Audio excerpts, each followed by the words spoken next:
interconnected trilogy of standalones by Aura Hayes. Read by Teddy Hamilton and Casey Holloway. Trigger warning. Loving a Vampire is Total Chaos features a Sunshine Vampire MMC who's a serial killer. There is on-the-page gore, but we promise Zav only kills the worst of the worst. Other things you might want to watch out for are a parent with dementia, blood, and kidnapping. Chapter 1. Xavier. The sound of grown men begging for mercy always brings a smile to my face. Not sure what that says about me, but at 300 years old, murder at least keeps life interesting. "You sick fuck!" The repugnant, pot-bellied man yells up from the floor, clutching his now stump of a leg. Greasy hair is plastered to his face and spit flies in the air every time he shouts, nearly sullying my perfectly good shoes. I frown down at the recent purchase that I've already become attached to. I take a step back to avoid any other potential incidents. Shaking my head and laughing, I reply, "I've had worse. And watch the shoes." I don't want even a speck of his vile bodily fluids to land on them. Not because I'm worried about leaving behind any DNA or trace evidence, but because it's a game to see how clean I can stay. Besides, I don't like blood unless I'm drinking it. Even then, I'm a picky bitch. Glancing around the room, I take a moment to appreciate my handiwork. Puddles of blood and limbs are strung across the entire warehouse floor, decapitated heads, broken teeth, and shredded intestines draped like tinsel. What originally started as a gang of 40 men is now down to one, and the scene it creates is a crimson masterpiece. Grinning down at the sole survivor, I start to slowly walk toward him, my steps echoing within the concrete box. The only other sound in the room is the pounding of rain outside and the labored breaths of my soon-to-be dead acquaintance. He screams as I approach, eyes round with fear. I do so love it when they scream. It's the terror in their eyes that really feeds me, knowing that these men who have done horrible things finally know a smidge of what their victims have felt. "Why are you doing this?" he wails, doing his best to crawl backwards, but the efforts are futile. All he's doing is speeding up the bleeding from his severed femoral artery, bringing him one step closer to joining his buddies in the afterlife. I think you know, Peter. I make a show of licking my fangs and shoving my hands in my pockets, continuing my slow stride. It's a little too much fun taunting powerful men. I mentally scoff at the word. They're all so pathetically human and easily breakable once I get a hold of them. I haven't had a good, solid fight in over a century. "Please, I'm begging you." Snot pours out of his nose and his body odor sours the air, making my own nose wrinkle. His pallor is ashen and not just from fear. His time is almost up and he knows it. "I'll do whatever you want. Do you need money? Weapons? Drugs? I swear I can make all of that happen. I have connections." He pleads with hands out, blood continuing to trail in front of him, his heartbeat slow, his eyes dulling from the loss. I tap my pointer finger on my chin and pretend to consider his offer. "You think you could do that for me?" I taunt. I am kind of low on cash. He nods furiously. "Yes, let me just call my guy and I'll get it squared away." Amusing. Even with death imminent, he's still trying to plead like there's something that can be done. I love seeing that small sliver of hope twinkle in their eyes before crushing it. "You have..." I look at my bare wrist. "A minute left, Peter. Do be serious. You're wasting both our time." "Turn me. Change me into what you are." That's why he's bargaining. I do nothing to stop the amused chuckle that claws out of my throat. I suppose my 3rd century of life, or whatever one can call this, has made me a teensy bit unhinged. But it's not like I can rely on the cops to actually do their job. I'm bored. I might as well help clean up the streets and wreak a little havoc of my own while I'm at it. Grabbing his phone from the floor from when I had kicked it away earlier, I give it to him. Within the same breath, I pull a rusted lead pipe from the severed hand of a previous victim and bring it down on his arm, making him cry out in pain and drop the phone. It clatters across the concrete floor, screen shattering. So fucking fragile. Humans, their things, all of it, but not me. Shit! Tears stream down Peter's face like raindrops on the windows outside as he sobs and cradles his arm. What the hell? Please, please, please don't kill me. I've got a wife. Did you really think your measly offering would interest me? I cocked my head to the side, clucking my tongue. I've been around for longer than you'd believe and have access to everything you offered and more. I sigh, knowing our time is up. I thought you were going to make this more fun for me, Peter. I tisk and wag my finger at him. And using your wife as a means for sympathy? Do you think of her when you're allowing drugs onto the streets, or when you're kidnapping young girls and selling them? Or do you only think of her when it might save your sorry ass? I look down at my perfectly manicured fingernails, inspecting them. I bet you don't even love her, which is such a shame. Love really is the only thing that makes life worth living. I'd loved once, but then she turned out to be off her rocker more than I am, so I ski-daddled right on out of that relationship. I haven't been in a serious one since, but I've remained what you might call a romantic at...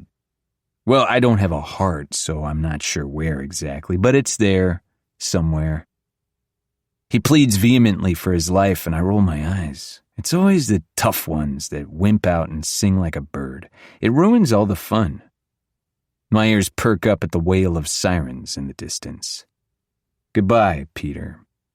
His eyes go wide as he registers what I've said, and a second later his head is rolling across the concrete floor. It thunks into another head with a wet smack, and I chuckle when they roll together like bowling pins. Strike! The sirens grow closer, but I know with my speed I have time to put a finishing touch on my artwork. Zipping around, I carefully collect what I need and proceed to do what I do best. After placing the heads exactly where I want them, I dip my fingers in a particularly viscous puddle of blood, drawing my signature symbol. Standing up, I wipe my hands off on a handkerchief I stole from one of the lackeys before throwing it behind my shoulder. Vampires don't have fingerprints, so they won't be able to track me. That's another thing that makes this all the more fun. They're chasing a phantom, a ghost they'll never be able to catch. I scurry up the scaffolding and head toward the window, ready to make my escape.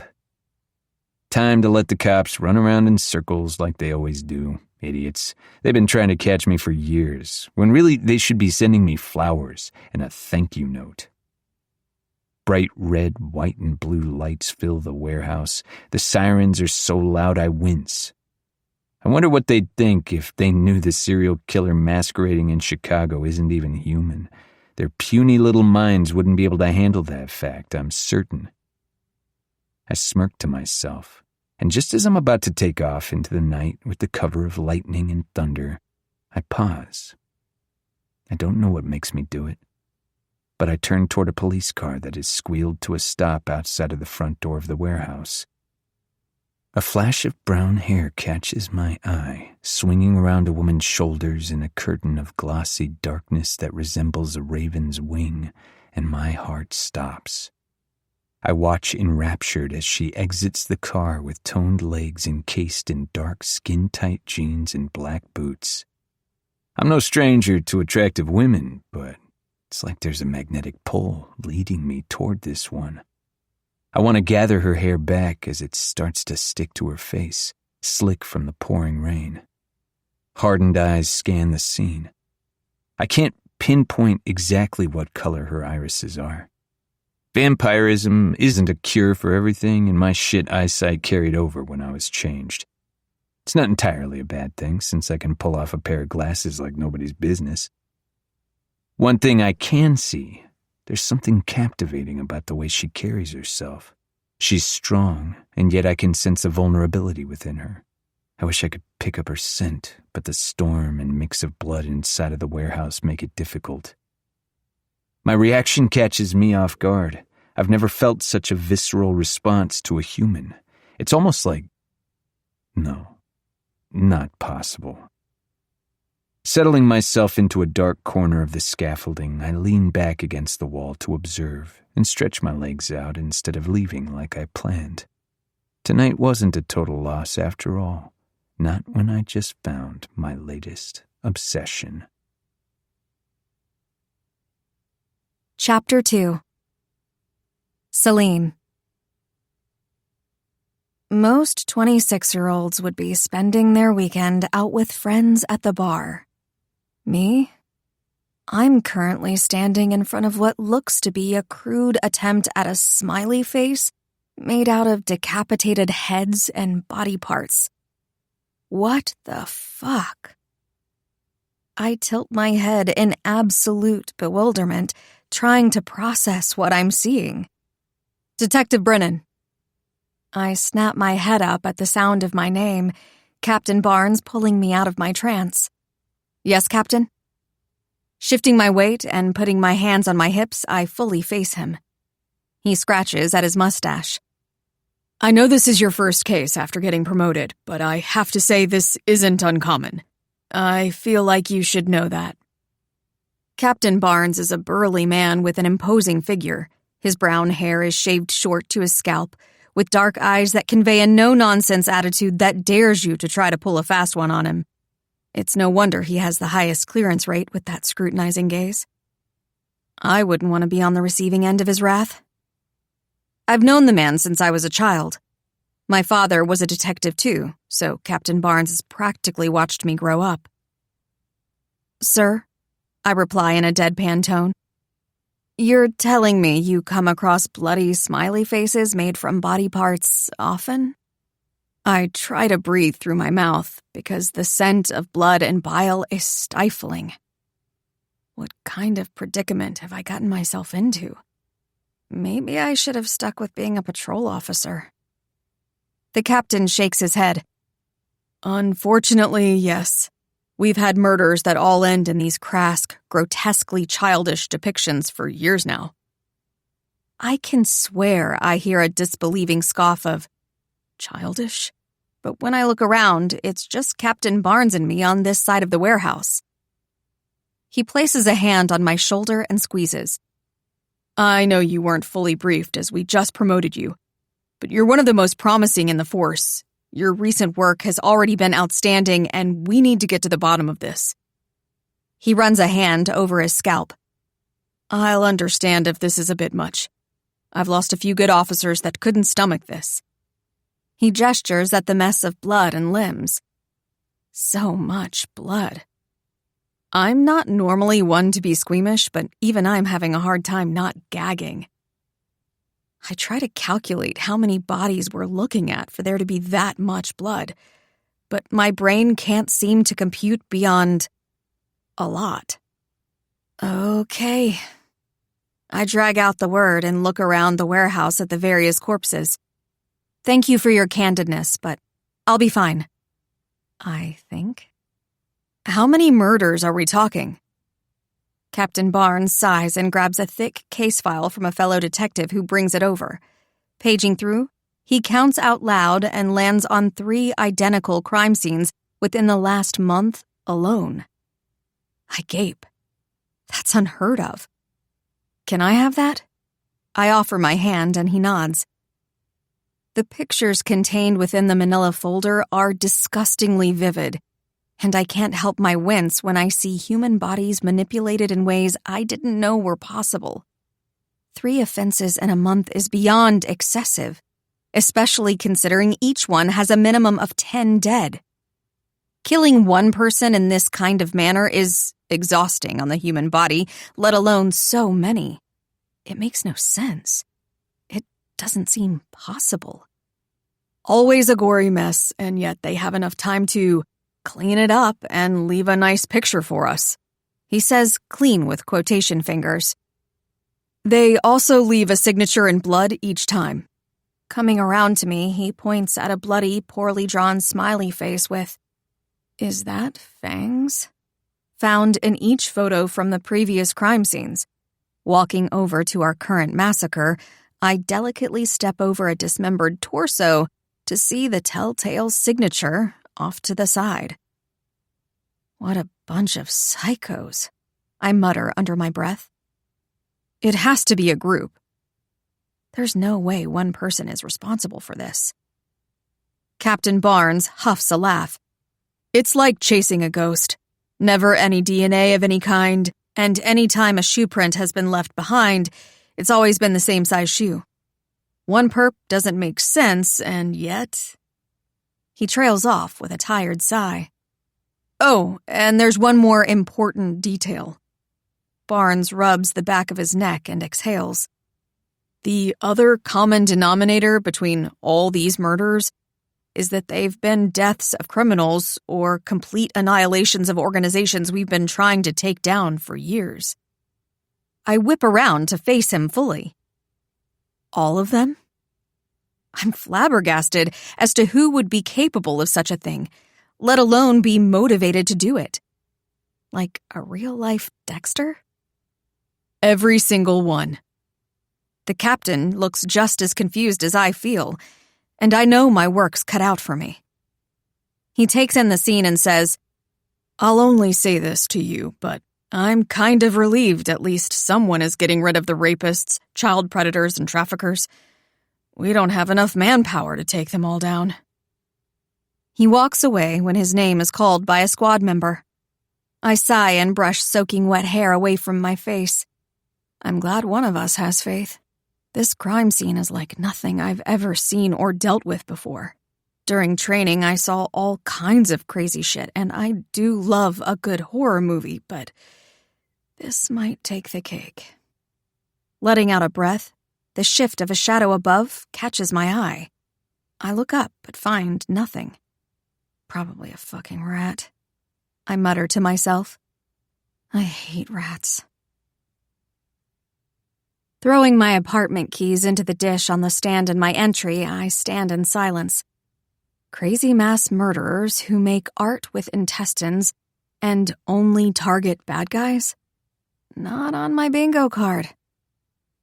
A furry head suddenly rubs itself along my calf, and I look down to find Midnight, my inherited cat. I refuse to claim him as mine since I'm pretty sure he'd sell me for catnip if he could. His pitch-black fur in the darkness makes him look like a mass of shadows with no visible form, save for bright yellow eyes. I'm not petting you, I warn and walk away. He hisses at the insult. That's what I thought. I know this game. Grabbing his wet food from a cabinet in the kitchen, I start the process of feeding the crotchety cat. You act all lovey-dovey and then go in for the kill.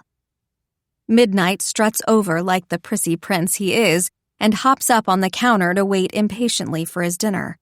Tail curled perfectly around his fluffy paws, he paints the perfect picture of innocence.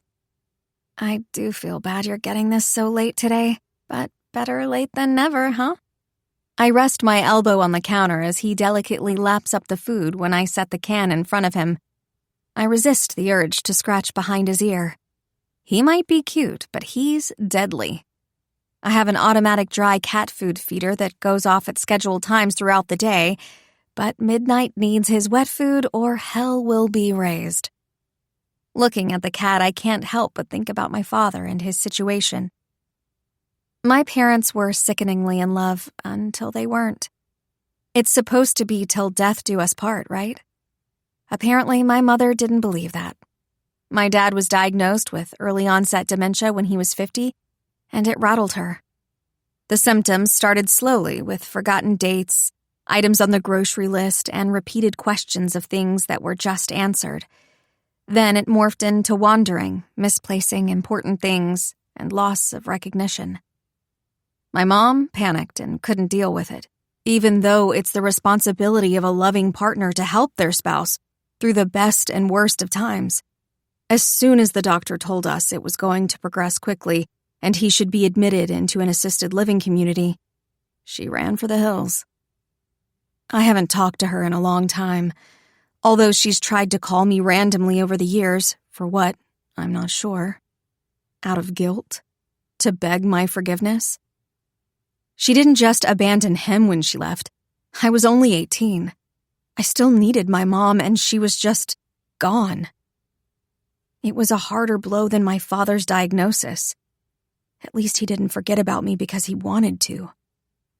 As his daughter, it was hard to watch as the strong, proud man I once knew as my father slowly deteriorated into a shell of himself. A much-loved and stellar detective himself when he was in his prime, I saw how much it hurt him to lose every part of himself. I hope most people will never know the excruciating pain of walking into a room and having one of the most important people in their life not recognize them. The first time it happened was a knife to my gut, and after the visit I sobbed on my couch. I think that was the one rare occasion Midnight let me use him for comfort without scratching me. Even though he was a little piece of shit, the cat was one of my last few ties to my father. He was his partner in crime for 10 years. While he still had a sliver of lucid mind left, he asked me to take care of him. "I don't trust anyone with him besides you," he had said, while giving Midnight an affectionate last pat on the head. I wanted to insist he keep him since pets can help dementia patients. But with tears in his eyes, he had said I needed him more, knowing I'd be alone. Ow! I rub my ankle where Midnight has suddenly decided to take a bite out of my leg. Looking down, he's glaring up at me with his beady eyes, tail whipping behind him. "I gave you your dinner and apologized for it being late." He grumbles and I roll my eyes, heading back to my bedroom, making sure to close the door so he can't follow. Exhaustion weighs heavily on me, and sleep can't come soon enough. Not when I know the kind of work cut out for me tomorrow. Chapter 3. Celine. "Good morning, Celine." A cheery voice calls out to me as I round my desk at the station the next day. Sitting down, I place my leather jacket over the back of the chair and grab the file placed in the center of my desk. Ava, Captain Barnes's secretary and my closest friend, smiles at me from outside his closed office door. With wavy pastel pink hair and a white flowy shirt, she's the polar opposite to my ebony locks and black ensemble. I met her my first day on the job 2 years ago, and we'd been fast friends, although her energy took some getting used to. I suppose in our line of work, you either compensated for the constant debauchery by being a bubbly optimist like her or a solemn realist like me. Some called me grumpy, but I wouldn't go that far. This was a tough profession to be in. "Are you excited to take on the Mayhem murderer case?" Her pen sways back and forth between her fingers like she has to find some way to let her energy out. Is that what they're calling these murderers? I ask without looking up from my file, but can see her animated hand gestures out of my peripheral. You know we're not supposed to give them names. I arch a brow in her direction, trying not to smile. I know. She laughs and folds her hands demurely on her desk. But every murder is so... She flings her perfectly manicured hand out, searching for the right word. Disgustingly gory and bloody with so many bodies? You have to admit that it's kind of fascinating that anyone can stomach committing crimes that involve so much gore. How do you know so much about the case? I ask, since despite her position, she shouldn't be privy to this much knowledge on it. One night over drinks, Detective Kerr spilled his guts to me and some of the other staff in attendance. He went off about how he couldn't take it anymore, gave us all kinds of details he probably shouldn't have. I guess it was the case that finally broke that bastard. You'd know this if you went out with us more. She levels me with a firm look. The team has done a good job keeping it under wraps for the most part, but with the media starting to get a hold of it, panic is going to set in with citizens. She taps her finger against a newspaper on her desk. I remember Captain Barnes's mention of all the detectives that have dropped the case when we were on our way to the scene. Captain says he has total faith in me. Paging through the stack of papers, I mutter to myself, no pressure. I want to live up to his expectations. Captain Barnes has believed in me since day one. I think he feels like he has to make up for my dad's absence. I can't help but think he associates his legacy with my potential, which can be a bit much. I know you'll figure it out. You always do. And he wouldn't have promoted you without a reason. She turns back to her desktop and her long manicured nails tippy-tap against her keyboard. I don't know how she stands having her nails that long. I keep mine filed as short as possible. Standing, I walk over to the coffee machine in the break room, even though I know it's the same terrible coffee they have every morning. Man, I really need to convince upper management to upgrade to a Keurig or something. How anyone could do their best investigating on this lousy excuse for caffeine, I'll never know. Turning around at the sound of footsteps, I see Ava standing there with my leather jacket hanging off her fingertips and brows raised. Beanhive? She smiles as she mentions the name of our favorite local coffee shop. Bless you, my Lord and Savior. I grab my jacket and throw it on, following her toward the exit. I don't think I could have done with this excuse for coffee today. I've got you, girl. Ava pats me on the back. It's on me, though. I stop before she can open the door and give her a look. You got it last time, and it's my turn. Thanks, sugar daddy. I won't turn down free coffee. She steps in front of me and holds the door open. The October air blows my dark tresses around my face. I unwind the elastic from around my wrist and secure my hair back in a ponytail. Beanhive is a quick walk from the precinct, and many of the staff make runs there for coffee throughout the day. I was going to suck it up with the station's coffee, but I can't turn down Ava's offer to get the good stuff. Beside me, Ava sighs. You have the longest, prettiest hair, and you've always got it in a ponytail. She gives the end a tug. I shrug, pulling my jacket closer around me when wind gusts around us. It's so thick and always gets in my way. Despite my statement, I can't bear the idea of cutting it short. My dad always told me how much he loved my long hair. Even now, when he doesn't remember me, it's my hair he comments on. Last time I saw him, he said, My daughter is 10 and she has the prettiest hair too. It's halfway down her back. I learned to braid just for her. We trek down the street to the shop. Just before I reach for the door handle, I stop, causing Ava to run into my back. What's wrong? She glances back at the street when I turn and observe my surroundings. In our line of work, you learn to be paranoid, and the creepy-crawly feeling spreading down my spine has me on edge. I look left and right, and then behind us. Nothing. I mumble with a last sweep of the area. It felt like someone was watching me. Ava pauses, searching the street. I don't see anyone staring.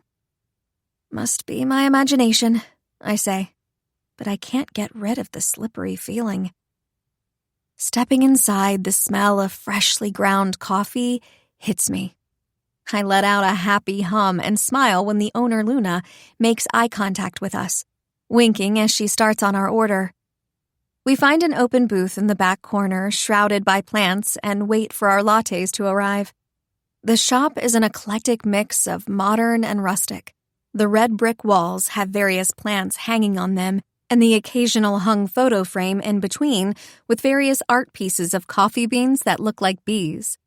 A mix of booths, comfy chairs, and natural wood tables fill the room, with hanging Edison bulbs illuminating the space. How's your dad doing? The question pulls my attention away from our surroundings. The same. I trace a whorl in the wood of the table with my fingertip. I can't help but hope one day he'll be magically cured, but that's never going to happen. They take great care of him. I can't complain. Sensing my lack of enthusiasm on the topic, Ava drops it and grabs a folded piece of paper from her purse, placing it on the table. You know what you need? Some fun. I eye the piece of a paper, finding it impossible to keep the disdain from my face. A club? Ava. I don't know how many times I have to tell you, but that's not my scene. I grab the flyer and try to straighten it out. It boasts the grand opening of a new nightclub downtown. Can't we just paint pottery or go to a movie like we usually do? Our favorite actor is starring in one of the latest releases. I try to tempt her into a more introverted activity. Ava is a social butterfly and flourishes in all kinds of settings, whereas I would much rather be at home, curled into the couch reading, or at the small gym I like to box at. Boxing has always helped me clear my head and work out any frustrations. Oh, please. She rolls her eyes. All you do is go home and talk to that damn cat. I open my mouth to refute, and she gives me a stern look, which makes me deflate. Celine. Grabbing my hands, she pleads. You are an intelligent, gorgeous, single woman who deserves to have some excitement in her life. Let's go out, dance, drink, and have a good time. Maybe have a one-night stand. She shimmies, and I sigh, seeing her scan the shop for any potential partners for me. You, not me, of course. I have Spencer. The other patrons are mostly elderly people and college students working on papers and projects. I swat at Ava when she catches the eye of a male student and winks at him, motioning toward me with an overemphasized head jerk in my direction. His eyes shift to me when she does, and he smiles softly, causing me to shield my face away from him. I'm no virgin, but I fear my lady bits are covered in cobwebs at this point, and I have no interest in changing that anytime soon. Work and my dad come first. It's not that I don't like the idea of finding a boyfriend, but you have to put in effort, whether that's by going out or hopping on a dating app. And frankly, men are like plants. If you don't water them, they'll die. And I don't have a green thumb. Luna walks over with our lattes, saving me from more embarrassment. I tilt my head at her in a silent thank you, both for the coffee and the save. Ava glances over with disapproval like she knows what I just wormed my way out of. Any exciting cases on the rise, ladies? Luna asks with a twinkle in her eye. She's close to Ava and I's age and has already managed to start her own business. Beehive is successful, too. The place often has a line out the door in the early morning hours. It's inspiring what she's done with this once dilapidated space. I mime zipping my lips, and Luna pouts, making Ava laugh into her coffee cup. Are you following the sex trafficking ring? She asks it so blatantly, I can't help but look around and make sure no other patrons have overheard. What? I lower my voice. Sex trafficking ring? I hadn't been briefed on one, but that wasn't out of the ordinary. There are too many cases for me to know everything that goes on. Leaning in, Luna whispers, Word on the street is that the new nightclub Vex opening up is a front for them to nab women. Absolutely awful if it's true. Where did you get that information? I balk at the accusation, and Ava looks at me with wide eyes. I have my resources. Oh, just 1 minute, Z. Luna calls to a waiting customer with red hair and glasses. He smiles in our direction, but I ignore it. I have more important things to do than to smile at a cute guy. Turning to Ava with a smile, I say, You know what? I'm down for going out now. Ava's body heaves with the weight of her sigh. Why am I not surprised this is what gets you to go out? But hey. She leans back, hands up. If it gets you out, I'll take what I can get. Chapter 4. Xavier. Celine Brennan. My obsession, and she doesn't even know it yet. The one I'm killing a man for. Slowly, of course. I do so love it when they suffer. Why are you doing this? The man in question squeaks at me from against the wall in the abandoned alleyway I had dragged him into. His stomach is steadily dripping blood from the slices I made in his flesh. The dirty concrete beneath him drinks up the liquid within its cracks. Can a plant survive being watered with blood? Might have to test that. Sighing, I steal my patience. I'm getting deja vu. Why do humans always ask the same questions? Rolling my knife between my fingers, I squat in front of him. Fight back. Run away. Give me a show. Do something. You're all so fucking boring. Humans think they want to live forever, but being immortal can be so fucking tiresome. What are you talking about? A lone tear rolls down his cheek and I sneer before quickly stabbing the source of it, his left eyeball. He screams and lifts his hands up like I'm going for the next eye, but I don't. He needs to see for what's going to happen next. I grab his hands and hear the rapid pounding of his heartbeat accelerating, a frightened rabbit in my trap. Just how I like it. Are you a coffee or tea kind of guy? Seeing the confusion in his good eye, I continue. I can't stand either. Never could. When silence greets me, I squeeze his hands so the bones grind, causing him to yelp and stutter out, Coffee! I wonder what he'd think if he knew I was holding back, that I could shatter him without much thought. That was my guess. I used his hands to applaud myself. Actually, I don't like to cheat, but I have to be truthful and tell you I already knew the answer. Sliding my hand into my back pocket, I pull out a sleek black phone and open my photo album. Scrolling past various photos of the gorgeous creature that's haunted me since last night, I land on an incriminating one. The phone illuminates my new friend's blood-stained face when I turn it to him, and his eye widens when he sees the screen. You were watching me? What the hell? Who are you? His sudden temper spike makes my non-existent heart race. I think the real question here is, why were you talking to her?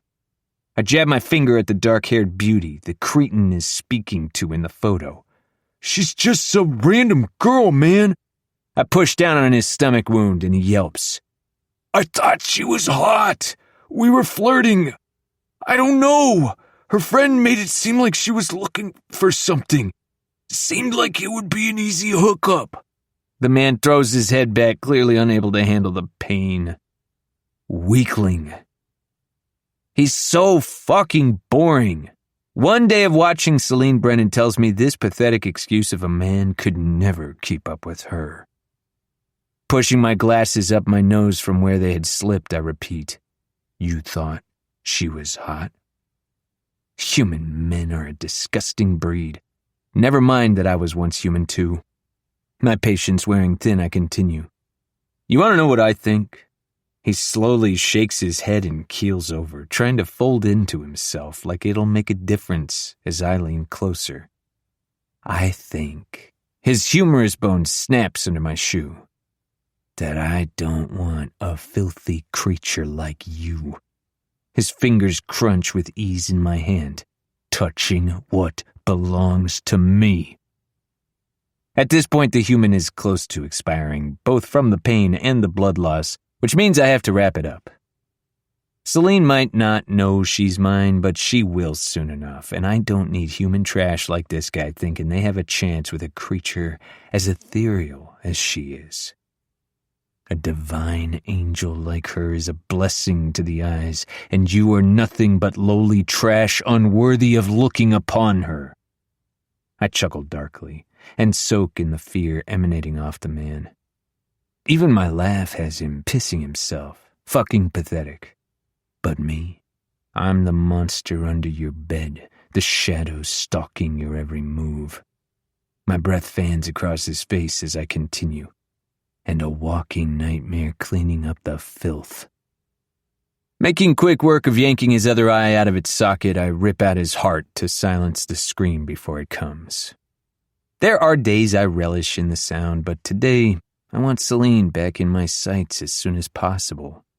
It makes me twitchy not having her nearby, like I've lost something vital, and I'll be the one bleeding out on the ground without it. I cock my head to the side. This has never happened to me before, this obsession with a human. At the moment, I can't bring myself to ponder why that might be. I have an inkling, but I'm afraid to hope in case I'm wrong. Instead, all I can focus on is locating her as quickly as possible. Once I see her, I'll be able to breathe again. Hypothetically speaking, of course. I don't actually need oxygen to survive. A blooming puddle of blood on the ground attracts my eye, and I dip fingers into it to draw a smiley face with fangs that unfortunately look more like buck teeth. But I can't let someone else take credit for my work. I drop the body into a metal trash bin and dust my hands off. Extending my arms, I look myself over and smile when I find that I didn't get a single drop on me. Pleased, I head in the direction of Celine's apartment. Following Celine home after the investigation last night was a no-brainer. I had to know where she lived. My little raven wasn't going to fly away from me that easily. I scale the chain-link fence at the end of the path with ease and head out onto the sunny sidewalk, as if nothing happened. A breeze ruffles my wavy red hair, and I tilt my head back with a happy sigh. I love this kind of weather and can smell the approaching rain on the wind. Hot and cold doesn't affect vampires like it does humans. Sometimes I miss the true feel of heat on my skin, or the prickle of chills. Everything all feels the same to me. Fingering the thin silver chain resting against my throat, I give myself a chance to wonder what it would be like to inhale Celine's sweet scent up close, to run my nose along her collarbone and lick a path between her breasts before sinking my teeth into her delicate neck. This fixation is all-consuming. Not that I haven't stalked my prey before, but Celine isn't that. She's more, and for the first time since becoming a vampire, I feel the closest thing to fear.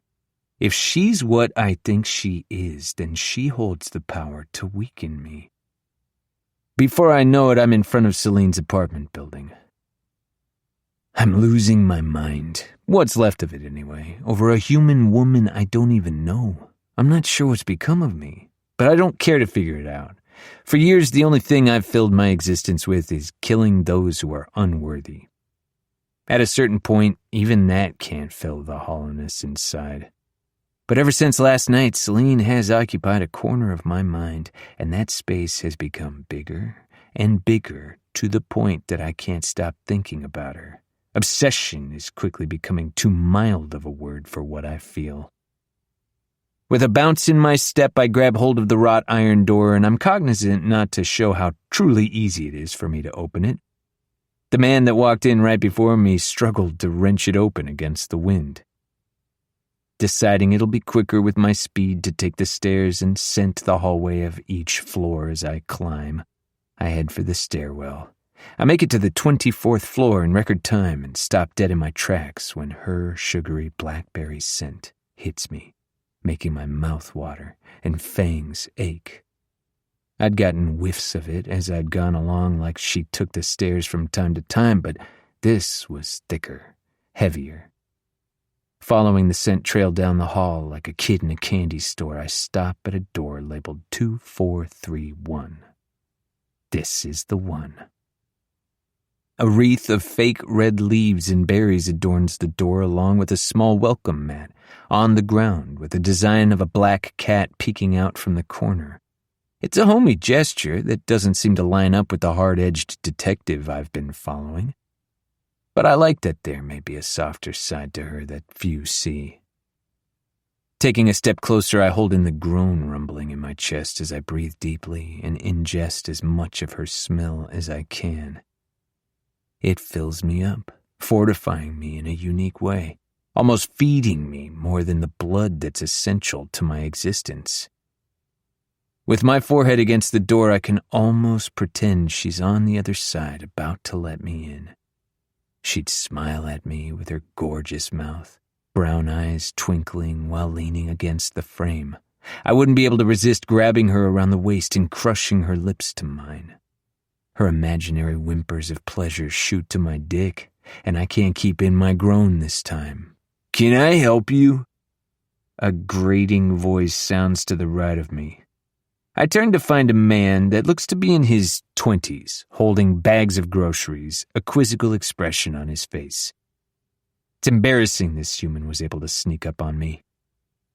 Fake smile in place, I put my hands in my pockets non-threateningly and reply, Hey, yeah, I'm here to visit my cousin, Celine. She's kind of a ditz and gave me the wrong key. I hope the excuse covers for me as a groan of frustration and not lust that I was letting out a second ago. He nods hesitantly, brown hair flopping in his eyes. I've never seen you before, and I don't remember her mentioning a cousin. Skepticism lines his features. Really? We're super close, but I live in California, so I don't have the chance to visit too often. Holding out my hand, he reluctantly shakes it, transferring his groceries to the other hand as best he can. He shivers at my touch, his eyes untrusting. Trent. I'd be lying if I said I didn't squeeze his hand a little harder than I should have.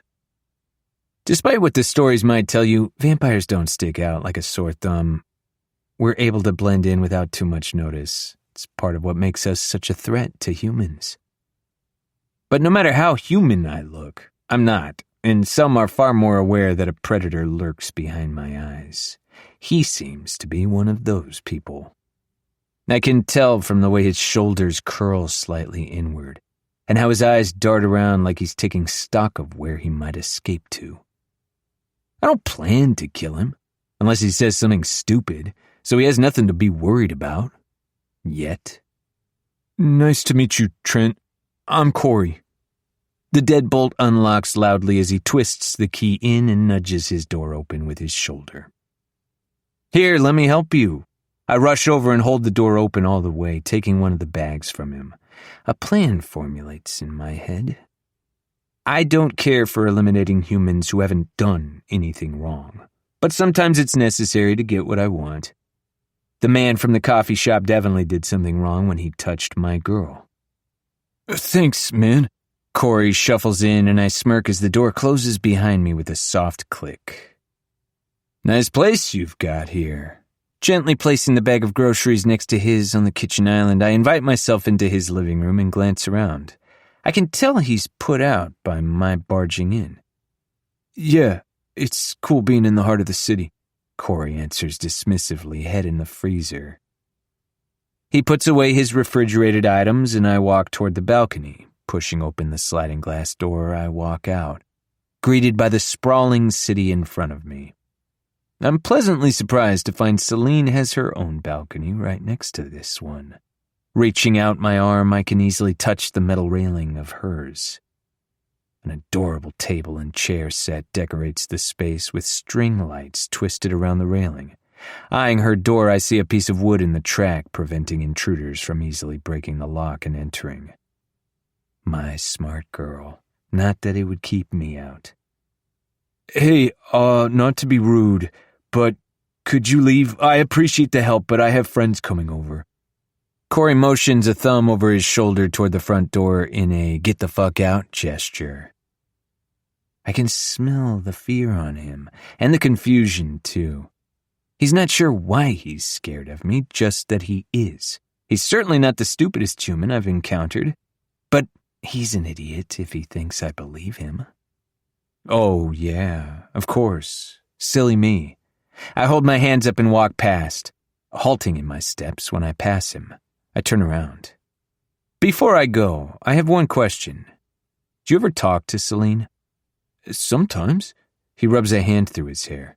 I tried to ask her out, but she's kind of frigid. Totally dismissed me without giving me a chance. But don't tell your cousin I said that. If Celine dismissed this guy, it must have been for a good reason. I nod and roll my neck before I fully turn back to Corey. A cold smile slowly curves my lips. Then I definitely don't feel bad about doing this. A split second later, I swing my arm back to punch him square in the face for daring to say anything bad about her. He falls back, entirely limp. I kick his shoe. Is he just passed out, or no heartbeat? Ah, fuck, I say out loud, annoyance drenching my words. Sometimes I forget to lessen my force. Oh well, I shrug. This might be a new record of dead bodies in a 24-hour period. I muse, staring down at Celine's former neighbor. I didn't mean to kill you, at least not yet. But that doesn't matter, does it? I chuckled to myself, like you can even answer me. With a sigh, I plant my hands on my hips and look around the apartment. Now, I muse, tapping my foot. How am I going to get rid of you? It doesn't take me long to decide the side floor-length window is my best bet. I can't throw him over the balcony as much as I'd love for Humpty Dumpty here to have a great fall. Celine saw enough gore at my hands last night. I don't need her looking out her balcony to a mess below. Best to toss the ilk out the other way. It doesn't open, and while it's made from glass that doesn't easily shatter, it wasn't made to withstand a vampire. I knock out the glass and look down into the shadowed group of shrubbery and trees, perfect for hiding a body. I heft Corey's body into my arms and carry him to the window. A quick check tells me nobody is around to see what I'm about to do. Look out below, I say with a laugh, tossing him into the void. Seconds later, the sound of impact meets my ears, and I swish the curtains closed. Pulling out my phone, I send a text to one of my contacts to dispose of the body and fix the glass. I can't have the cops sniffing around and alerting Celine to my shenanigans. With a sigh, I plop myself down onto the black leather couch and rest my head against the cushion. Staring at the ceiling, my mind wanders to Celine, who I am now perfectly positioned next to. As if summoning her, my sensitive hearing picks up on soft footsteps coming down the hall and the jingle of keys. Jolting to my feet, I peek out of the peephole in my door and spot her walking down the hallway with a determined look in her eye. She's holding her phone to her ear, and I can pick up on her friend's voice from earlier. At least she was already in the building before I threw the body out the window. Ava, I already told you this is the perfect opportunity to snoop. She sticks her key in the keyhole of her door and quickly opens it, leaving my field of vision, which is way too soon after not seeing her for hours. With a pout, I move back over to the living room and continue to listen in on her conversation. Yes, our motives for going to the club might be slightly different, but we can't turn a blind eye to something like this, and you know it. I can't just let innocent people be taken and sold if that's what's happening. Now my interest is piqued, and I find myself leaning forward, hoping she'll give more information on what she's talking about. I'm going to see what I can find out online about the club owner. We'll get ready at your place if that's cool with you. There's a rustling sound like she's taking off her jacket before she continues. Okay, I'll see you later. Bye, Aves. I whip out my phone and search for a club opening in Chicago, quickly finding a news article detailing the grand opening of Vex tomorrow night. What trouble are you getting into, Celine? Chapter 5. Celine. You have to wear the red mini dress. It shows off your calves. Ava sits with her hands splayed out behind her on her bed while I flounder under her gaze. I roll my eyes. I don't think anyone is going to be looking at my calves. You're right. She smirks triumphantly. They'll actually be looking at your ass. The club opening is tonight, and she's dead set on dressing me. Or should I say, undressing me? In the least amount of clothes possible. Why can't I just wear this? Waving my hands at my jeans, leather jacket, and t-shirt, she shakes her head and walks over, holding the red dress up to my body. Even though you're going into this with an ulterior motive, it's a nightclub. Everyone's going to have their boobs and butts hanging out. You'll stick out like a sore thumb if you're not in a dress. Riffling through her closet, she pulls out the same mini dress but in black. How about we compromise on this one? I sigh, holding my hand out for it, accepting defeat. At least it's black. Fine, but I'm wearing my leather jacket on top of it. Ava claps and ushers me into her bathroom to change. I huff out a breath, and a lacy push-up bra is thrown over my head a second before the door is pulled shut. "Ma'am, watch where you throw. You almost took me out with that thing. It must have 10 pounds of padding." I yell when my vision is obscured by the delicate fabric. Her answering chuckle is downright evil. Standing in my plain black underwear, I tilt my head toward the ceiling and take a second to mentally prepare myself for the soul-suckingly tight dress. Grabbing it from the hanger, I roll it down my body and admire how good it makes my chest and hips look. I'm not particularly curvy or well-endowed in the breast region, but the dress and push-up bra make it look like I have more than I do. I smooth down the stretchy material and pick off a piece of lint before shrugging on my leather jacket and pulling my hair out from under the collar. Ava might have succeeded in getting me into the dress, but I will be wearing my jacket. Some girls might be able to brave the chilly Chicago weather in skimpy outfits, but not me. I'll never choose beauty over function. Turning to look at myself from all angles, I'm pleasantly surprised. My hair is silky and pinned straight from an earlier run-through with my flat iron. With the odd amount of rain we've been getting lately, I don't trust the weather or my wild waves. The brown in my irises is accentuated by the mascara and fake lashes. Thankfully, Ava carefully applied them on the corners only and not the full strip where it feels like caterpillars on my eyes. She learned from making that mistake when we went out a few months ago and I was blinking excessively. It had given her a good laugh, though, when she said it looked like I was fanning my cheeks with them. A warm, shimmery pink shadow tints my lids, with a matte black smoked out around the edges. I have to admit, even though it's out of my comfort zone, altogether it makes me feel hot, powerful even, like I can take on anything. With a finishing swipe of pink gloss on my lips, I open the door for Ava's approval. "Damn, girl, you need to dress like that more often. Your boxing sessions have you in serious shape." Ava whistles and stands with her hands on her hips. "Oh wait, the finishing touch." She grabs a pair of studded black ankle boots and sets them in front of me. I sit on her bed to pull them on while she steps into a pair of strappy heels.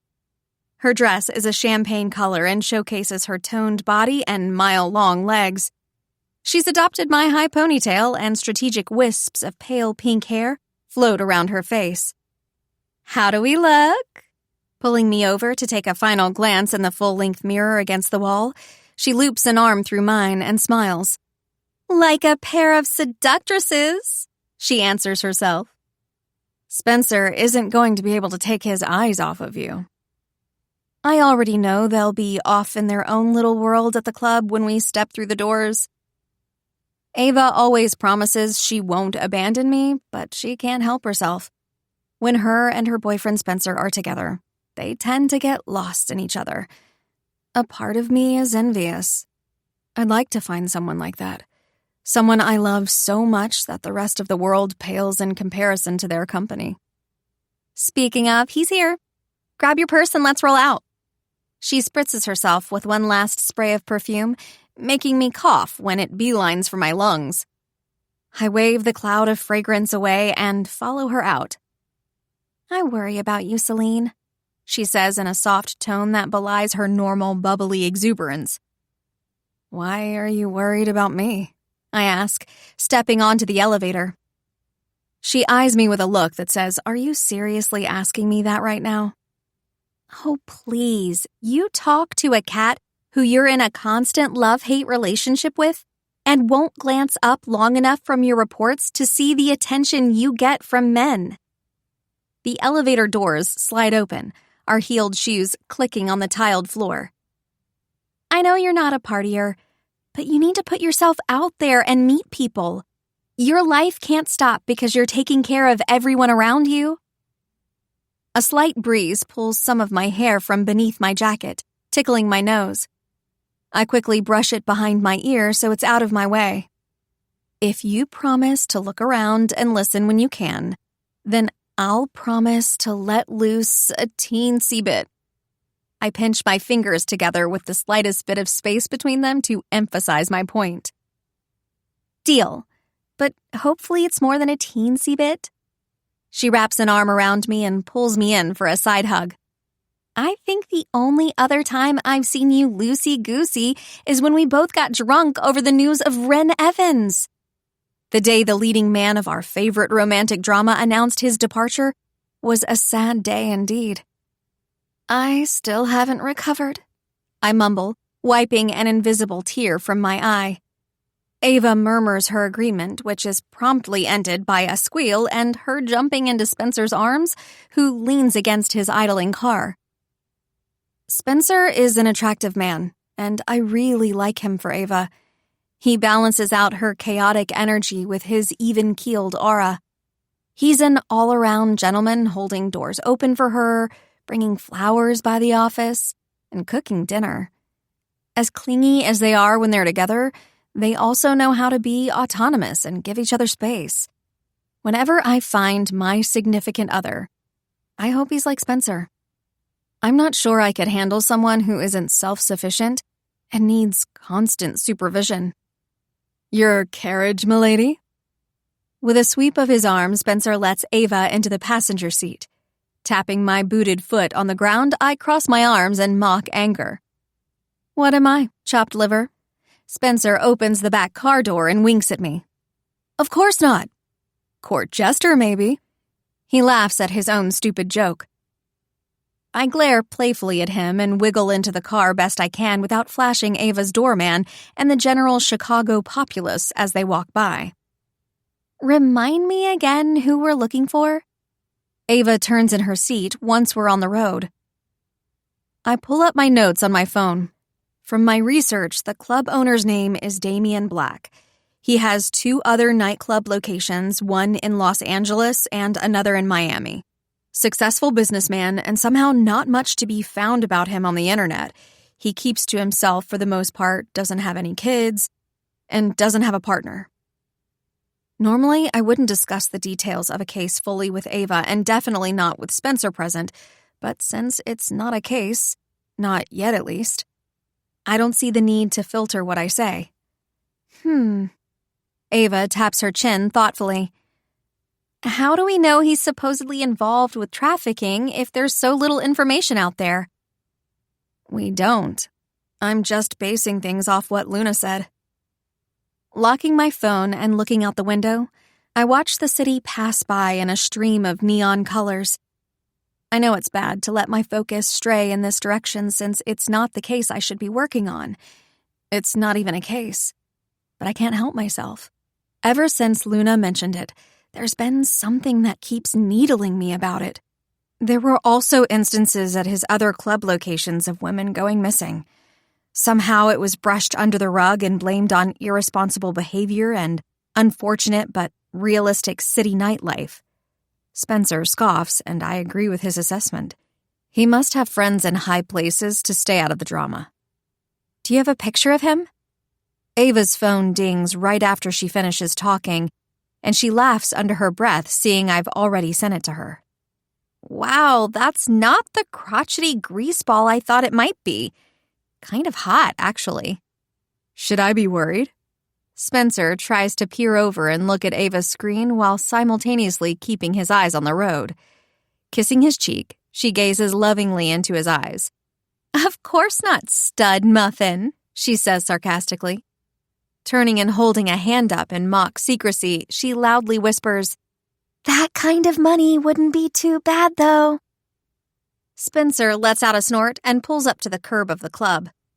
I'm going to let you ladies out here and try to find parking. Wish me luck. I once again finagle my way out and immediately pull the dress down as far as possible to cover my skin that's now pebbling under the crisp fall weather.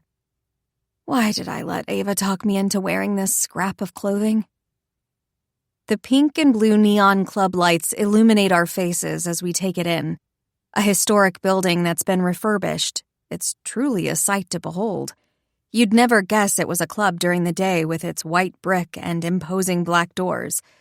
The party has already started, and the bass of whatever EDM song is playing inside blares onto the city streets whenever the bouncer opens the door. Every few seconds, the shine of disco balls streak across my vision through the stained glass windows. We shuffle through the crowd of people and wind our way around the building to the end of the line. Huddling closer for warmth, Ava and I thankfully make it to the door within a few minutes and present our IDs. With a silent nod from the bouncer and opening of the door, we're inside. It's an overwhelming scene for someone like me who much prefers the quiet solace of my apartment. And I think my eardrums might burst with how loudly the music reverberates around the room. The refurbishment of the old building has been done in a tasteful way where it still showcases the original beauty of the architecture, but brings modern flair at the same time. The white brick from the outside continues into the interior and reflects the light back easily around the room. Large archways looking down upon the floor can be found as you take the stairs up higher within the building. They don't seem to lead anywhere, just more alcoves for debauchery. Cages hang from the ceiling holding female dancers dressed in skimpy bustiers and panties. A large circular bar is set in the middle of the room instead of back against the wall like I'd assume. Multiple bartenders take orders and deliver drinks to the flow of patrons who've stopped to drink after gyrating on the dance floor. Private booths line one wall, shadows moving behind white curtains. A blush heats my skin when I realize what's happening behind those curtains. Running a hand through my hair, I remind myself why I'm here and scan the room. At first glance, I don't see Damien. Not that I expected to, but I do spot a large door which seems to lead to a back office or something else in the corner. Squinting my eyes, I can make out two burly security guards stationed in front of the door, which further confirms my suspicions it's a room of importance. Spencer said he found a spot, but it's a few blocks away, so he'll be here when he can. Tucking her phone away, Ava grabs my hand and pulls me toward the bar. Remember what I said? She gestures toward the menu, and I let out a breath, turning to the bartender. 2 shots of tequila, please. The blonde woman is already pouring our drinks before I even finish saying the words. Starting strong, are we? Ava smirks, rubbing her hands together with excitement. Weren't you the one who said I needed to let loose? I'm going to need some liquid courage for that. As soon as the shot is placed in front of me, I down it, and Ava stares at me, mouth agape, but pride in her eyes. Hell yes, you go, girl! Following suit, she slams the glass down and starts making her way toward the dance floor. Let's get out there and show them what we've got. She does a little shimmy to demonstrate her point. When you put it like that, my immediate answer is no. I retort, but follow after her through the throng of sweaty bodies. She giggles, grabbing my hand and dragging me to the middle of the crowd. At first, I stand there like an awkward deer in headlights, looking every which way, trying to figure out what I should be doing. Ava must sense my nervousness because she bobs her head and starts to sway her hips, giving me a reassuring nod. I follow her lead and try to lose myself in the music, closing my eyes and forgetting anything related to the world around me besides the song. After a few minutes, I feel much better. Maybe it's the tequila coursing through my system, but I start to enjoy myself. Come on, Ava says, mouth near my ear so I can hear her over the music. Let's give them a show.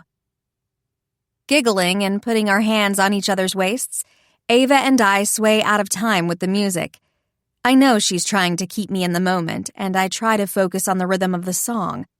Just as I'm getting into a groove, the music transitions into a new dubstep track, and I jump around with the crowd, throwing my hands in the air. I catch Ava smiling at me when I shimmy against her side. She lets out a loud whoop and claps with the beat. It's genuinely the most fun I've had in a while. Spencer's dirty blonde hair appears above the crowd as he makes his way over to us. He's also brought another round of shots, which I promptly throw back and thank him for. I try to tug Ava back to the middle to dance, but she waves me off. Go on, find yourself a hottie. Her brows waggle at me as she grabs Spencer's hand and leads him toward a table. Don't forget why we're here. I shout over the noise, and she throws up a thumbs up in acknowledgement without turning around. I blow hair out of my face and scooch back into the crowd, but it's harder to get back into it. I probably look like a deranged puppet shuffling around trying to dance by myself, while also scouting out the room. Just as I'm about to say screw it and walk off, a corded forearm snakes around my waist and pulls me back against a hard chest. I squeak in surprise. Relax, A husky voice murmurs in my ear. It's like time stops. The sweaty bodies gyrating around us slow down, and I swear my whole body shivers. Goosebumps rise on my arms at the sensuality in his tone, and the strength with which his arm holds me against him allows me to feel how defined his abs are. Normally, that command would have no effect on me, but something about his voice instantly soothes me. I can't see the mystery man holding me past his black boots and dark jeans, but I desperately want to see more. His smoky vanilla and cypress scent envelops me, and I inhale deeply to savor it. Coming back to myself, I take stock of the situation and tense up. A stranger's holding me captive, and I'm sniffing him like a weirdo. I try to pull away, but he holds me tighter and breathes softly against my ear. Stroking my side in a soothing motion, he lulls me into a sense of complacency. If I didn't know any better, I'd think I heard a small whine of displeasure coming from his throat when I tried to break away. Dance with me, He whispers seductively against the shell of my ear, and I melt against his warm body. I promise I don't bite. An amused chuckle rumbles through him at his own words. Even though this is so out of character for me, there's something about him that calms my nerves. Ava said to let loose, and I'm determined to prove I can. I have to sell my cover, right? Reaching an arm back around his neck, I feel the brush of soft waves of hair. He tightens his grip once again when I make contact and lets out a sigh of relief when he realizes I'm not trying to leave. I close my eyes as I lean my back against his front, rolling my hips into his. There's something exhilarating about not knowing what he looks like. Swaying to the music, my mystery man keeps his left arm around my waist and brings his other up to brush my hair to the side. He settles his face next to mine and gives an encouraging noise when I feel adventurous and start to grind back against his body. My heart rate picks up under his touch, and by the feeling of hardness against my ass, he's just as affected by me as I am him. Such a good girl, He croons, and a soft moan escapes me at his words. I grip his arm with my free hand, needing something to hold on to, and allow myself to feel good for the first time in a long time. Chapter 6. Xavier. Holding Celine in my arms and seeing her up close is better than I could have ever imagined. It takes everything in me not to scrape my fangs along her neck and give in to my vampiric urges. Every cell in my body is screaming at me to claim what's mine in front of every idiot in this club. Her fingers clutch my neck with a gentle touch and sift through my hair. I close my eyes hoping this isn't a dream and focus on her body against mine. Every time she rubs against my cock, I come closer to saying fuck it and dragging her away. Patience. I've spent enough centuries on this planet to have learned the art of patience, but I find with Celine Brennan it's non-existent. Lust, intrigue, and obsession are driving my brain, and something else, something purely primal and vampire. Unwinding my arm from around her waist, I reach up and grab strands of her hair to bring closer to my face. Her shampoo enhances her blackberry scent, and the dark tresses are soft to the touch like I knew they'd be. Watching her from afar, I had to make educated guesses when it came to Celine. Now, I'm silently checking off each box on my mental checklist. Intoxicating scent? Check. Gorgeous doe eyes? Check. Body that's molded perfectly for mine? Check. The one thing I want now more than anything is to get to know her. Within those beautiful eyes is a sadness and isolation I have to untangle. Whoever put that hurt in her will pay dearly one day. It's an isolation I often find reflected in my own eyes. Well, that and boredom, but with her around I already know that will change. My teeth nip her ear, allowing myself a small taste of forbidden fruit. Her small moans drive me crazy as we continue to grind against each other. I'm practically humping her like a dog, and I'd let her leash me any day. I wonder if she's into bondage. The idea of tying her up, or letting her do the same to me, is intriguing. Whether she is or isn't, I'm into what she's into. Whatever she wants, I'll give her. Except another man. I'd kill him before I'd let another man ever touch her. You are the most beautiful woman I've ever seen. I flirt, but mean every word. Being the one to bring a spark back to her soul will give me purpose. Celine goes to turn toward me, but I grab her hips and hold her back tightly against my chest. A selfish part of me doesn't want her to see my face and break the bubble we're in. Not yet, at least. Time isn't on our side because her pink-haired friend shouts her name through cupped hands from a booth. It hardly does much to amplify her voice amongst the lyrical chaos of the club, but it's enough to catch Celine's attention. I resist the urge to keep her from walking away, but I know I have to bide my time.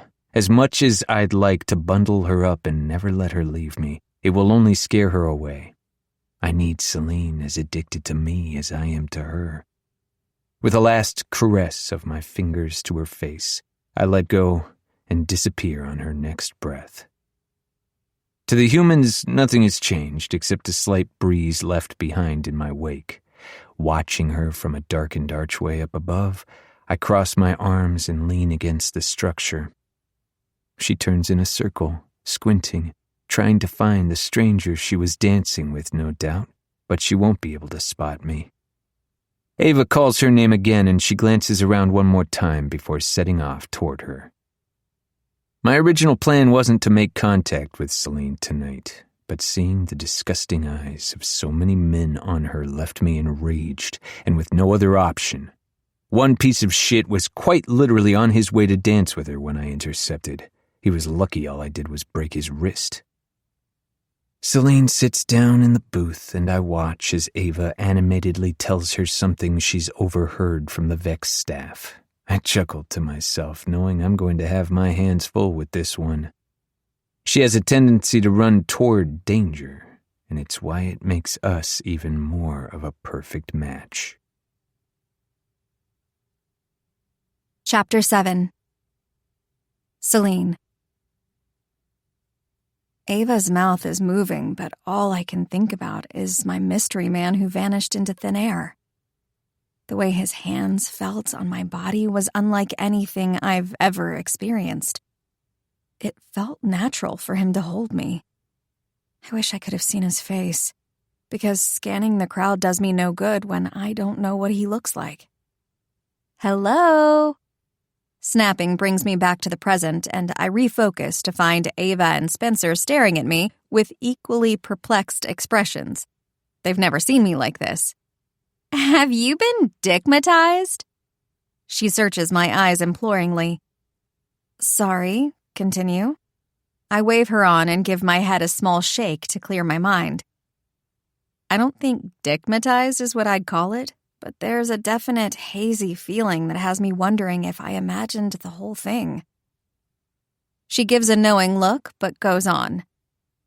I was fixing my makeup in the bathroom and overheard someone talking. There's a vent right above the mirrors that must connect somehow to an office or something. They weren't being very quiet, and it sounded like they were pissed off about a delivery gone wrong. Well, that doesn't seem particularly suspicious. Spencer frowns and leans back against the booth. He brushes his fingers lightly over Ava's bare shoulder. It's that small touch, that intimacy that has me momentarily wishing for what they have. Sure. Ava purses her lips at him, brow raised with sass. Except, he said a delivery of sangre. Sangria? He scratches his head. It's a club, Aves. No. She shakes her head, pastel pink curls flying. Sangre means blood in Spanish. Her eyes are wide, and she makes a duh expression at us. Are you sure you heard correctly, Aves? I know the whole situation is off, but that seems like a stretch. He cringes when she glowers at him. Even I'm struggling to fit the pieces together. I swear, Scout's honor! The disco lights reflect off her various gold bangles as she holds her hand up as if taking an oath. Glancing between her and the suspicious door, I make a decision. I'll be back. The leather beneath me squeaks as I slide out of the booth and head to the bar. Screwdriver, please. I yell above the music and place crumpled dollar bills on the tabletop. The bartender hands me my drink, and I stumble away, making a show of spilling some on the floor.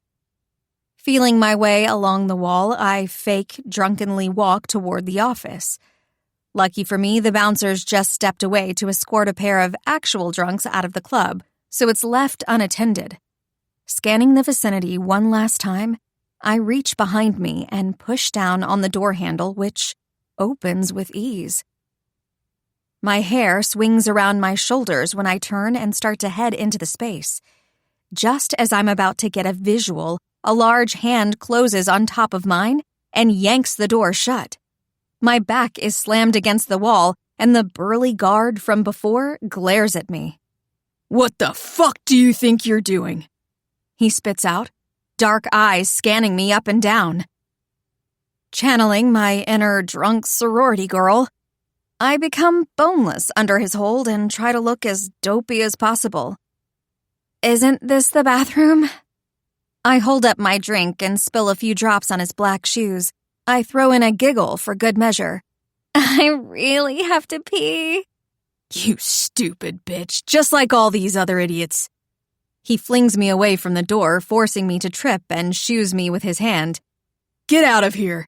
If I see you again, you're getting kicked the fuck out. I only give one warning. But wait, where's the bathroom? I continue my act as I find my footing. You'll figure it out. Go. The tone in his voice leaves no room for discussion. You won't like what happens if you don't. I throw in a whimper like I'm some poor, defenseless, frightened little girl. Fine. I stumble away, not in theatrics this time, and grab a hold of a stranger's elbow to steady myself. Hey, the girl complains. Sorry, almost fell. Pushing my way through the crowd back to the table where Ava and Spencer sit, I plop down, setting aside my halfway empty drink. What were you thinking would happen? Ava laughs as I wipe my hand of the sticky alcoholic beverage. There's no way you were going to get back there. I know, but I wanted to check whether or not I could see anything under the door or overhear anything. Spencer leans forward and lowers his voice. Celine, be careful. If this is what you guys think it is, you could get hurt, or worse. His concern is genuine and sweet, but not needed. I can't do anything. I don't have a warrant or probable cause. If anyone has to follow the law, it's me. I just hate that people might get hurt while I'm forced to wait for something to happen that's big enough to force an investigation. How's the hangover? Ava pats my shoulder as she passes by my desk toward the end of my shift the next day. I hide in the shelter of my arms to drown out all light and sound. Every shuffle of paper and slam of the door grates on my eardrums. Despite the ibuprofen I've taken every few hours, and the water I've guzzled, I can't seem to knock the raging headache. It's my own fault. I don't drink often, so it doesn't take much for me to overdo it. My muffled moan is pitiful. I'm never drinking again. I hold up a finger, wagging it in her face. And if you let me, I'm disowning you. She grabs my finger and folds it down so it's no longer pointing at her. You would never. You love me too much. Plus, all in the name of justice, huh? Shut up, I retort, and the bitch laughs at me. You're such a lightweight. The fact your hangover is lingering this long is crazy. She walks away to make a copy of the document in her hand. Thank you for stating the obvious. I lean back against my chair and slowly blink against the harsh light of the office. Whose idea was it to put these awful fluorescent lights in buildings? I knew I shouldn't have ordered shots. They're always too much for me. But at least it did help play into me just being a stupid drunken girl act. I didn't miss the way the guard kept eyeing me for the rest of the night. It was unsettling to say the least. Her boots tap on the floor as she walks back over and perches on my desk. For someone who doesn't typically drink, you were downing tequila like it was juice. I'm shocked you're able to function at all today.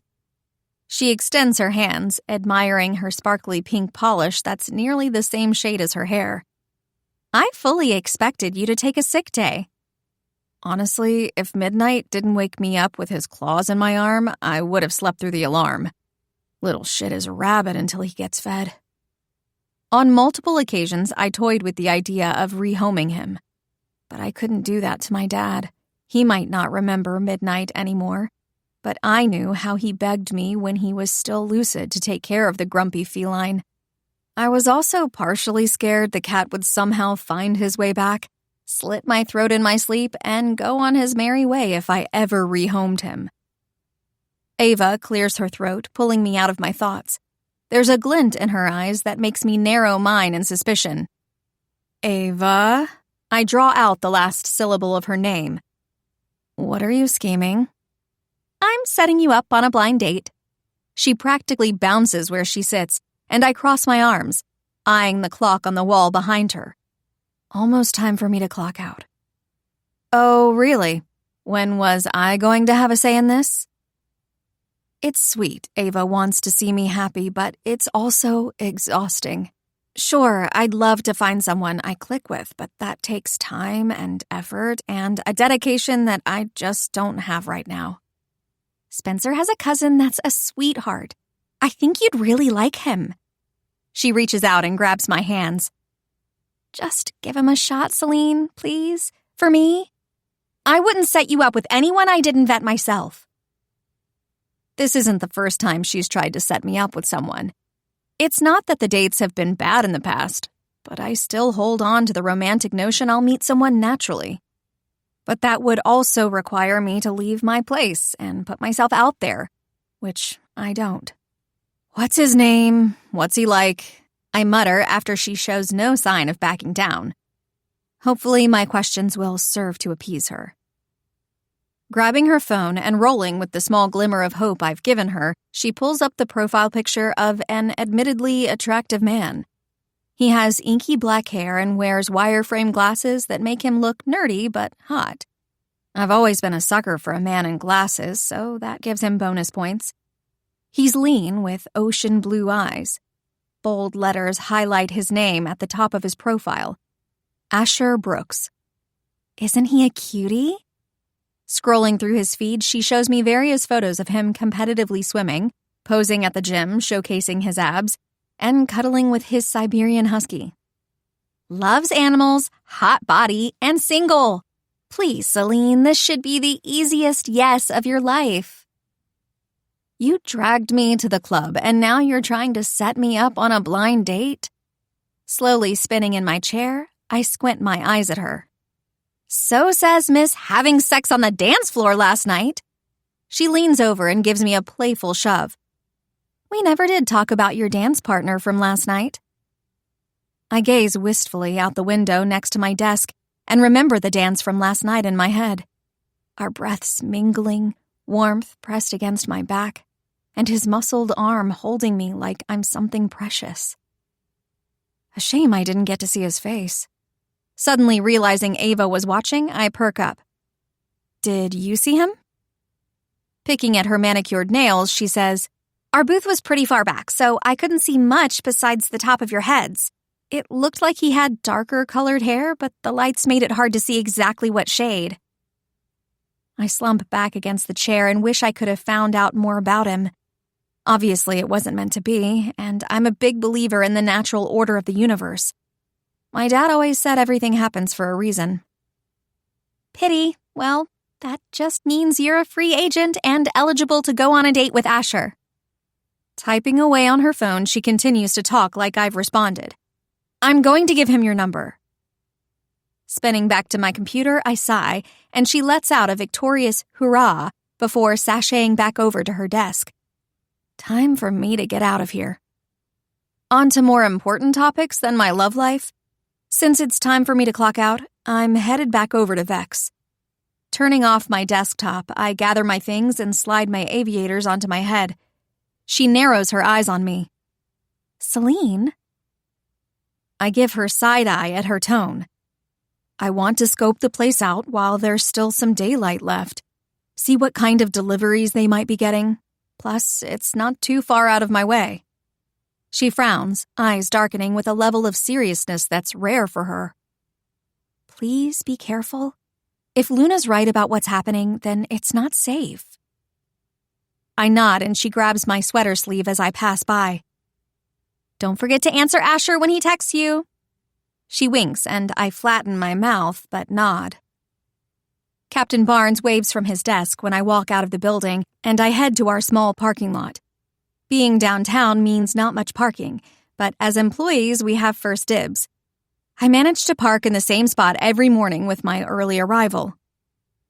Walking toward my red Nissan Altima, I click the unlock button on the fob.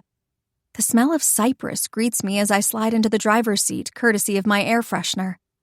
I stop in my tracks when it reminds me of the delicious smell of the stranger from the night before. Let it go. Blowing out a breath, I hit the remote start and cruise onto the street and into Chicago traffic. Vex is about 15 minutes away from the police department, so I cycle through my Guns N' Roses playlist and zone out. I'm not sure what exactly I'm hoping to find running by Vex. Once I'm home, I need to focus on the Mayhem murderer case files, but something in me says I have to stop here just in case. I park a street over from the club and get out. I scan my surroundings and make sure there's nothing out of the norm. For some reason lately, I've had the odd feeling of someone watching me, but I'm never able to spot the ghostly culprit. It could just be the case and my paranoia getting to me. Closing the door, I cross the street while there's a break in cars and slink my way to a spot that gives me a decent glimpse down the narrow alleyway alongside the club. 2 hours pass, longer than I intended to watch, and enough for my limbs to become stiff and my feet to hurt. I don't spot a single thing of notable suspicion. I suppose it's what I get for listening to Luna. Normally, I wouldn't even entertain a civilian saying something like she did, but there's something about this whole thing that doesn't sit right with me. Slowly backing away from the wall, I keep my head down and pull up my jacket collar, speed walking as silently as possible toward my car. The sun is just starting to set. As I reach the street, I notice a black sports car parked near mine with the engine running. At first, I write it off, but when I pull away, I notice it tailing me a few minutes later.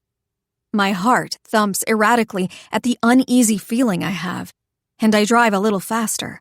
I pull into the underground garage beneath my building, making sure the car didn't manage to get inside somehow. The uneasy feeling follows me all the way up and doesn't go away. I make sure to keep my hand by my gun as I near my apartment. I make one last scan of the hall when I turn and run face first into a hard wall. A wall that grabs me. Chapter 8. Celine. Adrenaline spiking. I push against the hands holding me and whip my gun out, clicking off the safety. If I'm going down, I'm taking this stalking fuck with me. Whoa, Rambo. A startled baritone voice has me instantly looking up and into a pair of vividly green eyes wide with shock.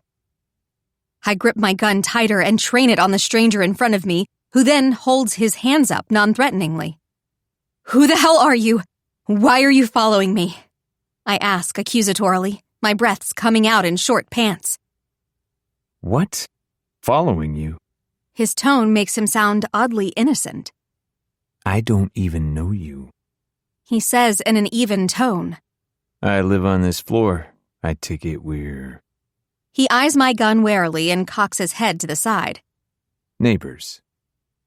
Giving the hallway another scan for anything that appears off, I look back into his eyes and see nothing malevolent. You're paranoid, Celine. These cases have me feeling a little edgy. Not that the club situation is an actual case, but it's weighing on me as such. With a sigh, I click the safety back on and pocket my gun. The man slowly lowers his hands and watches me cautiously.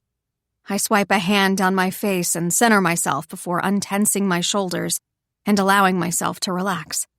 Look, I'm sorry for pulling a gun on you. It's been a weird couple of days. I give a humorless chuckle and look back up at the stranger. I burst out laughing when I see a pizza box balanced precariously on his head. I'm not sure how I missed it. I blame it on the initial shock of thinking I was being attacked. Nice hat. How he managed to get a pizza box on his head and balance it is beyond me. Lush pink lips quirk to the side, and he releases me to grab the box. While he's focused on that, I allow myself to fully examine the man in front of me. My heart races for an entirely different reason as I take him in. His red hair curls over his forehead boyishly and tapers down the back of his neck. Rogue strands fall into his eyes, and I resist the urge to swipe them away. An adorable pair of glasses rest on his nose and act like a window into his oddly vivid green eyes. He's dressed in an outfit very similar to mine, a sweater and pants in all black. A thin silver chain peeks out from the collar of his sweater. He doesn't appear outwardly dangerous. He's fit but lanky, and maybe I'm being too confident, but I think I could take him in a hand-to-hand fight if it were necessary. The hours I put into boxing should be good for something, but there's a sharpness to him, something that makes me wary. Desperate times call for desperate measures. The pizza had to be protected. He pats the top of the cardboard, pulling me out of my trance. I shake my head in disgust at myself for checking him out so thoroughly. His small smile of pure masculine pleasure tells me he didn't miss it. Maybe you should watch where you're going and not grab random women? Then this wouldn't happen, I chide, even though it's probably my fault I wasn't paying enough attention. You ran into me. He muses, and I make a move to step around him toward my door. A hot shower, my bed, and a book are calling my name after this long day. His arm shoots out, and he grips my forearm. I look down at the muscular, veined hand clutching my wrist, dwarfed under his hold, before flicking my gaze back to his. Do you want to eat with me? It comes out in a rush, and a red curl manages to fall fully into his eye. He flicks it back with a shake of his head, while his eyes remain trained on me. There's an almost predatory gleam to them. Not in a gross way, but in an intense way. Something internally tells me to still under his gaze. I'm not sure what it is, but my guard shoots back up. Not really. I thought we established we don't know each other. His eyes widen, and he takes a step back, once again letting go of me. I apologize. Where are my manners? I just moved in. He points to the door of the apartment beside mine and grins like it's that simple. What happened to Corey? He's lived here the entire time I have and never made any comments about leaving. On multiple occasions, he tried to flirt with me and failed. The douchey frat boy energy wasn't my type, but we remained cordial and made small talk when we'd pass by each other. I just saw him the other day, and he didn't say anything about moving. Is that who lived here before? He says in a way that makes me feel like he knows more than he's letting on. He shifts the pizza box to his other hand. The leasing office called me with a very sudden opening since I was on a wait list for this building. Said someone had an opportunity arise and they had to jump at the opportunity. For some reason, this makes him smirk. When I squint my eyes suspiciously, he shrugs his shoulders. I must be losing my mind because I come to an irrational decision. The words seem to tumble out of my mouth before I even know what I'm saying. It's almost like I'm being influenced by a feeling out of my control. For some reason, I'm drawn to the stranger. I have my gun on me, and people would notice if I went missing, so fuck it. You know what? I've had a shitty day, and pizza sounds great, so why not? He pumps a fist in the air, which makes me laugh. Lead the way, Mr. I drag out the last word, so he knows I'm searching to fill in the blank. I'm Xavier, but my friends call me Zav. Hi, Xavier. I purposely draw a line with the use of his full name. I'm Celine. I offer up my hand and he engulfs it with his own. There's a spark of something when our skin touches, but it could just be my half-hungover and startled state imagining things. Holding my hand for longer than necessary, he finally lets go. Come on in. His keys jingle, and I follow through the open door. I've never been inside Corey's apartment when he lived here, so I don't know what to expect. Seeing as we live in a generic rental building, I'd assume the rooms were similar, but his is much bigger than mine. The living room holds a large black couch, and a humongous flat-screen TV is mounted on the wall. There's not much decor besides some movie posters and sports memorabilia, particularly hockey-based, placed around the room. Do you like hockey? I ask. Not particularly. He sets the box on the counter. Interesting. When did you move in? My eyes continue to scan the space. I don't recall noticing any signs of anyone moving in, but I have been out of it lately. Sliding my hands in my back pockets, I graze the pocket knife I keep there just in case. My dad taught me growing up that there's no such thing as too paranoid. Yesterday. Xavier calls from the bedroom he disappeared into. I planned to introduce myself then, but you didn't seem to be home. I went door to door distributing the lemon pound cake I made for all my new neighbors. He made lemon pound cake? I try to imagine the man before me with an apron tied around his waist, baking in the kitchen that's off to the side. I hate to admit the visual of it is appealing. There are a few boxes stacked by the kitchen bar just waiting to be unpacked. I was out with friends. Making myself comfortable, I sit on a stool at the counter. You actually made the lemon loaf? From scratch? I need him to clarify so I can determine if my visual is correct or not. He swaggers back in the room, and I have to make a conscious effort to keep my mouth shut when I see him pull his sweater off. His t-shirt rides up, revealing smooth alabaster skin. Divots of muscle showcase his most likely frequent gym visits. My core clenches. Slow down. Let's not go there. Ava's right. You really do need to have sex, but sex with your neighbor is a big no-no. If it ends terribly, you'll inevitably run into him from time to time. I'm full of surprises. Pizza? Shiny white teeth reveal a perfect smile as he walks toward the box. I nod and try to get my head out of the gutter. I hope pepperoni is okay. Grabbing paper plates out of a cabinet, he divvies out 2 respective slices, which I happily take. His large frame looks hilarious as he sits himself on the small stool beside me. Why he'd buy such tiny stools, I'm not sure. Pepperoni is my favorite. Now, if you said something like ham and pineapple, then I'd have to kill you. I pick up the greasy piece and dive in. It's the best kind of pizza with fresh, stringy cheese and piping hot pepperoni. He laughs, and the sound does something funny to my chest. Resorting to murder. I like it. The roguish grin he sports holds a mischievous gleam. Companionable silence descends, and I find myself enjoying sitting here with Xavier, which is odd given my previous unease, but there's an aura around him that seems to silence my previous worries. Where did you move from? I find myself wanting to know whatever I can about this new neighbor. He's already on his second piece, and a bit of sauce clings to his lip. Sensing my stare, his tongue flicks out to pull it into his mouth. I'm kind of a nomad. Been here, been there. Wiping grease off his fingers onto a napkin, he stuffs his face with the last of his slice. I find staying in one place rather boring. You? I'm a Chicagoan, born and raised. I used to dream about traveling. His head cocks to the side when I trail off and patiently waits for me to continue. But those dreams died when I took this job and assumed partial care of my dad. He has severe dementia, and my mom is, well, I don't actually know where she is. I have a fear of jetting off somewhere and something happening to him.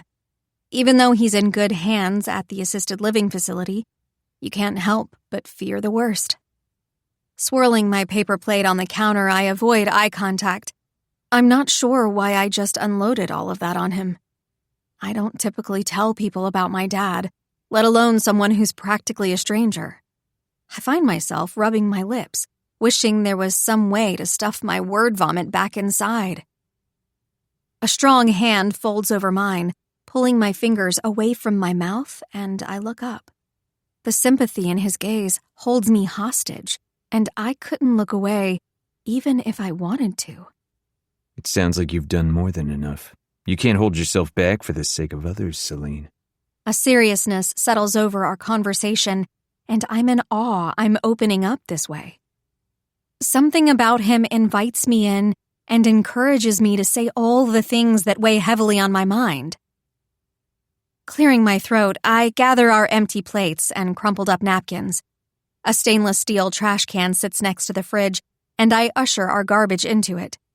Wiping my hands on my jeans, I turn back to Xavier. Well, it was nice to meet you. I force a smile and slowly make my way toward the front door. My shoes remained on the whole visit, so it makes for an easy escape. Thank you very much for the pizza, and I guess I'll see you around. Even though I say it, I secretly hope I don't see him too much. I fear my intrigue of Xavier could become dangerous to my productivity, and I can't have an attachment like this distracting me. Xavier walks toward me with the stealth of a jaguar, and I gulp. The air feels too thick, and I back up into the entryway. He prowls closer and closer until I'm backed up against the door. He doesn't hold me against it, but instead leaves a small breadth of space. I can break away if I want to, but I'm frozen in place. You definitely will. Soft lips brush the shell of my ear. It was nice to finally meet you, Celine. His intensity is electric, and I fear if I don't leave, something might happen. Good night, I squeak, extracting my body out from underneath him. As quickly as humanly possible, I open the door and slip out, not risking a glance behind me, knowing he'll still be watching. Chapter 9. Xavier. You should have seen her. She was spectacular. I thought dancing with her had me dying all over again and going to heaven. I gush, remembering Celine's sweet body pressed against mine. Although, I muse, tapping my lip. If I'm being honest with myself, if there is a God, then I don't think I'd be let through the pearly gates, for all the murdering and stuff. And the indecent way I think about Celine. Silence. You know what I mean? I prompt, knocking my hand against his arm. Silence. Are you listening? More silence. Hey, I shout in annoyance. How can my one and only friend not want to hear about my love life? Rude. What? You never fucking listen to me. I throw my hands up in exasperation. What are we talking about? He turns his good ear in my direction, but frankly, I don't see where it's any better than the other one. Celine, you old coot, I shout at the old man sitting across from me at the table. The love of my immortal life, I add under my breath. My current chess partner is 70% deaf and almost completely blind. I met Tom 60 years ago. We hit it off when I would visit his family-owned bar. They ran into trouble with a gang who was bleeding them dry financially, and I took care of the problem. We built a natural camaraderie after that, and I always made sure to stop and see him when I was in town. Thankfully, he didn't notice my ageless appearance due to his impairments. I have to admit, it's nice having something constant and unchanged in a world that does nothing but that. Being a vampire is both a blessing and a curse with the passage of time. I've come to accept the deaths of my family and friends, but every once in a while I find a soul I know I will mourn when their time comes. Tom is definitely one of those rare gems. I've never gotten the chance to grow old with someone, only him.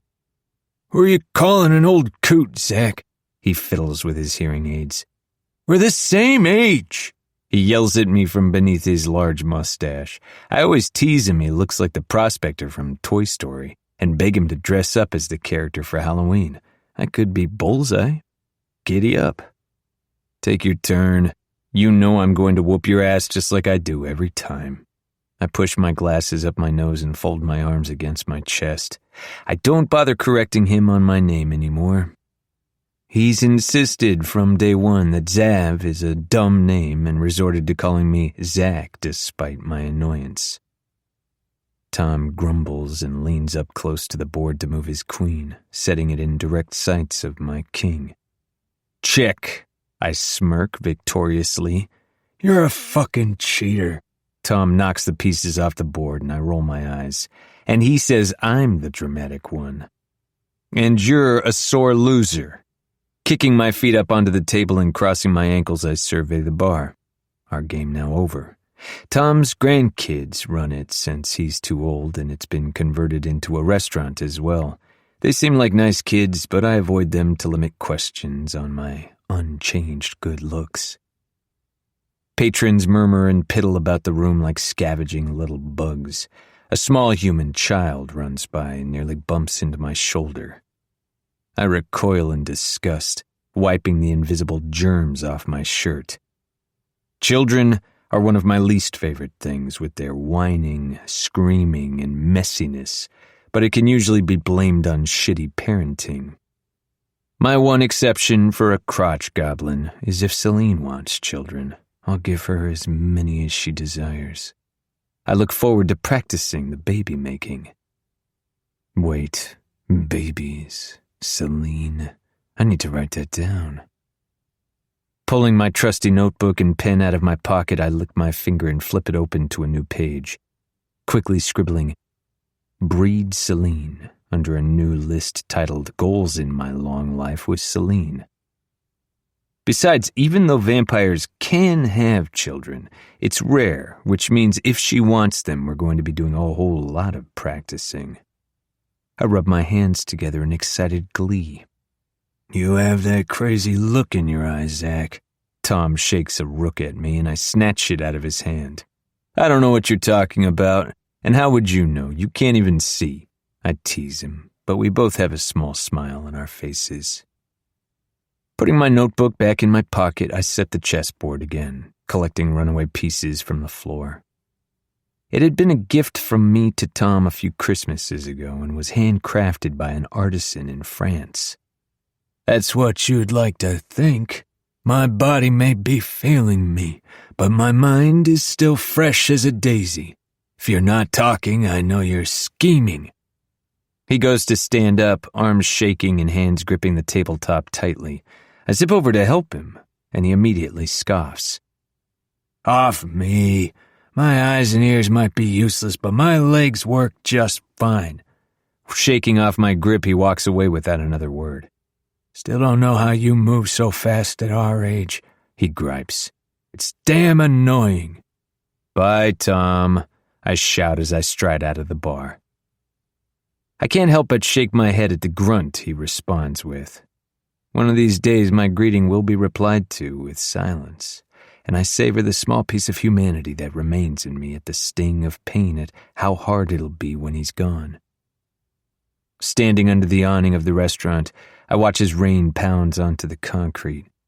My cream-colored sweater darkens from the onslaught of droplets, pooling on the fabric when I stick an arm out. Sucking the water off my lip, I head for my car parked around back. Lightly jogging over to the sleek black sports car, I tuck my large frame in and buckle up. Indestructible or not, I am nothing if not an outstanding citizen. I pull out my notebook before I drive away and scribble down.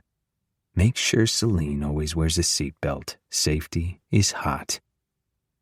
I already know the more time that passes, the harder it'll be to rein myself in when it comes to my growing desire for her.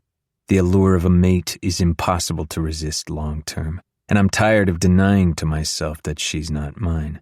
I was scared at first to acknowledge it, to give truth to what I knew was staring me in the face, because I've been alone for so long, and the small chance I was wrong held me back. It would have been devastating to think I'd finally found my mate after all these years, only to realize I'm wrong. But I'm not wrong. Celine is mine. I can't help but want to get to know her, though, slowly, properly. She's human and deserves to be courted. I want to do things right with her, the way she'd expect. Except I'm me, and if I'm honest with myself, I can never do things the normal way. I suppose it stems from living hundreds of years, but it's much more fun to do things out of the box. It keeps life interesting. My wipers furiously swipe rain from the windshield as I bob and weave through traffic. The irregular weather pattern has me tilting my head in question. It's a known fact in the supernatural community that heavy and consistent rainfall is indicative of a large gathering of creatures in one area. We tend to keep to our own species in areas across the world. Bustling populated cities are vampire territory. Wooded seclusion is a werewolf haven. The sirens stick to the beaches, dragons in mountain ranges, and so on. The heavy rainfall could either mean multiple species crossing paths in a singular location, or an influx of one. I'll have to keep my eyes and ears open for things going awry. Celine is my top priority, and I can't have trivial species drama interfering or putting her at risk. One day in the near future, I'll have to tell Celine what I am. There's no way in hell I'm existing without her now that I have her. She might be human now, but I can change her one day, when she's ready. And if she's never ready, I shove that nagging thought away. The fear that's taken up residence in the space where my heart used to be. She'll turn. She has to. There's no way I'll survive my pathetic existence by finding my mate, only to lose her to something as silly as aging. But I know I have to be careful.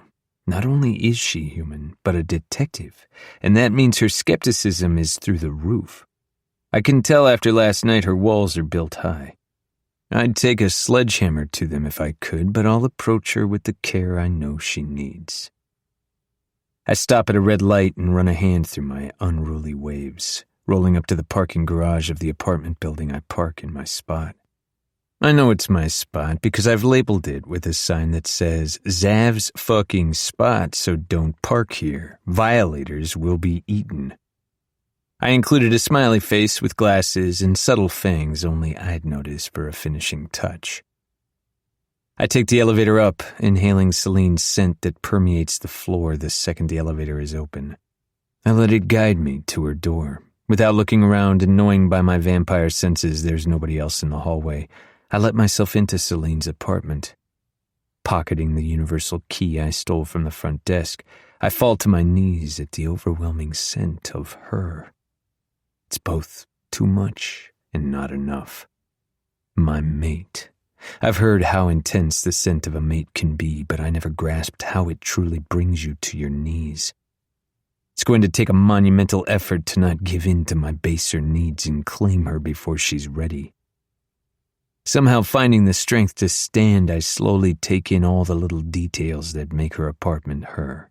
Fake candles with LED fires gently swaying to the invisible breeze are scattered throughout the space.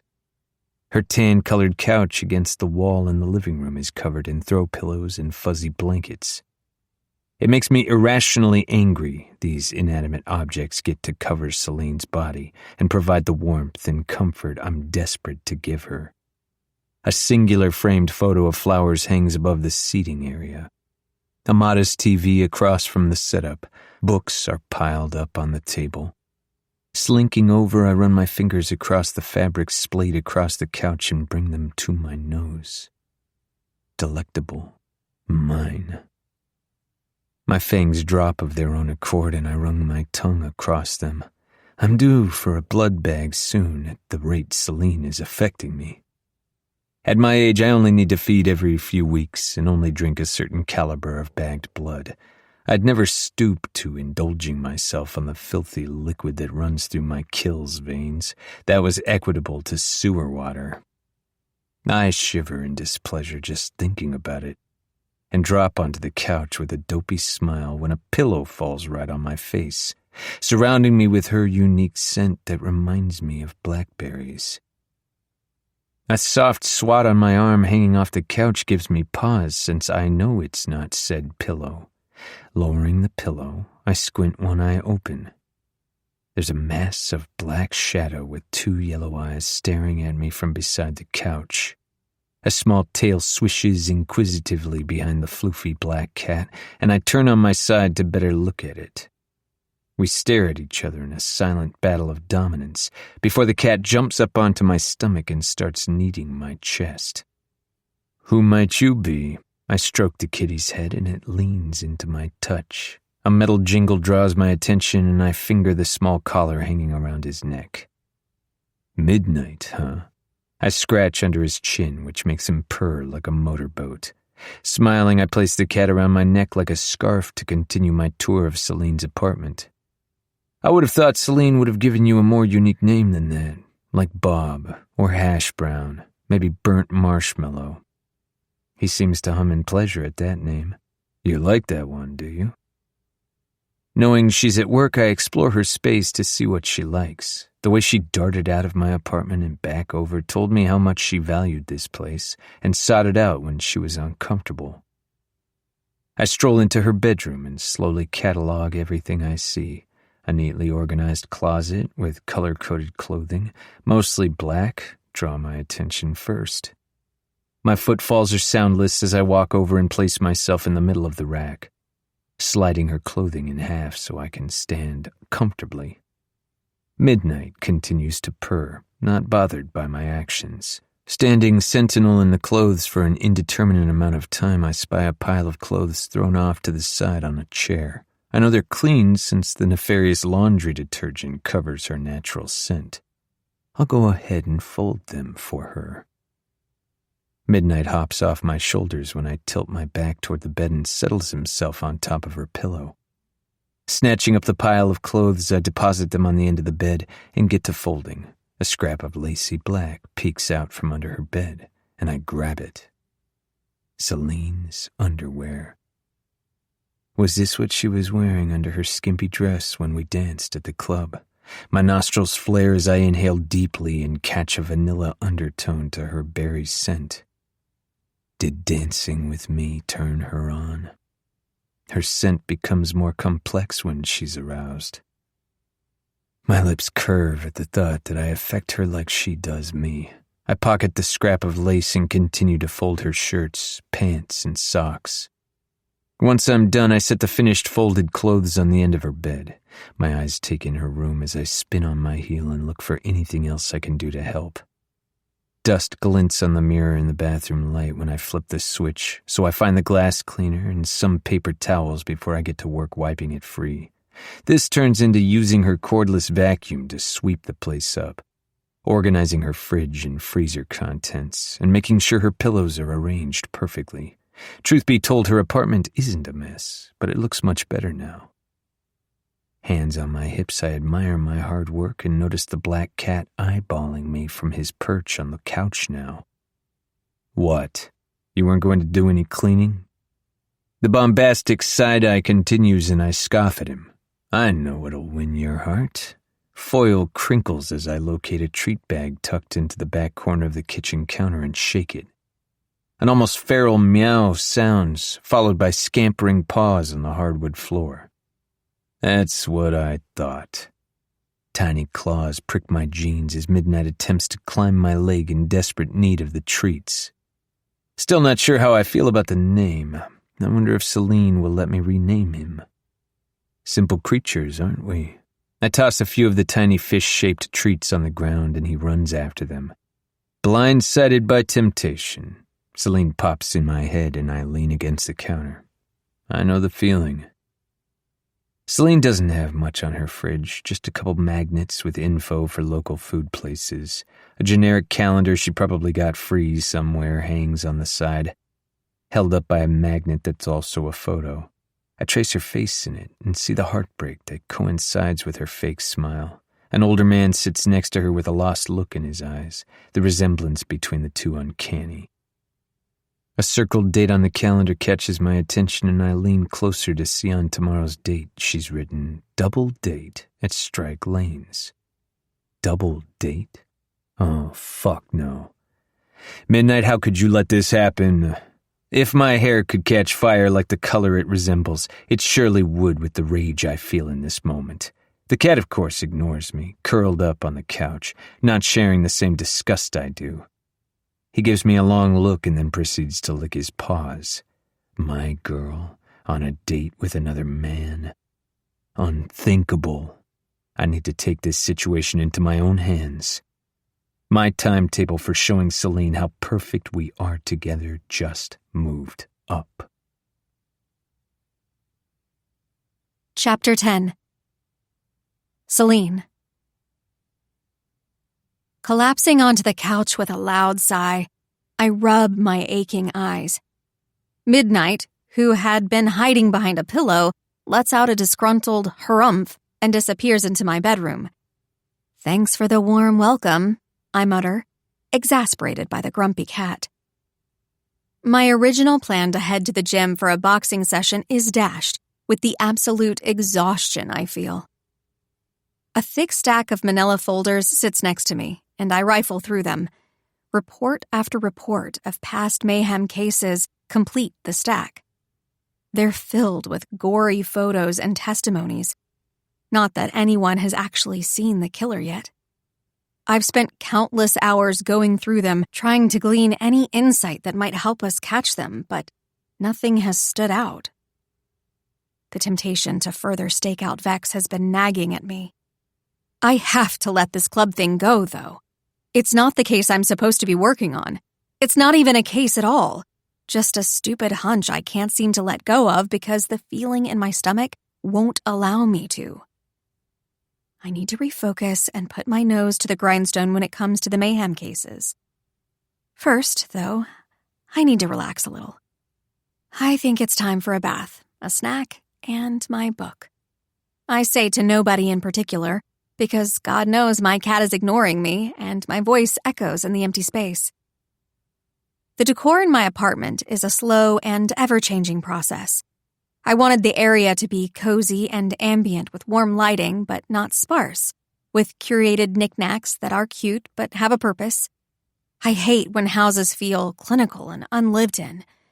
I try to keep it as clean as possible, especially with the constant cat hair piling up, but my job doesn't always allow for it. With a groan, I heave my tired body up from the couch and snag a bag of gummy bears off the counter before heading for my room. I let my hair out of its usual ponytail as I do and sigh at the pressure relief. I massage the back of my neck before realizing something is off. I pause in my tracks. Where's the pile of clean laundry I left on the chair earlier? I remember thinking to myself I should fold them before I left this morning. Otherwise, the job would be waiting for me now. But said clothes are folded perfectly and sit on the end of the bed just waiting to be put away. My brow wrinkles as I rack my brain for when I could have folded them.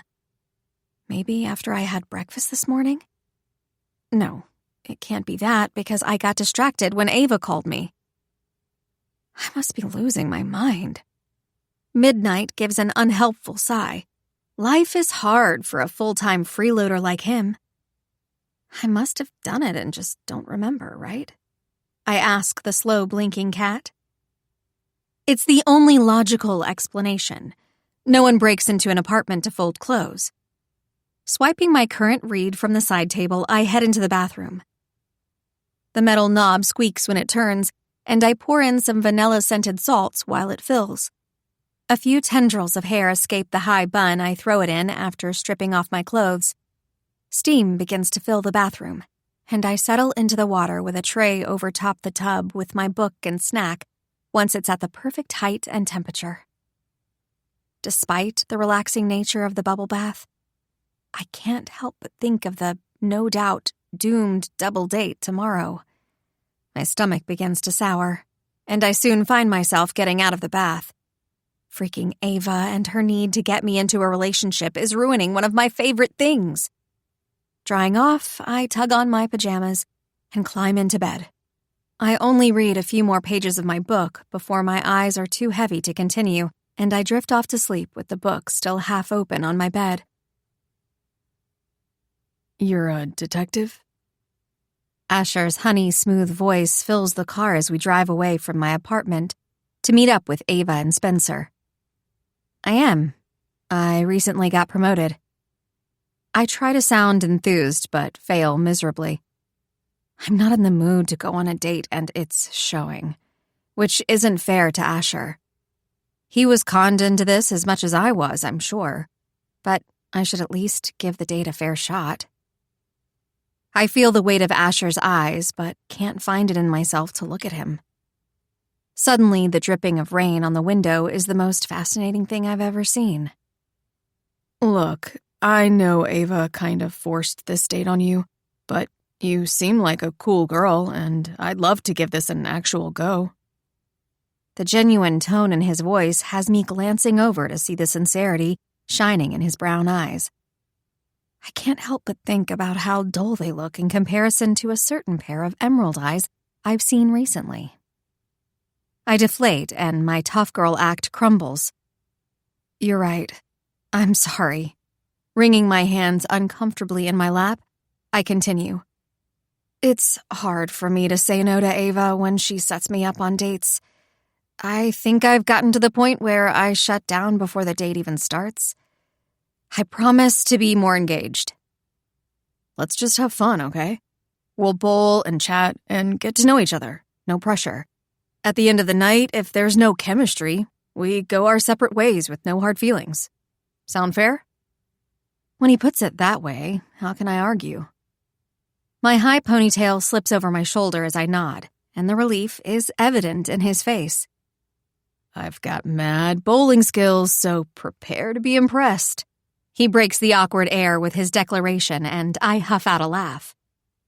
I arch a brow and challenge. Oh yeah? My aim is spot on with my firearm training, so we'll see about that. Just then, his playlist changes to a new song. You're playing Motley Crue, which I can fully appreciate. We both smile, and I relax for the first time since I got in the car.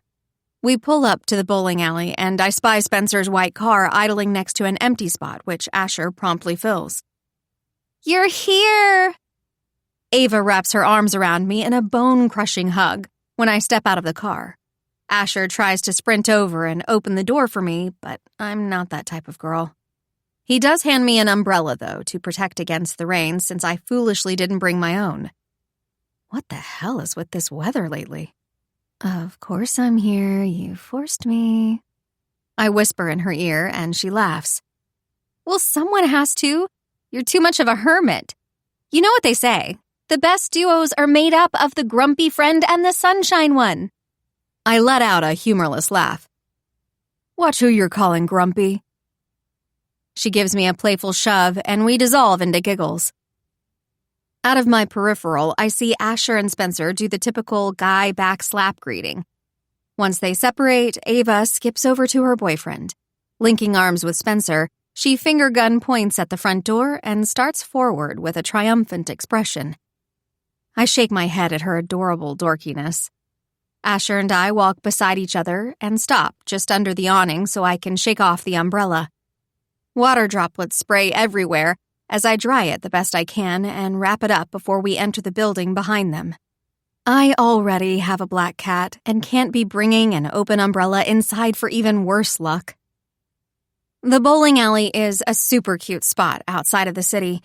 The quirky 80s carpet with various shapes and neon colors fill me with a sense of nostalgia, even though I've never been here before. A sign on the wall spouts Cosmic Bowling every Wednesday, and I can see the black lights hanging from the ceiling. It seems to be a family-owned business and employed by mostly teenagers. Let's grab our shoes. Asher takes charge and heads over to the counter. I take a moment to appraise his form. I can't lie to myself. The man is insanely good-looking. A football player in his past life, he still has the stocky, muscled frame. A small slit out of his eyebrow due to a past injury gives him an edgy vibe, but once he opens his mouth, you can tell he's a sweetheart. He's wearing a red and black plaid flannel on top of a black shirt, with light jeans, which makes him resemble a lumberjack more than anything. What size shoes do you need? A strangely familiar voice asks Asher, and I tilt my head in question. Why do I know that voice? Stepping around Ava and over to the counter, my eyes widen in shock. Xavier? The incredulity is obvious in my voice. You work here? Lo and behold, my mysterious new neighbor stands behind the counter donning a blue-striped Strike Lanes uniform. We never did discuss what he did for work, but I didn't peg him as this. Not that there's anything wrong with it. The one and only. His thin silver chain catches the light when he leans over to grab Asher's shoes. I'd pick up odd jobs around town to keep me busy. Shoe size? He nods toward the rack behind him. 10 split. I'm promptly cut off and shock floods my features when he's already handing me a pair of size 10 shoes. What the hell? How did he know? I reluctantly accept the pair when he hands them to me. Our fingers brush and a familiar zap of energy passes between us.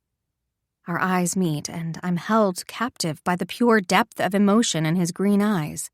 In a blink, it's gone, leaving me questioning if it was ever there, and Ava and Spencer nudge their way to the counter. 8s, please. She eyes me with a questioning gaze, and I purposely ignore her, striding over to the lane Xavier assigned us where Asher already waits, typing all our names into the system. By the time I reach him, he's taking off his shoes when I sit down and begin to untie my own sneakers. I love my trusty boots, but decided it was easiest to go casual since we'd be swapping out our shoes for the ugly clown clompers. These always feel so clunky, don't they? Asher's long legs stick out, heels clicking together like we're in the Wizard of Oz, reading my thoughts. There truly is no place like home, and I'd love to be there right about now. I hate that I'm like this, and even though Ava's meddling can be tiresome, I understand where she's coming from. I'm never going to meet someone if I don't get out. It's not like my knight in shining armor is just going to burst through my door and cuddle up on the couch with me, and that be that. Looping the shoelaces through and tying tightly, I stick my own legs out. They really do. Doesn't mean I won't kick your ass, though. I give him a playful squeeze on his arm, trying to look like I'm more into this than I really am. Asher laughs and stands, holding out one of his large hands for me to take. My hand slides across his roughened palm after a moment of hesitation, and he pulls me up before awkwardly letting go. We walk over to the rack to pick out our respective balls. I'm sure there's a rhyme and reason to what ball you're supposed to pick, but I just go with what feels right and doesn't seem like it'll rip my arm out of its socket when I throw. Asher, on the other hand, looks like he's taking it very seriously, even holding the ball up to his face to closely examine the surface. Happy with our selections, we join the table again where Ava and Spencer have already picked out theirs. Celine, you're up first. Spencer points to the screen, and I see my name at number 1 on the list. Walking up to the lane, I hold my red ball to my face and let out a breath in an effort to focus. Striding forward, I wind back and let the ball go as my arm comes forward. It careens down the wood and knocks all 10 pins down in one go. I let out a whoop and throw my hands up in the air. "Damn, girl!" Ava yells from her seat, and I high-five her when she passes by to take her turn. "You're going to wipe the floor with these fools." Asher claps in disbelief. Bringing the heat. I see how it is. Did I or did I not say I was going to kick your ass? A triumphant grin graces my face, and I fling my hair to the side dramatically to bring home my point. I can't help it that I have a competitive streak a mile long. I like to win. Who doesn't? We all clap for Ava when she gets a spare. Spencer gives her a blush-inducing kiss, and Asher heads over to the lane for his turn. He picks up his ball and wags a finger at me like he knows he's already got it in the bag. Shaking my head and crossing my arms over my chest, I sense him before I hear him. An ominous yet comforting presence over my shoulder. It's odd how much he affects me when I barely know him. Xavier. Where'd you learn to bowl like that? His crimson head of hair appears in my peripheral as he stands next to my chair. Ava and I have gone a few times to another bowling alley. Glancing quickly at him, I get my fill before watching Asher take his turn. He's who I should be paying attention to since we're on a date. I shouldn't be staring at my neighbor. My very attractive neighbor. Right as Asher winds up, Xavier lets out an obnoxious sneeze that has us all jumping in surprise, Asher included, whose ball goes right into the gutter. He turns and glares at Xavier, who suspiciously wipes non-existent snot from his nose and apologizes. I'm so sorry. That really came out of nowhere. The dust. He waves a hand nonchalantly in the air. Should I turn on the bumpers? Like the cat that ate the canary, he smirks to himself and walks back to the front counter to help customers without waiting for a response. What a weirdo. Asher mutters and sits down like a petulant child when his second attempt results in only 3 being knocked down. He just had to sneeze, I defend, even though that was the most obvious fake sneeze ever. Better luck next time. Spencer claps his back. Time passes by quickly, and we play until we have 2 frames left. I'm absolutely crushing it with a perfect game so far. Besides his initial miss due to Xavier's shenanigans, Asher is close behind with mostly strikes and a couple spares. Ava is third, and poor Spencer falls in last place with his god-awful bowling skills. He blames sore muscles from working out, and Ava placates him but rolls her eyes with mirth behind his back. Asher seems like a super nice guy, and I'm having fun, but something's missing. I'm sure we'd get along as friends, but the chemistry is lackluster. Throughout the night, I continue to feel Xavier's eyes on me and have to make a conscious effort to hold back the shiver my body wants to let out. I don't risk looking back since I don't know what I'd be tempted to do. Asher pulls me from my thoughts when he motions toward the restrooms, and I nod. He walks away, and Ava slides over to my side of the chairs, taking his recently vacated one. "How's it going with you lovebirds?" Her shoulder knocks into mine. "Ava, I just met the man." "It seems like you're getting along, though," she defends herself. Whenever I've run into Asher at Spencer's family functions, he's been so sweet. Plus, if you end up getting married and I'm married to Spencer, we'll be like distant sister wives. Kind of. Really, keep it in the family. Ava laughs as she tries to make sense of her own joke. I take a sip of the pop I bought halfway through the game and try not to laugh at her confused face. A weird, distant growling noise tickles my ear, but looking around, I don't see anything out of the ordinary. Must be the lane machinery. Setting my cup down, I finally respond, "He's super easy to get along with, but I don't know if the spark is there, you know?" She nods in silence and doesn't push the issue any further, but there's no mistaking the flash of sadness in her eyes. I wish she understood that I'm okay. Sure, I'd love to find a man I enjoy spending time with, but I'm content on my own. It's going to take someone special for me to want to be around them like how Ava is with Spencer. I almost groan at how good it feels to stretch when I stand and reach my arms up. Taking in the room, I see the bowling alley is almost completely cleared out since the facility closes soon. A few stragglers remain, finishing their games like us, but it's gotten much quieter. I risk a glance toward the counter, but am slightly disappointed to see Xavier isn't there. Sitting back down on the hard blue chair, I settle in to wait for Asher when it's like I manifest the man I was hoping to see. A long, elegant finger taps my shoulder, and I turn to see Xavier with a hand extended and a piece of paper with a message written on it. Confusion must show on my features, but I accept the scrap of paper anyway. Saw your friend doing the boot scoot, and he asked me to deliver this message. I won't charge a delivery fee. Tipping his head toward the note with subtle amusement in his eyes, I quickly read it. In scrawling handwriting, it says, "So sorry for the abrupt departure, but I have a family emergency I have to attend to. I had a great time tonight. Asher." "He left?" Ava asks incredulously, peeking over my shoulder to read. Looks that way. Xavier shrugs his broad shoulders and walks away. "Well, that's shitty. I guess a family emergency is something you can't mess around with, but he picked you up." She sighs, and I swear she's more upset than me, if the dejected tilt of her shoulders is anything to go by. "Let's just leave. We were almost done anyway. Spence and I can drop you off at your apartment." We start to gather our things and put our less clownish shoes back on. Slinging my purse over my shoulder, we head toward the front door and drop our bowling shoes on the counter. Just as we're about to make it out, we're stopped by a familiar figure. I'd be happy to take Celine home.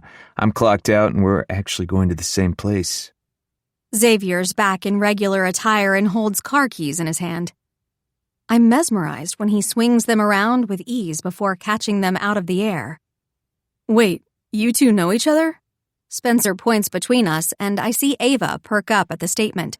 She clocked something was going on from the start at the counter. Xavier's pressing gaze forces me to answer when he doesn't. "We live close to each other, actually. He just moved in." I wince knowing Ava's going to have a field day with the information. "Are you now?" Her blonde brows raise. "What a small world." Eyes darting back and forth between the two of us, I avoid eye contact but don't miss her grin. "Do you feel comfortable going home with him?" I don't miss the wrinkle in Xavier's brow when Spencer asks.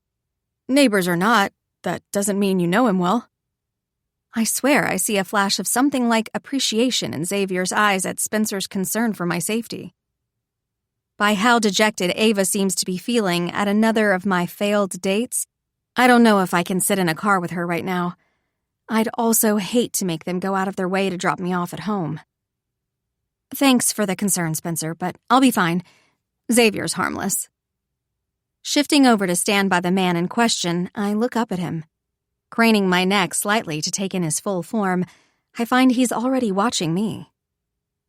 Plus, I'm an officer, and between that and my boxing sessions, my self-defense skills aren't lacking. Xavier smiles at my comment. "So there will be no funny business." Ava clears her throat and breaks the spell. "Okay, well, I'll see you tomorrow, Celine. Text me when you make it home." I nod in understanding, and she gives Xavier a scolding look. "Take care of her." You never have to worry about that. He responds with a slight growl in his tone. They continue their stare down until she must see something that sets herself at ease. Spencer wraps an arm around her shoulders and pulls her outside with a last small wave. Xavier holds the door open for me and winks. Shall we? Chapter 11. Xavier. Celine touched me. Celine touched me. Xavier? Hello? Her delicate hand waves in front of my face and cars honk behind us. I startle and step on the gas. Catching me off guard is no easy task, and yet Celine does it effortlessly. My brain short-circuited when she brushed an eyelash off my cheek a second ago. It's the first time our bare skin has touched, and I want to cement the memories so 500 years from now I still know how it feels. Are you okay? She presses. I shouldn't have touched you without your permission. She apologizes. No, it's not that. I swallow down my desperation to say yes. Please touch me some more. Touch me everywhere. Touch me anytime you want. Just lost in my thoughts, I finish with instead. Thanks for driving me home. I would have hated to make Ava and Spencer go the opposite way of their apartment just for me. My steering wheel squeaks in alarm when I squeeze too hard in an attempt to calm myself down. Her words are going in one ear and out the other as I focus on deep breathing, just like the yoga instructor in the class I popped into a few months ago told me to do. My teeth grind together and I bite down to cover my fangs that have popped out involuntarily. No, now is not an appropriate time for a fang boner. I can't seem to control them around her, and that's going to quickly become an issue because I fully plan on spending more time with her. The garbled response is uncivilized at best, but it's all I can do. Celine leans forward to look at me when she finally realizes something's wrong. I try to lean away and let the collar of my coat hide my face. Go away. I will the pesky canines to retract, but so far they're not going anywhere. Are you okay? Her sweet voice holds so much concern, and I jerk when she lays her palm on my thigh. I'm already dealing with a fang boner. The last thing I needed is an actual one, too. Just started to feel a little weird. I mumble around my fangs, willing them to recede. Stupid fuckers never listen. Do I need to drive? Do you want to stop? The concern in her voice amplifies, and I curse myself for worrying her. Wait, she's worried about me? If I could blush, I most certainly would be. My sweet girl is worried about me, when all that's wrong is me wanting to take her to Pound Town and mark her as mine. No, I'm fine. I try to reassure her. We're close to the apartment.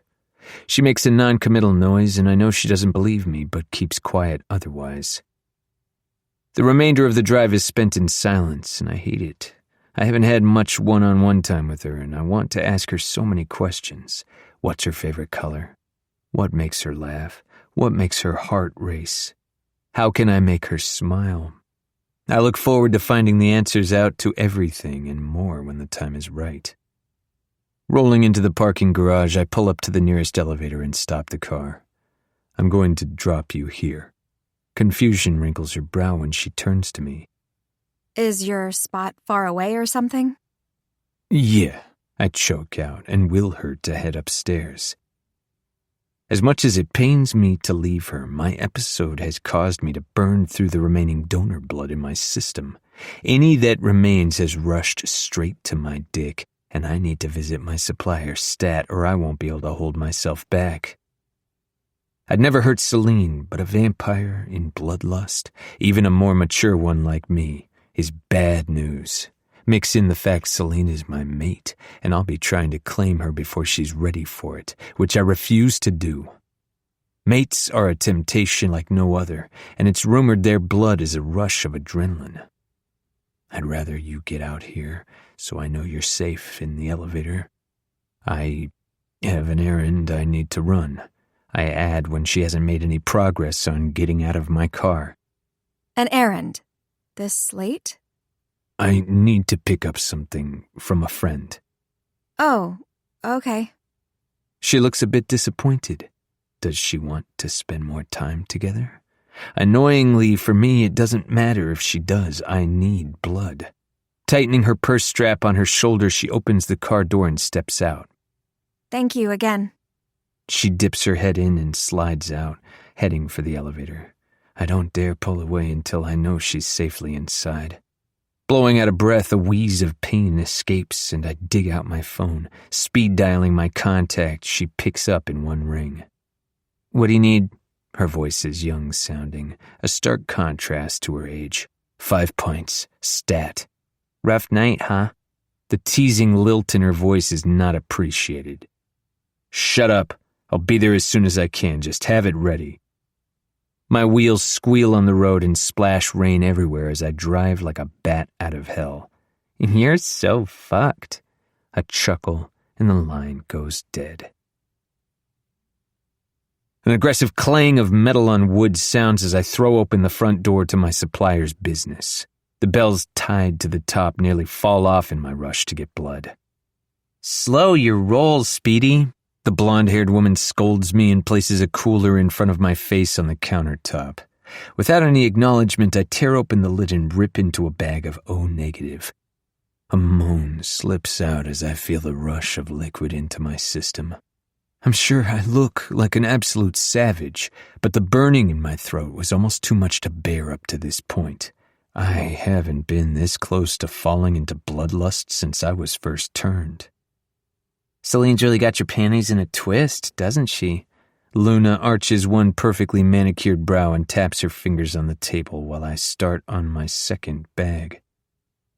I give her a scowl while I continue to drink, and only when I'm finished with my third bag do I finally feel like myself again. Sighing, I sit down on the bar stool of the coffee shop bar and level her with a no-nonsense look. How'd you know? I could see you perched on the roof of the building across the street like a ginger gargoyle the other day watching her. You're not slick. You killed one of my patrons. She raises a brow at me, but I don't apologize. I've known you for 20 years, Zav. You don't stick around unless something catches your eye, and I think that something is a 5'7" tall brunette. Spill. Her smile is teasing but curious. You're too nosy for your own good, Luna. My empty blood bag lands next to her, narrowly missing her face when I launch it her way. She wipes a fleck that's landed on her wrist. How else do you expect me to live out my eternal life? Gossip is what makes the world go round. Wavy hair cascades over her shoulder as she grabs all the emptied blood bags and tosses them in the incinerator she keeps in the closet. Luna and I met in the early 2000s in New York City. A one-night stand gone wrong solidified her fate as a forever 24-year-old. The bastard was a one-pump chump who turned her and ran. The guy nearly drained her by accident and felt bad about it, so he turned her. I'd be lying if I said we didn't mess around in the beginning, both lonely and needing companionship. But we quickly found we were better as friends. She was someone I made sure to stop and say hello to if I was in town. Plus, she keeps a blood stock for vamps in the area. A coffee shop by day, a blood bar by night. It was the perfect cover. Humans would never be able to fathom what walked among them right under their noses. She's my mate. I dropped the bomb, figuring I should get it out of the way. It's probably wrong of me that she's the first person I tell, but I'm pretty sure Celine would run screaming from me if I told her. Or worse, laugh. A clunk echoes throughout the room when she drops her phone on the ground. Her mouth is a perfectly round O shape. That would be comical if the shocked expression on her face wasn't as annoying as it was. Here come the 20 questions. Are you fucking kidding me? The shrill squeak she lets loose makes me cringe. She gives me a punch in the shoulder. Why would I joke about that? Already exasperated by the conversation, I start to sip on my fourth blood bag, thankful my fangs have fully retracted now. I've already run through my head how ludicrous the situation is. Not that I'd trade Celine for anything. Xavier Lockwood. Her face holds the biggest smile I've ever seen. You have a mate. And it's Celine. Her face morphs back to shock. A human? That's rare. A slight breeze tousles the hair falling over my glasses when she rushes over in a blur. Plopping down on the bar stool in front of me, I lean back when she encroaches into my space. Tell me everything. How did you find out? Does she know? Of course she doesn't know. That means you'd have told her what you are. When are you going to tell her you're a vampire? You'll have to, since she's a human. Will you turn her? How will she Luna, for the love of God, shut up. Already fed up with her questioning, I cover her mouth with my palm and pull it away once she stays quiet. Her teeth nip at my hand like a little fledgling, and a hiss comes out. I bop her on the nose. You brat. I'll tell you if you promise to keep your lips zipped. She mimes zipping her lips, and I smirk. I was leaving one of my art scenes, I say for lack of a better idea of what to call it, when something tugged me toward her. Luna rolls her eyes at the mention of my art. I know she hates when I talk about it, but I continue. She took my breath away. It felt like I got hit by a truck. When I finally caught her scent, the world was ripped right out from under me. It's like my life starts and ends with her now, and I can't let her go. The fact she's a human and I'm a vampire doesn't matter. I know it's rare and definitely odd she's human, but it doesn't change anything. Mates aren't all that rare for those of us who are of the supernatural variety, vampire, fae, shifter. But having one that's human is. It's uncommon enough that I've only ever met one pairing in my 300 years. It was a wolf shifter and her human mate. My eyes flutter shut under my glasses at the memory of how she looked that first night on the scene. Celine was a stunning and intelligent creature, and all mine. You've got it bad, Luna laughs and pats my hand. I'm happy for you. Truly, Celine is one of the nicest humans I've ever met, and I know she'll be good for you. But shit, a human. I won't be good for her. I balk, pure offense sharpening my words. Spinning around from me on her stool and walking away, she volleys back. She needs to keep her wits about her around you. You'll corrupt her, Xavier. That's what I'm counting on. I chuckle, but stop when I remember a crucial detail. Wait, you were the one that encouraged Celine to go to Vex's grand opening, weren't you? I cross my muscled arms over my chest and glare. Yeah? I've heard whisperings that something is going on there. She's a damn good cop, and I pointed her in the direction of a case. Shrugging her shoulders, she continues to put away clean dishes. It was a club, one where she wore essentially nothing and looked like a walking snack. Raking a hand to my hair, I fight back my anger and remember the men and women who stared at her with covetous eyes. I stepped in to stake my claim as quickly as I could, but the damage had been done. Do you know how horrible it was to watch her basically dance naked in front of everyone? Pursing her lips, she rebuttals. She deserved some fun, and you're not her parent. Let the girl live. Plus, like I said, she was investigating a case. And how was I supposed to know she's your mate? She doesn't smell of you yet. What exactly did you have her investigating? I think it's a drug front that's dabbling in trafficking. It's been hard for even me to get the straight of it. Luna, you sent Celine there knowing that? I explode, standing straight up. The anger I feel is all-consuming, and if this is a peek into what I have to look forward to, I don't know if I can handle it. If I'm a possessive bastard on a good day, I'll be downright murderous on a bad one. Celine is mine, and she'll come to no harm under my watch. Chill. A dirty dish rag hits my face. She was obviously fine and can take care of herself. Grabbing the soiled cloth before it stains my shirt, I lob it back at her. We push each other's buttons, but I need moments like this to rein myself in, and she knows it too. You're going to be the death of me. A sigh leaves my body and I deflate. You're already dead. Silence fills the space as I stare at her for a few beats before I turn on my heel and walk toward the door. I'm leaving. The door jingles as I open it. And you're an idiot. Luna's melodic laughter follows me and I stop, remembering my reason for initially coming in. My feet pound on the wooden floor as I sprint over to her backup cooler and steal a few extra bags of blood. You greedy little pig, she calls out. I'm adding that to your tab. I stick out my tongue and dart out into the night. Chapter 12. Celine. How's he doing today, Sharon? The woman slowly ambles next to me as we make our way down the hall of the assisted living home. Pictures of smiling couples and families line the walls, aiming to incite happiness, but instead fill me with dread with their hollow smiles. Today's the day. Marked on my calendar every third Wednesday of the month. It's my day to come see my dad. Will he remember me? Will he be docile? How long can I stay this time? Guilt gnaws on my stomach that I can only manage to come once a month. Not because I don't have the time, but because it's so painful for me. I just can't make myself do it more than once every 4 weeks. The facility isn't exactly close, nearly 2 hours from Chicago with traffic, so that serves as a deterrent as well. You caught him on a good day, sweetie. She rubs my shoulder in reassurance, and I instantly relax, letting out a sigh of relief. I know you deal with it every day, but it never gets easier, does it? My forced smile hurts my cheeks, and I zero in on the familiar door at the end of the hall as we inch nearer. Unfortunately not.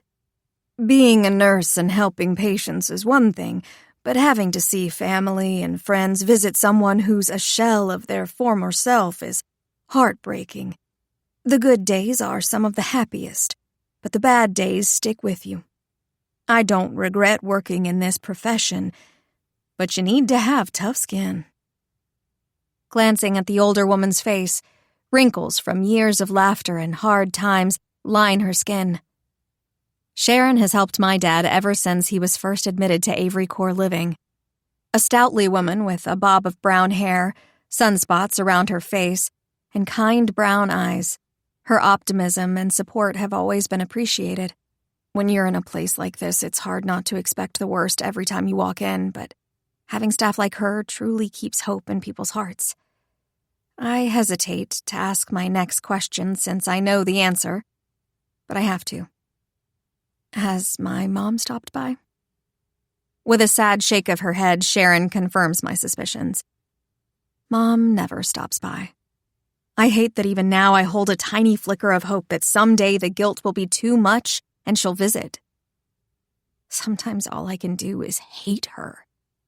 Our steps slow as the door draws ever closer. But I halt my steps. This conversation isn't one to be had in front of my father. The way she abandoned him. Who could do that to their spouse? Sharon stays quiet and simply listens. She's amazing at that. But then there are times I hate myself because I understand in a way. It's tough. Look at me. I can only manage 1 visit a month. I give a humorless laugh, toeing the light green carpet with my boot. I gaze at nothing. But at the end of the day, my dad can't help his situation, and being here for him is what's right. You're a wonderful daughter. I hope you know that. When he's coherent, he always mentions you. She tucks a strand of flyaway hair from my ponytail behind my ear and smiles at me with a motherly grin. It's more than my mother has done in the past 15 years.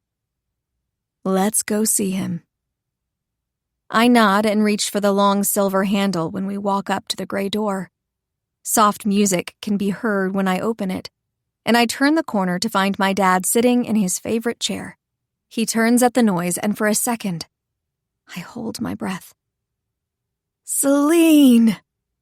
A huge grin splits his mouth, and I nearly collapse on the spot. His good days are rare, and I didn't know how badly I needed one until he says my name. Hi, Daddy. My voice is barely a whisper, and I can't hold myself back any longer. Rushing toward him, I give the biggest hug I can muster. His arms come around me, now frailer than ever before, but the strength and love in them can't be mistaken. What's going on? Something wrong at school? My shoulders tense at his question because this is one of the worst parts. He remembers things, but not always correctly. Yes, he remembers me, but His memory right now is from a past self when I was still in high school. It's best to meet him where he's at, so I go along with it.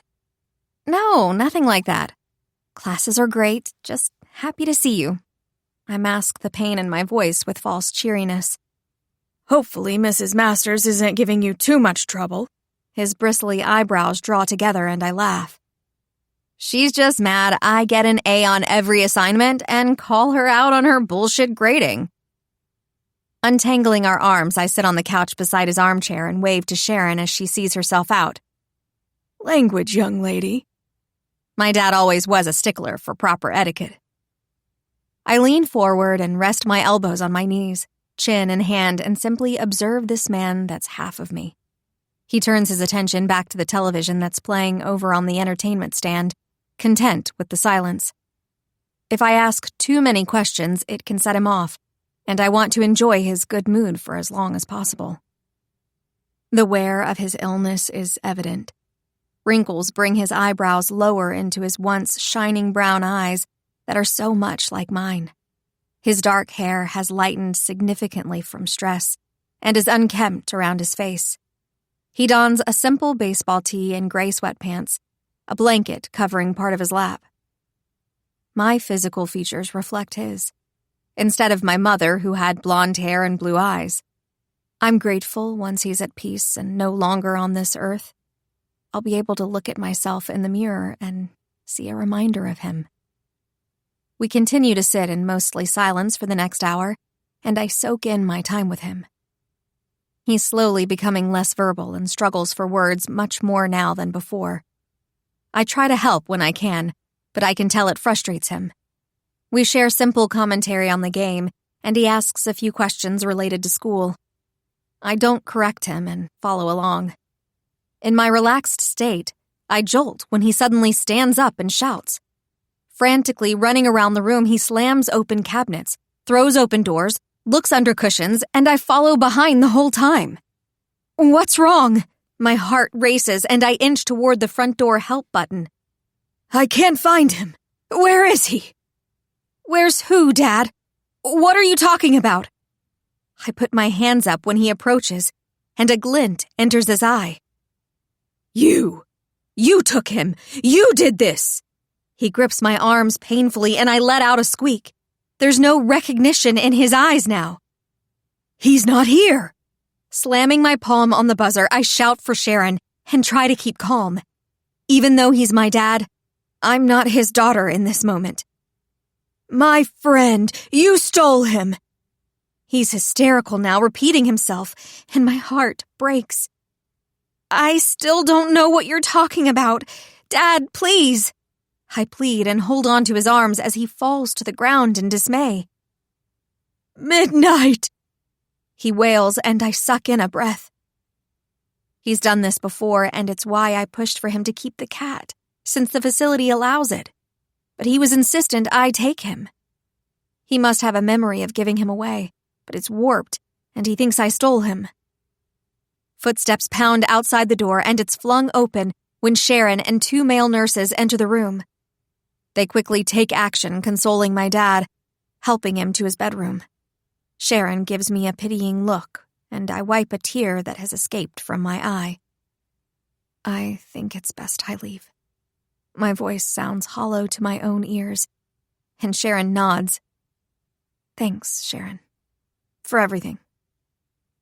With a last pat to my back, she walks with me to my car and closes the door behind me when I get behind the wheel. No more words are exchanged, but there doesn't need to be. The drive home is excruciating. There's no way in hell I can listen to music or an audiobook and pretend what happened didn't. That means I'm left with my thoughts as I stare blankly and go through the motions of driving home. Was the light I just passed green? I don't even know. But the fact my car hasn't been smashed by someone else's probably means I'm fine. My thoughts continue in an endless cycle of nonsense, and I'm honestly not sure how I make it to my building. Besides making a stop on floor 5 for someone to go up to 15, I'm left blessedly alone in the elevator. The ding of the cabin lets me know I finally made it to mine. I step off and walk like an emotionless zombie down to my door. Standing in front of it, I freeze, and then suddenly the dam breaks. It's like standing in front of my apartment far away from what just happened gives me an excuse to let go. The sound I let out must sound like a dying animal, but I can't hold it in any longer. I made it so close to safety just to lose it now. My coat catches on the textured wall as I back up and slide down it, collapsing in a heap on the ground. My keys fall from my hands, sliding out of my reach. Tears stream down my face in a constant flow, and I curl up into a ball, tucking my head into my knees. I can't muster the energy to pick myself back up and get inside, so I just sit there and let the emotions carry me away. I cry for my dad, who's been dealt a fate he didn't ask for. I cry for myself, who's lost both of her parents. I cry for the uncertain future that seems to hold nothing but isolation and agony. I'm distantly aware of the creaking of a door opening and the thud as it shuts. Clothing rustles and a warm presence to my right has me peeking out from under my arm. I find Xavier crouched, watching me with a melancholy look on his face. He's wearing a black sweater that looks so soft I want to cuddle into it, and his silver chain lies around his neck. When he tilts his head, his silky red hair moves and covers his glasses adorably. He watches me watch him and slowly opens his arms. The silent show of comfort somehow has more tears flooding out of my eyes, and I dive into his arms. They wrap around me so tight, I feel my own heartbeat echo between us. Shh, Celine. I've got you, pretty girl. He holds my neck with one hand and undoes my high ponytail with the other to allow my hair to cascade down my back. The pressure relief feels wonderful, and he gently strokes my tresses. I swear I feel him press a kiss to my head, but it's so soft, it could be my imagination. His words only make me cry harder, and I'm embarrassed by the way I melt into him. But it feels so good. He's practically a stranger, and yet the comfort I feel around him is undeniable. The invisible pull between us is magnetic. I can't figure out how he's always there when I seem to need him. I've got you. You're safe. He continues to murmur in a soothing tone. His voice vibrates against my chest, and I settle further into his lap, fully surrendering myself to the warmth. Whoever hurt you, just tell me and I'll kill them. It was my dad, I say, voice hoarse. I told you about him. He has dementia. Today was a bad day. We stay like that for God knows how long, and I selfishly linger for longer than I should. When his arms randomly tighten, I feel like he needs this as much as I do. My face is tucked into his neck, and his vanilla and cypress scent fills my lungs. My hiccups finally quiet down, and I know I can't stay any longer in the safety of his arms. I have to pull on my big girl pants and bring myself back to reality. Slowly pulling away, I'm stopped short when Xavier pulls my forehead back to his and keeps me there. My eyes widen in surprise, but his are closed tightly, like he's trying to savor the moment. His thumb comes up to wipe my cheek with a gentleness that has my eyes blurring again. I blink and the moment's over and he's pulling me to my feet. I awkwardly avoid eye contact, slightly embarrassed by my actions and not wanting to talk about what just happened. Xavier must sense how I feel because, at my mumbled thanks, he simply strokes the side of my head one more time. He picks my stuff up and slips my key into my door for me. I back away with one last small smile of appreciation and head into my apartment, but not without one last glance at him, where he stands with a sad smile. Chapter 13. Celine. Resting the back of my head against the door as it closes, I rub my eyes and groan. What a shit show of a day. I'm glad I got to see my dad, but it was a rough one.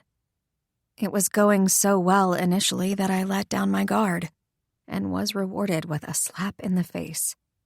Meow. A black floof yells at me from the floor, sitting like a perfect angel. I know better, but still risk it and reach down to hold him close. Midnight allows it like he knows what's happened and I need comfort. Animals are smart like that. I pet his soft head and run my finger down his little nose. In a rare show of affection, his pink tongue flicks out to lick my pointer. See, we can be friends. Rocking him like a baby in my arms, we have a moment that's promptly ruined by a knocking at the door. Midnight yowls and scratches my arm in the process of sprinting away. Ow, you little shit!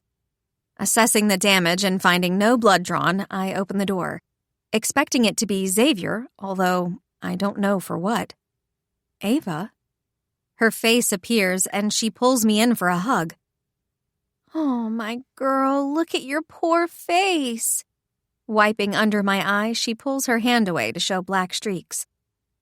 I hoped it would be a good day, but I guess not. Oh my God, I must look like a clown. Rushing to my bathroom and leaving her to let herself in, I stare at my appearance and let out a squeak. Jesus, I look awful. Mascara is smeared everywhere and my eyes are puffy and red-rimmed. My face is blotchy from my outburst, and I make quick work wiping off as much gunk as I can with a washcloth. I turn my head from side to side and don't see any other makeup, but it's not great. I just have to accept my sorry state for now. Get out here and let me comfort you. Ava calls from the living room. I didn't drive across town for nothing. What are you doing here, Aves? I question, plopping down next to her when I meander my way back in with a forced smile. I knew today was that day of the month, so I wanted to stop by and check in. And I'm not talking about your period. She supports her head with her hand and leans her elbow against the back of the couch. Warmth shines in her eyes, and I'm instantly surrounded by her healing aura. Thanks. I'm all right. I fold my arms across my abdomen and lay back against the couch. Oh, I know you're all right, you hussy. Ava swats my shoulder and I scoff. What are you talking about? I ran into Xavier in the hall. He literally lives right next to you. Not just in the same building, but next door. She draws out his name when she says it, and I know I'm in trouble. Did you sleep with him last night? Her voice goes up a few octaves, and I jump up to defend myself. What? No! Frantically waving my hands, I try to put her suspicions to rest. Yes, he lives next to me, which is a crazy coincidence, but nothing happened. He got me home safe like a perfect gentleman. I don't mention the weirdness when he dropped me off, or him comforting me during my meltdown, knowing that'll add fuel to her gossip bonfire. I pray Xavier didn't mention it during whatever conversation they had. Ava gives a disappointed noise and slinks back down on the couch. I wouldn't have judged you if you did. He's a hot piece of man, and from the little I've seen, he genuinely seems into you. If you don't feel a spark with Asher, why don't you go on a date with Zav? Zav? I question incredulously. Since when were they besties and on nickname basis? A loud thud followed by several bangs next door has us both jumping out of our seats and running to the door. The fuck? Was that his apartment? She asks, as I'm already knocking on his door to make sure he's okay. The man in question appears within a few seconds. One emerald eyeball shines back at us through the small crack he's opened of the door. Xavier, are you okay? I try to see more of him through the tiny sliver to make sure. Yeah? Why? Ava and I share a confused glance and look back at him. We heard some pretty loud thuds coming from your direction. Did something happen? Xavier sighs and fully opens the door to show blood trickling down the side of his face. What the hell happened? I jump into action, shoving him aside and racing toward the kitchen. Ripping off a piece of paper towel, I run it underwater and wring it out before blotting his forehead when he sits in front of me. I grip his chin gently and push his glasses up onto his head to properly wipe the stream of blood away. What starts as frantic concern on my part turns into intense heat as our eyes lock. There's an emotion reflected in his eyes I can't place, but it makes butterflies awaken in my belly. With his glasses out of place, I can fully appreciate the sharp angle of his cheekbones, the curve of his jaw, and the perfect symmetry of his face. My eyes dart back and forth between his, and I step further into his body. His arms firmly wrap around the backs of my thighs, and I let loose a sigh I didn't know I was holding. The bubble is broken when Ava gasps, and I abruptly step back, clearing my throat. So, Ava purses her lips. That thing I was talking about? She gives me a knowing look, and I threaten to throw the bloodied paper towel at her. Bloodborne pathogens be damned. Tapping her foot, she sets her sights on Xavier, who pushes his glasses back in place. God, he's fucking hot. She came over here to comfort me, and now she's pushing me into yet another date. I know she means well, and I do like Xavier. But I wish she didn't feel like she has to worry so much about my love life or lack thereof. Celine wants you to take her on a date. What? Xavier and I shout simultaneously, a grin quickly spreading across his face. Ava! I hiss vehemently. I'd love to. Xavier responds cheerily, linking his arm with mine. I turn to him in shock and quickly regret it when I tweak my neck with the force of my whiplash.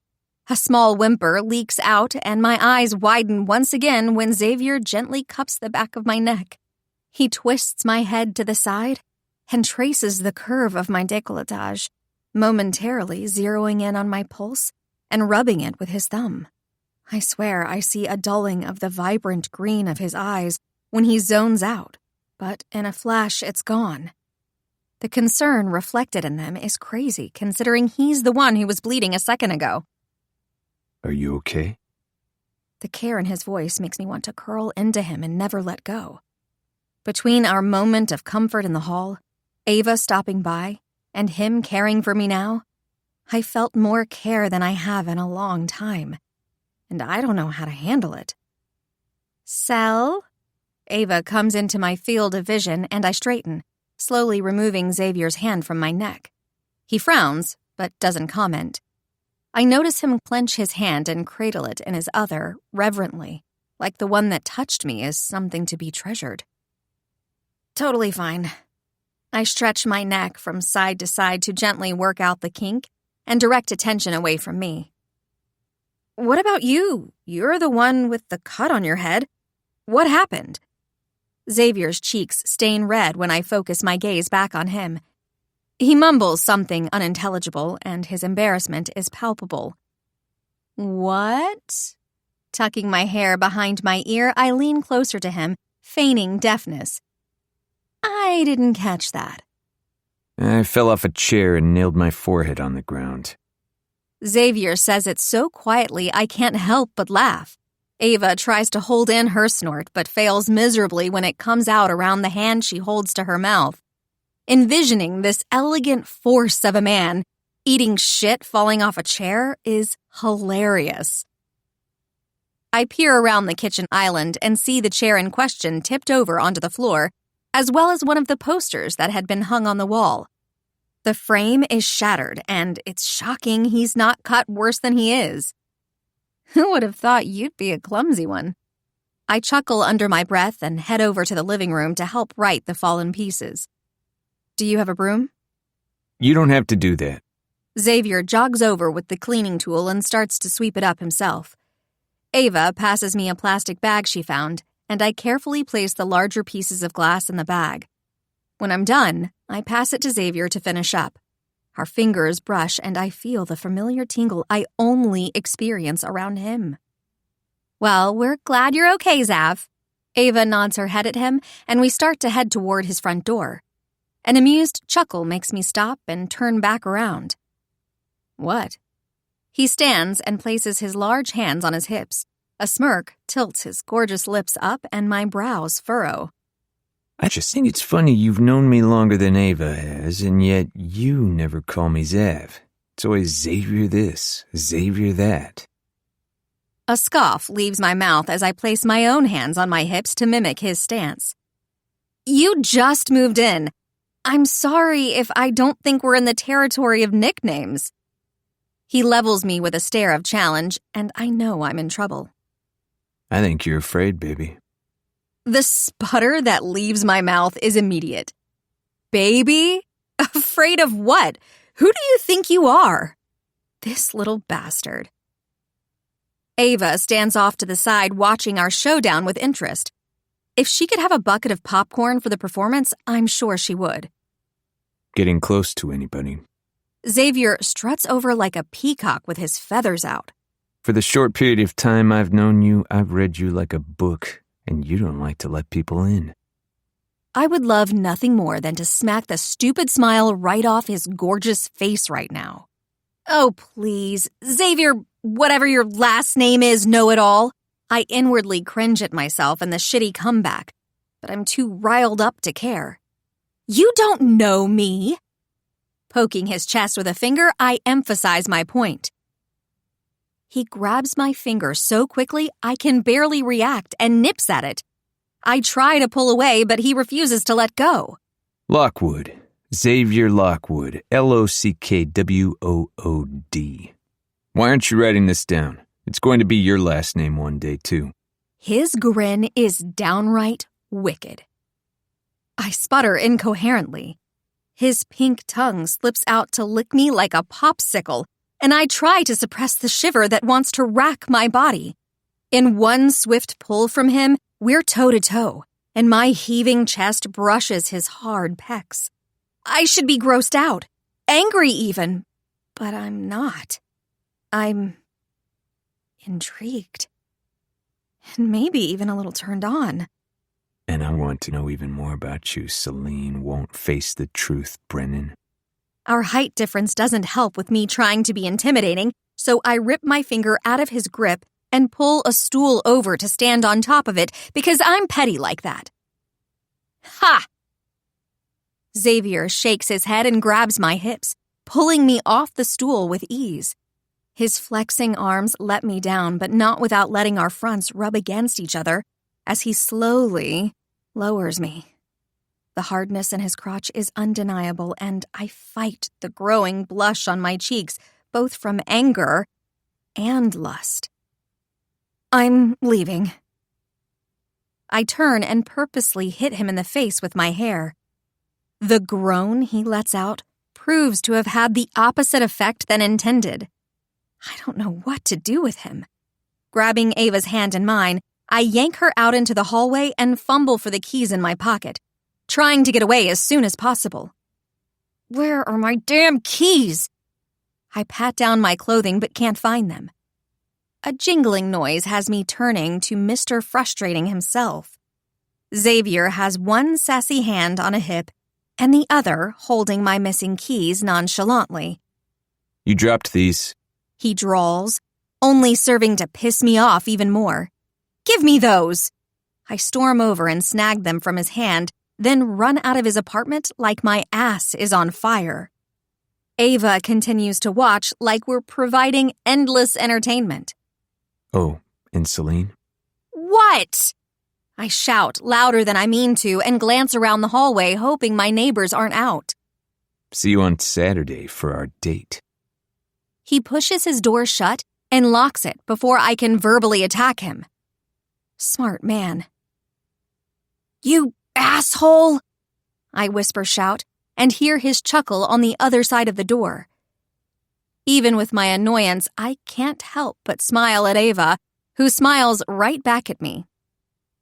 Want to explain what that was? She asks, pointing over her shoulder toward Xavier's apartment. It's like you forgot I was standing there. I've never seen you get so wrapped up in someone. I couldn't if I wanted to, because I have no freaking idea. Chapter 14. Xavier.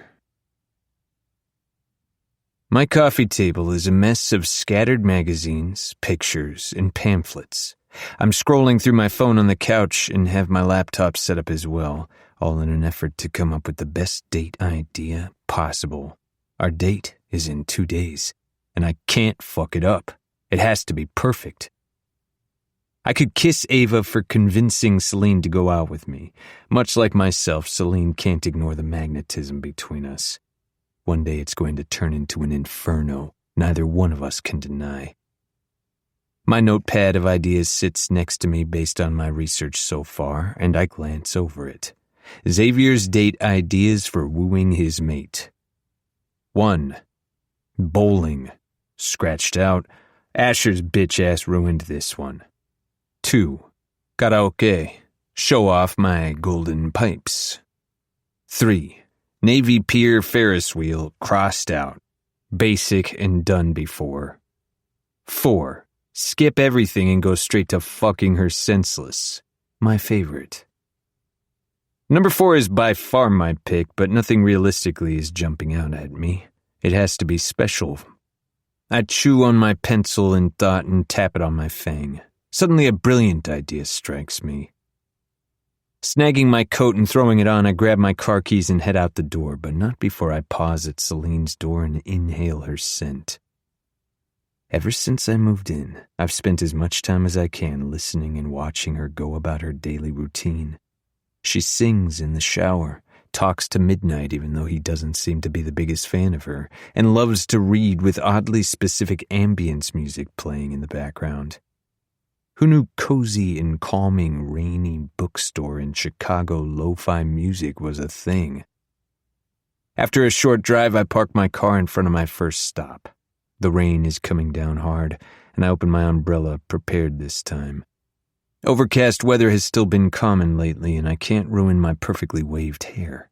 Tossing it out of my eyes, I look down at a large puddle that shimmers in front of me. Red, orange, and blue city lights reflect in it, capturing the bustle of the city. My chest tightens when my eyes play a trick, and I see a blurry Celine standing next to me. Quickly turning, I see a brunette passing by in a rush. Not Celine. I knew it wasn't her by the smell, but still my shoulders droop and I trudge sullenly into the restaurant. Scanning the room, I spy my unsuspecting victim where he always sits in the back corner of the bar. I make my way over, step silent. His eyes are closed and a plan concocts itself in my head. Creeping over stealthily, I avoid running into customers and tables before I lean down behind the man and yell in his ear. Boo! Nothing. Hey! Nothing. Are you kidding me, old man? The fun officially sucked out of my plan, I plop down on the chair unceremoniously in front of him. He decides to open his eyes right then, and I swear his hearing and vision are perfect. He just likes fucking with me. Oh, Zach, it's you. When did you get here? Wrinkled and time-worn hands rubbed the sleep out of his soulful blue eyes. From young man to now, he's always been a kind human, but that doesn't mean he doesn't drive me batty. Ha, vampire jokes. You're the worst, I mumble, but fold my arms in front of me and get right to business. I need date ideas. Date ideas? What do you take me for? I haven't gone on a date in 50 years. Mirth dances across his face. You haven't either, you crusty old fart. Who's the lucky lady? The one I've been telling you about, Celine. And please, if anyone's crusty, it's you. My chair tips back as I lounge. You finally ballsed up and asked her out, huh? A raspy chuckle comes from him, ending in a deep cough. Time, the ever-silent killer, has caught up to Tom, and I cringe internally at every cough and sputter that comes out of his body, not ready for our friendship to end. Something like that. I clear my throat, leaving out the detail of Ava forcing the date on Celine. I'm glad you find my situation so funny, but seriously, I'm desperate. My knees thud on the ground as I grab his hands and plead in front of him dramatically. Please, Tom. Okay. He grumbles and throws my hand off his leg. I settle in my seat once again. Back when my Betsy Joe was still alive, we loved to go to Navy Pier and ride the Ferris wheel. A nostalgic look smooths out his wrinkles and his eyes zone out, lost in a memory. We'd bribe the attendant to let us ride multiple times without getting off and kissed whenever we reached the top. She always scolded me for doing it, but I knew she secretly loved it. He winks at me and a sigh leaves his lips. The view was fantastic at night, and there are plenty of establishments to get dinner at, so that's my vote. I rubbed my chin in thought. I already came up with the Navy Pier idea, but crossed it off due to my fear that it might be too cliché. Something with a beautiful view is a great idea, though. At my silence, he continues. Something else we did was grab dinner and then catch a movie afterwards. Celine's a detective, like you said. Maybe she'd like the new thriller flick. Tilting his head in thought, he laughs to himself. Or there's a showing of that 2000s vampire romance if you're into that stuff. What's wrong with vampires? I gasp. Immortal beings that either sparkle or burn in the sun? Pfft. Well, both are untrue, so... He can't hear me over his laughter, not that I want him to, but I still feel the need to defend myself, fucker. Just don't overthink the date thing, Zach. Women aren't as hard to please as you'd think. Just show that you put a lot of thought and care into it. How did you know Betsy Joe was the one? Curiosity gets the better of me. I've never flat out asked him before in fear of bringing up old wounds. Tom flashes the biggest grin, and I can't help but smile back at the adoration in his eyes. There's also a sheen of sorrow and loneliness that I know stems from the loss of his person. Having his kids and grandkids around helps soothe the ache, but he still misses his love. If Celine was ever taken from me, no, I can't think that way. I suppress a growl that threatens to rise up in my throat and lick my fangs that have descended in anger. The napkin on the table in front of me shifts slightly at the breath I blow out to calm myself. My canines thankfully retract. This whole mate thing is hard. I've had 300 years to learn how to control myself, but finding my mate has thrown all that out the window. It was love at first sight. Well, maybe not for her, but it was for me. Out of my peripheral, I spy a few patrons listening in. Tom has a way of drawing people in even though he can come off as brash at first. People think it's crazy, but I swear time stopped when she walked in the room. His eyes go distant, and I just know he's reliving a memory. Shaking himself free, he says, All right, that's enough of that. Scram, everyone! I can only be mushy for so long. He waves his hands in the air as if swatting the crowd away. They disperse, and it's left just us once again. Next time we're having a rematch, so I can beat your ass in chess. He smiles at me, and I lightly pat his back, glad he's not letting our last conversation ruin his mood. You got it, Tom. What? Bye, Tom. Uh-huh. He makes a shooing motion with his hand. Now get out, and go plan your date. Back to our usual banter. I tip my invisible hat to him and rush out the door, an excited but nervous mess. Chapter 15. Celine. Captain Barnes ambles over to my desk and taps it with the folded papers he holds. Witness here for you, Brennan. For me? I rack my brain for what it could possibly be for. Running my fingers through the long strands of my ponytail, I give him an imploring stare. Well, Detective Waters would be doing intake, but she's out until tomorrow afternoon on vacation, so you're up. He crinkles the papers, shoving them into his pocket. Once she's back, she'll take over. I collect a notebook and pen, standing from my desk. No problem. He nods and walks away with a whistle. Approaching my destination, I spy Captain leaning against the interrogation room door.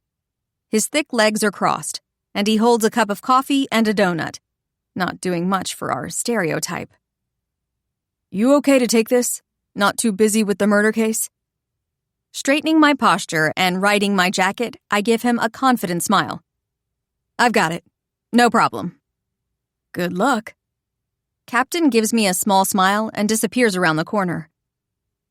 Turning, I push open the door to reveal a stunning woman seated at the metal table. She looks up at me with teary brown eyes framed with thick lashes. Luscious black hair flows in a silky curtain down her back. Her makeup is flawless, save for the black streaks of mascara running down her cheeks. Not that it dulls her beauty. Dressed in a maroon sweater and dark jeans, she could say she just got off the runway and I'd believe her. An intense energy emanates from her. It's slightly intimidating and pressurized, which is odd since her body language is so demure. Hi, my name's Detective Brennan. I ease into the room, offering my hand. What's yours? She sniffles and takes mine in her respective dainty hand. Genevieve. I brought you some water, if you'd like it. I extend the glass, and she wraps elegant fingers around it to take it. Thank you. Genevieve, I want to help you however I can. Do you feel comfortable telling me what brought you in? Or do you need a minute? Gently sitting in the chair across from her, I slowly place my notebook and pen on the table, ready whenever she is, but not wanting to pressure her. No, I'm okay to proceed. She blows her nose in a tissue and takes a deep breath before launching into her story. My best friend Katie and I are like this. She holds her entwined fingers up for emphasis. We text constantly to keep each other updated on our day, no matter how stupid the update may be. Genevieve gives a watery smile. The other night we were out clubbing and I decided to head home first. I told her we should share a cab, but she lives in the opposite direction, so she insisted on taking her own. She sniffles and stares at the table in front of her, lost in a memory. I got home fine and waited for an update from her saying the same, and I just never got it. Tears continue to stream down her cheeks. I've called her so many times, I can't even tell you, and tried to get into her apartment, but nothing. Poof! I'm worried something happened to her. This isn't like her.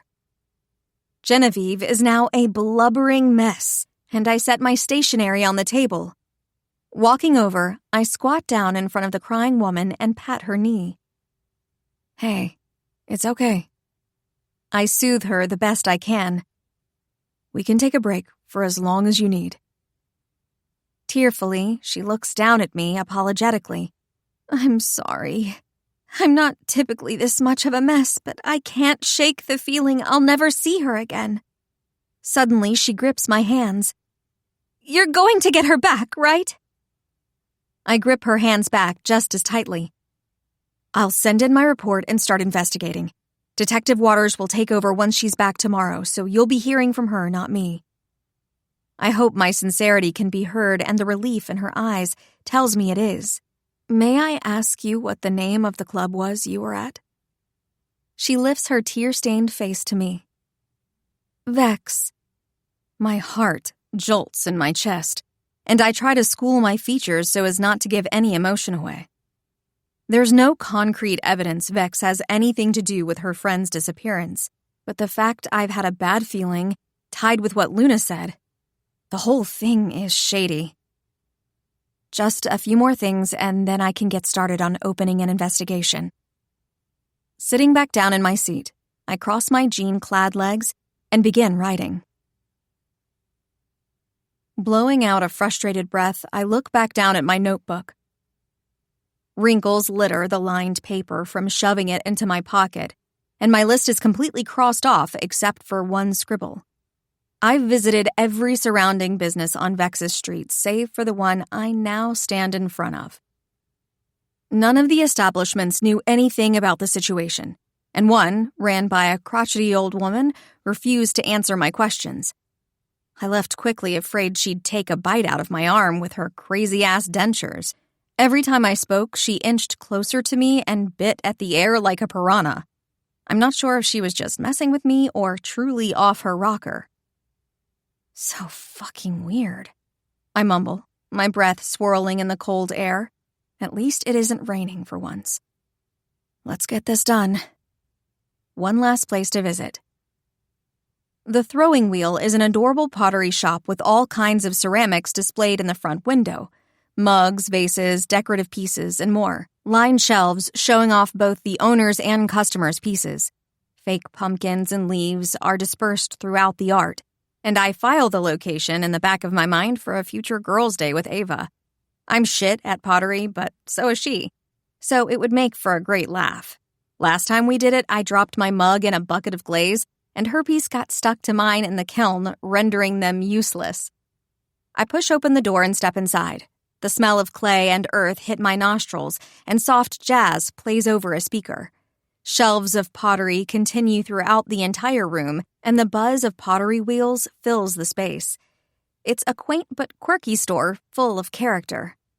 A class is in session, and I hear the teacher instructing the attendees on how to throw a clay cylinder. Quietly walking toward the middle of the room, I try not to disturb anyone.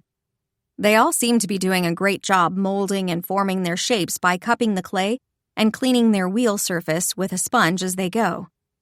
The class is men and women of all ages, some couples, some friends, and others on their own.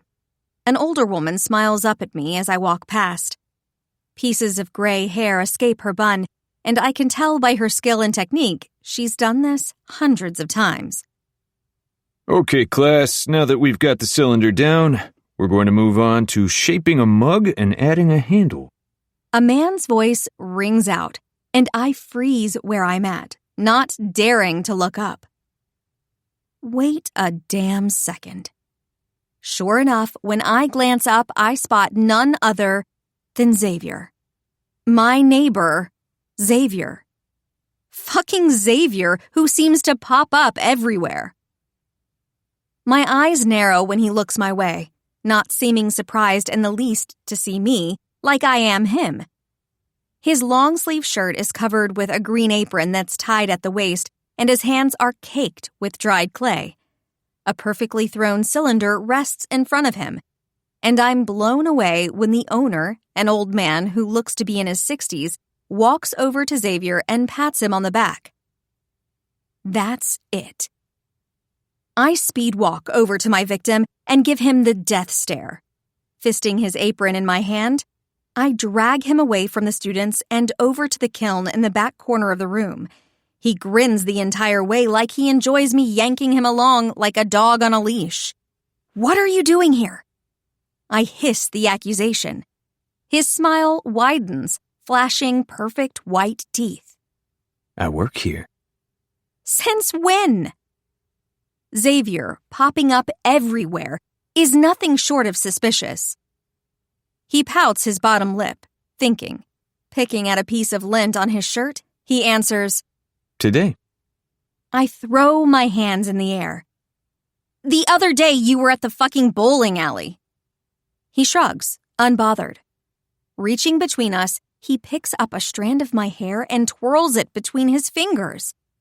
I should bat him away, but for some strange reason, I don't. I work a lot of odd jobs. He finally answers. Pays the bills. You... I sigh, planting my hands on my hips. There's something strange about you. His smile somehow gets even bigger than it was before. Oh, darling, I'm so glad you noticed. Darling? Anyway. He removes the apron in one lithe motion and hangs it on a rack beside us. Since we're both here, how about dinner, Get the date started early? I narrow my eyes. No, Ava might have coerced me into a date with you, but it's not supposed to happen until tomorrow. Oh, come on. He cajoles, undeterred. Cool fingers skim my arm, sending shivers down my spine. Not bad shivers. Not the ones I get when I know something strange is up. This feels good. Too good. It's dinner time. You need to eat. I stare at him, trying and failing to come up with a decent enough excuse. My shoulders sag in defeat. Fine, but only because I'm hungry. Excellent. Shall we? He leads me toward the exit with a hand on my waist. For a moment, I allow it to happen, enjoying the warmth of his arm and strength of his side against mine. How did we go from me dragging him across the room to this? It's like he puts me under some sort of fog every time I see him. It only lifts when I'm no longer in his vicinity. When we step outside the shop, I finally come out of my fuzziness and pull out of his grasp. "Wait, I'm not ready," I shout in exasperation. "I still need to do my job. I have to ask the owner if he saw anything that could help my case. It's the last stop, and then I'll go home and get ready, okay?" Knowing Xavier won't take no for an answer, I plead with my eyes. Well, I have to stop back by the precinct first and pass off my notes to the detective that's taking over the case. His smirk grows, and I resist the urge to stomp my foot. Besides, aren't you working? Xavier crosses his arms and watches me in silence, brow lifted in silent accusation. "I promise."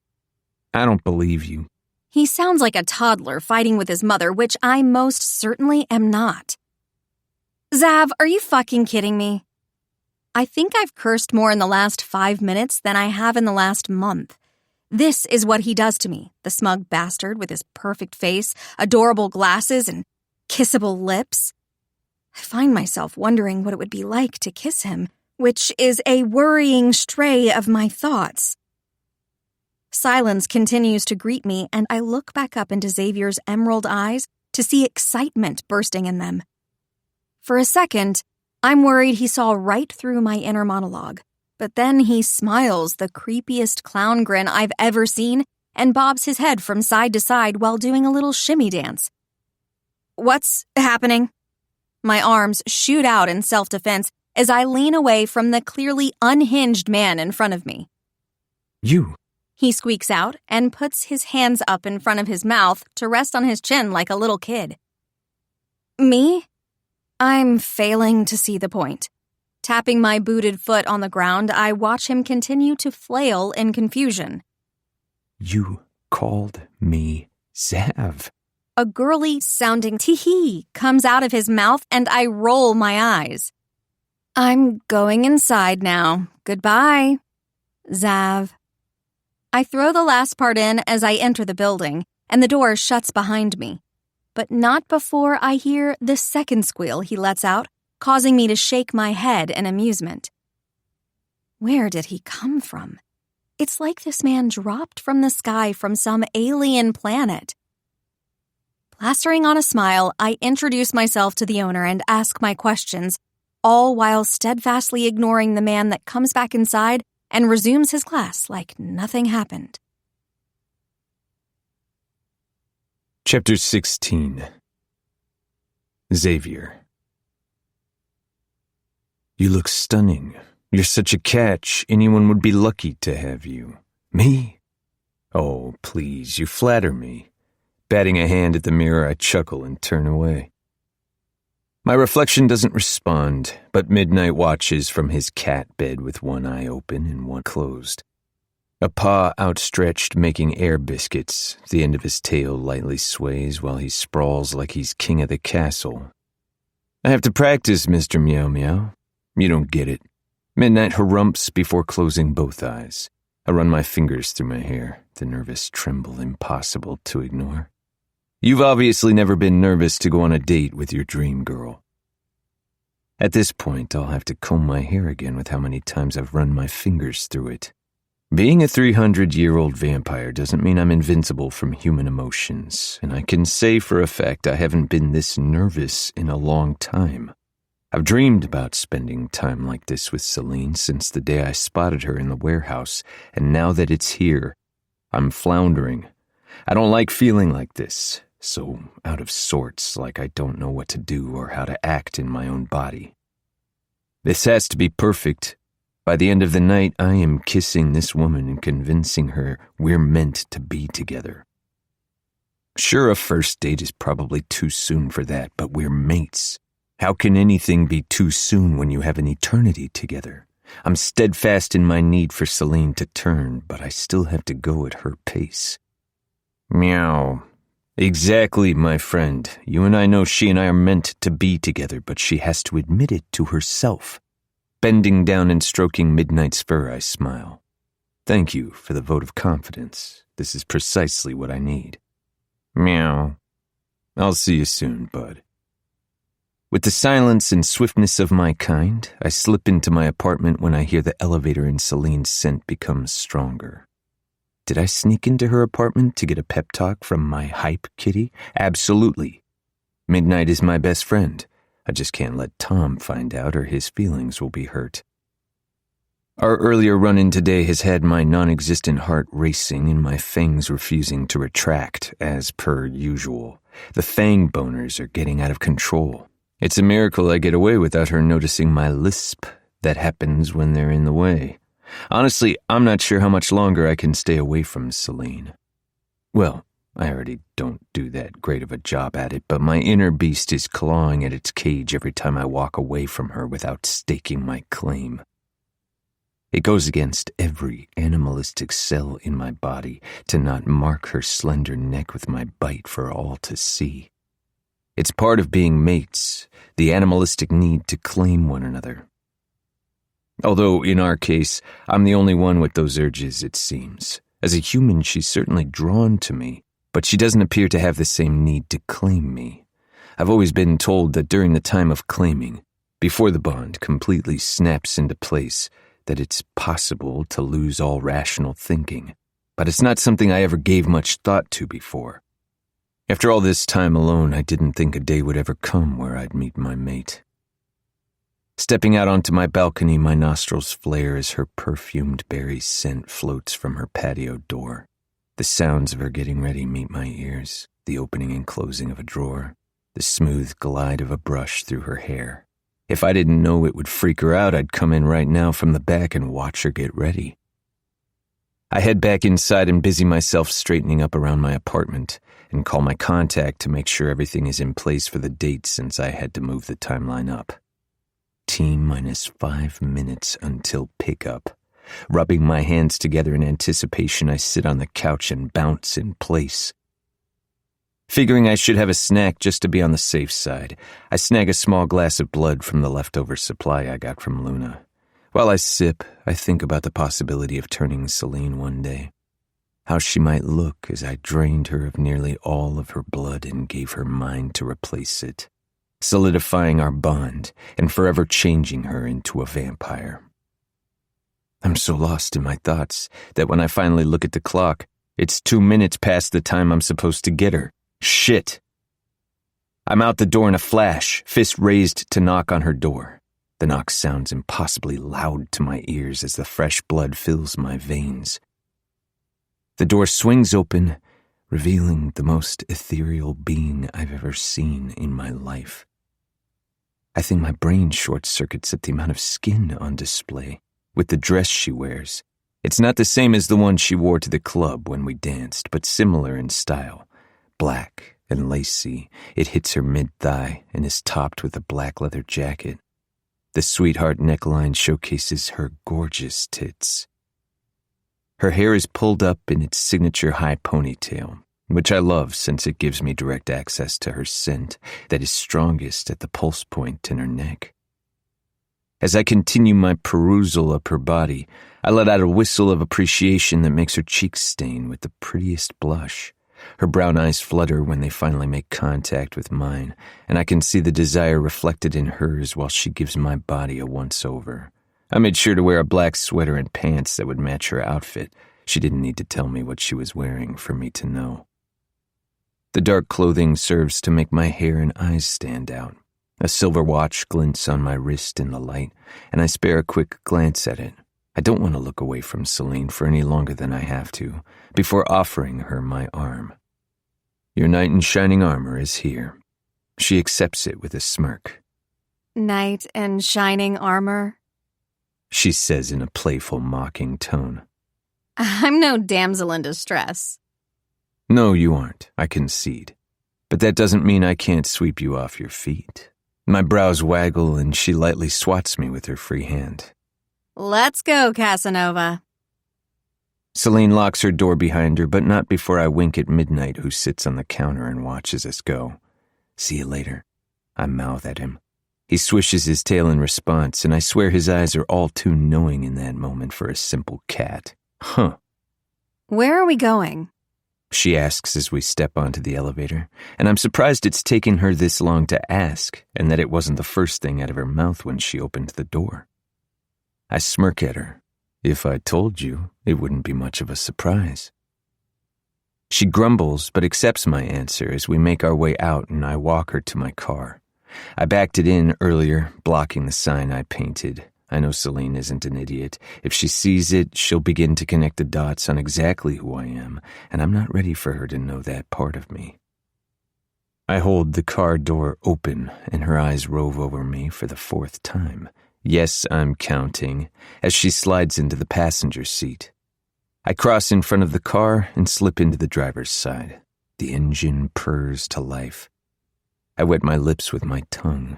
She tracks the movement, and I smell the faint, irresistible scent of her arousal. Metal crunches slightly under my grip, but thankfully Celine doesn't notice. Oh, fuck. Pressure in my gums, God help me. These insufferable fangs, incoming boner of both kinds. As much as Celine pretends to be unflappable, the mating bond is an inevitable bitch. That's not to say mates can't reject the bond, because they can, but it makes it hard if there's a natural attraction present like we have. I take a moment to center myself before I pull out. Pull out method. Get your head out of the gutter, Zav. Sitting in a confined space with my mate while she's aroused is going to test my limits, and it's just the start of our date. Dead puppies, Tom in his underwear, pineapples. My breath whooshes out of me, and when I finally feel composed enough and confident my fangs won't come out, I head toward the parking exit. The drive isn't too far, and we make small talk on the way to our stop. If I had the capability of sweating, I would be, but I try to keep my expression as smooth as possible. Willis Tower? Celine questions as soon as she sees the sign. There's incredulity in her voice, and I'm sure it's because the tower isn't anything special when she's lived in Chicago all her life. Sure, it's an amazing sight, but doesn't hold the sparkle like it does for tourists. Grabbing her hand and kissing the back of it, her eyes snap to mine. Trust me. She melts a little under the gesture, and I head out to open her car door. Thank you. She mutters when I tuck her under my arm. There's stiffness for a second before she lets herself settle into my warmth. Her tiny body fits perfectly, dwarfed by mine, and the urge to protect her from everything bad in the world rides me hard. I can tell she's been dealt a shitty hand in life and can handle herself, but that doesn't mean I can't try my best to keep her away from it in the future. Remnant puddles litter the streets, and the last thing I want is Celine falling as we make our way to the front door of the tower. It also serves as the perfect way to slow my steps and hold her as long as possible. Strands of her hair blow in my face, and I soak in the sensation before she pulls it away in apology. Did you get everything squared away for your case you were investigating? I question. For now. I passed off my findings to the detective who's going to continue investigating, since it's not my main case, but... She trails off. You're too deep in it now, I muse. How could you tell? Celine chuckles. There's just something nagging at me about it all. I'll tell Detective Waters to keep me in the loop on what happens. She smooths out the wind-blown ends of her ponytail to sit on the shoulder and picks a few flyaways that have stuck to her lip gloss. The shimmery pink color accentuates the natural pigment of her lips, and I'd love to have it smeared all over both her mouth and mine. She gives a slight shiver, and I use it as an excuse to tug her closer. Come on, small fry. I can't have you freezing out here before our date really begins. Small fry? What are these nicknames? She shakes her head, lips curling in amusement. I drag her toward the front door and tamper down my excitement. I can't wait to show her my surprise. Even with the date timetable moved up, I easily pulled off what will soon be the date of the century. It's amazing the things you can pull off with an unlimited budget. Sure, if Celine knew how much this had cost me, she might go into cardiac arrest, which would be unfortunate, but my girl deserves the best. The wind is picking up and I smell rain in the air, a storm coming in, no doubt. As we enter the building, it greets us with an open, modern, and slightly industrial-looking lobby. There are lots of benches to sit at and large windows throughout the space to highlight different floors. I don't let us linger too long, and we take the escalator down to filter through the expedited entry lane. I already handled everything with my contact's help and rented out the tower so it would only be us. I see her wide-eyed expression as we walk through without anyone intercepting us. But Celine continues to blindly follow me as I lead her. Have you been here before? She breaks the silence with a question. When I turn to look at her, my glasses slip lower on my face. I make a move to adjust them when her delicate hand comes out of nowhere and pushes them up for me. To say I'm shocked would be an understatement, and she giggles before walking ahead and observing the exhibit we're now walking through. No, actually. My sheepish admission has her backtracking to me in surprise. Never. I shake my head. I don't get out much. She narrows her gaze on me, head cocked to the side. Zav, be for real. You have like 20 odd jobs. I laugh. Those are jobs. Usually I'm just at home by myself. You know, if I'm not out killing people who deserve it. Her eyes scan the train exhibit as we continue to walk through the long hallway. Simulated windows showcase different Chicago scenes as we stroll, and the lights reflect off her skin like little fireflies. Our hands are so close right now they could touch, and I strain my pinky to brush hers before stopping myself from grabbing her hand. Celine's lips tilt like she knows what's happening but doesn't comment. Good. I want her to know what she does to me. Are you a true Chicagoan if you haven't come here once? A light touch has me glancing down to see her pinky wrapped around mine. Oh fuck. She's touching me again. Skydeck is this way, she says with a little hop, using my pinky to tug me along. Her smile undoes me. If I wasn't a sucker for her before, I am now. In my long life, I'd seen all kinds of beautiful things, beautiful places, beautiful people, beautiful acts, but never something so beautiful as Celine. As the elevator goes up and we get closer, to my surprise, I begin to grow nervous all over again. Turning to face the opposite direction, I hope to filter out some of her delicious scent while waiting for the elevator to climb. Of course, it doesn't work, and I let out a tense breath. Finding a sense of composure, I allow myself to face forward again.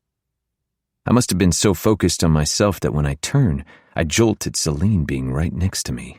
God, how long was I standing in silence?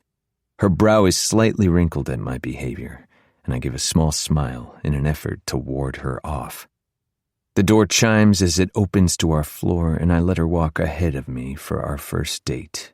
Her last first date, if I have anything to say about it. Chapter 17. Celine. Holy fuck. Stepping out into the space of the deck, I'm in awe at what I see. The main lights are shut off and the area is lit solely by the illumination from buildings outside and the hundreds of candles littered throughout the room. Rose petals are dispersed strategically through the flames. Soft music hums in the background. There's a classic checkered picnic blanket and basket in the middle of the room, and I can't help but laugh.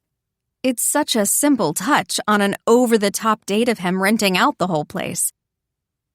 Xavier, what the hell? How can you afford this? Who knew this goofball could be so romantic? He must take my comment the wrong way because a frown starts to work itself onto his sweet face. He clears his throat. I have family money. I work odd jobs to keep myself busy. I look around, still taking it all in. I've never had someone care enough about me to go to this much trouble. I can't believe you did all this. How did you do this? It's extraordinary. He puffs out his chest under my praise. Nothing is too much when it comes to you. Thank you. I hope my genuine appreciation translates. Zav. I throw it in at the end because I know he wants to hear it. The blush that stains his cheeks lets me know it has the intended effect. Have a seat.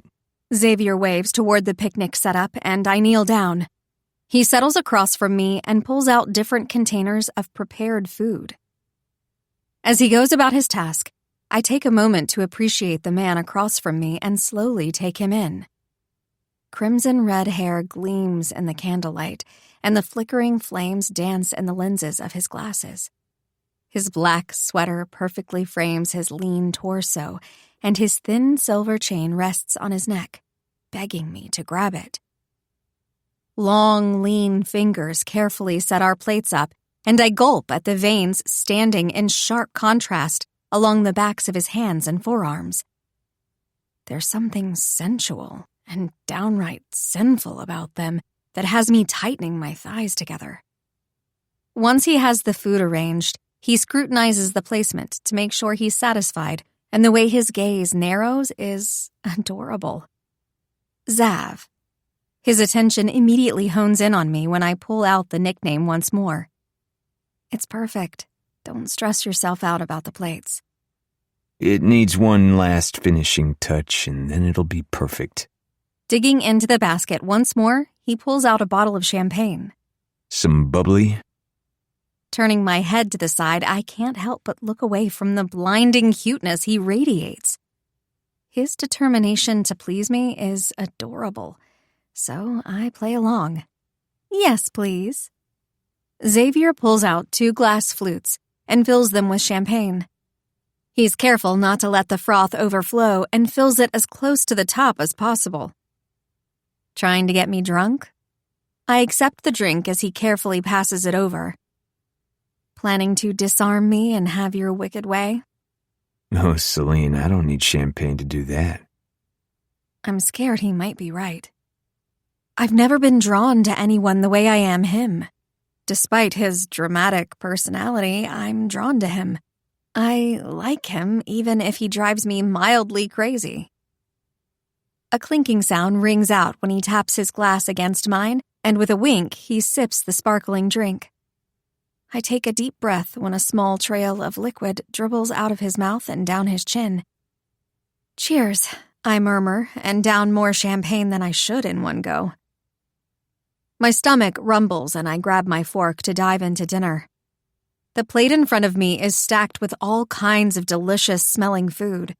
A creamy pasta dish with broccoli, red pepper, and sausage fills one corner.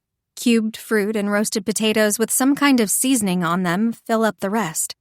Along with the champagne, Zav's also poured us both glasses of ice water somehow without me even noticing. Did you cook all this yourself? I'm amazed at the burst of flavor I'm met with when I eat my first forkful of pasta. The moan that comes out is instant, and I melt right where I sit. Xavier stares and his throat slowly works as his eyes lock in on my lips. It's then I realize how obscene of a sound I let out and down more champagne. I'm a mess. I did. He takes pity on me and answers. I've had a lot of time to refine my cooking skills. Tell me about yourself, I prompt.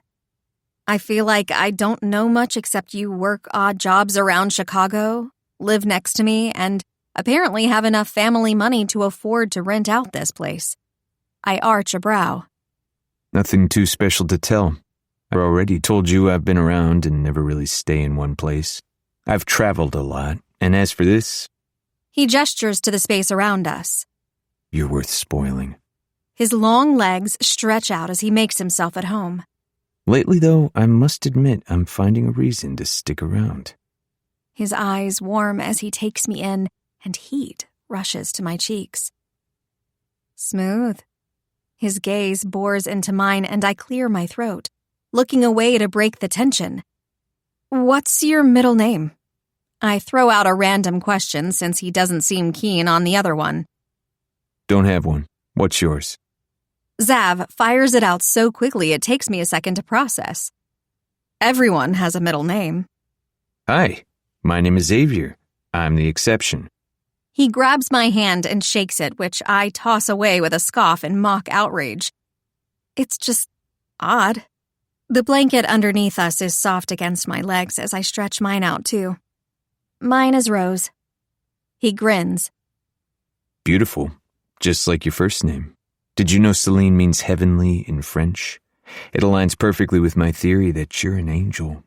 Heavenly flower is even more appropriate if you ask me. Zav's statement makes me choke on the champagne I start to sip, but he simply grins like a kid with his hand in the cookie jar. He loves that he always manages to catch me off guard. You are quite the flirt. Does this work with all the girls? Clearing my throat and setting the offending champagne down, I rest my hands in my lap. A loose thread on my dress is suddenly very appealing. I've never been the jealous type, but suddenly just the thought of Xavier with other women has me feeling like I want to stake claim to him. Wouldn't know. I haven't dated in a long time. My last girlfriend was even crazier than me, if you can believe it. He says it so matter-of-fact it makes me tilt my head in question. A good-looking man like him must draw in quite the crowd on a daily basis. How could he not indulge? Rapid fire. Zav claps his hands. Favorite color? I wasn't asking questions fast enough for you?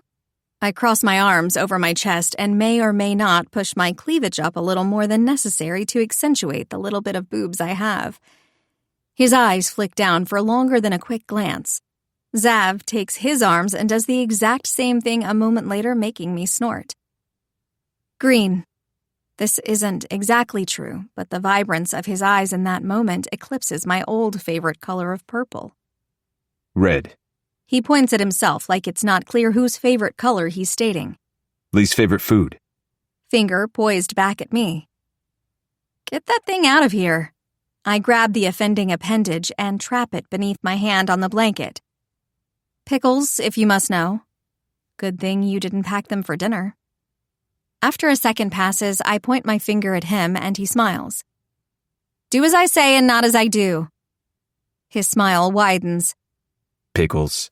Favorite season? Fall. You? Fall.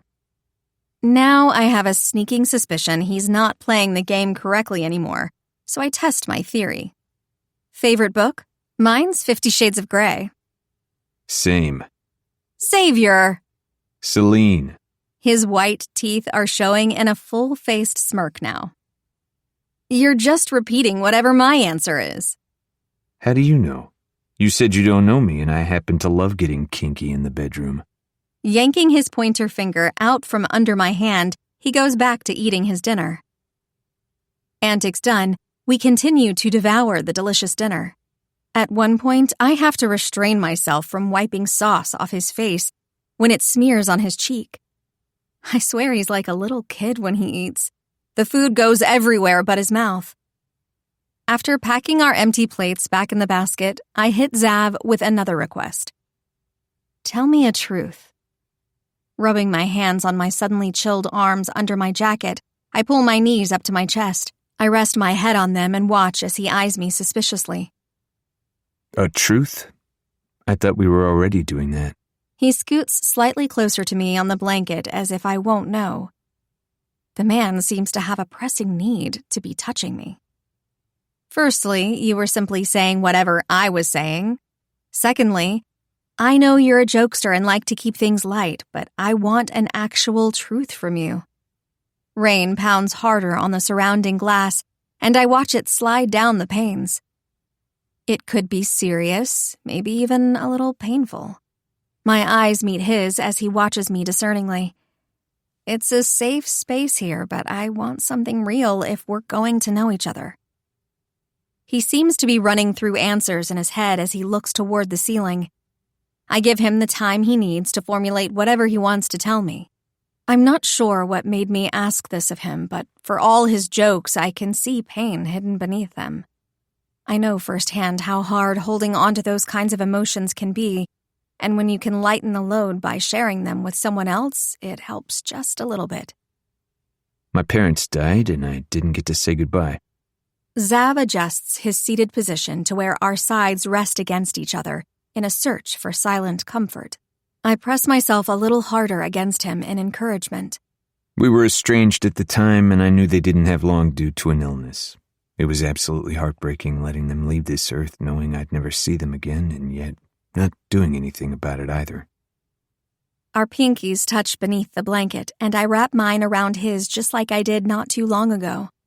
His chest stutters at my touch, and his head turns toward mine, waiting for my reaction to his admission. Why didn't you go to them? He must have had a reason, especially if he's this broken up about it. I couldn't. Zav tightens his hold on my finger. His Adam's apple bobs as he swallows down a wave of emotions. Circumstances out of my control prevented it from happening. His head drops, and I've never seen the lively man look so sad before. I want to press further on what those circumstances were, but I feel his guard rising the more he talks about it. If I could go back, I'd spend as much time as possible with them as I could before the sickness took hold.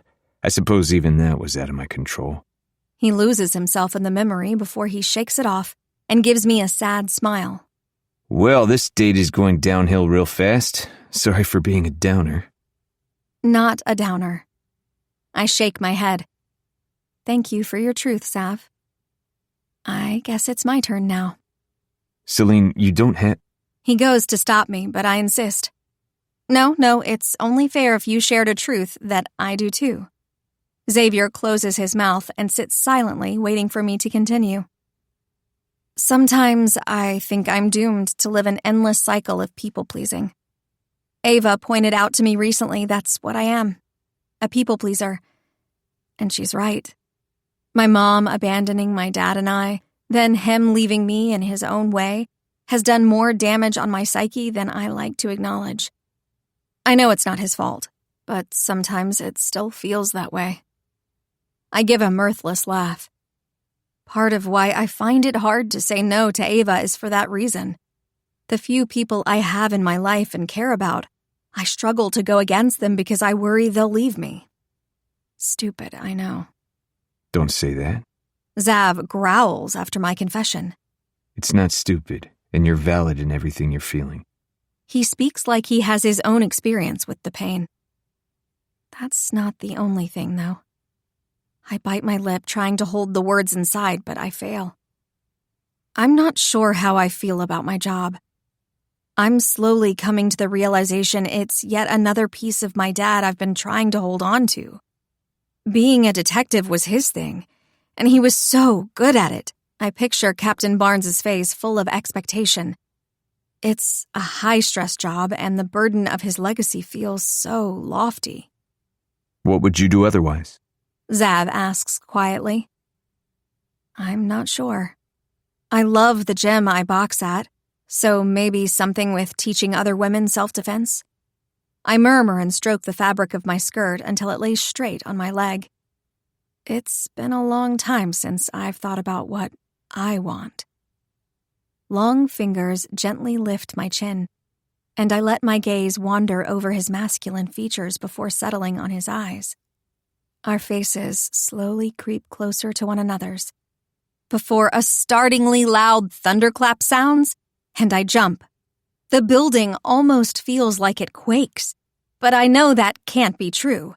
It's more likely me that's trembling at Zav's proximity. I can deny my feelings, my attraction, all I want, but the truth is I'm drawn to this man in a way I've never been to another person. Should we go see if we can spot some lightning?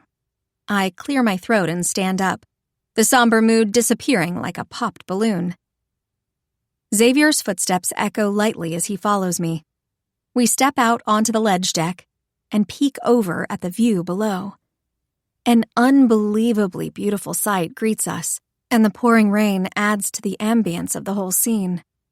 A grid of thousands of lights in various colors, mostly yellows and oranges, stretch as far as the eye can see. Having the view surround us completely, including under our feet, is breathtaking. Even though it's a touristy thing, seeing it now with nobody else in the room is pretty magical. What do you think? I ask Zav without taking my eyes off the view in front of me. Beautiful. Isn't the view spectacular? I gush and trace a falling raindrop on the glass with my finger. Magnificent. I feel his stare on me as he says it and fight off the blush wanting to stain my cheeks. Let's sit down. I want to watch for a while. We situate ourselves after Xavier runs over to grab the blanket and sets it down so the glass won't be as cold to us. I rest my head against his shoulder, and he stiffens for a second in shock before wrapping an arm around my back. Somehow, he's beginning to lower my defenses in a way no one has before. Cars zip by beneath us like little ants. I'm not sure how much time passes, but Zav suddenly breaks the silence. Thanks for agreeing to come on this date. I know I can come across as a lot sometimes, but I really do like you. He strokes my shoulder with a feather-light touch. I wasn't sure you'd say yes, and then Ava pushed you into doing it, so... yeah, thanks for coming. He sounds so small when he says it, but it warms my heart. I pick my head up from his shoulder and smile. Of course, I had a wonderful evening with you. Determination fills his emerald eyes. Our faces inch closer once more. He gives me time to pull away if I want to, but I don't. I want this. I want him. Wait. Zav pulls back immediately when I say it, but I'm not protesting for the reason he thinks. Properly facing him, I gently rest my hands on his lean chest. The muscles tighten under my hold beneath his black sweater, and I clutch him tighter. I slowly push his glasses up onto his head, where they sit out of the way. While I love them on him, I want complete access to his gorgeous face. Fingering a lock of red hair that has fallen into his eyes, I brush it away. We both lean forward, and the anticipatory breaths we release mingle in the air. Xavier grabs my wrist when I move it up his shoulder and cups the back of my neck with his other hand. It's strong and warm, but not suffocating. A pause is given as if he's allowing me one last chance to stop this. But I break down that barrier by closing the last bit of distance between us. My lips are on his. It starts as a soft, sweet peck, and we pull back after it happens, staring into each other's eyes as we revel in the moment. Then, like a raging inferno, our lips slam back together, and I'm holding on to his shoulders, fully seated in his lap. We consume each other. Weeks of sexual tension building to this. The floodgates have finally been opened. Zav yanks the hair tie out of my ponytail, the length cascading around my shoulders, and he fists it, controlling the direction of the kiss. Our cores grind against each other, and a moan slips out of me. Zav's answering moan tells me he's as affected by this as I am.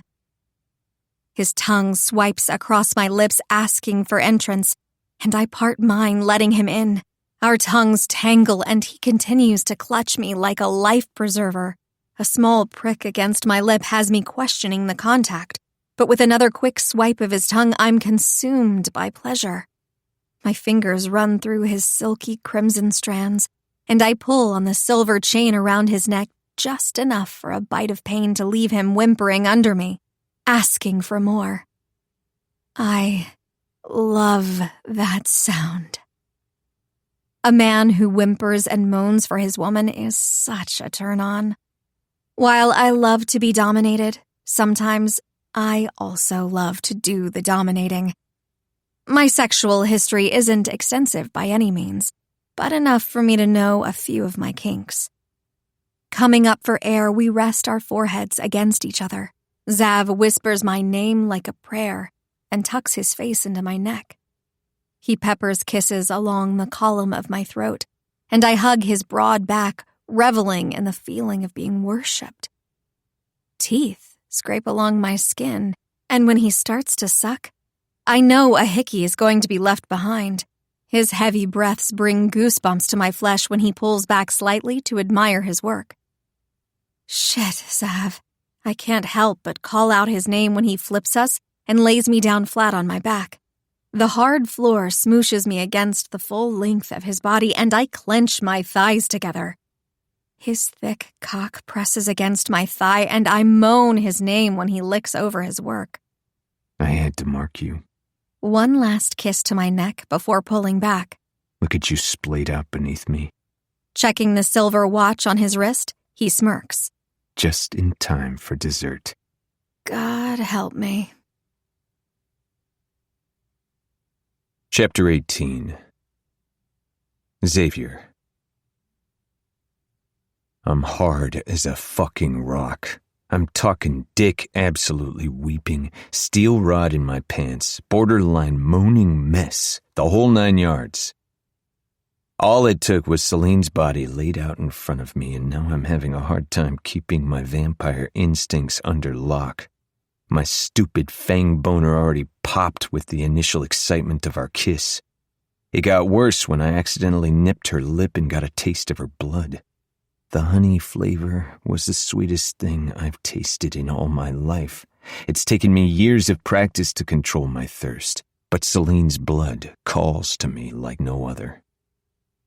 I turned the almost bite into a hickey, both to soothe myself with a mark of some sort and to hide my mouth until I could get my fangs to recede. As much as I'd love to have you for my dessert, I stand and offer my hand, which she grabs with a frown. I have actual dessert for us.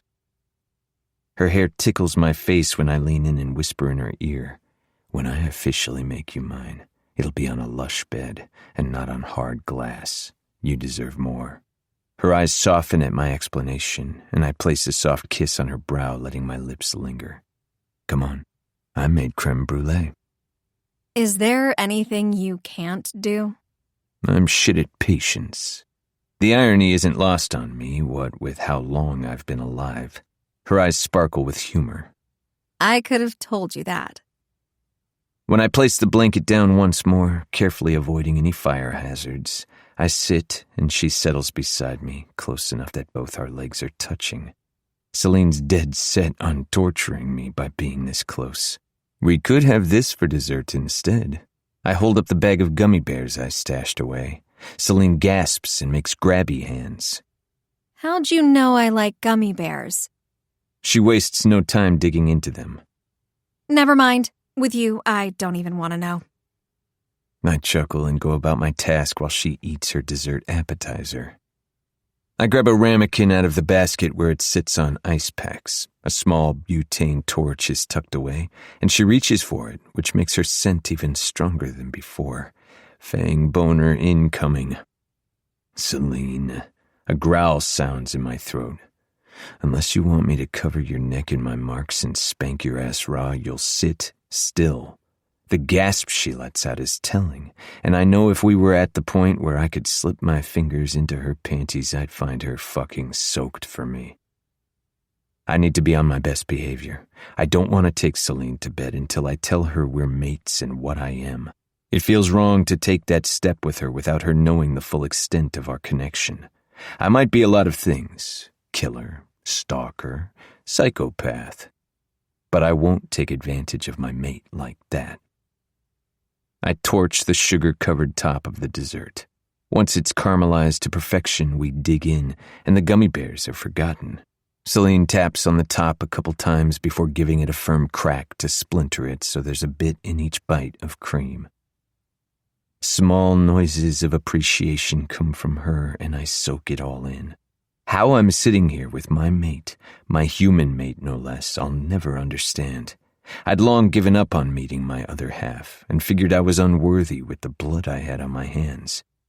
Killing vermin who deserved it aside, I had innocent blood staining my soul as well. Fledglings struggle with their hunger, and mine was hard to keep in check for a while. This is delicious. Whenever I've tried to make creme brulee in the past, I either scramble the egg or end up warming the cream underneath too much and ruin the sugar. Her pink tongue flicks out to get the remnants of the dessert off her spoon. You'll have to teach me your secrets. Celine lets out a startled cry when I gently bite down on her earlobe. You just want me for my creme brulee. The temptation to break skin is dangerous, but I can't seem to keep my fangs off her. The need to claim her is nearly all-consuming, but I won't do it. Not yet. She swats at me and rolls her eyes. Yes, you've found me out. Once I get the technique down, I'll toss you to the curb because you'll be of no more use to me. Rain still pounds on the glass, and a particularly aggressive strike of lightning illuminates her blushing cheeks. On the contrary, I think you'll find me very useful in more ways than one. The last part I whisper, and she shivers. Her cheek brushes mine as she turns to me, and just when I think her lips will be on mine once more, the shrill cry of her phone ringing ruins the moment. Her eyebrows furrow when she sees the name on the screen and quickly answers. Captain Barnes? After a few seconds, she jumps up to stand. Her bootsteps echo on the floor as she paces nervously. What? Just mine. Fuck. A vampire's hearing is stronger than that of a human, so it's not hard to listen in on the conversation. I don't want to invade her privacy, but I have to know what has her so stressed. I need to know if I can fix it. From what we can tell, nothing's been stolen, but you might want to get here as soon as possible. Oh my gosh, midnight! Celine turns to look at me, eyes wide with fear. Is he okay? Tears well in her eyes, and I rush over to grab her hand in silent support. She squeezes mine, but lets go much too quickly for my liking. Yes, he's fine. Don't worry. Just then a telltale meow echoes through the phone line, and Celine visibly deflates like all she needed was the meow of confirmation. Her valuables could have been taken, but of course, with her soft heart, she's more concerned about the cat. I'll be there as soon as I can. Thanks, Captain. With an abrupt sign-off, they both hang up and she pockets her phone. What's going on? Everything okay? I play dumb. Apparently some psycho broke into my apartment. Celine starts to gather up her things. I'm sorry to cut our date short, but I really need to get back to survey the damage and talk to the officers. Her eyes dart around the room, realizing how much is left on the floor. Shit, I should help you clean this up. The genuine upset in her tone while she debates between staying to help me and getting back to her broken-in apartment makes me smile internally. Don't worry about it. I have someone that can handle it for me. Right now I want to drive you back and make sure everything's all right. Her watery half-smile in response guts me, and we rush to the elevator to make our way back home. Captain! The police captain is standing outside her door, but no other apartment on the floor seems to have been broken into like hers has. Interesting. Multiple squad cars were parked outside of the complex, and a few officers still mill about her space, taking pictures for evidence. Ah, Celine. His eyes shine with pity as he watches her take in the pillaged space. One of your neighbors got home and saw the door broken in and the place a mess, so they called the police. We've surveyed the building and surrounding area, but the culprit seems to have gotten away. From the surveillance cameras, we believe it to be a male, but his features were obscured, so we need to investigate further. Do you have a picture? She crosses her arms and tries to stay strong, like always, when I know she wants to break. There's a subtle tremor in her lips that betrays her emotions despite her stoic appearance. Here. Another detective walks over and holds up a monitor with a grainy picture of a figure. The person's tall and bulky build points to them being male. An all-black outfit with a hoodie covering their face doesn't help narrow down our search, but I'm already formulating a plan to track down this asshole. Nobody fucks with my girl and gets away with it. I sniffed the air as discreetly as possible, but with so many officers having already disturbed the scene, it's going to make it impossible to single out one specific scent. Fuck. Shit. Celine scrubs a hand down her face, and her eyes brighten slightly when midnight creeps out from around the couch. Come here, boy. She grabs him and holds him close to her chest, stroking his black fur for comfort. I reach over and scratch behind his ears, which makes his yellow eyes narrow in pleasure. I need to look around and see if they took anything. She starts her search, and I watch helplessly from the sidelines. Can I help? I trail behind her like a helpless child. I don't like her shutting down. That's okay. I want to do this by myself. She sighs and looks at me over her shoulder. I'm so sorry I ruined our date, but thank you for everything. You don't need to stay here while this happens. She's kicking me out? Fuck that. You didn't ruin anything, Celine. You didn't ask for your apartment to get broken in. I want to be here. We hold eye contact before finally she nods and silently continues to look around. Who are you? The police captain must finally notice a stranger standing in the room. Xavier, her neighbor, I answer, like that's all he needs to know. Who are you? I already know, but I'm a petty bitch, so I ask anyway. Chip Barnes, the captain of this force. All right, Captain Chip, nice to meet you. I shake his hand when he holds it out. Captain Barnes, he corrects me. That's what I said. I stuff my hands in my pockets and start to walk back towards Celine's bedroom. Captain Tortilla Chip. A snort sounds behind me and a grin pulls on my lips. I can't seem to help myself. The man seems nice enough, but it's a laughable name. The apartment looks like a tornado was taken to it. Furniture lies upturned on the ground. Clothes that once sat folded in drawers are strewn across the floor, and even the fridge has been raided and torn apart. Her bedroom seems to have the worst damage, and I cringe at the shattered picture frames and TV screen on the floor. My anger continues to rise when I see a pair of her panties half hanging out of the drawer. She must feel so violated. My jaw ticks, and I clench my fist in an effort to withhold my need to punch something. Captain? Celine's crystalline voice rings out from her bathroom area. Coming. He heads over to her, and I coincidentally find a small mess that needs cleaned up outside her bathroom. Slyly, I peek to see what they're looking at. What do you make of this? She points while still holding the cat, floofy tail swinging in the air. Blood splatter litters her vanity counter, and they both inspect it. There aren't any other blood trails that I can see in the apartment, and I don't know where he would have done it either. Sure, there's shattered glass in the room, but again, no other blood. Interesting. I discreetly inhale to scent the blood and keep the memory of it locked down for future investigation. It is odd there's no other sign of injury with how much was wrecked save for this one spot. I'll have the boys take a sample for the lab. Very odd indeed. The captain rubs his bald head and walks back out to the living room. I speed over to the closet and hide behind the door before he can catch me eavesdropping. Once he's out of the room, I walk over to Celine. We'll get to the bottom of this, I swear. Inching closer, I slowly wrap an arm around her shoulders and she leans into me. Midnight must be anti-hug sandwich because he yowls and hops out of her arms. Without the cat between us, it allows me to fully hug my mate. Her hair tickles my nose, and I nuzzle into it. Celine sighs and tears soak into my shirt. You don't have to be strong all the time. She silently sobs harder. I'll be strong for both of us right now. Let it out. I back us into her bathroom and sit us down on top of the toilet lid under the guise of privacy.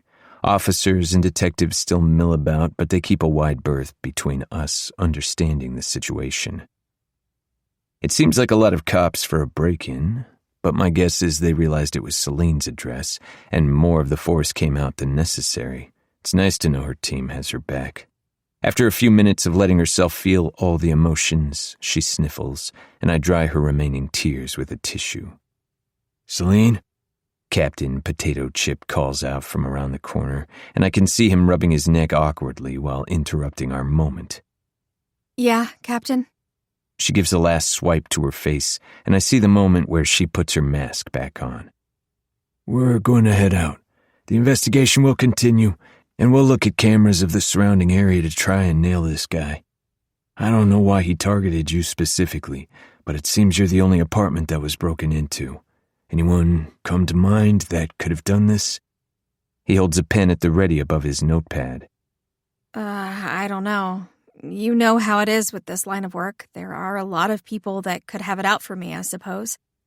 Her brow wrinkles and I want to smooth the delicate skin out. Nobody specific comes to mind, but you never know. She shrugs and the captain takes a few notes. All right, detective. I'm sorry this happened, and we'll do our best to catch the culprit. For now, do you have somewhere else you can stay? He shifts his weight to one booted foot and tucks his notepad into the breast pocket of his vest. The lock on the door is busted, and even if it wasn't, I don't feel comfortable with you staying here after everything that's happened. A flash of surprise crosses Celine's face, like she hasn't even considered the fact she couldn't stay here right now. It goes to show how flustered she is. Yeah, I can call a... She starts, but I promptly interrupt her. Me. She'll stay with me. I flash my perfectly white teeth, and the shocked expression on both of their faces is comical. You? They ask in tandem. Me, I smirk. Don't you live right next door? Does that make much sense when the apartment one door down got broken into? The captain scowls. First off, I resent the fact you think I can't protect her. Celine rolls her eyes at my comment, but I continue. Second, it's kind of perfect, isn't it? I doubt they think she'll stay this close to the scene of the crime, and if they come back, we can catch them red-handed. Third, how dare you? I'm perfectly capable of watching out for Celine. His comment hits a nerve, and I can't help but defend myself. Celine, Captain Cornchip gives an exasperated sigh her way. It's up to you. No matter what you decide, we can post officers on watch just in case. Celine rolls her lip between her teeth, and by the determined set of her eyes, I know she's going to agree with me. It's fine. I'll stay with Xavier. I swear I'll keep you safe, Celine. The captain here will get to the bottom of this, I know it. I nuzzle into her, and she stands there stiff as a board, which I don't like. She was loosening up to me on our date, but this break-in has shut her down. Right. He eyes us warily. Take the next few days off, Brennan. Captain... Celine starts to argue but closes her mouth when he holds up a hand. Having someone break into their home would shake anyone. You haven't had time to process, and I want you to take time off, okay? He pleads with her, and I give her a reassuring stroke down her back. Nobody will think less of you, and we have everything handled. Celine nods reluctantly, and I dance a little on the inside at the thought of extra alone time with her. The squad slowly makes their way out of her apartment and close the door best they can with the busted lock. They leave caution tape for us to put up once we're done escorting Midnight and some of Celine's things over to my apartment. It doesn't take more than 2 trips. Got everything? I snag Midnight and flip him over in my arms like a baby. She watches expectantly like the cat will shred my skin for attempting such a thing, but he purrs contentedly. We're best buds. Yep. She gives one last cursory glance around her living room and shuts the door. Taping up the frame, she covers it in record time and trudges over to my apartment. The sad slump of her shoulders hurts me to watch. Midnight hops out of my arms as soon as we enter the living room, and he makes himself comfortable on the couch. I hope Celine can settle in just as easily as him. I'll take the couch, she announces suddenly, and I have to resist the urge to hold my hand to my chest like a Victorian child with the plague. I think the fuck not. I refute. Excuse me? A small laugh comes out of her, and she crosses her arms, ready to argue. Little does she know I'm a stubborn vampire and would never let my mate sleep on anything less than a comfy bed I personally vetted. I'm not making you sleep on the couch, Celine. You're my guest. Quicker than she can track, I grab the blanket and pillow she just sat on the couch cushions and deposit them on my bed. Vampires don't need much sleep, so I hardly ever use the king-size mattress. The crisp black comforter is ready for her to dive under. Fluffing the pillows, I stand back and admire my work. I'm not sleeping with you. Just because we went on a date doesn't mean we're cuddling. Aw, but I'll be the little spoon. My lip juts out and she slugs my shoulder. I'm just kidding. I'll take the couch. Snagging a pillow and fleece blanket off a chair in the corner of the room, I set them up on the couch. I feel bad kicking you out of your bed. She stands awkwardly in the doorway of the bedroom with her blanket hanging loosely from her fingertips. Even amidst the chaos of getting here in a rush, rain slicking back her hair, makeup running down her face, and red eyes from unshed tears, she's still the most beautiful creature I've ever laid my eyes on. Xavier. Snapping pulls me out of my daydream. Celine taps her foot in rapid succession on the hardwood floor and lets out a huff. Did you hear me? You want to get married and have my babies? Great plan. Love that plan. Her cheeks burn red and she chucks a pillow at my head. Shut up. You know what? I don't care that I'm stealing your bed. Hair flows around her shoulders as she abruptly turns and closes the door behind her. A snort comes out at her, thinking a flimsy piece of wood would keep her safe from me. Meow. The disgruntled sound behind me shows Midnight making himself at home on my makeshift bed. The bakery has opened, and he is working overtime to produce biscuits. Make yourself at home, my friend.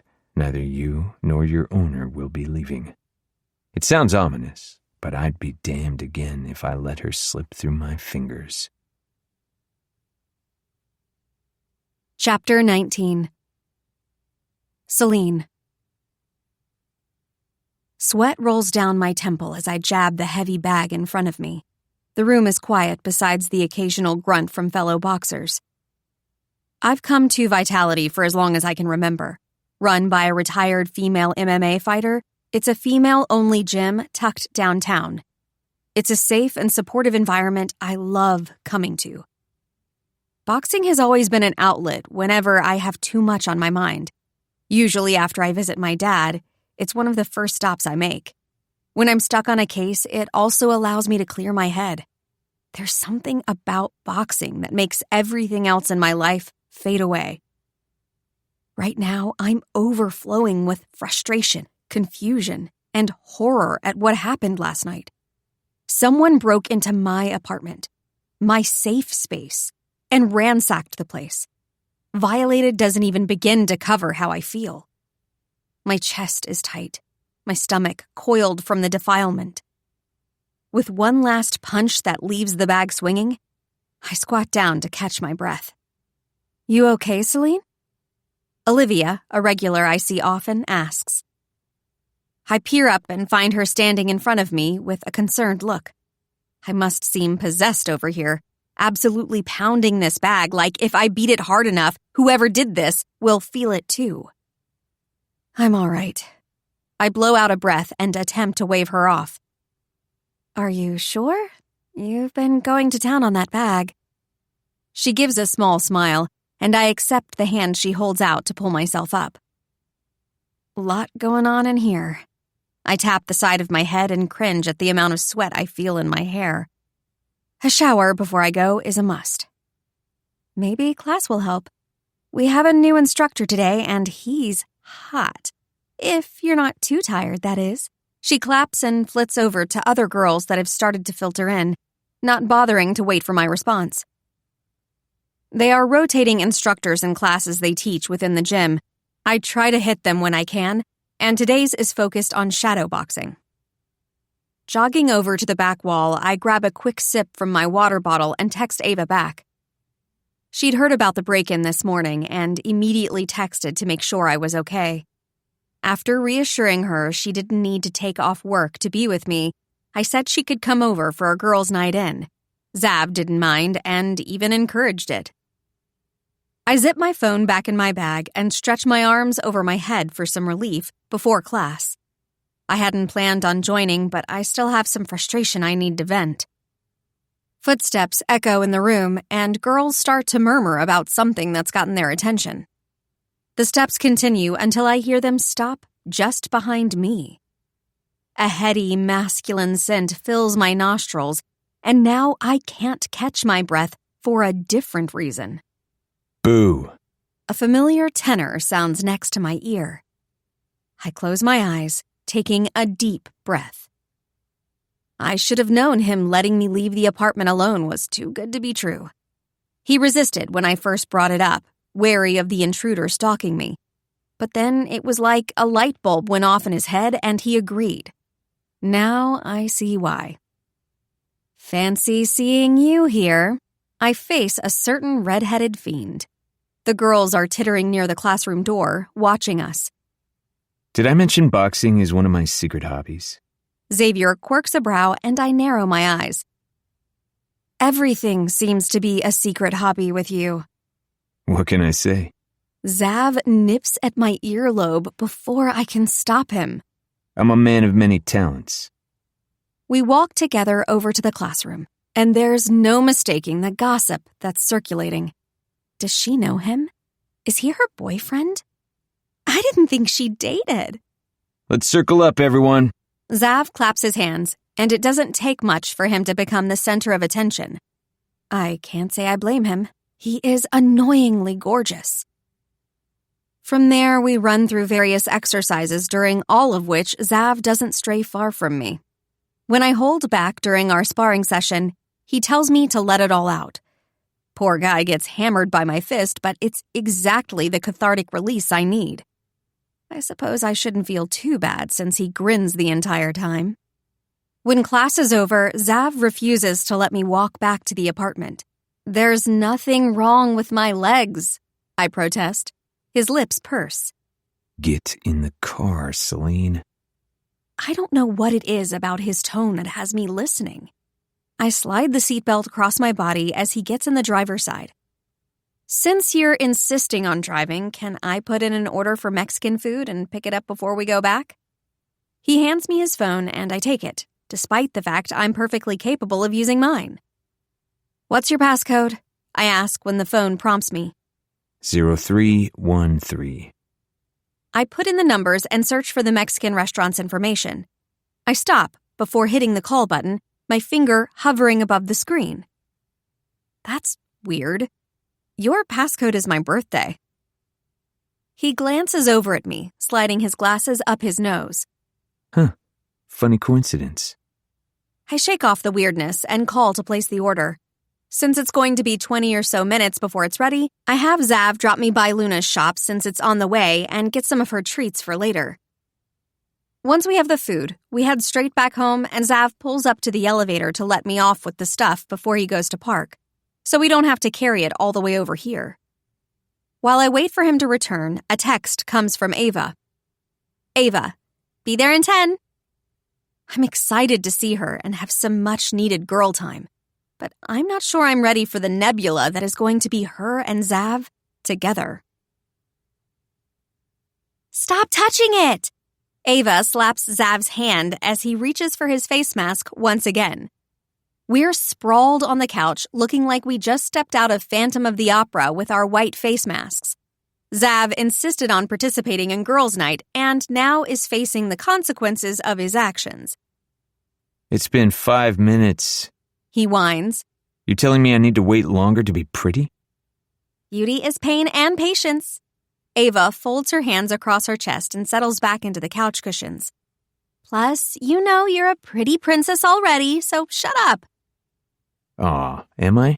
He bats his lashes at her, flashing her a winning smile.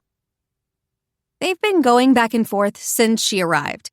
It started with him sneaking a bite of her enchilada and her hangry self retaliating by making him do masks with us. Truth be told, I think he enjoys it. Should we throw a movie on before I head home? Ava asks. You know it, I grin.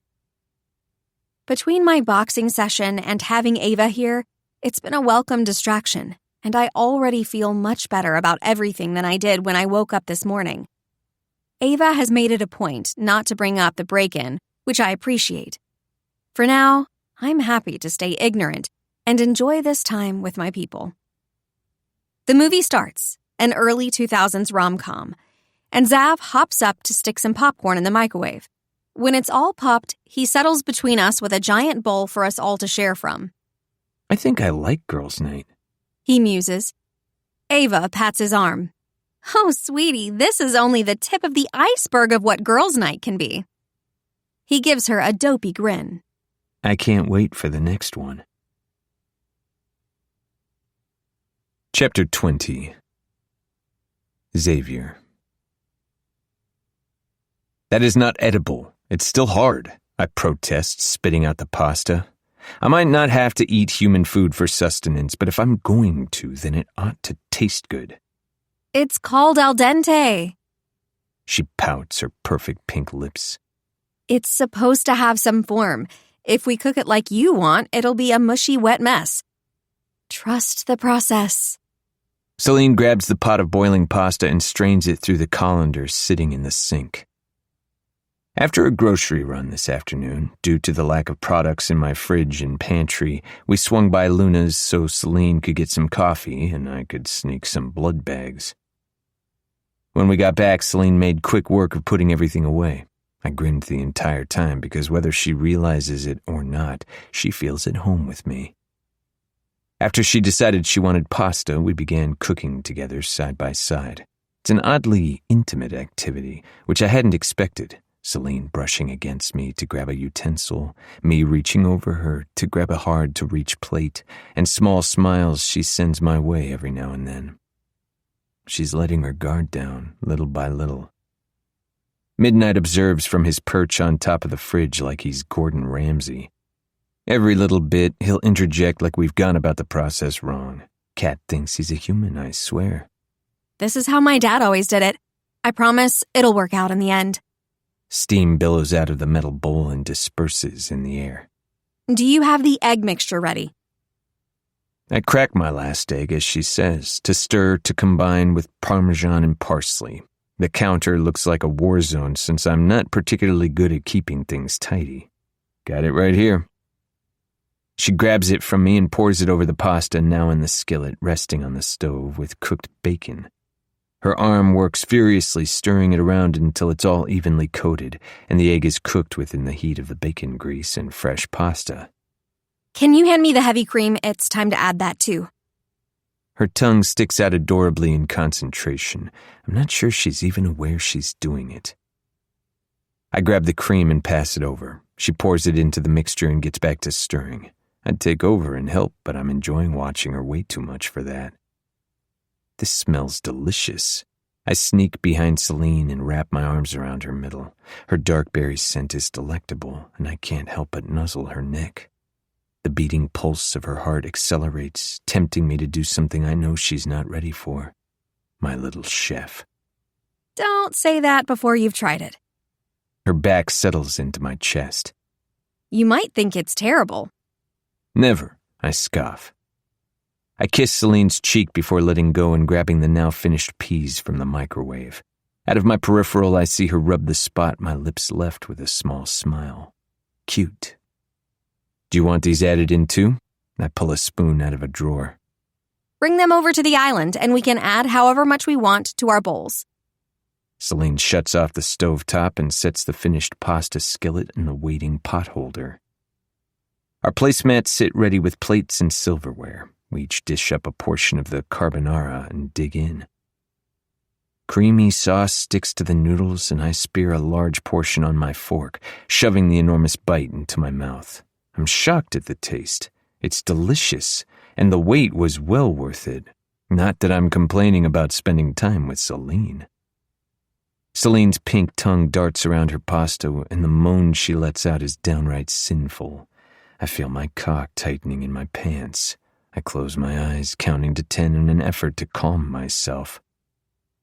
We don't talk much as dinner goes on, the delicious food consuming our focus. I do find out a few more of her favorite things by asking silly questions simply because I can't help myself. I fill my plate with thirds while Celine finishes off seconds. By the time we're done, we're both nursing a food baby and reluctant to clean up our mess. I haven't eaten that much human food in one go in a long time. My dad always said a good cook cleans as he cooks, but we have not heeded that advice, have we? Celine laughs and pats her flat stomach as we both face the mess.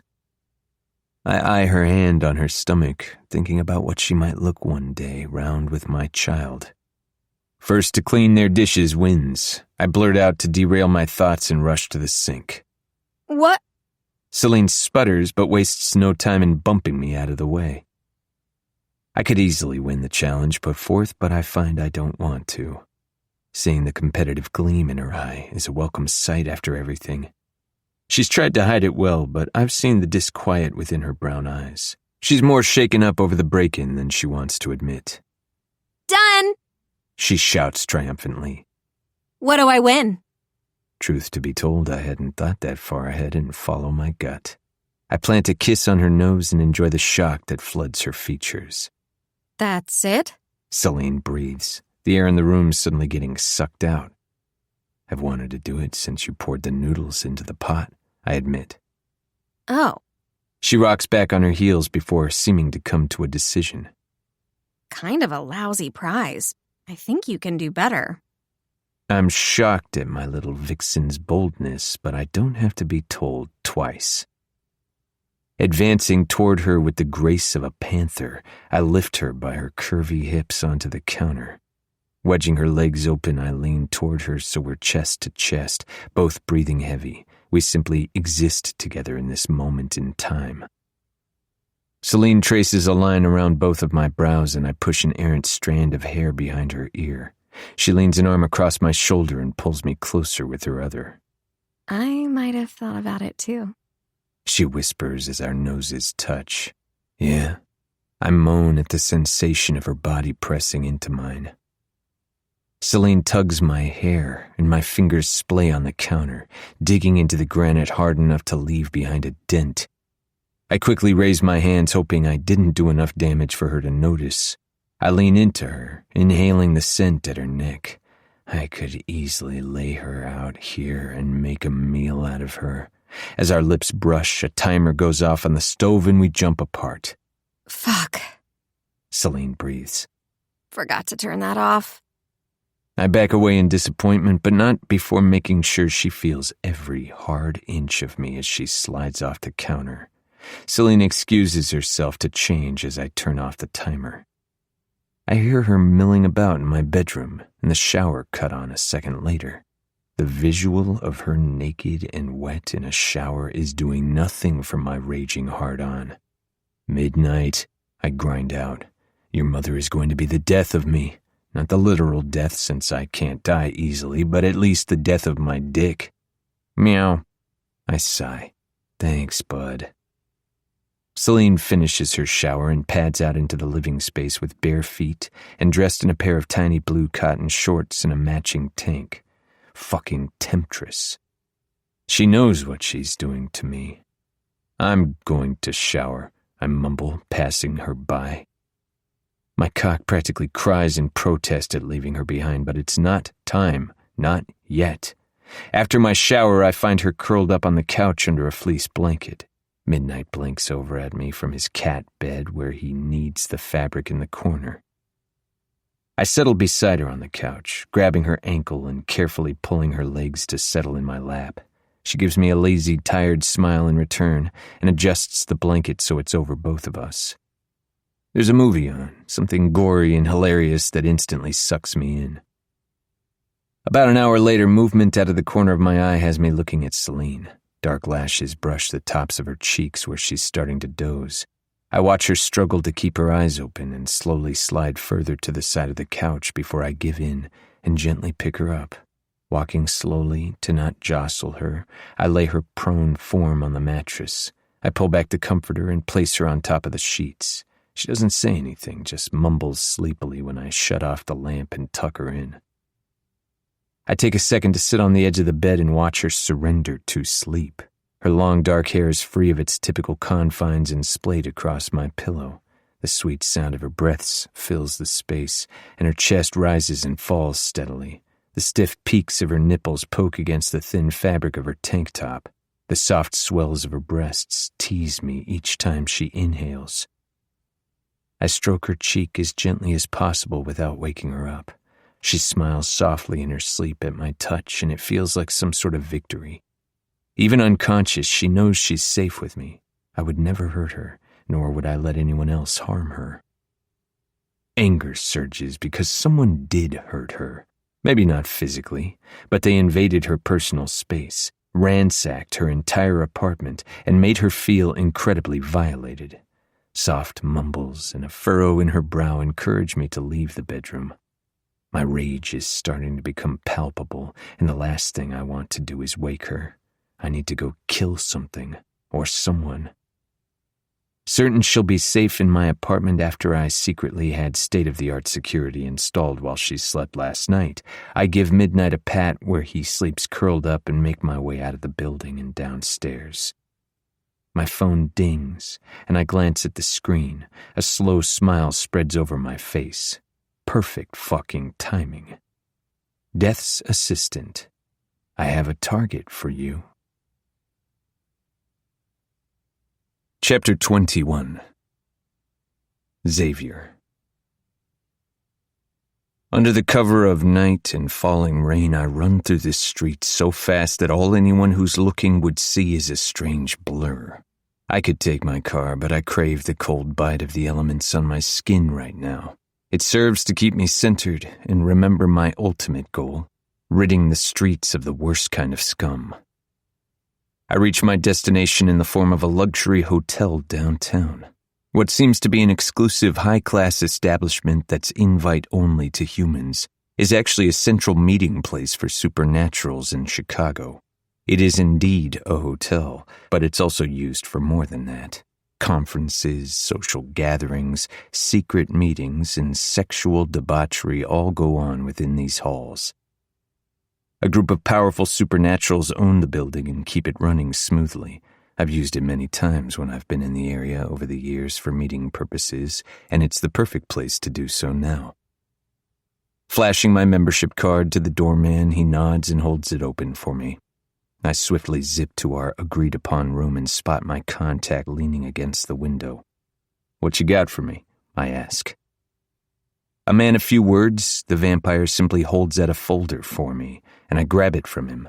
He crosses his thick arms over his chest and continues to survey the city, while I review the information. His hair is cropped close to his scalp, his eyes a bright shade of blue. "Good one this time," I whistle gleefully. It's a sick fuck I was stalking for months that got spooked, and even though I was careful to always cover my tracks, he got paranoid that he was being watched. "Pleasure doing business, as always." I pat his shoulder and receive a growl for it. Not wasting time, I exit the hotel in record time. I don't stop until I'm slipping into the entrance of an abandoned, dilapidated building in the outskirts of the city. It's positioned perfectly to hide a piece of shit like Frank Denver's. He's somehow given the police the slip while wreaking havoc in various cities. Abuse and murder are just a few of his offenses, and I'm putting a stop to it right now. My boots are silent as I slink along the edge of the building and spot a small fire burning in a stove in the middle of the room. Frank himself has sat in front of it on an old holy couch without a care in the world. I can't help but snort at the fact that he's even hooked up a TV. I guess he doesn't want to miss his favorite reality shows while he's hiding out. Blood steadily drips from a body he has strung up in one corner of the room. I wrinkle my nose at the stench of body odor and sweat from Frank, as well as the decaying corpse. The taste and scent of blood changes drastically as a body decomposes. It becomes downright rancid, like spoiled milk to a human. I was hoping my contact gave me the information fast enough that I'd be able to take Frank out before he added another kill to his list, but unfortunately, I'm too late. I can at least guarantee this will be his last ever kill. Ashes twist and float through the room with the scent of sulfur. The rain helps cover it where any typical human wouldn't be able to smell it. Frank thinks he's safe here. He thinks he can come back to Chicago and go about his typical bullshit. Instead, he'll be paying with his life. Getting back to one of my favorite pastimes feels good since it's been put on the sidelines with Celine occupying my time lately. Not one for delaying my entrance, I stroll into the space and openly greet Frank. "What's up, shithead?" I lean against a pole feet away from him and cross my ankles. "Showtime." "Who the fuck are you?" He startles and jumps up from his seated position on the couch. Despite the fire, his breath puffs in front of him and nasty yellow teeth flash at me when he opens his mouth. I could be cliché and say, "Your worst nightmare," but it's kind of the truth. My footsteps echo when I slowly approach. The idiot doesn't have anyone here with him, so it'll make for an easy kill. Kinda disappointing, though. I wouldn't say no to a mass murder. "You've been a very bad boy, Frank." I see the exact moment my aura hits him, and he quivers. His body knows he should run, but his mind is stubborn like most humans, and he stays rooted where he is. Frank rips a Glock out of his pocket and trains it on my chest, but I continue my advance. "I'll shoot!" Shaky fingers unlock the safety on the gun, but I simply smile. Frank. A piece of trash crunches under my shoe, much like Frank will very soon. I had hoped you'd make this more fun for me. What do you say, let's make a game out of it? A brilliant idea pops into my head. Hide and seek. If you can manage to outsmart me, I'll let you go. I won't, but humans do love the illusion of winning. What are you talking about? How about I shoot you right now and be done with it? Spit flies while he yells. He grips the gun tighter and holds it up to my forehead when I stand right in front of him. Am I risking him shooting me? Of course. But I'm faster than he could ever imagine, and would be out of the way before the bullet even left the chamber. And even if he did manage to shoot me, it might hurt like a bitch, but I won't die. You want to know what's going on? Fine. I'll give you a hint. I roll my neck, and I'm rewarded with a satisfying crack. Laura, Chloe, Eleanor. Muddy brown eyes, nothing like Celine's, widen in fear as he catches my drift. All broken and bloody by your hand. There are others I can name too. Shall I continue? You don't know anything about anyone. Tremors flood his body and the gun violently shakes in his grip. I clutch it and twist his wrist behind his back in one fell swoop. His yelp of pain fuels my fire. Pieces of shit like you can't hide from me. You're my only source of entertainment in a long life full of annoyance. Minus Celine, of course, who I now have at my side. Sort of. I know everything. Now be a good boy for once. Sidling up to his ear, I whisper the last part. Run. Frank doesn't need to be told twice, so perhaps he's not as dumb as he looks. He turns and attempts to run, but he's not paying attention and trips and falls. With a look of terror that fills me with glee, he looks back and makes sure I'm staying put before getting up and stumbling out of the room. There's absolutely no way he'll escape me or win our game, but why tell him that? It would take all the fun out of it, and hope is the one thing that can keep a person going. Heavy breathing and clumsy footfalls fill my ears, and I pull out my phone to play Sudoku while I give him a few minutes to do whatever he thinks he's going to do. The fire has started to die out without its creator here to tend to it, and I decide I'll give him until the flames have extinguished before the chase ensues. Fuck, I thought there was a 9 in that row. The digital Sudoku board flashes red when I attempt to place the wrong number in the wrong spot. Just then a rat skitters across the ground to grab a piece of moldy food scrap not far from where I stand. Disgusting, just like filthy humans like Frank. In record time, I solve my puzzle and skip over to the dying fire as the app plays a celebration song for me.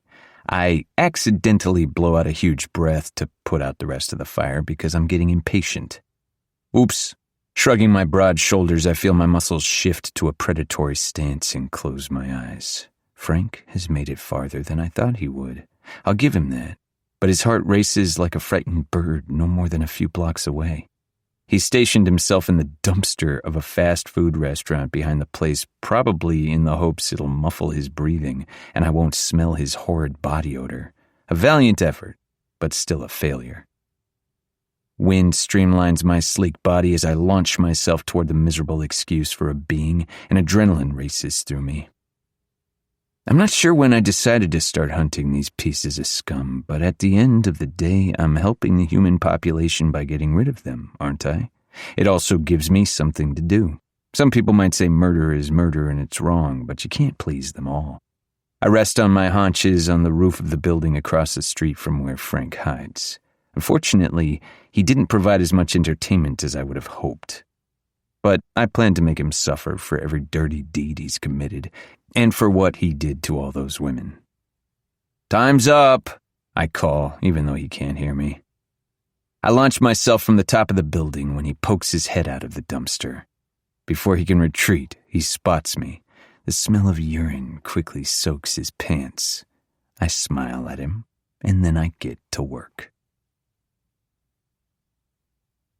Chapter 22. Xavier. Rain pelts my body and slides down my face. I'm beyond soaked at this point, but it's a welcome shower from nature with the amount of blood that coats me. At this rate, there won't be a trace on me by the time I make it home.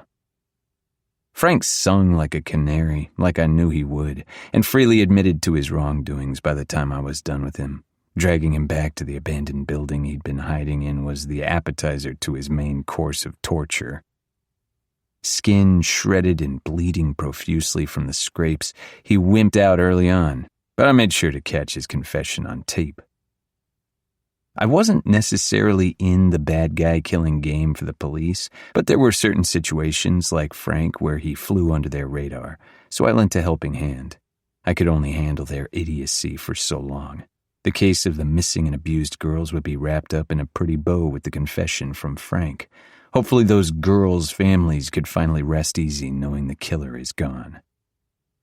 I hope the cops won't take too long and still find my masterpiece while it's fresh.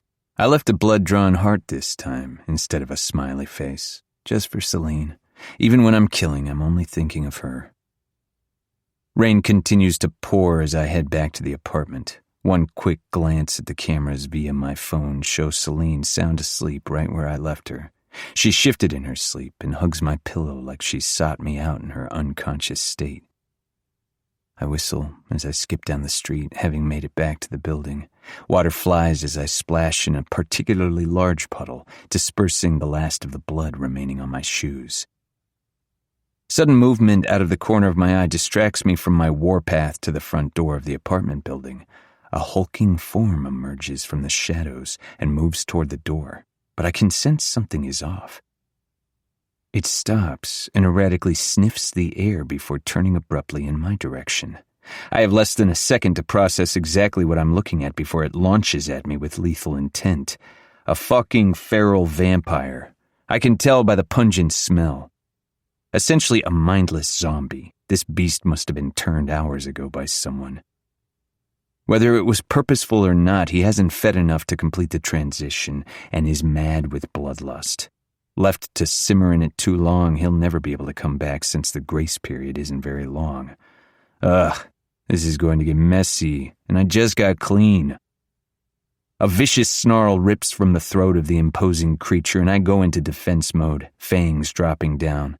Talon-like nails rip at the fabric of my shirt and tear through like butter. The long nails take me by surprise, like whoever this once was has been held for a long time before being turned. Ferals are animalistic in their half-turned state, and it gives them an edge. I grit my teeth at the sting when he grips my arm, nails biting into my skin. Venom pumps through my system, but only a small amount since the feral doesn't know what he's doing. Young vamps have particularly potent venom due to imbalanced systems, and it hurts like a bitch. I bite my lip to stifle the pain, blood coating my tongue from the force. He chomps at the air, and I swerve out of the way so he doesn't snag my neck. Like a piranha on steroids, he attempts to bite any part of me he can and manages to get my peck. Fuck! Finally gaining purchase, I rip him off, but he tears a chunk out of my skin. Asshole! I like this shirt. The feral vampire growls in response and launches himself back at me. I would rather nobody but my mate leave love bites on my chest. We're lucky there aren't any humans passing by, but I don't want to take a chance of anyone seeing and getting caught in the crosshairs. This fucker will have to die. I grip his shirt and toss him down the side of the building where I know there's a blind spot from the street cameras. It's like moving a mountain to get him where I want him, and I'm already panting with exertion. It's odd he attacked me the way he did. Feral vamps are hard to control both by themselves and others, especially once they're past the point of saving. But they don't tend to go for aged vampires like he did just now. A small part of them recognizes they'll lose the battle against us while they still hold a semblance of consciousness. Something about me set off his hunting instincts. Having had enough of me, he grabs at my back and shreds through my shirt, causing it to flap in the wind and rain. So much for salvaging that. I grab his arm and try to flip him over me and onto the ground, which works until he pulls me down with him. Normally I'd be in a better position to resist, but I'm at a disadvantage thanks to Celine. She has me burning through my supply like crazy. My libido and need to claim her are riding me hard, and living together has only made it worse. I should have stocked up again tonight, but didn't realize getting attacked was in the cards. He attempts to bite my leg, but with a swift kick to his face, I dart away from him. His jaw dislocates, but it doesn't deter him, and the crazed look in his eye only gets worse. Scanning the area around us, I spot a no-through alley sign planted in the ground and make a quick decision. Dumb enough to not understand, he doesn't make any move to stop me when I rip it out of the ground and smash him over the head with it. How does one kill a feral vampire? Stereotypes don't hold true. Sunlight, garlic, fire, and holy water are all out, but it sure would make it a hell of a lot easier if they weren't. The only sure way to execute a feral is a stab to the heart. In our first 100 years of undead life, our heart still exists within our bodies. It pumps blood just like any human heart, but at a much slower rate. The older we get, the more our hearts will disintegrate until finally they wither away into dust, making it a sign of our maturity. A vampire like myself is much harder to kill because of it. Vampy attempts to get back up, apparently not one to give in. I toss the sign in the air and grip it closer to the bottom portion. My boot plants onto his chest to keep him down, and I straddle his broad chest for better aim. Slamming the base of the sign through his chest, it cleanly slices through the vital organ, pinning him to the concrete. An awful screech leaves his mouth, and he flails in a last-minute attempt to save himself. Eyes bulge out of their sockets as his life is extinguished right in front of me. Just as I move to get up, thinking I'm home free, the slick fuck gets a second wind and slashes me deep in the stomach. Intense pain radiates through my entire being, his venom partially paralyzing me from the new dose and the slow burn of the initial cut. Lifeless eyes stare up at the sky as his body falls to the ground with a resounding thud. Knowing I can't leave him here looking like this, I do the best I can to toss him in the dumpster beside us. It's slow going with my wound and exhaustion, but I manage to toss him over the edge. For a second, his arm doesn't want to go in until I nudge it and close the lid to hide his mangled body. Not a perfect disposal, but it'll have to do. Bye-bye. I wave at the dumpster. I need to get upstairs. At this rate, I'll waste away on the pavement. My emergency blood bag is in my closet, and it's vital I get it as soon as possible. The venom is screwing with my natural healing. Vampires have some of the fastest healing in the supernatural community, but I'm not healing like I should. Come on, Xavier. Pull yourself together. You've been through worse. Somehow managing to make it into the building and onto the elevator, I slam my palm against the floor 24 button. I pant loudly as I struggle to stay with it. My vision blurs and my legs don't want to support my weight. My stomach feels like it's gone through a meat grinder, and I try to press my arms against it best I can. Blood flows steadily, and I know the amount I'm losing is enough to warrant more than the one blood bag I have on reserve. Fuck. The elevator dings to signal I'm in the home stretch, and when the doors open, I almost pitch forward onto the ground. I keep hold of my waist with one arm and plant my other against the wall to drag myself down the hallway. Celine's scent faintly fills the long corridor, and I use it to fuel my slowly dying ember of motivation. Dark spots take over my sight, and I gasp when the pain becomes unbearable. This fucker got me good. I've been hurt many times over the last 300 years, a few times where I wasn't sure I'd make it through. But this is skirting death a little too closely for me. Lesson learned, always make sure I'm full.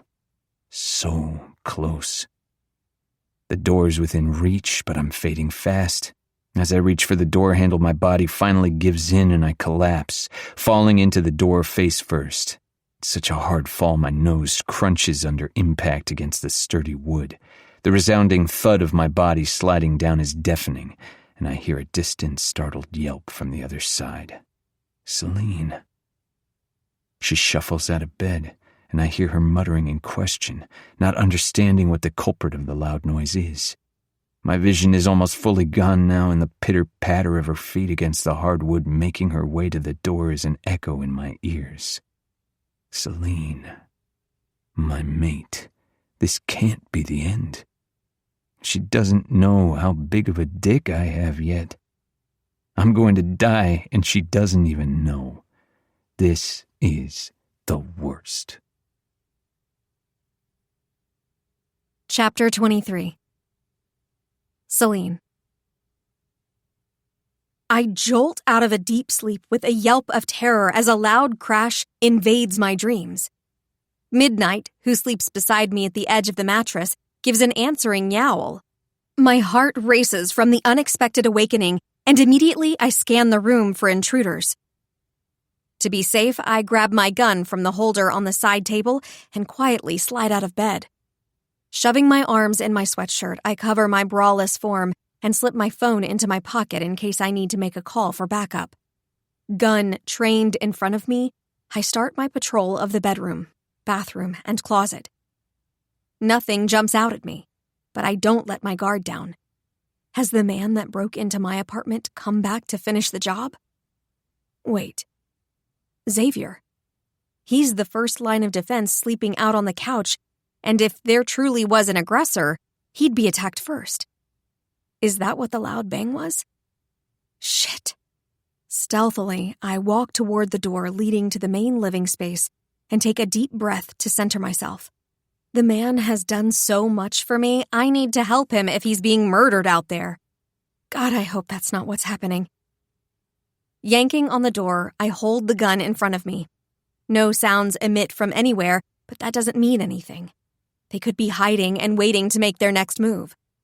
I shut the door behind me, so Midnight isn't stuck in any crossfire, and crouch behind a fake plant in the corner. Nothing occurs with my appearance, so I stand slowly and walk around the living room, checking behind the curtains and couch. A low groan comes from the front area of the space, and I hold my gun back up in preparation of an attack. Nobody pops out, and the kitchen seems to be clear. Another small thud against the front door, followed by a mutter, calls me that way.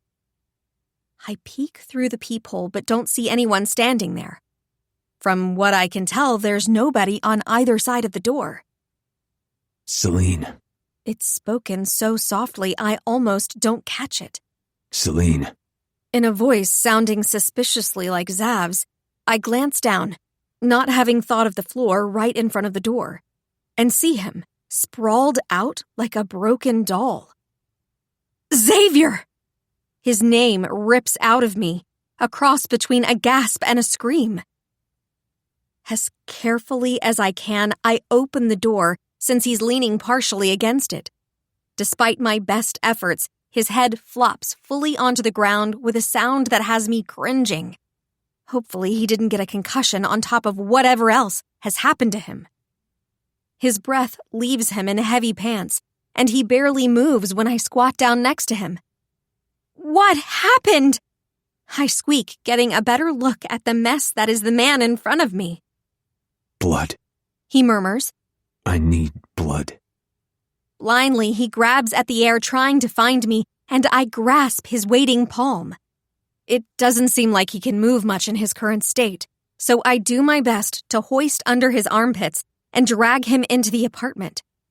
The crimson trail he leaves on the floor will be interesting to get out of the hall carpet and flooring. His small moans of pain hurt my heart, but there's not much I can do. You need what? I couldn't have heard him right. He's in a half-delusional state. Blood. This time his answer is a small, strained breath. Awful skid sounds ring out as I continue to drag him further into the apartment. His chest seems to be giving him the most pain, so I gently flip him over to survey the damage. Xavier! Oh my God! I cover my mouth with both hands at the sight before me. Skin lays torn and disfigured across his lower abdomen. Bits of his shirt that remain stick to the cuts and barely hang on to his lean frame. Blood steadily pumps out of the slices, and I can't figure out what could have done this. They look like claw marks, but the size and shape make it seem like it was a large animal. How he made it all the way up here, I have no idea. I hover my hand above the gaping wound, not quite knowing what to do to help. I need to call 911. We need an ambulance and a hospital. Gulping in air while my thoughts run frantically through what I need to do, I'm halted when Zav weakly grabs my wrist. No. Green eyes reflect back at me in pain. No ambulance, and no police. What the fuck do you mean? I'm frantic at this point as blood pools around his prone form. You're dying! You need medical attention! With shaky fingers, I grab my phone from where it rests in my sweatshirt pocket and attempt to dial. As I'm about to type in 9, Zav swats the device out of my hand, and it goes sliding across the floor, hitting the wall on the far side of the room. What is wrong with you? I'm trying to help! I attempt to get up again, but he somehow keeps me rooted in place. His gasps for air are sounding more and more dire. I told you. Another wheeze and a groan of pain. Blood. I need blood. Fingers unwind from around my wrist to grasp his chest. There's an emergency blood bag in my closet. He points in the direction of the bedroom.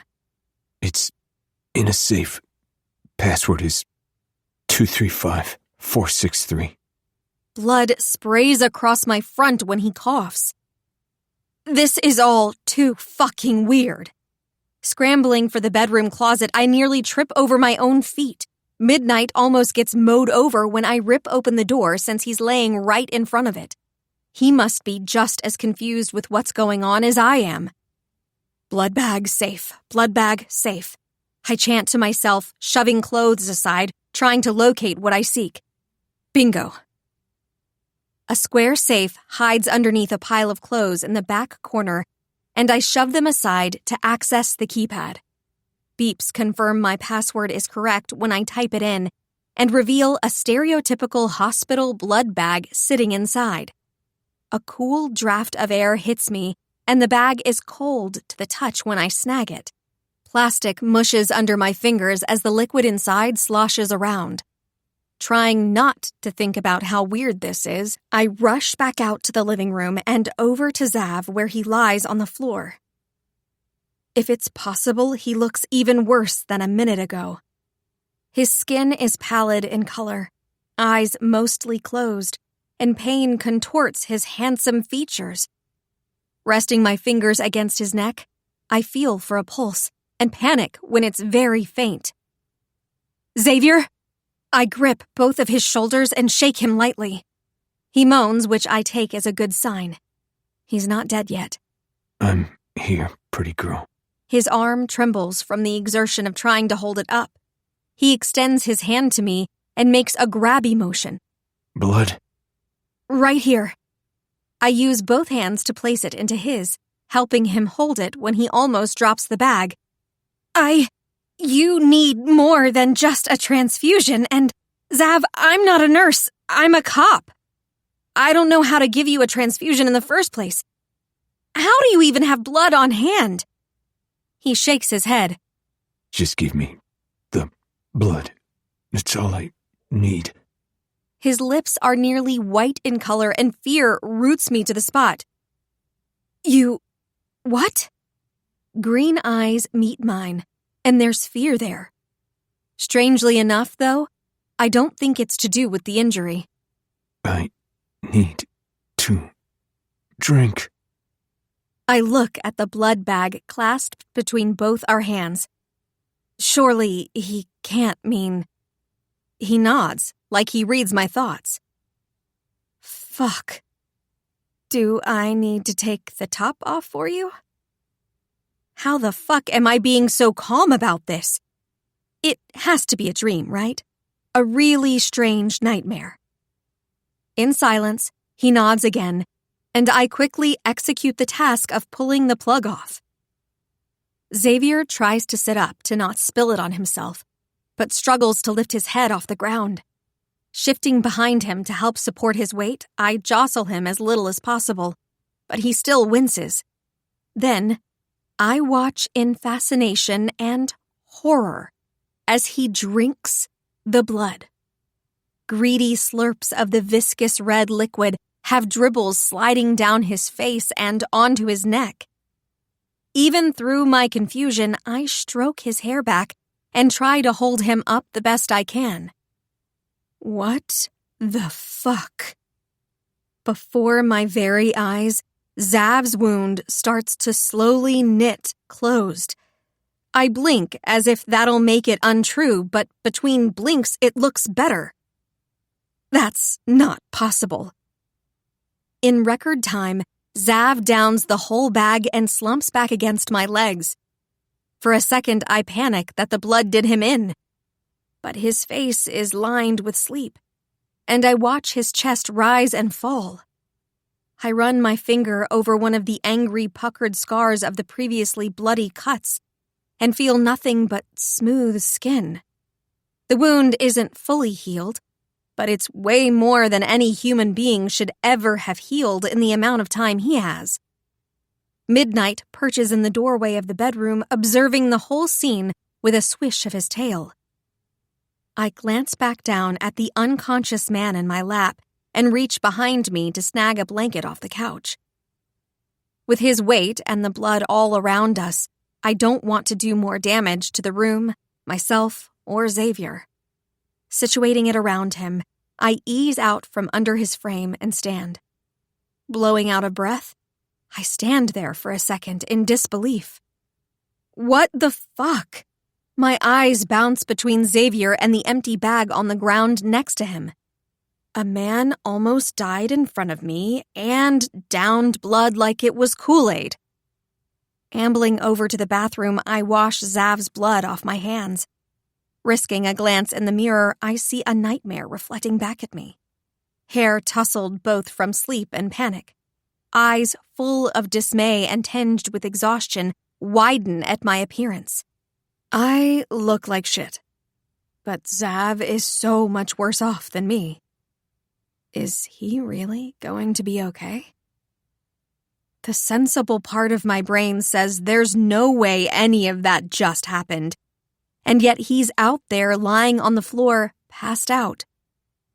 I need to go to bed and wake up in the morning. Maybe it really is all a dream, and when I wake up, we'll both laugh at my crazy imagination. Chapter 24. Xavier. The sound that comes out of me is equivalent to a dying animal getting run over by a car. I certainly feel that way as well. Fuck me, I wheeze as pain radiates from the top of my head down to my toes. The last thing I remember is making it to the front door of the apartment and Celine dragging my sorry ass inside. Even though she tried to be careful, every pull against my arm felt like razor-sharp needles. That feral vamp really did a number on me. Thank God I had my emergency blood bag, but I can tell it hasn't done enough for my body's natural healing to kick in. It may have sealed some of my gnarlier wounds, but venom still courses through my blood, keeping me from a full recovery. I need more blood, but I feel like complete shit, and thinking about moving already has me sweating. I look around the room, and I'm shocked to see a small lump on the couch. The black comforter from my bed covers said lump. A dainty hand peeks out from underneath, dangling off the side of the couch. I can't help the smile that finds its way onto my face at her sleeping out here with me. I must have scared the hell out of her, and while drinking blood in front of her was the least of my worries from last night, I know I'll have to explain myself. With Celine being my mate, I knew at some point I would have to tell her what I am. This might not have been the timeline I planned to do that on, but it's the reality. I'm not sure how she'll take it since she's pretty straight-laced, but I feel like at the same time she's far more perceptive than people realize.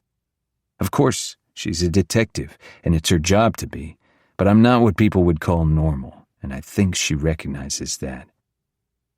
Holding in my groan as much as possible so as not to wake her, I shuffle along the floor, using my forearm to hold my torso up and slowly scoot along to the couch. The distance is only a few feet, but it feels like it's a mile away in my current condition. I have to stop multiple times before I finally drop myself, not so gracefully, next to her on the floor and reach up with a trembling hand to grasp hers. Her hand feels so small in mine, and I revel in the feeling of her soft skin against my palm. Right then, a particularly immobilizing jolt of pain shoots through my chest and I yelp, unable to keep it in. Celine startles and rustles around beneath her blanket cocoon. Her hand stays in mine, and I grip her hand to help myself through the episode. Xavier? Alarm fills her eyes when she glances down at me in my sorry state. Oh my God. It was real. I probably look like a rag doll gone through a meat grinder. Howdy. I wave my other hand in the air weakly and promptly regret the action. Shit. She jumps out from under the covers and squats down next to me. Her cold hand feels heavenly on my forehead as she flits around me like a mother hen. If I knew coming close to death would get her to feel me up, I would have done it sooner. You still look rough. I thought last night was a bad dream. Her eyes zero in on the empty blood bag over on the kitchen floor, and I see the moment everything floods back to her. You... She gapes at me, mouth open, ready to catch flies. Listen, not wanting to waste any more time, I plead with her. You need to go see Luna and get more blood for me. Blood? Luna? Celine's face turns pale as color leaves her. Time is of the essence, and I don't have the time to fully explain myself to her. I need more blood as soon as possible to finish healing, and then I can explain everything better. Celine, please. Another shiver racks my body as the venom slowly eats away at my insides. I know I have a lot to explain to you, and I promise I will. But right now, I need blood. My body isn't healing like it should, and the bag last night wasn't enough. Xavier, what is going on? She asks incredulously. You're drinking blood like it's normal and asking me to go get more? Not to mention, you showed up last night looking like you had one foot in the grave. Her voice is getting higher, and I continue to hold on to her hand even when she goes to rip it out of my hold. No one should have survived those wounds. I know. I wince when I hold my arm up since it tugs on the wound in my abdomen. I promise you, you'll get your answers, but please go to Luna and ask for more blood.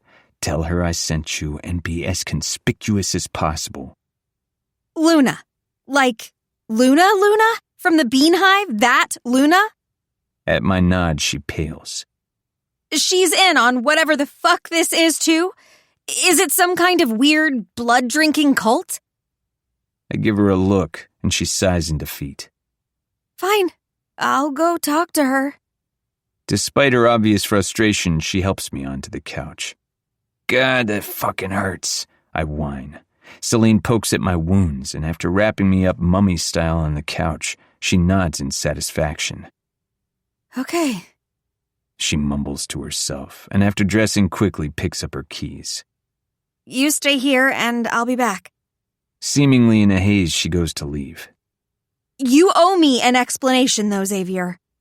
She points at me with what I assume she thinks is a menacing expression. You're not wiggling out of this. I'm not going anywhere, Snookums. My joke doesn't land, and she walks out without another word. A soft meow from behind my head on the arm of the couch and a tickle of fur against my forehead is a welcome presence. Midnight paws at a strand of my hair. Hey, buddy, he purrs in response. Let's hope I didn't just scare your mother away. Chapter 25. Celine. Luna! I burst into Beanhive with none of the grace and stealth Xavier asked me to. The woman in question halts what she's doing behind the bar when I yell her name. She must sense my panic because she apologizes to the customer she's helping, handing off the mug she's holding to another employee, and rushes over. Luna's blonde hair waves behind her, and I'm hit with a cloud of her delicate perfume when she stops in front of me. Celine, what's wrong? Her eyebrows furrow, and I glance around, noticing all the patrons staring at me after my outburst. Is it something with work? Actually, I'm off, but my vacation time just took a turn for the worst. Come here, I hiss, and grab her arm, dragging her into the supply closet behind the bar. What's going on? You're scaring me. She crosses her arms over her chest and peers imploringly into my eyes. I'm scaring you? Her comment strikes me as funny after everything that just happened. A man just bled out, almost to death, might I add, on the floor in front of me, and now has me here to request blood. To drink! The last two words leave in a barely audible gust of air. Luna's eyes grow big as saucers at my words. Xavier? Is he okay? How'd you know? Oh, girl, he is down bad for you. Who else could it be? She's already rummaging around in a fridge, hidden behind a shelf full of different syrups and coffee cups. What trouble did he get himself into? If he sent you here, it must have been bad. Gosh, he better pull through, or we'll have to deal with him haunting us, I'm sure. I sputter at how casual she's acting. How are you okay with this? I'm certainly not. My level of hysteria is slowly rising. Are you in cahoots? In some weird-ass cult where you drink blood? Xavier wouldn't give me any answers. Luna stops what she's doing to give me a pitying glance. If Zav hasn't told you yet, then it's not my story to tell. She casually holds multiple blood bags and closes the fridge, setting them in a small portable cooler. Here, you need to get back to him with these as soon as possible. If he's injured, he's going to need these, and the sooner the better. Shooing me out of the closet and toward the front door, she gives me one last sad smile. Just hear him out, Celine. I know it all sounds fake and downright insane, but it's real. He genuinely likes you, so don't do anything rash. There's so much about the world that none of us really know, and now you're getting to see a side of that very few humans ever have the curtain pulled back on. I give her a hesitant nod and hightail it back to the apartment. I have a multitude of questions for her. It's in my nature, but there's something tugging at me, telling me I have to go. I'm here! The front door slams against the wall as I throw the keys down and rush inside. Xavier, you better not be dead. I haven't gotten to interrogate you Detective Brennan style yet. A low, weak wheeze sounds from the living room, and I let out a breath I didn't realize I was holding. I haven't gotten to go down on you yet. How could I pass away? He questions, and I marvel at his ability to be flirty even in the state he's in now. Unzipping the cooler and yanking out two of the blood bags, I jog over to his prone form on the couch. Here. Thrusting it in his face when I rip the cap off, he grabs it and slurps down the crimson liquid. That hits the spot. He licks his lips. AB negative is my favorite. Luna must be feeling bad for me. Xavier chuckles and swallows another mouthful of the bag to finish it off. I'm gonna owe her big time. Wordlessly, he motions for the other bag and does the same thing.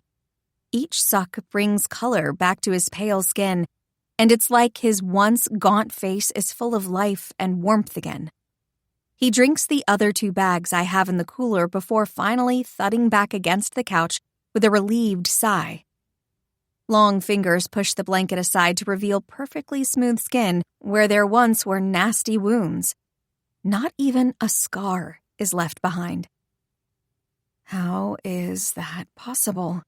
I murmur and back away, thumping clumsily to the floor in disbelief. In my rush to help Xavier and get him more blood, my adrenaline has kept me going until now. I didn't give myself time to question what was going on. But now that immediate danger is out of the way, I'm back to a state of what in the fuckery is this? Xavier must realize the predicament he's in because his eyes dart to mine and we stare at each other in silence, neither knowing what to say next. Might as well rip the bandage off.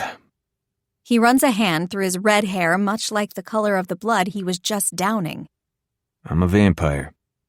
I wait for him to say more, but he doesn't. No punchline to the joke, no, ha, I got you, Celine. He says nothing else and sits there, waiting for me to reply to his ridiculous statement. A vampire, I reply in a deadpan voice. He nods. I want to suck your blood, kind of vampire? Zav rolls his eyes at that one. That's a harmful stereotype. How dare you bring that up? He crosses his arms, sporting a mock pout on his lips. But I don't budge in my serious stare. Zav deflates, and I swear there's a twinge of worry in his emerald eyes.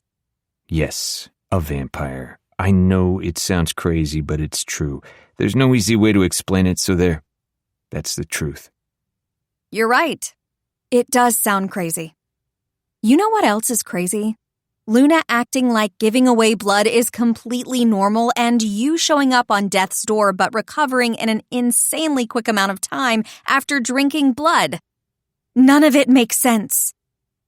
I mean, I guess it does make sense if I choose to believe him. Feeling antsy, I get up and start to pace around the living room. There's no way I can stay still with the turbulent emotions inside of me. As a detective, you need to have solid facts to build your case and put criminals behind bars. Simple opinion and educated hypothesis won't get you anywhere. I just need to think about this logically, even though it's completely illogical. Through my internal debate, Xavier sits still as a statue, but his eyes follow me as I pace back and forth. I try to ignore his heavy gaze, but I feel the weight of it. It's impossible not to. Midnight decides to make himself known and gives a short hiss at me when I almost mow him over before prancing over and jumping up next to Xavier on the couch. That in itself is one piece of evidence to consider. As much as Midnight hates me, because he's a grump, he loves Zav. Animals are intuitive, and if Xavier is the predator he claims to be, I don't think Midnight would be so chummy with him. Another piece to consider. The state he was in and the healing that took place after he had blood is undeniable. I don't think I can blame it on being tired or half asleep when he's right in front of me, perfectly fine. His blood spilled from last night still covers the floor and has started to dry around the edges. Something else to consider is how strange Xavier is. The man has always carried an ethereal grace to him. There's just something about his aura you can't put your finger on, but you know it's more than what's normal. He walks with a stealth and confidence you'll never find on most human beings. Prove it. Even with the thoughts running through my mind, I still can't wrap my head around it. He arches an almost mocking brow. The sort of dying and coming back to life with blood thing wasn't enough for you? Xavier gives a half snort, but gives Midnight one last stroke before standing. He slowly approaches me where I'm positioned over by the TV stand, and I back up right into it, pinned between him and the furniture.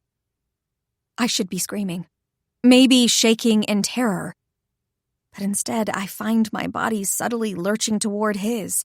His large palm cradles my cheek, and I lean into him, before coming to my senses and pulling away. A flash of hurt fills his face, but I look away and try not to feel guilty. Please don't be afraid of me. Don't pull away. His baritone voice cracks, breaking my heart. I can't stand it. Thankfully, he doesn't make another move to touch me and backs up slightly. A soft clicking sound fills the space, and I glance back at Xavier with a gasp. He looks exactly the same, minus the deadly sharp fangs that now poke out from underneath his lip. The deadly curve and shining pearlescent finish to them give a lethal edge to this already gorgeous man. Drawn like a moth to a flame, I can't stop myself from softly running my pointer finger along their edge. Xavier suddenly grabs my finger and pulls it away. I'd be very careful if I were you. His voice is barely a whisper, full of restrained desire. My fangs are very sharp, and I'm not feeling particularly in control right now. Are you going to hurt me? It's a question anyone in my place would ask. Cornered by a wild animal who barely seems to be holding themselves back. No. Xavier breathes out. Never. Never you. With the utmost gentle touch, he slowly folds his arms around me and deflates in relief when I don't automatically pull away. I should. This whole situation is fucked, and there's still part of my brain that can't fathom the man in front of me being a creature from mythology that most definitely shouldn't be real. I'd rather die than hurt you.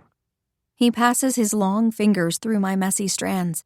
I look up at him, unable to keep the question from leaving my tongue. If you were so desperate for blood, why didn't you drink mine? A small part of me can't help but be curious what it would be like. Would it hurt? Would it feel good? Xavier lets out a strangled sound and I stiffen. He immediately loosens his grip on me. Soft lips against my ear cause shivers to ripple through my body. The magnetic pull between us is particularly strong in this moment, and it's like I couldn't move if I wanted to. I couldn't, especially right then. If I drank from you, it wouldn't end any other way than with my cock inside your pussy. His filthy words send a flush of heat through my chest. Like I said before, you deserve more than that. I also refuse to take you to bed and fully claim what's mine until you've accepted what I am and you're okay with it. I know right now you aren't. With that, he backs away and sits back down on the couch, one lean leg crossed over the other. You must have other questions, so hit me with them. Wanting to keep some distance between us with the tension in the air, I choose to grab one of the stools from the bar and drag it over to sit across from him. All right, let's talk. I rack my brain for which question I want to ask first. So, do you deposit your paychecks at the blood bank? Chapter 26. Xavier. I can't stop the boisterous laugh that bursts out of my chest. Celine continues to astound me. Here I am, a living, breathing vampire, and her first question is a vampire joke. You think you're so funny. A small smile tugs at her mouth, which turns into her biting her lip. I want to tug it out from her teeth to prevent her from hurting herself. I wasn't lying earlier when I told her I'd never hurt her. Vampires physically can't hurt their mates. The worst we can do is lose ourselves to the pull of the mating bond and let our baser instincts to claim take over. You're a vampire. Celine reiterates like she still can't quite believe it. I don't blame her. The world likes to tell you what is and isn't true, and when that philosophy is challenged, it's hard to accept. You drink blood, but I've seen you eat food. I understand what she's getting at. Vampires can eat normal food. Obviously, we prefer blood, and that's what sustains us. But some vamps, depending on their age, still like to eat human food. Whether they still like the taste or it's a nostalgia thing, it happens. I shrug, personally falling into both categories. She's so cute when she's thinking. Her brow furrows and her mouth twists to the side in contemplation. When were you turned? Oof. Going straight for the age, huh? I try not to show it, but a large part of me is afraid once she gets her answers, she'll be turned off by me. Vampires feel the pull of the mate bond much more strongly than humans, and I don't want to run her off. Besides, I want her to choose me for more than just the bond. You sure you want to hear about the old fart you went on a date with? I try and cover my concern with humor, hoping she won't pick up on it. The fact you're a vampire is the biggest shock. I don't think your age will be more shocking than that. She reasons, and crosses and uncrosses her legs for the 5th time in the last few minutes. I'm 300 years old. I was born in 1725 and turned when I was 26. Even with her earlier statement of reassurance, I still see her brows creep up her forehead. I am indeed crusty, but hey, at least I'm the sexiest crusty vampire she'll ever meet. Okay. Celine takes it better than I thought she would and keeps on trucking with her questions. How did it happen? Is it the whole other vampire bit you, drained you to the point of death, and then fed you their blood sort of thing? I smirk at her hypothesis. You read too much fiction. The plush pillow behind me pushes against my back as I settle in to tell her. The shows and movies have always gotten paranormal creatures wrong. Vampires didn't start by supernatural means. Wait, what do you mean? Celine's voice goes up an octave and she rubs her palms nervously on her thighs.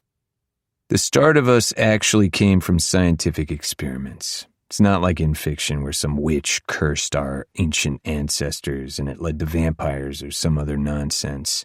Midnight's fur is soft against my hand as I stroke him for comfort.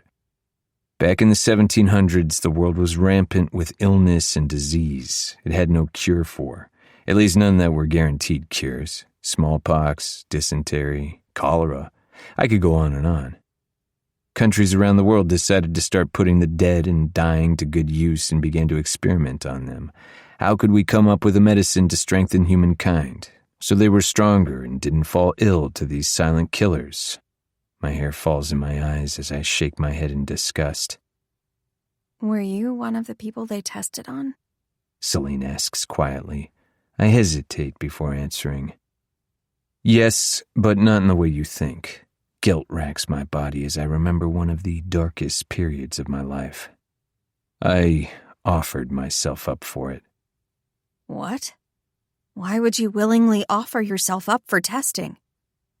I had no choice.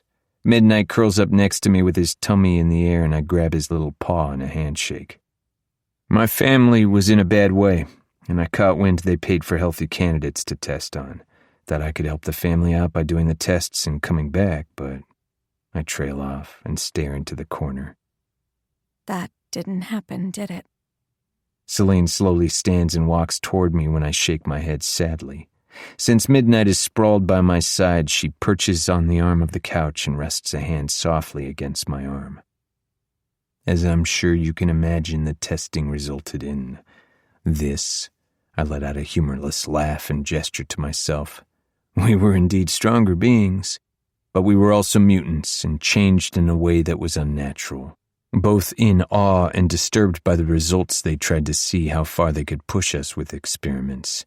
How tough was our skin, how much pain we could endure, what kind of conditions we could live in before our bodies gave out, all in the name of furthering the human race.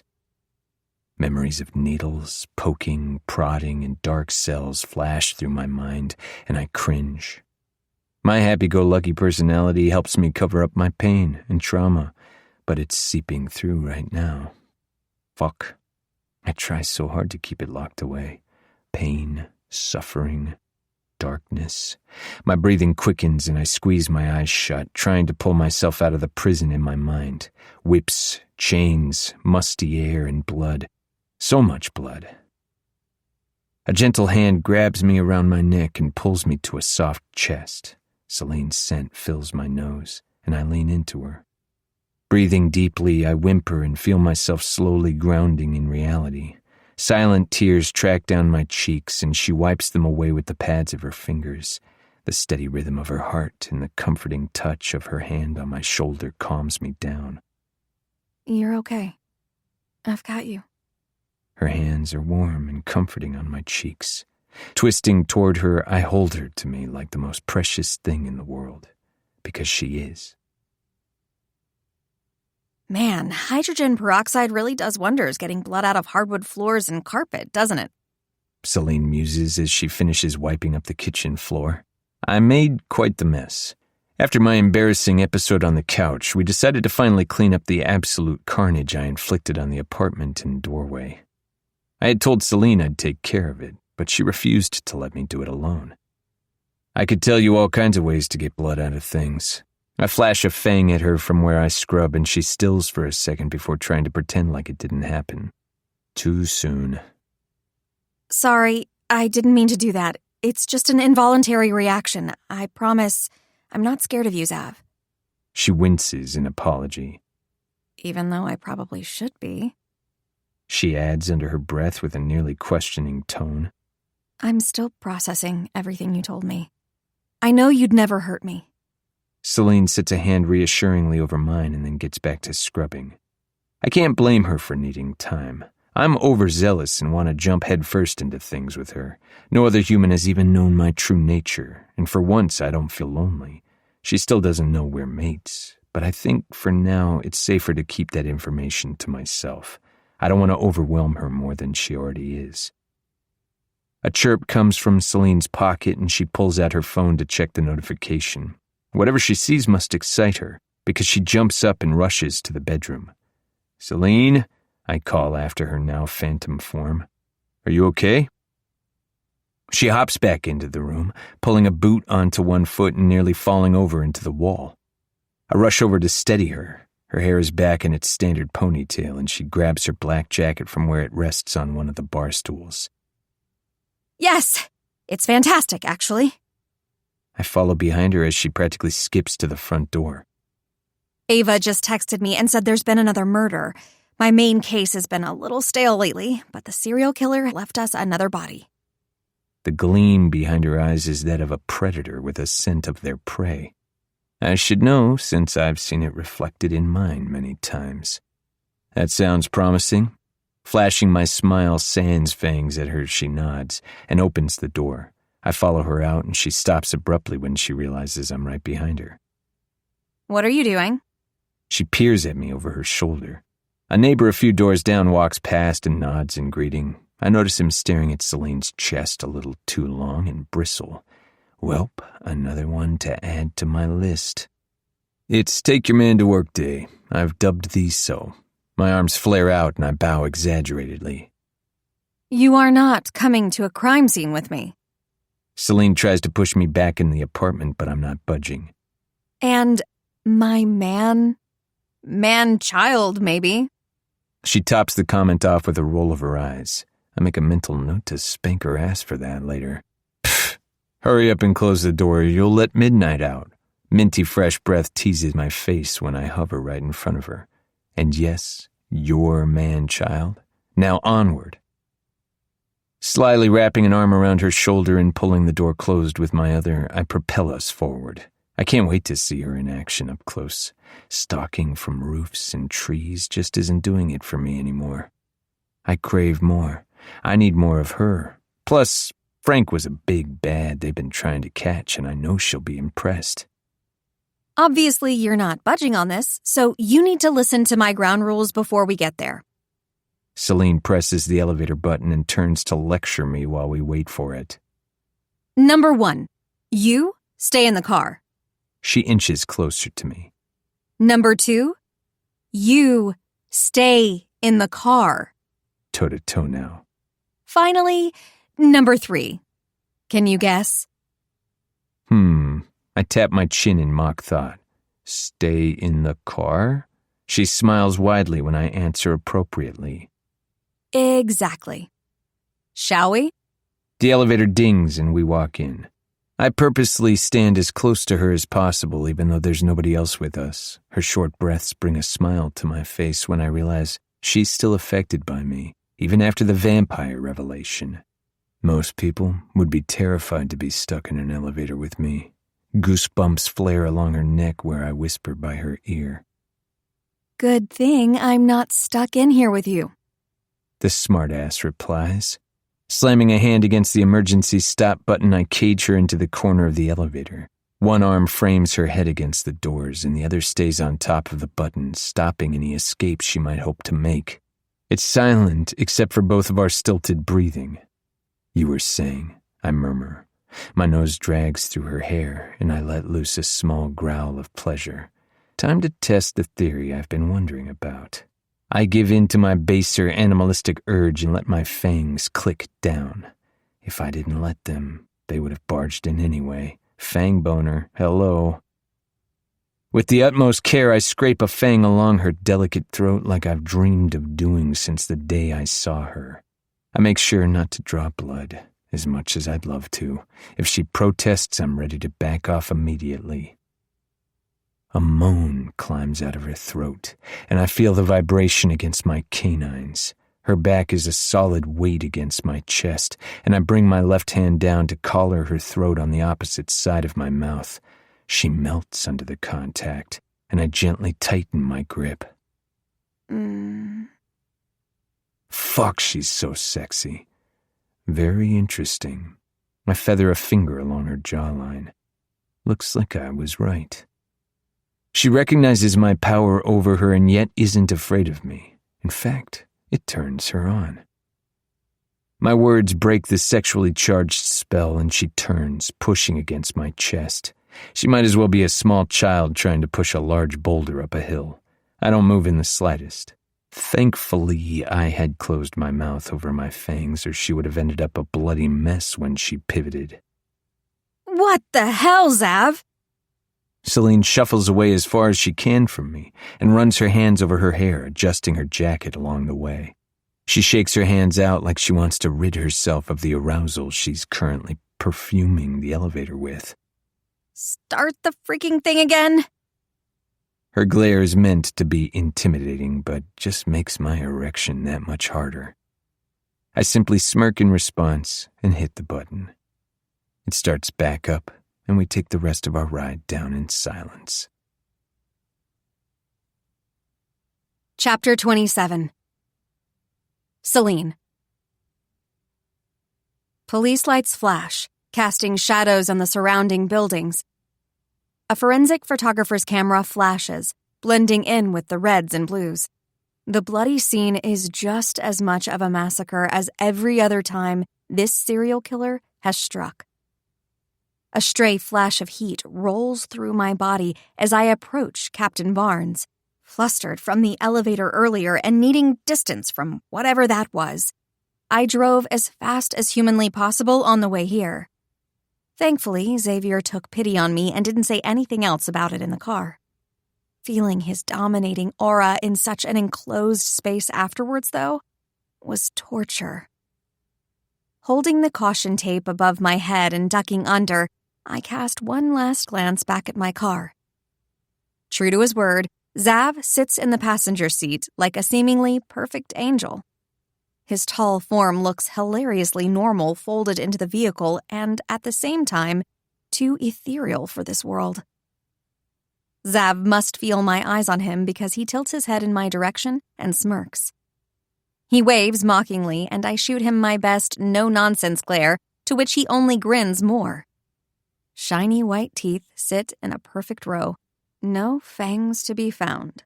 I roll my eyes and try to forget he's on the scene with me when he definitely shouldn't be. You okay, Brennan? You're not supposed to be here. Time off, remember? He arches a scolding brow in my direction. Do you feel up to being here? His concern is sincere. Shoving my hands in my pockets, I kick a rock that sits right in front of my boot. I'm good as I can be. That's not to say it's not shocking, but I've been distracted for the most part. But I heard there was another crime from the Mayhem murder, so I wanted to be here to see it firsthand. I'm sure he knows Ava blabbed to me, who else would have? But I don't want to explicitly throw her under the bus. If I'm honest with myself, it's been kind of nice not working, and the small voice in the back of my head that says I should think about a career change is getting louder and louder. It makes me feel guilty thinking that way, and I shake my head at the thought for now. It's not something I have time to dwell on at the moment. Captain Barnes glances at my car and back to me before he nods. It's impossible for him not to notice Xavier, but he doesn't comment on the giant 6-foot-plus man squished into my tiny car. I wish I had a better update for you, but we're still trying to locate the bastard who broke in. We spotted him on a CCTV downtown at one of the clubs, but we haven't gotten a name yet. A folded-up photo crinkles in his hand when he pulls it out of his back pocket. Sure enough, the same hooded figure can be seen in the darkness of night slipping into the back door of none other than Vex. My lips part in surprised horror. This has to have something to do with my suspicions surrounding the club. Nothing else makes sense. Mistaking my silence for fear, Captain Barnes rests a reassuring hand on my shoulder. Don't worry, Celine. I promise we'll find him. I nod and clear my throat. I appreciate it, sir. Now, I turn to head toward the crime scene. What's going on here? Captain sighs, and his hand falls back down to his side, knowing I'm not one for emotion. Frank Denvers, charged with abuse, murder, and other things I don't care to reiterate. He's been on the loose for the last 2 years and somehow stayed under the radar, but it seems like he's met his match with Mayhem. My eyes widen at the captain's use of the nickname since we usually try not to use such language when talking about perpetrators. Strolling around the perimeter of the body, I take in the scene before me. Just like all the other murders, the body has been mutilated and broken apart into a mass of limbs and stringy tissue. It's disgustingly gory and formed in a hauntingly macabre picture, as is the signature of the killer. Instead of the smiley face it's been in the past, it's a heart. I bend down, inspecting it. Captain crouches beside me, his eyes boring into the side of my face. Why do you think it's different now? After all this time, what changed? Standing, I plant my hands on my hips. I open my mouth to respond but stop when I feel a drop of rain hit my cheek. Another drop and another follow soon after before a torrential downpour berates us. Stay here. I'll grab an umbrella. The captain jogs away as a team of crime scene officials hurry over with a pop-up tent to keep the body out of the rain until we can move it, since the abandoned building's roof is littered with massive holes. These crimes are gruesome, to say the least. And now that I know vampires are real, I can't help but wonder if the mayhem murderer is one or another type of supernatural. It couldn't be Zav, I don't think. He's too goofy to go around slaughtering people like this. Celine, here you go. Captain Barnes huffs, now out of breath, and holds his own umbrella in one hand and an unused one in the other for me to take. I give him a grateful smile as I open the umbrella to cover myself from the relentless downpour. Thanks. I eye the scene before me, and Captain does the same. I think he might have an accomplice, or at the very least a new muse. I say softly.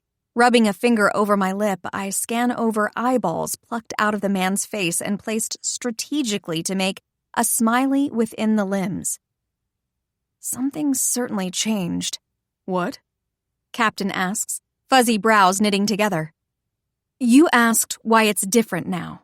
I gestured to the crime scene and squat down. The killer's MO is the same, but the signature is slightly different. Whoever they are, they're trying to make a statement. I glance over my shoulder again, back to where I know my car is parked. I can't see Zav from this distance, but somehow I can still feel his eyes on me. It's hard not to shiver with how cold the rain has me in my soaked clothes. So I stand and shift from leg to leg to try and warm myself up. This killer? A statement? A fellow detective asks with a scoff. Every crime scene is a fucking statement piece. He waves a hand in the general direction of the body, although calling it a body is generous, considering nothing is attached to anything at this point. I just mean serial killers like to use the same signature and posing to communicate something. Obviously, this is different, and there's some kind of reason behind it. Captain Barnes lets out a deep breath. You're onto something, Brennan. For it to change after all these murders, there must have been something to cause this. The other detective huffs a laugh and mutters, Maybe he got a girlfriend, before walking off. My frown deepens. Dots are connecting right in front of me, ones I very much want to ignore. The squad wraps up their on-site investigation, and cop cars pull away as a few of us are left. Thankfully, the rain lets up and allows us to put our umbrellas away. It's frustrating this case seems to go on and on without any path forward in sight. Even though I was recently assigned to it, I did my research, and it dates back years ago. Always executed in a gory positioning, and somehow the killer manages to avoid cameras at every turn. Nobody is that good unless they have a lot of experience both with murder and getting away with it. Or unless they're not human. Captain Barnes claps me on the shoulder. Take the rest of the day. There's not much we're going to be able to do on this murder until evidence is processed. But, I protest. He shakes his head. Crime scenes like this take a strong mental toll. Believe me, I know. And you're still dealing with the break-in. I'm just looking out for you, Celine. I nod. If you're sure. Positive.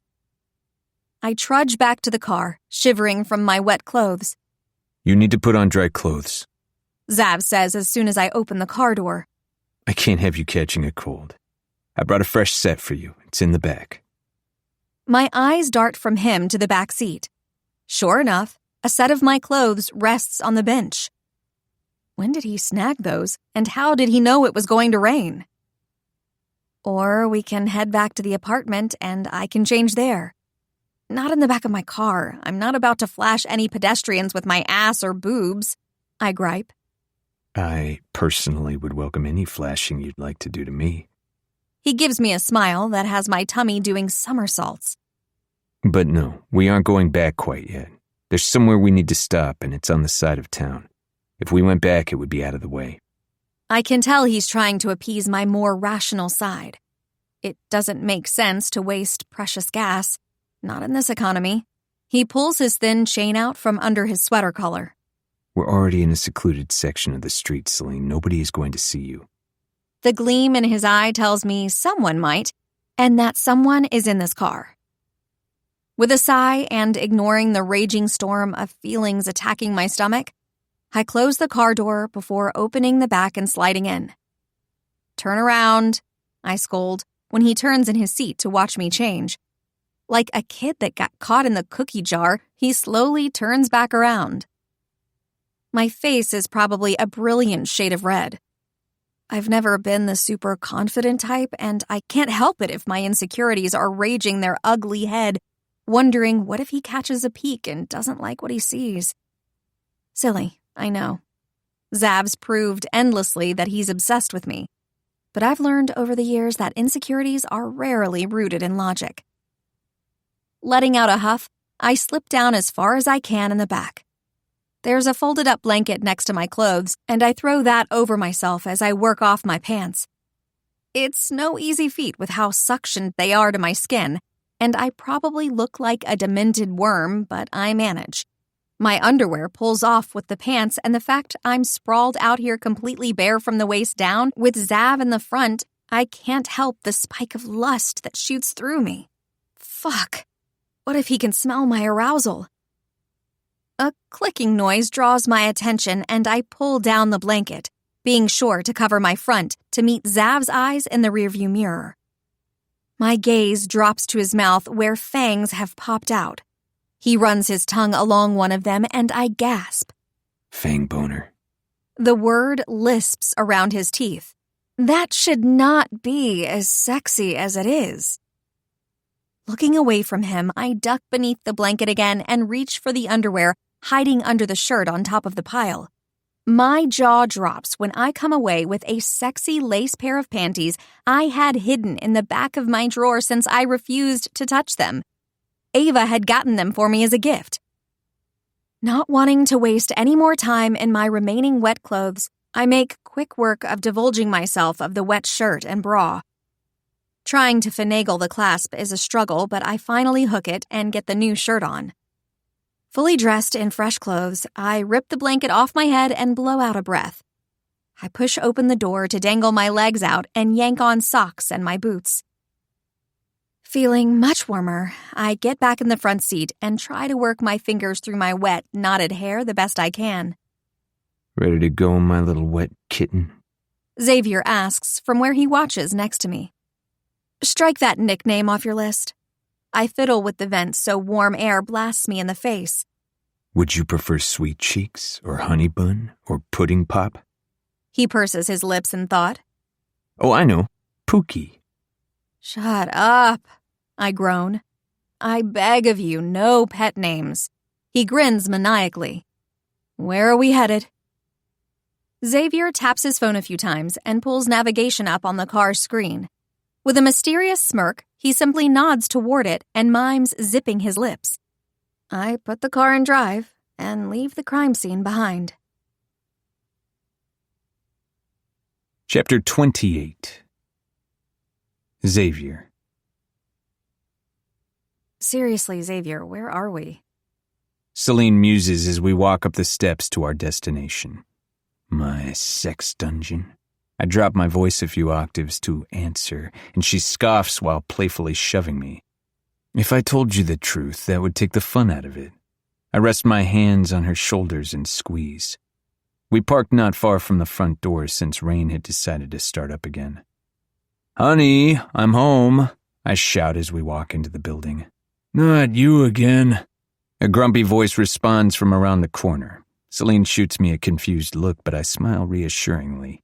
I see her taking in her surroundings with the curiosity of a detective's gaze. I knew nobody would be in the restaurant today because once a month they close for restocking and deep cleaning. It was the perfect time to introduce Celine to Tom. "Oh, hush. You know you look forward to my visits," I refute. "I brought a friend this time, too." Gently pushing Celine along with a hand on her lower back, we wander to the back of the restaurant. Tom sits in his usual spot, surrounded by napkins and silverware. He's slowly folding and rolling them up so they're ready to go for patrons. A few of his family members mill about but give us space to chat. "I thought I was your only friend," Tom mumbles, making me laugh.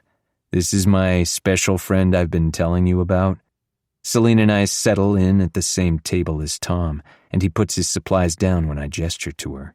This is Celine. "Who?" Tom shouts. "Francine?" "Celine," I reply. "Like Celine Dion? Why is your hearing so selective when it comes to us chatting? I swear you only hear what you want to." My sweater stretches across my chest when I cross my arms. A quick glance at Celine tells me she finds our bickering amusing. Like I was trying to say, I give an exasperated sigh and gesture toward the old man. "Celine, this is my friend, Tom, who I've known for a long time." Looking at Tom, I gesture toward Celine. "Tom, this is Celine. My friend who I want to be my girlfriend, but she won't admit it, so I just say friend." She shoots me a look as per usual, but I pretend not to see it. So nice to meet you, Tom. Celine extends a hand and he shakes it in a gnarled, wrinkle-ridden one in response. "Wow, very soft skin. What's your secret at our age?" Tom asks, and I snicker. Celine glances at me in confusion and I lean over to whisper in her ear. His hearing and eyesight are shit. We met way back in the day and he doesn't know what I really am. He's assuming we're all about the same age. I wink when I pull back and she nods. Lots of lotion, she replies hesitantly, and it comes out as a question. "Make yourselves useful and help me out with these." Tom gestures toward his task. He paused when we sat down, and we get to work rolling silverware. "So, Miss Francine, how did you meet Zach here?" Tom asks. He's my neighbor. "You're what?" Tom asks again. "We're neighbors, old fart," I enunciate. Celine swats at me when I call him the name, but I don't dish what he can't take or return to me tenfold. "You're gonna get rid of the remaining hearing I do have, bastard." Tom's chuckle is in complete contrast to his gruff statement. We bust each other's balls, but it's just our love language. "Now what did she say?" Celine said, "We met because we're neighbors," I inform him, crisply folding the napkin I'm working on. We had a chance run in the hallway and the rest is history. Now she can't get enough of me. What can I say? I'm a stud. Puffing out my chest, I risk a glance at Celine to see her sporting a wry grin. Sure, let's say that. She giggles softly, and I'm a goner. I must look like a lovesick fool because the next thing I know, I pull my gaze away from her and see Tom watching me. A fondness fills his squinty, time-worn blue eyes, and they dart back and forth between her and I. He nods to himself and continues about his business. Tom met his late wife because she was the daughter of the mob boss that had been threatening their family restaurant. The sly dog made a pass at her, and I guess she responded well seeing as they got married and had kids, I'd tell Celine. Really? That's so romantic. She sighs dreamily and looks at Tom for more information. His tired eyes melt with love that still remains strong. "Betsy Joe was the love of my life. We both knew it, and even though our situation wasn't ideal, we didn't waste any time in being with each other. His thick gray eyebrows knit as he loses himself in memory. Life is too short to not spend every minute letting your person know you love them. It doesn't have to be some grand gesture every time.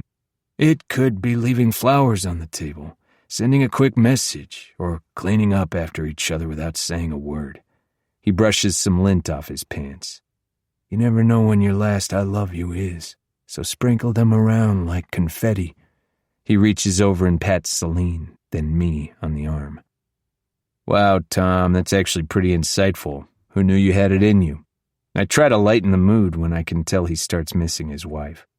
But thanks for the great advice. Sometimes I spread wisdom. Tom goes to stand and I wince when more bones crack than I can count. This old man needs a rest. Finish this up for me, would you? Lovely to meet you, Francine. He shuffles along until one of his grandkids rushes over and helps him up to the stairs to the attached apartment. Celine, I mouth to her, but she simply shakes her head at me. Both of us do as we're told and finish up what Tom started with the silverware. I notice Celine being more contemplative after what he said. I can't help but wonder if she's applying it to us and our situation. I haven't told her we're mates yet, but should probably do it sooner rather than later. I want to get started on our forever. Chapter 29. Celine. The shuffle of papers, low murmurs, and footsteps echoing through the precinct are music to my ears. It feels so nice to be back at work. I've never been the type to sit back and mope at home, but the break-in rattled me more than I would like to admit. Xavier wasn't happy about it when I told him I was headed back to work this morning. The mopey pout he sported and koala hug he latched onto me with were pitiful. At least he has midnight to keep him company. Plus, he's a grown-ass adult. Vampire.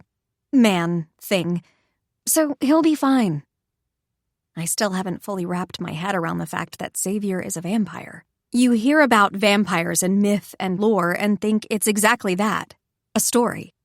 Not real. But what I saw can't be explained any other way than supernatural. As humans, we're taught something and forced to believe it to be true. Hell, we spend years of our lives in school being fed facts to remember. To come to the realization anything could be a lie, and our history books could be so off base, is a wild thought. My phone buzzes in my pocket, and I pull it out with a smile I can't seem to stop. Yes? I cross my arm under the elbow of my other that holds the phone to my ear. Silence greets me. Hello? I miss you. A sappy voice croons from the other end. Xavier. I pinch my brow. I just left. I can't help but chuckle at his demeanor. My non-existent heart hurts when you're not here. Just come back home. Who needs work? Zav pleads. My heart jolts at his use of the word home like it's our shared space. I think you'll live. Aren't you used to it with hundreds of years under your belt? I mosey over to my desk from the window I've been standing by. It'll make it that much sweeter when I get back to the apartment. I've never had the patience for edging, but I'd love to do it to you. Just like that, I'm hitting the end button, but not before a zap of desire hits me. My phone buzzes again, but I ignore it this time. Needy vampire. I have to work, and Xavier is just going to have to deal. I plop down in my chair and scoot in to be closer to my computer screen. Jiggling the mouse to wake it up, I type in my password and do my initial read-through of my email. A message from Detective Waters pops up reminding me I need her to brief me on the movement of the Vex case. I scan the email, my eyes latching on to the words new evidence. Hey, Ava? My hair swishes as I quickly turn to call to my friend, but she's nowhere to be found. Now that I think about it, I haven't seen her yet this morning, which is odd. Walking over to the captain's office, I knock on the doorframe so as not to barge in. Captain Barnes looks up from the paperwork he's filling out. Did Ava come in yet? I question. Yes. Captain gives a quick nod and gets back to his work. I don't envy the huge stack on his desk and take it as a sign to leave. I doubt he'd know exactly where she is anyway. I check her usual spots, the lounge, the front window she likes to look out of, and her desk once more to see if she returned while I was looking elsewhere. I'm passing by the bathrooms when I hear an almost inaudible sniffle come from the women's restroom. Backing up slowly, I stop and lean in, waiting to hear it again. A louder sob comes out, but is quickly stifled like whoever it is doesn't want others to hear. Walking as quietly as I can, I nudge open the door and look around the corner. A rose gold head of hair hangs down, shoulders drooping, and a stash of used tissues sit on the counter next to her. I debate for a moment on whether I should interrupt or not. I've never been that good at comforting people, but this is Ava. I'm her best friend, and need to make sure she's okay. For her to hide away like this and cry, it must be something big. Ava? I walk toward her as if approaching a frightened bunny. Her head jerks up and the red splotches on her face give away the fact that she's been in here for a while. I can tell she's embarrassed when she tries to push the pile of tissues into the trash can and primp her hair like nothing's out of the ordinary. Are you okay? Stopping right in front of her, I wait for her to respond, not wanting to push too hard. Her mouth opens and closes a few times like she's attempting to reach for the right words. No, she squeaks out and dives for me. Her delicate arms wrap tightly around my back, and the smell of her floral shampoo tickles my nose. I respond in kind and hold her back as tightly as possible. Whatever's got her so upset is hurting my own heart. What's going on? I pat her back soothingly. Her sniffles start up again, and I wait once again for her to feel comfortable enough to talk. It's Spencer, Ava cries, and holds me even tighter if possible. Her anaconda grip borders on painful. What did he do? I bite out. Did he hurt you? Spencer didn't seem the type, but if she's this distraught, anything is possible. If this asshole did something to her, I'll rip him a new one. No, he'd never do that. She snags one of her tissues from between us and wipes her nose. A job opportunity came up in California. He wants to take it. Are you leaving me? Now it's my turn to hold her tighter. I'm hit with a wave of sadness when I think about not seeing Ava in my day-to-day.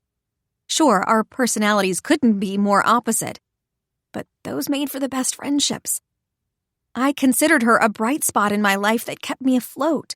Whenever I needed cheering up, Ava was there. Now I have Zav too, as weird as it is to admit. No, I think I'm leaving him. Ava sighs and tears stream down her cheeks once more. When he first brought it up, I was so excited, but the more I think about it, the more it doesn't feel right for me and where I want my life to go. I love him, but it just feels like a fork in the road situation. A decision that can change my trajectory. I rub her arms up and down and peel her off my chest, gently arranging her hair so it isn't a tumbleweed around her face. I hold the sides of her cheeks so we're looking eye to eye. You need to do what's best for you. Think on it. Don't make any rash decisions. And take a deep breath. I breathe with her, sucking in a huge breath through my nose and blowing it out. She does the same, and I can tell she's starting to calm down. Have you talked about your reservations with Spencer? Ava fully pulls away from me and holds her arms to her chest. No, I need to. He can tell something's up because I've been distant. I need to have the conversation, but I'm scared. I don't want to hold him back when he clearly wants to take the job. But I don't want to leave Chicago. This is my home. She rubs her eyes and laughs at the makeup that comes off on her fingers. It's hard to envision finding someone else when I've been with him for so long, but my gut is telling me California isn't where I should be. It's like a magnetic pull keeping me here. She finally turns to the mirror and jumps back. Jeez Louise, I look like a killer clown. Both of us laughing, I help her wipe away evidence of her cry session. Is your gut saying you'd be lost without me? I wink at her and she smiles. Come on, girlie. Let's get back to work and forget about boys for a little while. Whoa, whoa, whoa! Ava halts in her tracks when I try to nudge her out the door. She gives a sly smile. Speaking of boys, we need to talk about yours. Or we could not, I reason, and once again try to open the door. Ava slams a hand on it next to my head, very much reminding me of Xavier cornering me in the elevator. Stop right there and put your hands up. Ava mock points finger guns at me, and I hold my hands up for some reason like I'm in trouble. I told you my news, now you tell me yours. That boy is down so bad. I could see it in his eyes the other night. Her eyes widen comically when she comes to a realization. You never told me about your date after everything that went on. Oops. I guess between the break-in and Zav being around when we were hanging out, there wasn't a chance. You only gave me bare bones of what happened, and I need all the deets. Suddenly full of energy and color filling her cheeks back up, Ava continues to pepper me with questions. Please, Celine. She reaches for my hand. I need the distraction. She pouts her bottom lip. We might have kissed, I mumble. Celine! How can we be best friends and you didn't tell me you kissed? Did you sleep with him? I would have jumped his fine ass so fast. I don't blame you if you did. You need to get laid. It's been too long. She grabs lipstick out of her pocket and applies it in the mirror with quick precision. No! I cry out a tad defensively. All we did was kiss, and just the once. We haven't done anything since then. Ava locks her arm with mine after one last pout in the mirror, and we leave the bathroom. You're stronger than me. Spencer and I had sex on the first date. I laugh, and Ava seems lighter than before. Shall we continue this conversation over lunch? Ava asks as she sits down at her desk outside Captain Barnes's office. It's a date. I head back to get some work done before the grill session that I know is coming. Chapter 30. Celine. I pick up the laminated menu set down in front of me and scan for my usual favorites. We decided to try out a new local spot that serves burgers, flatbread, wings, and other bar food. Sometimes a burger with all the fixins is in order to pick a girl up and be productive. I think I'm going to go for the Caesar salad with salmon. Ava muses while tapping her chin. I should have known. I laugh. Ava and I are both creatures of habit. I swirl my straw in the glass of water sitting to my right. At least I got this. Ava holds up her fancy sparkling lemonade. You got water, you plain Jane. She sticks her tongue out like the mature adult woman she is. I crumple up my straw wrapper and throw it at her face. It falls pitifully short and doesn't make it anywhere near its mark. Hello, ladies. I'll be your server today.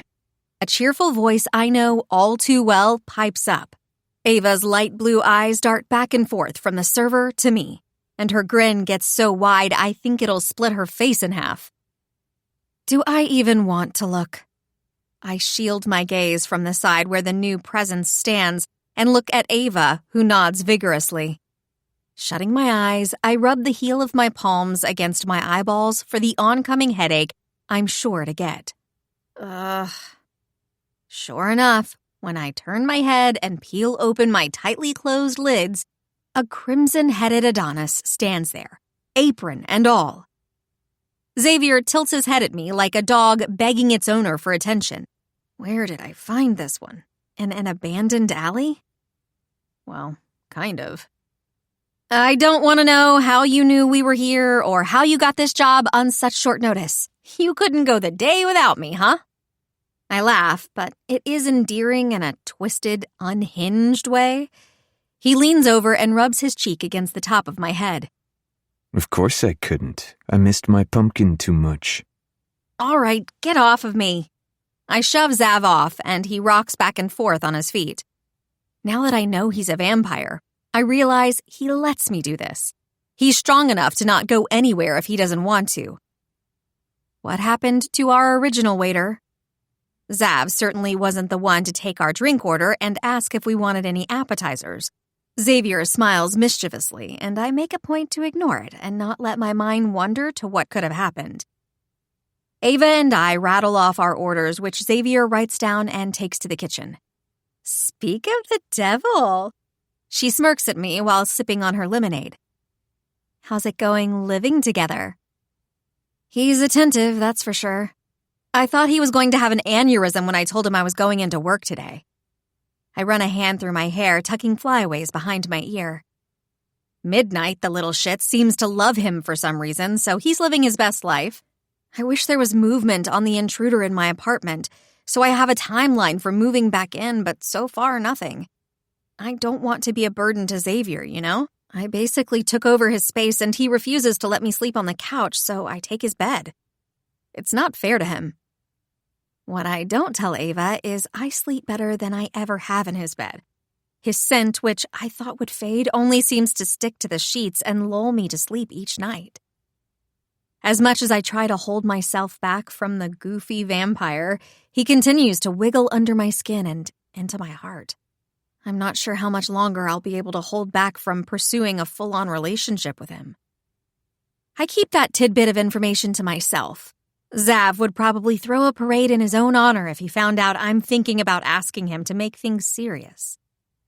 I doubt he's bothered by you living with him. She laughs. He's a walking boner for you. From everything I've seen, he's going to be heartbroken when you leave. I spy Zav watching from the corner, but he quickly disappears when he's caught. It's an interesting situation, but maybe you moving in is the universe telling you to follow your heart and not your head.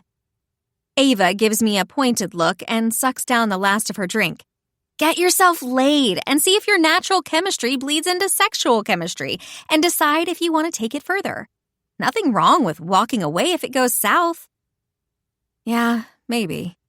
She has a point, but there's still part of me reluctant to take the plunge. He's also an immortal being, and I'm a human. How the hell would that work? I take a sip of my water, and a different waiter appears with our plates of food.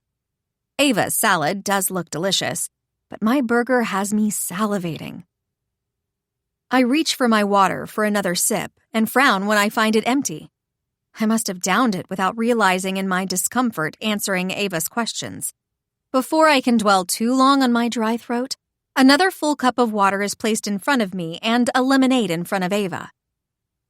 I slowly run my gaze up the apron-covered chest, corded throat, and strong jaw in front of me. Xavier smiles and walks away without a word.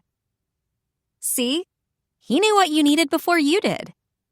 Ava digs into her salad and draws her new lemonade closer. Pfft, it's his job to stay on top of that. I'm sure he'd do it for anyone. I reason with her.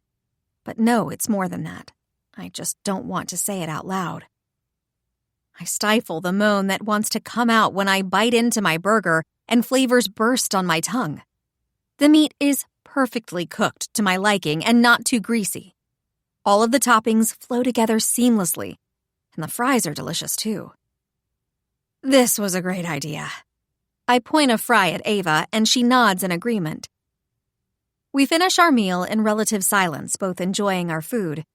A certain someone is mysteriously gone, but I still feel his eyes on me. I don't think I could miss the heat of their gaze if I tried. Ava's phone rings as we're winding down, and she holds the screen up to her face with a sigh. She hesitates answering, but rolls her neck and scoots out of the booth. Flashing the screen to me, I see Spencer's name and understand. I nod at her, and she walks away to chat with him. While she's gone, I take the chance to clean up our table a bit. Stacking our plates and wiping up crumbs, I neatly place them on the corner. Customer service jobs in any capacity can be tough, and I try to help the workers as much as possible when I can. I'm shocked when Ava slides back into the booth minutes after her phone rang. That was a short conversation. I marvel and look up, only to find someone who is very much not Ava sitting in front of me. Unless Ava grew a few feet, dyed her hair red, and sported a set of fangs. I can't leave a lovely lady like yourself unattended. Xavier picks up my water and strategically places his lips on my lip gloss prints on the edge of the glass. His green eyes bore into mine, and I fight the shiver that comes over me. This man. Are you trying to move out of my apartment already? He remarks, and I internally sigh. Of course he overheard that. I know what you're thinking, and I promise I try to tune out your conversations to give you privacy, but I'm a vampire, and we hear extremely well. Ava's loud, so it was hard to miss. Free of his apron, I see Xavier's full outfit of a black tee under a gray flannel. The contrast really brings out the color of his hair and eyes. I just feel bad. I'm all up in your space and don't want to intrude, that's all. Zav's eyebrows wrinkle at my statement, and he reaches across the table to grab my hands, which I'm wringing in front of me. Celine, I promise you are not a burden in the slightest. I've been alone for hundreds of years, and now I have you. His eyes soften, and I melt a little. I love waking up to you in my apartment. I love hearing your soft snores through the door. I love hearing what I do that makes you roll your eyes. I love seeing how wild your hair looks when you walk out of the bedroom in the morning. That one earns a flick on the hand from me and a chuckle from him. Please don't think you're a burden. You're a light in my life. A small stroke on the top of my hand. Well, midnight comes first, and then you. He winks, and I purse my lips. Zav pulls the check out from under the table and sets it in front of me. When I open it, it says it's already been paid for. On the house. He disappears in the next breath before I can look up. Freaking stalker vampire. Chapter 31. Celine. Ava came back not long after Xavier pulled his disappearing act. So did the waiter he relieved of his job. She seemed somber and her eyes were ringed red, but she smiled and waved me off when I asked if she was okay. Her and Spencer finally talked about her feelings on the matter and were going back and forth on what to do. They love each other, but Spencer sees his life in California with his promotion, and Ava sees hers here. While I think Spencer is a great guy, I fully support my best friend in any decision she makes on the matter. Heading to Detective Waters' office, the one who's been handling the case where the girl went missing after being at Vex, I raise my fist and rap my knuckles on the doorframe. She looks up at me with a soft smile. Pin-straight blonde hair falls around a heart-shaped face. Fairly new on the team, Detective Stephanie Waters has so far shown that she's a kind and caring person. I can tell there's something off about her today, though. Hey, Brennan. She waves me inside, and I have a seat in the vacant chair in front of her desk. Was there confirmation of disappearance? I reach for the file folder she extends. Thanks for keeping me in the loop on this one. Of course. Her vanilla lotion scents the air. Yes, unfortunately, we found her. She sighs, and I know what that means. She wasn't alive when we did. Flipping through the crime scene photos, I take it all in. A body, fully intact, unlike my serial killer, but with cuts and bruises all over her body. Her legs, arms, chest, neck. No spot was left untouched, and I cringe at what the girl had to endure. Poor thing. What did they do to her? Squinting, I see grass around the body. Where did you find her? It wasn't near Vex? Detective Waters leans back in her chair and spins slightly. Oddly enough, we found her because of an anonymous call very early in the morning. She was found in Millennium Park. Thank goodness we got to her before the general public to keep down on the panic. She shakes her head in disbelief, and I'm sure my face reflects a similar expression. Nothing tied her explicitly back to Vex like her friend said. We double-checked the businesses surrounding the club after you did and talked to Vex employees themselves. Nobody saw anything, but a bouncer did say they saw her with her friend out front. Not that that's much to go off of. Anything on the cameras to prove a kidnapping? I ask, glancing up at her. Nothing. It doesn't make any sense. She takes the folder from me and we sit in stumped silence. The lab is still running some tests, but nothing is adding up. Hopefully it gives us some kind of lead because the captain is pushing for us to close the case now that we've found the body. Something fishy is going on with this case. It bothers me more than anything when bad people get away with what they've done, and I refuse to let it happen here. Even with my other case, I might have to do some more investigating myself. Did you tell Genevieve yet? I ask the question I'm dreading the answer to. Not yet, and I'm really not looking forward to it. Detective Waters loses a little of the spark in her eyes that afternoon. I slump onto the couch with a pathetic moan. Midnight lets out a disgruntled meow as he jumps off the couch from where he was sitting. I didn't touch him, but God forbid we sit within 5 feet of each other. That bad, huh? Xavier asks from the kitchen where he's working on dinner for us. What happened since I saw you at lunch? My answer is a muffled groan, and I hear his soft footsteps as he pads over to me. I shove my face further into the cushion and grip the blanket underneath me to my chest. A strong hand lightly strokes my head, and a weight pushes down on the cushion by my waist. Come on, sweetheart. He pulls me up from my pitiful state and pulls me into a side hug. His hand directs my head to rest on his shoulder. Tell Daddy Zav what's going on.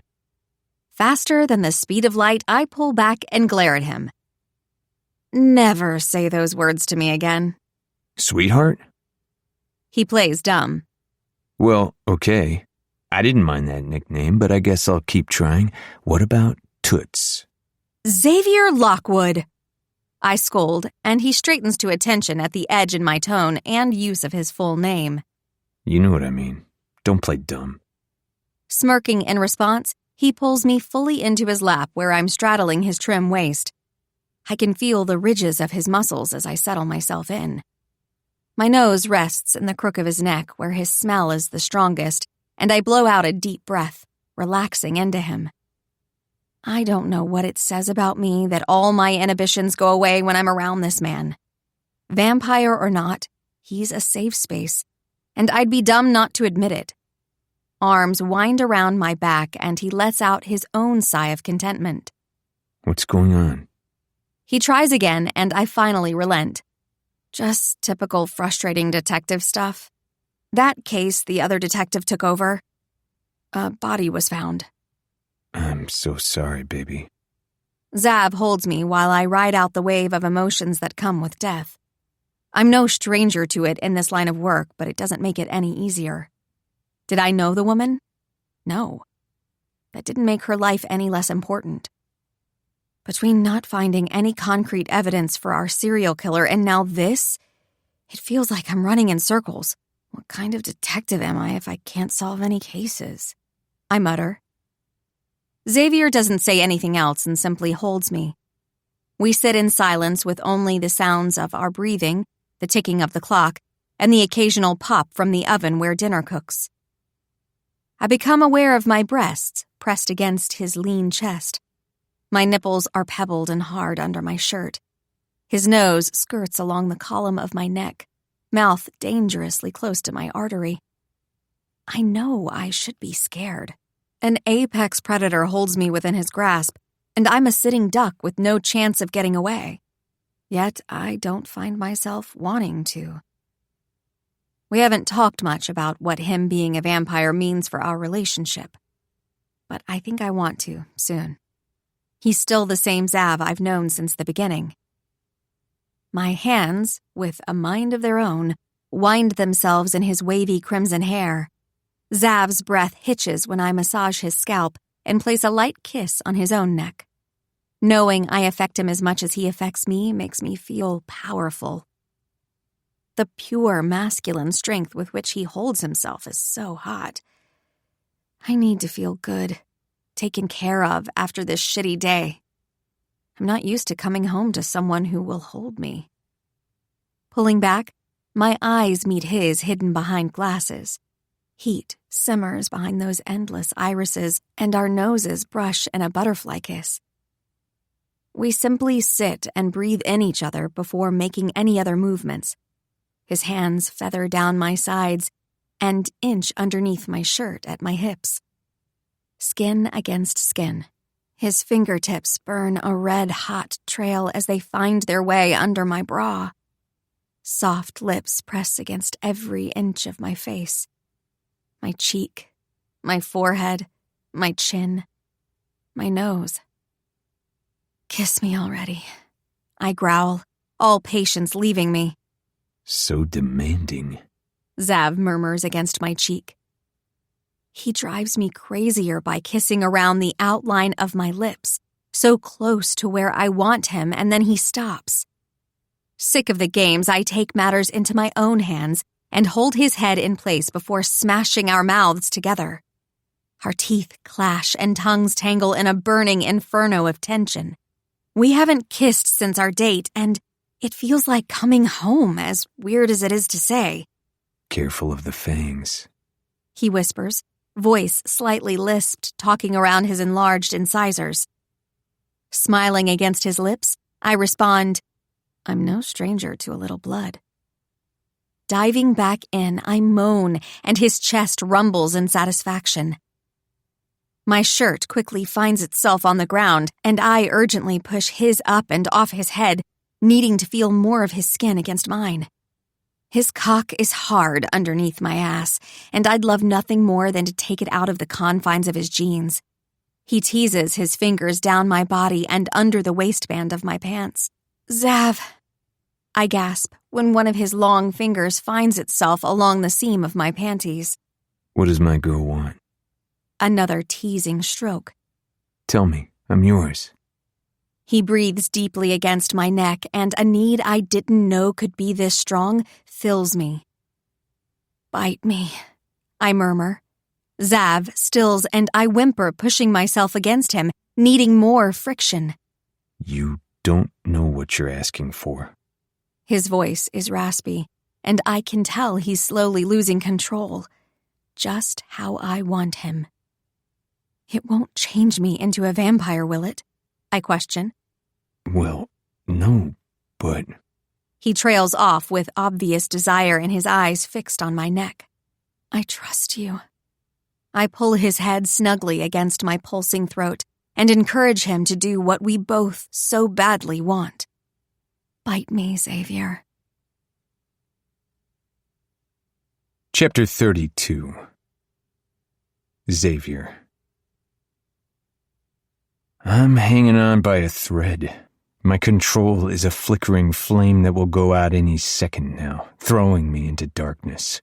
I would never hurt Celine, but I'm afraid of what my instincts will make me do with my mate squirming and pleading beneath me. Wait, as much as it pains me to stop, my dick screaming at me, I have to tell her the truth before taking this plunge. I haven't wanted to overwhelm her. Finding out I'm a vampire is enough to send any sane human screaming, so I've wanted to be cautious approaching this topic. Celine's confused gaze is cute. Lust is written across her features, and I can't help brushing a stray hair out of her face. I haven't been completely honest with you. I stall. You're not a vampire. You actually shift into a hamster? She replies dryly. Faster than she can track, I bend her over my knee and give her ass a slap. She cries out, but by the smell of her arousal, I can tell it's just fueled the fire. Good to know. No, you sassy thing.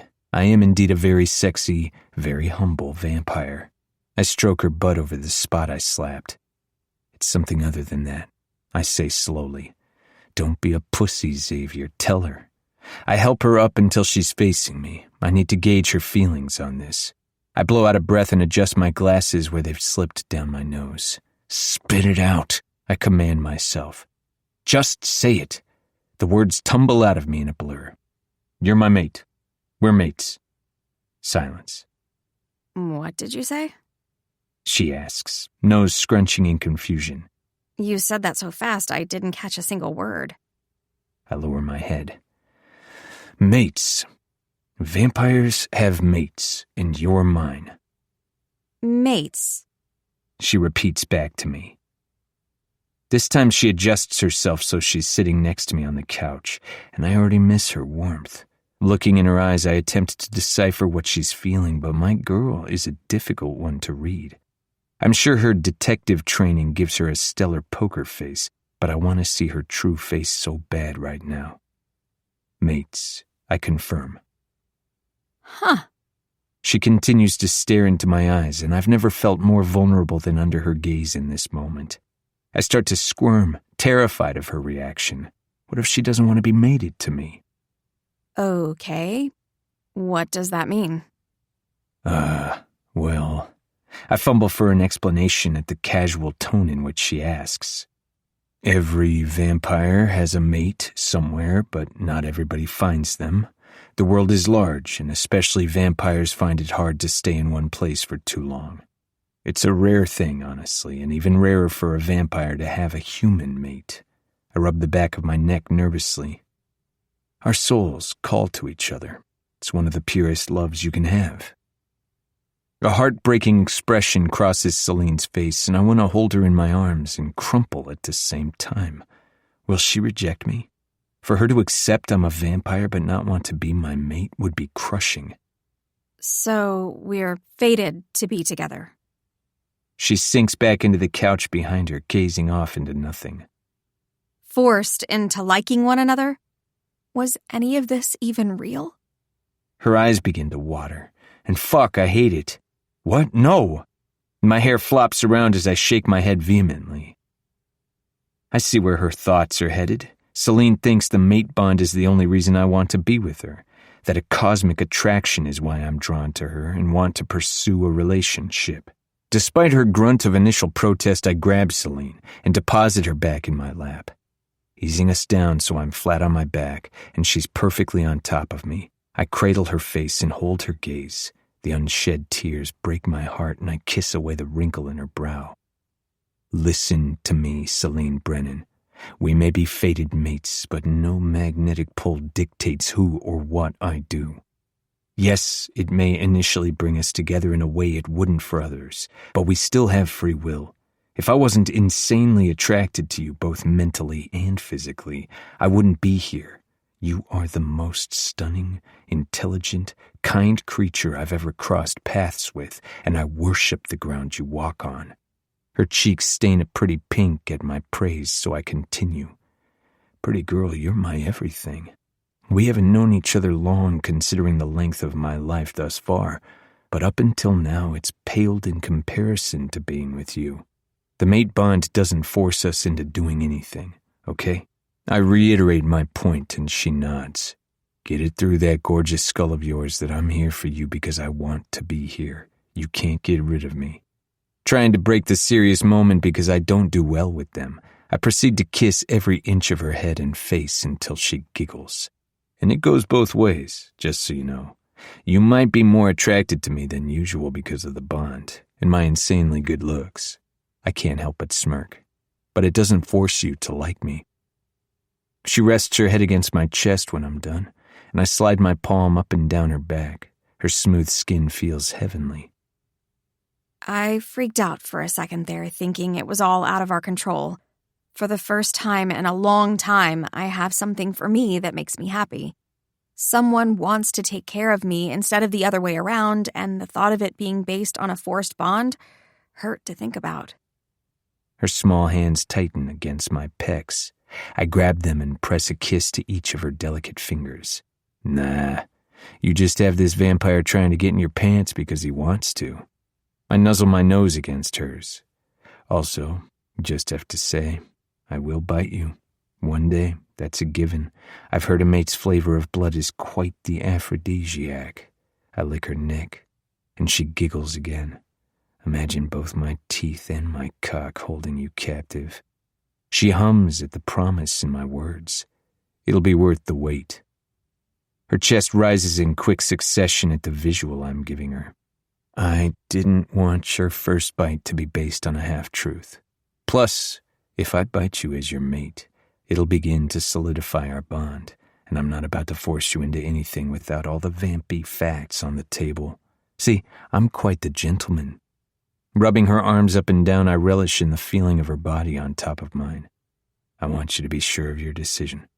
Sure of me, I don't say. Just then the oven beeps, signaling dinner's ready, and I sigh. Our sexually charged moment has passed as much as I'd love to continue it. Fumbling around for our shirts, I grab them off the floor and help pull hers on. Her hair is a beautifully chaotic mess around her head once it pokes through. Go get dinner before it burns. She nods toward the kitchen. I flatten her tangled strands and place one last kiss to her forehead before I walk away to do just as she said. I'll always do whatever this woman tells me to do. She's the only being on this earth that can do so. Oh, I have a gift for you. I remember the thing I snagged from my contact while she was at work. For me? Celine gracefully unfolds herself from the couch and walks over. The natural, sultry swing of her hips distracts me, and I stare dumbfounded before coming back to myself and willing my fangs to recede from the little bit where they poke out of my gums. The twist of her lips tells me she caught me watching. Good. I want her to know on a daily basis how much she affects me. I reach over and open one of the cabinets to pull out a small gift bag I stashed there. Close your eyes. I tease and plant a kiss on each of her eyelids when she does. Depositing the bag in her palm, I step back. Open. Celine peeps open one eye like I might have handed her a bomb. She moves aside the tissue paper. Pulling out a smooth leather holder, she unlatches the snap and slides out her gift. A knife. Turning it this way and that, she observes the silver metal crafted to perfection. Whoa, that's freaking sharp. Celine marvels at it. Delicately poking the edge, I teeter between wanting to rip her finger away from it so she doesn't come to harm, and hoping she nicks herself so I'll be able to smell her delicious blood. What's this for? She asks. I tug her closer to me by her belt loops, and she puts the knife away before resting her hands against my pecs. She fiddles with the silver chain resting on my chest, and I press my forehead to hers. With everything going on lately, I want you to be as prepared as possible. I know you're perfectly capable of taking care of yourself, but I can't see you hurt. The subtle caramel highlights in her hair shine in the remaining sunlight streaking through the window. It would destroy me. I'll be careful. Thank you for the gift. Celine plants a small kiss on my cheek. It's a beautiful knife. The hilt was hand-carved, I explain. I chose the butterflies because you're beautiful, but deadly, and I thought your knife should match. She laughs softly. Thank you again. We stand there like that for a while as I bask in the contact and simply breathe her in. She probably doesn't realize it, but there will never come a time when I tire of her. She is the single, most important thing in my immortal life. Chapter 33. Celine. You want to go back to the club? The one where a woman was supposedly kidnapped and killed? Ava waves her ceramic mug at me with a deadpan stare. You, who doesn't even enjoy clubbing? It's the weekend, and I invited her over to the apartment to hang out. Things with Spencer haven't been going well since she's not positive what she wants to do.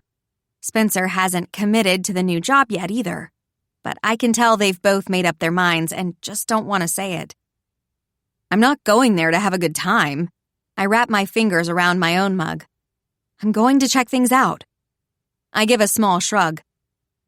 I'm still fighting a nagging feeling something's up with that place. I implore her with my eyes to indulge me. I need her help. The more eyes, the better. If you're doing that, I'm coming this time. Xavier shouts from the bedroom. I roll my eyes and Ava hides a chuckle behind her sip of coffee. He refused to leave the apartment when Ava came over, but he compromised by staying in his bedroom with the door shut for privacy. Load of shit if you ask me, now that I know vampires have strong hearing. But Ava's none the wiser, so that's what really matters. If you're coming, I call back, raising my voice even though it's unnecessary. Then that means you need to help me. That means eyes open and ears listening. Not a problem, dear. He sings songs through the door. I'm always down for some sleuthing. Her frame droops a little and her rose gold hair shields her face from my view. It's over with Spencer and me.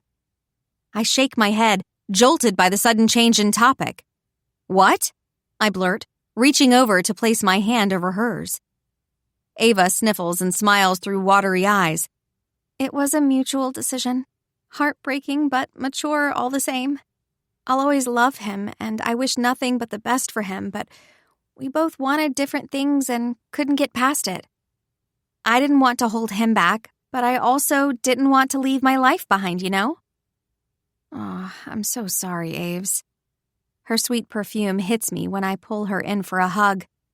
I'm not a huge hugger, but she is, and I know she needs it right now. I should have put a shot of vodka in our coffee. I throw out, and I'm rewarded with a laugh. Not too late for it. Inching toward the refrigerator, I pull out the bottle and she nods. I startle when Ava suddenly shouts, "Xavier, get your fine ass out here!" He appears before us in a tumble of crimson hair. Rocking a black hoodie and somehow making it sexy as hell, he holds Midnight stretched across his shoulders. The cat looks perfectly content. Yet when he makes eye contact with me, he hisses. Still no progress there for me. You rang for me and my emotional support pussy? He strokes Midnight's tail like an evil villain waiting expectantly in their chair. You, me, Celine, the club. Be there or be square. She holds up a finger as she names each thing and ends with a palm in the air. Zav slaps it with no questions asked. These two together are trouble. All right, let's go. Nobody misbehave, please. This is a perfectly legal observation, and it'll stay that way. I glance pointedly at Xavier, and he holds his hands up in surrender before answering. He pouts and adjusts his glasses where they've slid down his nose. Now, when have I ever misbehaved? Music pulses through the large space, and I'm hit with deja vu sitting in a booth with Ava and Vex. This time is different, though, because we have a particular redhead with us who glances around and takes everything in with sparkling, inquisitive eyes. I can't believe we're back here.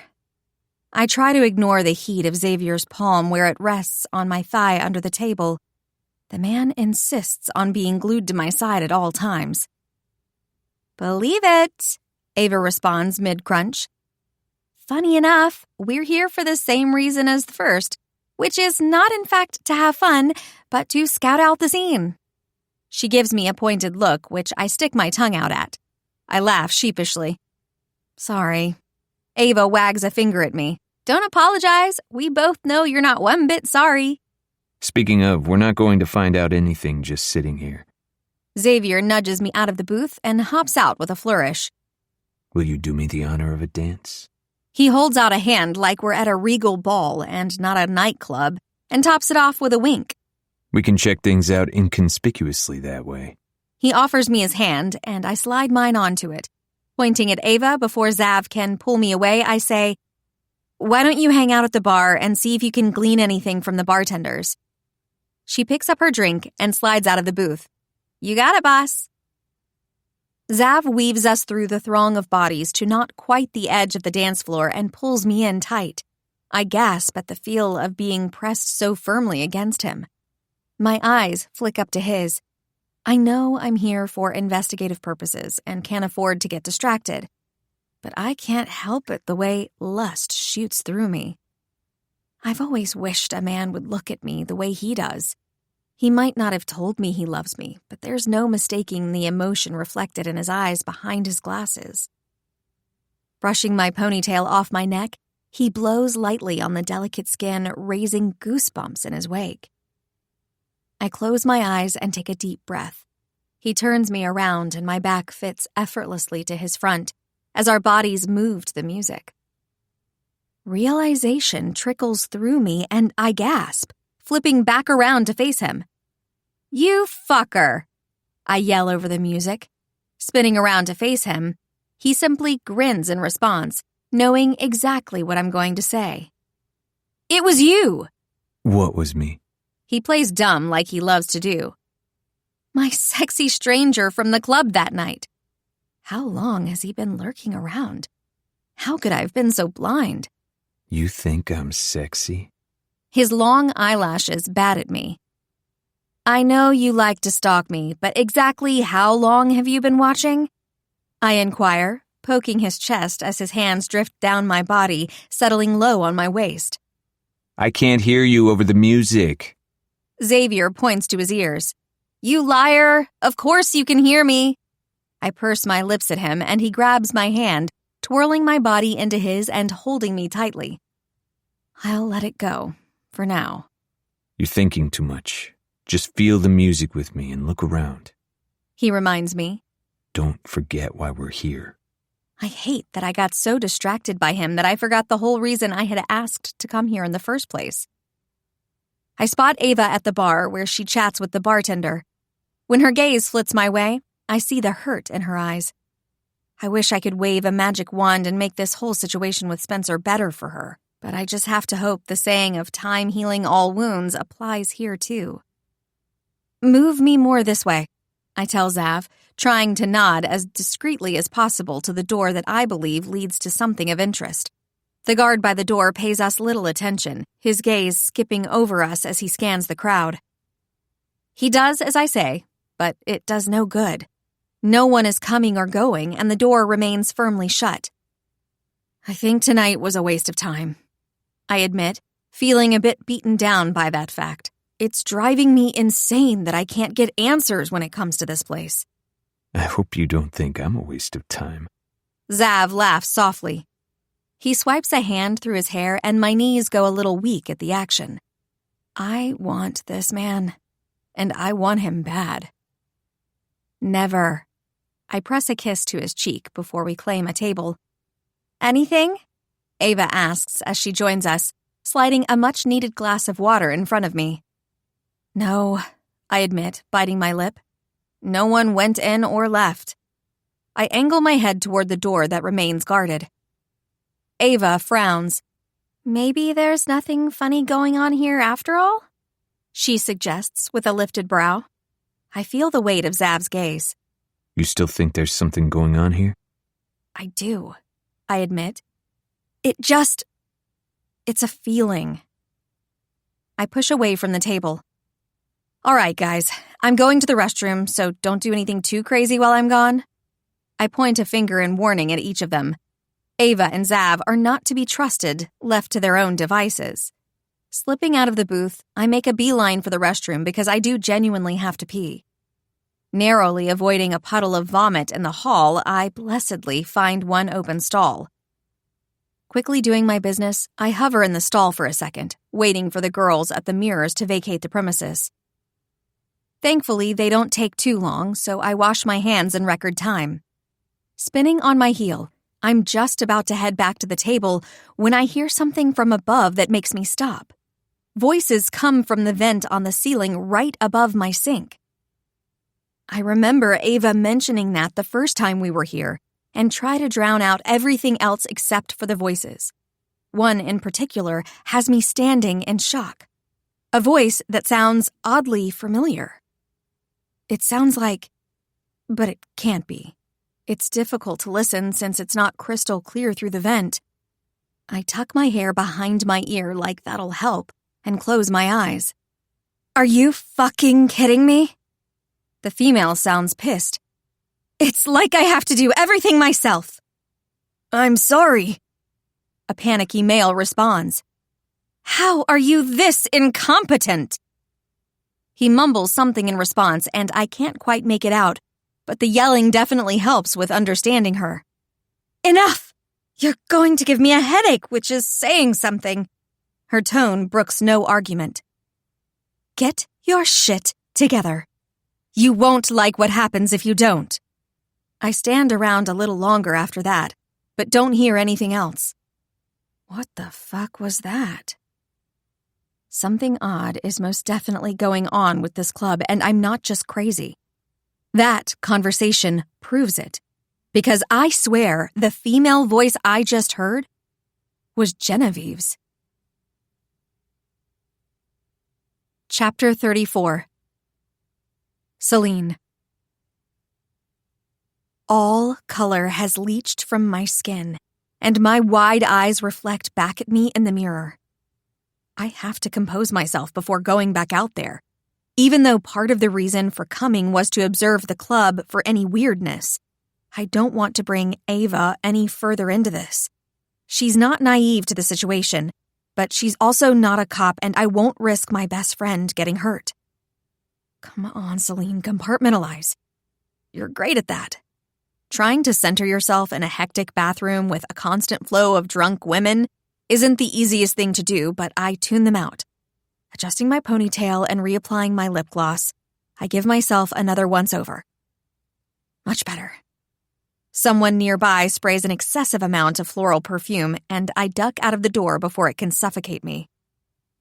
I make sure to slow my steps once I'm back in view of our table and tell myself to act normal when I sit back down. Ava gives me a once-over, and I force a smile back. She seems to buy it, thank God. I'm grabbing one more drink. You in? Ava asks us as she scooches out. Rum and Coke for me, please. I manage to squeak out, hoping it sounds normal. Zav says the same for him, so I pull a 20 out of my pocket and hand it to her. She grabs it and shimmies while tucking it in her bra before wandering off to grab our drinks. Glancing at Xavier, I find his eyes zeroed in on me and I look away. He's oddly serious, and it's freaking me out since I'm so used to his usual comical manner. His burning stare drills into the side of my head, and I shift on the seat. Fuck, he's too good at reading me. In an effort to distract him, I smooth a hand down his thigh. He jolts as soon as I make contact, and a mischievous thought crosses my mind. We're sitting in the back corner of the booth where shadows cover any debauchery. My hand brushes dangerously close to his crotch, and I know I'm playing with fire when he grabs my wrist in a tight grip. He doesn't pull it away, though. Instead, he holds it prisoner, resting against his hardening cock. A streak of boldness has me squeezing him, and I balk at the girth I feel against my hand. He's huge. His hold doesn't allow me much room, but I stroke him as much as I can within his confines. A whimper so low I almost miss it comes out of his throat. That's hot. Up until this point, I've avoided eye contact, partially because I'm worried if I do, I'll lose my nerve. This has become less about distracting him and more about me simply wanting to touch him. It's like a magnet drawing my eyes to his face, and I'm rewarded with the sexiest expression I've ever seen. Head thrown back against the booth, with his tumbling red waves falling over his forehead, mouth slightly parted, with his eyes closed. What are you going to do with me? He growls, voice low and husky. Xavier looks like he's experiencing exquisite torture, and it's at my hand. I give another squeeze, and he blows out a breath that morphs into a growl. Celine. Teeth clenched, I can see his fang boner, as he's dubbed it. Harder. He begs. Ignoring his plea, I cross my legs and stare out into the crowd with a bored expression, trying to look normal and not like I'm giving my booth buddy a hand job.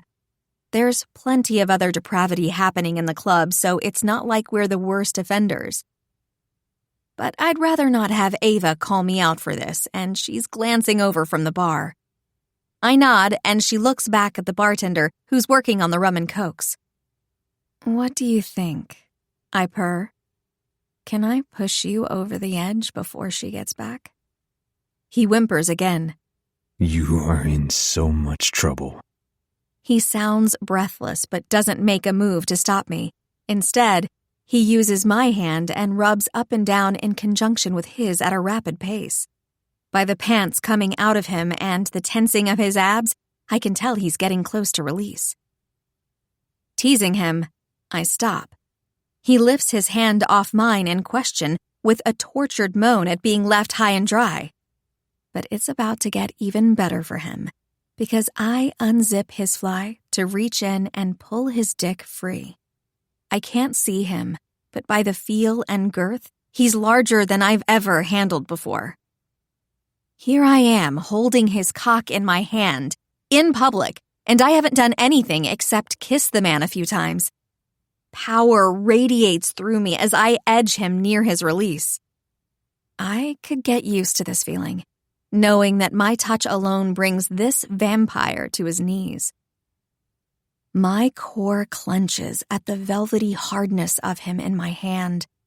It's a pleasant sensation against my skin, and I rub my thumb gently around the head. Xavier squirms under my ministrations and grips my hand, encouraging me to rub his cock harder. The little sounds he makes has me biting my lip. If someone took notice to us, they'd know exactly what we're doing. The motion of our arms can't be mistaken for anything else.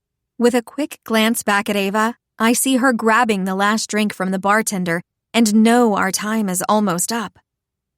Ava is about to come back to the table, I whisper, starting to get a little frantic. If you think getting caught by Ava is a motivator for me to hurry up, you're sorely mistaken. He turns his head to the side to burrow his nose in my hair and hide his pained expression. But I know it makes you panic, so I'll be a good boy and come. He whispers against my ear, and I squeeze my thighs for more friction. My clit is throbbing with need at this point. Both our hands work him, squeezing and rubbing up and down, twisting when we near the head. It's like the rabid beat of my heart is timed up to the ticking clock of Ava's footsteps as she grows closer. With one last twist, Xavier lets out a long, breathy moan, and hot cum spurts out onto both of our hands. He tucks himself away, and I look into his eyes, nervous that maybe it wasn't good enough for him. He leans over and presses a kiss to the side of my forehead. I know what you're thinking, and that was ridiculously sexy. He takes our drink napkins off and wipes my hand off underneath the table. Don't think what you were just thinking. Anything you want to do to me is always welcome. I think he's done when he leans back over. You are in for it later, though. Just because you won the battle doesn't mean you won the war. I never lose. Flashing fangs at me, he excuses himself to go to the bathroom just as Ava sets down our 3 glasses. Where's he going? I just brought the drinks. She watches his retreating form. Diarrhea, I blurt out, immediately regretting my answer. Dinner didn't sit right with him. My throat works overtime when I take a huge gulp of my drink. The burn makes me wince, but not more than the lousy excuse I gave. I don't typically crack under pressure, yet when it comes to this, I fold like a deck of cards. Ava slides in across from me, and I grip my fresh napkin tightly. I need to run back to the bathroom myself to properly wash my hands, but I know Ava will clock that something is up if I go back to the bathroom so soon. Ava pulls something out of her purse and slides it across the table with a cough. She looks off into the distance and sips her own drink. My cheeks heat when I see what it is. Hand sanitizer. Chapter 35. Celine. Pouring myself a cup of coffee, I settle on the bar stool with a sliced orange. The combo doesn't make much sense, but in my slightly hungover state, it sounds like exactly what I need. I stifle a yawn and set my coffee aside while I eat most of the orange, leaving behind 2 slices. Picking up my mug, I inhale the French vanilla scent. Perfection. I haven't had a chance to take a sip yet when warmth envelops me from behind, arms wrapping around my torso to hold me hostage. A chin settles on top of my head a second later, a soft humming sound emanating from the man-child behind me. Zav, I groan. You almost made me spill my coffee. Shh. He hushes. I'm getting my morning cuddle time. It's so hard to be annoyed with him when he's so sweet. I relax into his hold and close my eyes. His lips brush the top of my head in a hint of a kiss before he finally lets me go and pulls out the stool beside me. He snags my last 2 slices of uneaten orange and flashes me a fang-tipped smile.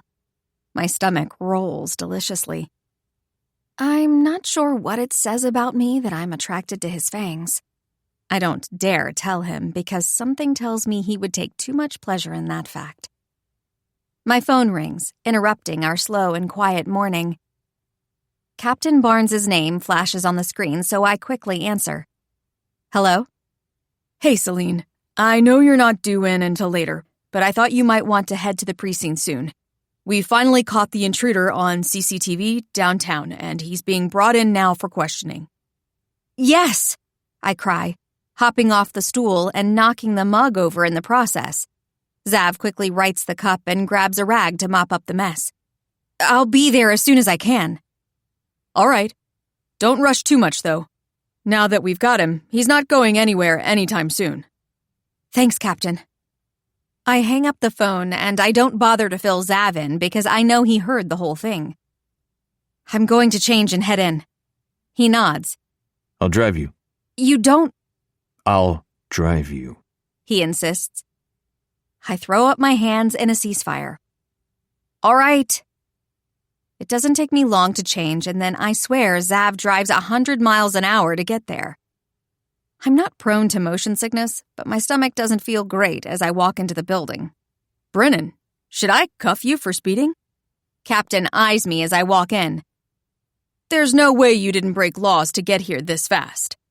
Ooh, kinky. Celine, arrest me.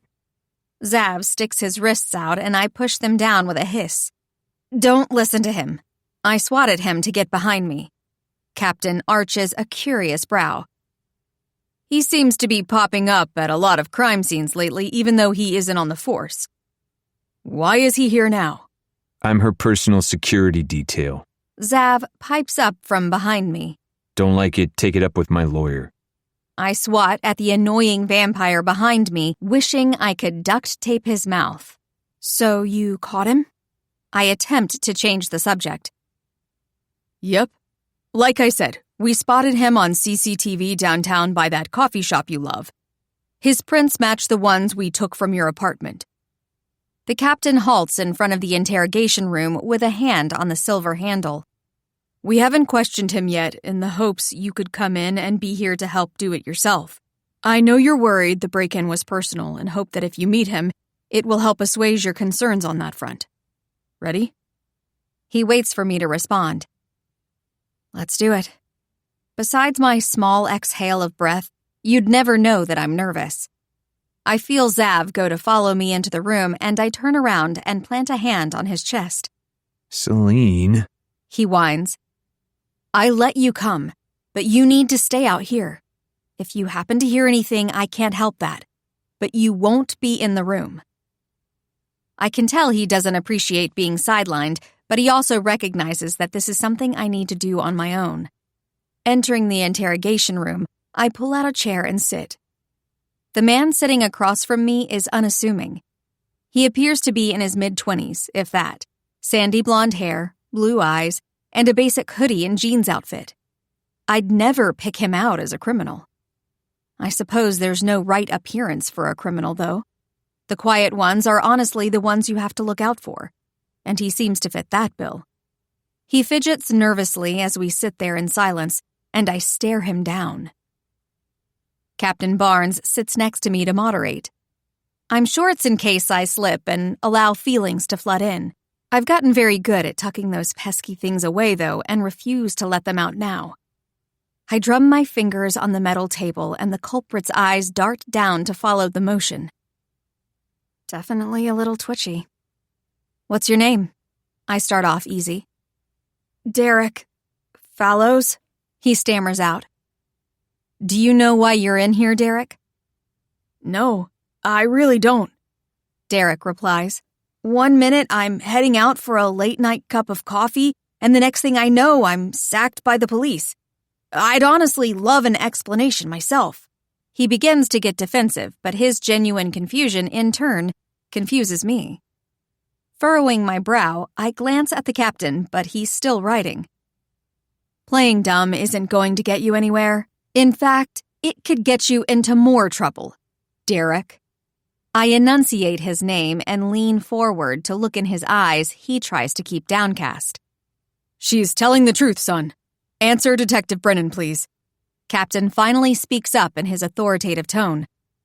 I'm telling you the truth, he shouts, the side of his fist slamming against the table. I have zero idea why I'm here and what you're talking about. Are you sure you've got the right guy? I've never committed a crime in my life. Derek shoots to his feet, and I do the same. I see Captain Barnes's hand slide down his thigh for his taser just in case things get hostile. Hey, okay. Calm down. It's best to de-escalate the situation, and somehow this guy seems to believe he's innocent. So I choose to play along. You didn't break into an apartment a few weeks ago? I don't want to give him all the details in case he decides to tell the truth. Derek slowly sits back down in his chair, but I stay standing. What? No! Once again, I'm baffled by the conviction in his statement. This doesn't appear to be some guy just trying to fuck with us. He seems truly distraught over the whole thing. A subtle knock on the door catches my attention, and I remember Xavier in the hallway, who must be listening to everything. One moment, please. Avoiding the captain's knowing look, I peek my head out of the interrogation room. Sure enough, Xavier is standing there looking like he's going to explode if he doesn't tell me something. I slip out and shut the door softly, so as not to be overheard. He's telling the truth. Xavier looks perplexed. What? How do you know? Him confirming what I suspect leaves me very confused. His heartbeat. When humans lie, their heart races and has this little jump that is a telltale sign. He's nervous and his heart is racing, but I can tell the difference at this point in my life. He doesn't know anything. Xavier scratches his head and pushes his glasses up his nose. That doesn't make any sense, though. It doesn't make sense to me either. But even though it's him, he either doesn't remember or... Xavier trails off and a spark lights in his eyes. He's been compelled to forget. He stares at me with horror on his face. Compelled? He's speaking another language now, and I play with the ends of my ponytail for comfort. Vampires of a certain age can compel humans very easily into doing what they want. They become a mindless puppet for them to play with. Xavier stares at the ground, but I can tell he's working through things in his head. You think he did break into my apartment, but he was compelled to do it and forget? How come we couldn't find him for forever? I muse. It could have been part of the trance he was put in. They didn't want him to be found until a certain point in time, or he somehow broke the compulsion. Wait a minute. Xavier pulls a small notebook and pen out from his pocket and dramatically draws a line under what looks to be a pre-existing list and writes a new one. The constant rain, the break-in with this, and the fucking feral vampire outside of our apartment. He taps at the new list and sticks his tongue out in an adorable, thoughtful way while he pieces together a puzzle I'm not aware of. Vampires and maybe even other supernaturals are gathering in Chicago for some reason. I blink at him. Say again? There's something supernatural at play here. I don't understand why or how yet, but this has vampire shit written all over it. He concludes and shuts his notebook, but not before scribbling something on a small piece he rips off and sticks in his pocket. Why would vampires be targeting me? I don't know. Xavier pulls me in for a short but comforting hug. I allow myself to snuggle into his warmth for just a second. I'm going to get to the bottom of it, though. You might want to get back in there. I don't think it'll get you anywhere, though. He nods toward the interrogation room and, with a last pat to my butt, opens the door for me. I send a stink eye his way, but somehow he's disappeared. I don't want to know what Xavier Luce in the police station looks like, but it probably ends with him in a jail cell. Hopefully he can behave himself for however long I'm still occupied. Everything okay, Detective? Captain Barnes asks when I sit back down. The culprit seems to have settled down some, but still looks wildly confused at being here. All good. I reassure the captain. Back to you, my friend. I address Derek. You truly have no recollection of breaking into the apartment or hiding out from the police?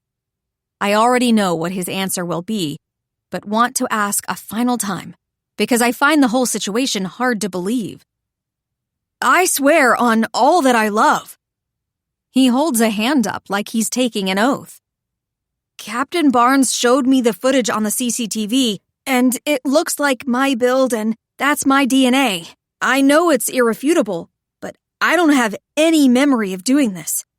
I swear. Derek works his jaw and sits back with a defeated sigh. I believe you, I reply. You do? Both Captain Barnes and Derek say at the same time. Detective, don't make any rash conclusions. We have the proof it's him. I can schedule a polygraph test, and we can hold him in a cell here. Captain looks like he's having a hard time understanding, and I get it. Trust me on this one. I pat his shoulder. There's no way to make him understand. It's not like I can tell him about vampires and their freaky mind magic. I can sympathize with Derek and a supernatural flipping his life upside down. I don't understand it, but fine. Turning to Derek, he sighs.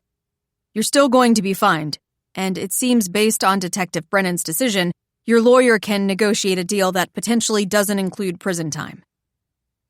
We'll get your paperwork processed and have you out of here in a few, Derek. I nod at him, and the relief on his face is immediate. You would have thought I'd given him a key to the city. Brennan? Captain tries one more time, and I simply smile at him. You're not going to pursue this? He broke into your apartment. He enunciates the last few words like I'm crazy, and I kind of am. I feel bad for the guy, though. He most likely had his mind invaded without his permission. Nope. I know you probably want to wring my neck right now, but trust me. With a shake of his head, he follows me out and heads down the hall to his office. He gives me one last bewildered glance and shuts his door behind him. Well, that's the clearest what the fuck is wrong with you expression I've ever seen. Xavier whistles out from behind me. Really? I spin on my booted heel to look at him. With how long you've lived and your personality, I find that hard to believe. True. He gives me a wolfish grin and slings an arm over my shoulder. His nose buries itself in my hair and his chest rises with the deep breath he takes of my scent. God, you smell delectable. He murmurs, and I push him away before he gets me hot and bothered at my place of work. After that, we have Derek fill out some paperwork for his release. He's in our system, but I don't feel right punishing him, so he walks out of the building a free man. Xavier sits none too patiently with a bouncing knee in a chair in the corner. I can tell he's antsy to get home and figure out what all is going on, since we discovered it has supernatural ties. Ready? I tap his shoulder, and he rises so quickly I almost pull a muscle in my neck from looking up at him. I thought you'd never ask.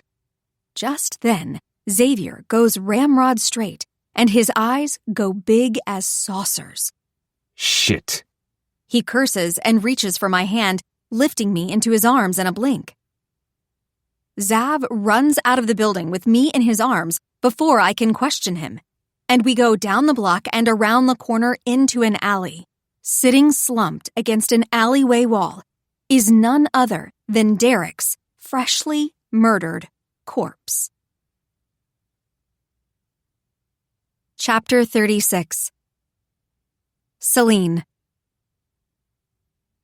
I sift a spoon listlessly through my bowl of Cheerios and tuck a stray hair behind my ear. It's a mess of curls this morning since I let it air dry, which I usually try not to do. Yesterday was a long one. Finding Derek's body in the alleyway threw us for a loop and had me headed right back to the station.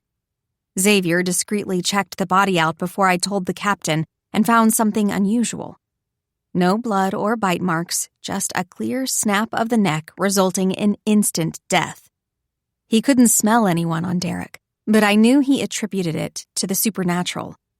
Too many odd things lined up now, and I could tell it bothered him how many things were starting to center around me. He was insistent on sleeping in the room with me last night, and I welcomed the comfort, even if he latched onto me and didn't let go. At least his temperature seemed to run cooler than that of a human. Otherwise, I would have been sweating in his hold. Celine. Zav taps me on the head with one of Midnight's fluffy paws. The cat hisses before cuddling right up to Zav's neck like the two-timing hussy he is. Are you okay? I think your Cheerios have turned into a cereal smoothie at this point. Looking down, I see he's right. Lost in my thoughts, the cereal has gone soggy and mushed together. Gross. This is why I prefer to eat it dry. With a sigh, I dump the mess down the drain and run water. It swirls away, and I look back at Zav. He's giving me puppy dog eyes, not knowing what's running through my head or how to help me. I still can't believe this gorgeous, thoughtful vampire is my mate. Mate. That's strange in itself. I want to move back into my apartment. I finally say after roving over his handsome features. As soon as I say it, I want to take it back because they contort into horror. What? He sets Midnight down, so I know he's serious. In a flash, he's over by my side. The breeze rustles my hair, and he grips my shoulders to steady me when I sway from his sudden appearance.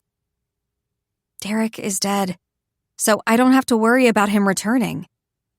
I've been living with you for weeks, and I want to be back in my own space again. I can't keep taking up your space, mate or not. I try to reason, but he's having none of it. I don't want to be in your way. I don't want you to get sick of me, I don't say out loud. It's old insecurities stemming from the way my mom left, and I know Zav would never abandon me like she did. But sometimes logic doesn't override feelings. Yes, he's dead, but we know there's someone bigger at play that's still very much alive. You're not safe. His green eyes spark with fear. You can't get hurt. On my life, I swear I can't go on if you're hurt, and I could have done something about it. Celine, please. He pleads, and it's the hardest thing to watch him in such distress. If you want to go back to your place, then I'm going with you. Xavier! I wrap my arms around him and try to keep from crumbling under the guilt I feel at causing him distress. It's going to be okay. Nothing's going to happen. You'll be right next door if anything goes awry. And I trust you to take care of me if that's the case. He's borderline shaking underneath me, and I continue my ministrations until he calms down. I just need to be in my own room. It'll make me feel better to be around my own things. His brows knit. Do you not feel safe with me? He mumbles, voice cracking on the last word and breaking my heart all over again. No! I take a breath, softening my tone. I mean, no. That's not it at all. I fumble over my words to explain myself. You're not... I bite my lip. I know you'd never hurt me, and I do feel safe with you. It's just been a lot lately. I know I'd feel better in my own space. It truly has nothing to do with not feeling safe with Xavier. And I'd be lying if I didn't say I was tempted to continue to live together in our little bubble. It's been... nice. Nicer than I expected, that's for sure. He can be a bit much at times, but shockingly, I think I love that about him. He thought I didn't notice, but one night when I woke up needing to pee, I saw his sleeping form next to me in the bed. Long lashes fluttered lightly against his cheeks while he dreamed about something. Since I no longer resided next to him, his hand tried to find me and resulted in him grabbing my pillow and burying his face in it. A sweet smile pulled at his lips then, and I felt myself falling for him that much more. Sneaking in every night but being gone by morning was his routine, and I thought it was cute, but didn't call him out on it. I needed to have something for myself again with the chaos my life had wrought recently. Having Xavier next door should be safe enough, at least for the next few weeks while I take time for myself to decompress. I still don't have enough evidence to be any step closer to finding the murderer wreaking havoc in Chicago, and I hope being back in my apartment will allow me to think clearer and settle my mind when it comes to the case. Come on. You can help me get my stuff together. I stroke my finger over his eyebrows, and he lets out a disgruntled sound but heaves his body up to follow my lead. Over the next hour, we clean the apartment and get my things together. Truth be told, I hadn't brought much over to Xavier's, just the essentials. With our arms full, we head over to my apartment and unlock it. The door was fixed right after the break-in, but I haven't stepped back inside until the moment. Everything is returned to its rightful place, and I can't help but eye the man at my side, knowing he has to be the one responsible. He gives me a smile. I couldn't leave it a mess for you. Unshed tears burn my eyes. Thank you. I lean up on my tiptoes to press a kiss to his cheek. I'm going to put this down, he says, nodding to the box in his hands. Xavier plops the box filled with miscellaneous clothes and toiletries on my bed. Stopping, he zeroes in on something at the bottom of the box. Gasping, he pulls out a pair of lacy black underwear I found him hoarding in his dresser. You stole these. He holds the lacy panties to his chest like they're something precious. That's what I should be saying to you, mister. He pockets them once again, but I roll my eyes and let it go. We walk over to Zav's one more time, and I do a quick scan. It's not like it's hard to pop back over if I forgot something, but I want to make sure I did as well as I could grabbing stuff. The last thing is Midnight, who's currently pouting in the corner of the couch like he knows what's going on. Hey there, grumpy kitty. I slowly approach with a hand outstretched to show I come in peace. We gotta go back home. Will you be nice for once and let me grab you? So far, so good. I reach out to grab him, and he takes a swipe at me. You little shit. It's because he knows you both belong with me. Xavier stands behind me, leaning against the wall, looking like he just walked out of a GQ shoot. Ankles crossed, he examines his nails, and sunlight streaming in glints off the thin silver chain around his neck. His hair is perfectly in place, and his glasses rest on his nose adorably. I'm probably a sweaty mess from cleaning and packing, yet he looks like he just stepped off a runway. Let the record show. He begins, smirk growing on his lips since I can't seem to stop checking him out. I'm against this. I think we need to stick together. He waits for me to give him an invitation, but I don't. I've spent so much time with him lately, and I need a breather to sort through my thoughts, to see how I feel when he's not right beside me. Grab the cat, please. I gesture toward the black void that wants nothing more than to suck me into endless darkness. I think we need a schedule. He doesn't make any move to grab Midnight. Schedule? I question with a hand on my hip. Childcare schedule. You get him one day, and then I get him the next. He finally makes eye contact with me and shrugs.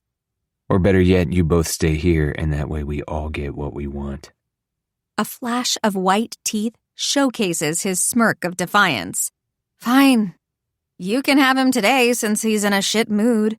I relent, not wanting to argue with Xavier. I stroll past him and back over to my apartment. His footsteps echo behind me, and once we're standing in my kitchen, there's a stretch of silence. Shifting from foot to foot, I flatten my lips together.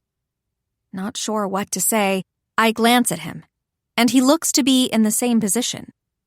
Two socially awkward beings, one immortal and one not. I'm not trying to make things difficult, I tell him. I want to take care of you. Xavier's honey-smooth voice replies. His white sneakers appear in my line of sight as he steps chest to chest with me. Looking up, he grabs my chin between his fingers and pulls me closer. Listen here, mate. If I had my way, your ass would be over my shoulder, and I'd lock you in my bedroom until I convinced your mind and body exactly who you belong to. He leans up to my ear and whispers. I'd wring so much pleasure out of you, you'd be boneless and orgasm drunk for days. Maybe I'd sneak a bite in here or there, but not until you were writhing beneath me and screaming my name would I claim you. Holy shit. You can run and hide from me, from this, from us, all you want, but you're going to think about me when you touch yourself tonight. He kisses my cheek and backs away out of my apartment. I wouldn't have known he was even here if he didn't leave his scent behind. I lean against the counter for stability and close my eyes, trying to slow my heart rate. I swear I hear a deep chuckle through the wall. Chapter 37. Celine. I toss and turn, trying to get comfortable, but my body refuses. With a sigh, I shove the covers off and sit up in bed. Sleep is futile. I can't stop thinking about Zav. He's invaded every crevice of my mind. Why do I keep resisting him so hard when he's clearly what I want? Sometimes I wish I was different, not so closed off, but it's not that easy for me to open up and let other people in, to share myself and my body with another person. But God, do I want to do that with Zav? My feet seem to take me to my front door of their own accord. I'm not sure what my plan is, but I guess I'll figure it out. Opening the door, a figure falls inside and a black blob runs past me into the room. A scream tears out of me, and I slap my hand quickly over my mouth when I realize it's Xavier and Midnight. "What the hell are you doing?" I hiss, bending to grab his arm and drag him inside my apartment. It's giving me flashbacks to when he showed up at his own door bleeding out, but a quick scan shows he's unharmed. He lies back flat on my floor as I shut the door and blinks up at me, eyes almost owlish behind his glasses. Hi. Hands on my hips, I level him with a glare. "Explain yourself." He flashes a smile, incisors the tiniest bit elongated. My treacherous body responds and I squeeze my thighs together. Just keeping you safe, darling. Why were you sneaking out? I cross my arms over my chest and it pushes my breasts up in the tank I went to bed in. My nipples pebble against the fabric and he takes it in, licking his lips. I wasn't sneaking. I'm stalling, I know, but I don't care. Are you not going to offer me a hand? He jokes, still sprawled in my entry. No. He hops up in one lithe movement that reminds me that this man is very much not human.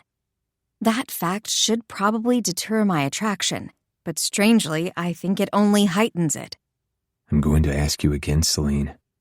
He stalks toward me with lethal grace. Why were you leaving? He keeps moving forward until I'm backed against the door. He lowers his head, lips grazing my cheek on their way to my ear. You really don't have to answer. I can scent it on you. Your arousal. Have you finally decided to put me out of my misery? My breath stutters out of me. I don't know. You don't know? His words are a growl against my skin. I think you do. I might not be able to read minds, but I'm not stupid, Celine. His fingers graze my jaw. Be honest. If you lied to me, I won't hesitate to throw you over my knee and spank you. I whimper at the warning. I was coming to get you. I didn't have any plan after that. He smirks. Lucky for you, I do have a plan. I gasp, but the sound is quickly swallowed up by his mouth. His left hand slides from my cheek to the back of my neck, guiding my head to the side as he claims me. Every kiss we have is electric, but this is all-consuming. Zav worships my mouth, kissing me like if he doesn't, he'll suffocate. My body practically melts beneath his touch, and when my legs begin to give out, he lifts me effortlessly, encouraging me to wrap my legs around his waist. I moan into his mouth at the feel of his hard length pressing against my core. The cotton shorts I have on provide little barrier against his sweatpants. Zav. I gasp his name as his lips move down my neck. He sprinkles kisses over the tops of my breasts. He pulls back to look me in the eyes. Do you want this, Celine? He asks, voice raspy from a mixture of desire and the hint of fangs poking out. Do you want me? For a moment, fear threatens to choke me. Deep down, I know that if I cross this line with Zav, there's no going back. But I'm not sure if I want to go back. What am I so scared of? Is loving someone really so terrible? I can't let my mom abandoning my dad rule my entire life. I'm not her and Zav's not him. I need to live my life for me and a future where I'm happy. I stroke my finger down his cheek, and his eyes soften at my touch. This is what I want. He's what I want. I know Zav, and yes won't be a good enough answer. So instead, I say, I want you. The look of relief on his face makes my entire body shake. I'm surprised he assumed I'd say no. I might be insane for falling for a vampire, but he makes it obvious at every turn that he cares about me more than any human man ever has. With that, I know if I said no, he would set me down and walk away even if it killed him. Blue balls of the century. Celine. He croons my name, and the way he says it is better than any outlandish pet name he could possibly come up with. Did you touch yourself in the shower? He asks softly, peppering kisses along my jawline. No, I lie. Liar. He immediately calls me out. I could hear you. His lips trail down my neck, and I gasp when his fangs graze against the spot where my pulse beats steadily. Smell you. He inhales that spot of my neck, and I shiver. And now I'm going to taste you. A squeal rips out of me, because one second he has me against the door, and the next I'm lying on my mattress, staring up at him. He grins down, fangs on proud display. If you only knew how many fang boners I've sprouted because of you. How many? I taunt. He hooks his thumbs in the back of his shirt, and it takes a concerted effort on my part not to openly gawk at his chiseled body. Every inch of him is rippled with lean muscle, his skin smooth and pale. I haven't wanted to admit it to myself, but Xavier isn't just hot. He's otherworldly. My pussy clenches in anticipation. He smirks at the fact that I'm actively checking him out as he lets the shirt drift to my floor. I might have to steal that one like he loves to do with my clothes. I'm so fucking hungry, baby, you have no idea. He drops to his knees at the end of the bed. Been dreaming of this pussy for so long. I whimper as his fingers curl into the cotton of my shorts. When they're gone, a groan rumbles in his throat when he finds me bare. I feel like I should be embarrassed with the way he stares at me, studying my pussy like he's going to need to pass an anatomy test by the time he's done ravishing me. So pink, so fucking wet, just for me. The words are a lisp around his fangs. For a moment, fear holds me hostage. What if one of those needle-like incisors stabs me down there? But like he can read my worries, he spreads my thighs wide open with a firm hand on each leg, and he says, Don't worry, pretty girl. I'll be careful. I cry out, my back bowing off the bed at the first lick of his tongue against my pussy. He licks and sucks, lapping at my center like I'm his own personal feast. My heart thumps in my ears, the beat out of control with no real pattern. Between my legs, Zav moans. This man is moaning just from the taste of me. Talk about a fucking turn-on. His hips grind against the bed as he goes down on me. That's how desperate he is for friction. It's the hottest thing I've ever had the pleasure of witnessing. His tongue swirls around my clit and then he sucks on it, sending a riot of fireworks up my spine to explode behind my lids. Oh God, oh God, oh God, I chant, my fingers seeking and searching for purchase and finally finding it in Zav's silky soft hair. It's his turn to whimper as I yank. When I come down from my high, I find him watching me from between my thighs, his eyes wide with awe and something like reverence. His lips quirk into a half smile. Next time you better scream my name. If you don't... His voice deepens, green eyes darkening to an emerald that borders on black. There will be consequences. I shiver at the tone of his voice, at the delicious promise lingering there that says I might like my consequences, even if I'm slightly terrified to find out what they are. He strokes his fingers over my wet core, 2 digits slipping inside easily while his thumb presses against my clit. I gasp, hips jolting. He grins, eyes flashing. How many times do you think I can make you come? He cocks his head to the side. You've already come once, 3, 5, more. I don't know, I gasp as he works his fingers in and out of me. God, do I love a challenge. You're one I look forward to conquering. He rises up, mouth claiming mine even as his fingers work me. I feel like maybe I should be embarrassed by how wet I sound, but I realize this is Zav and I have nothing to be embarrassed about. Another orgasm shudders through me all too easily, and with Zav's mouth still on mine, he swallows each sound I make. You're so fucking pretty when you come. He croons, lips grazing my neck. You flush the prettiest shade of pink. Pink just might be my new favorite color.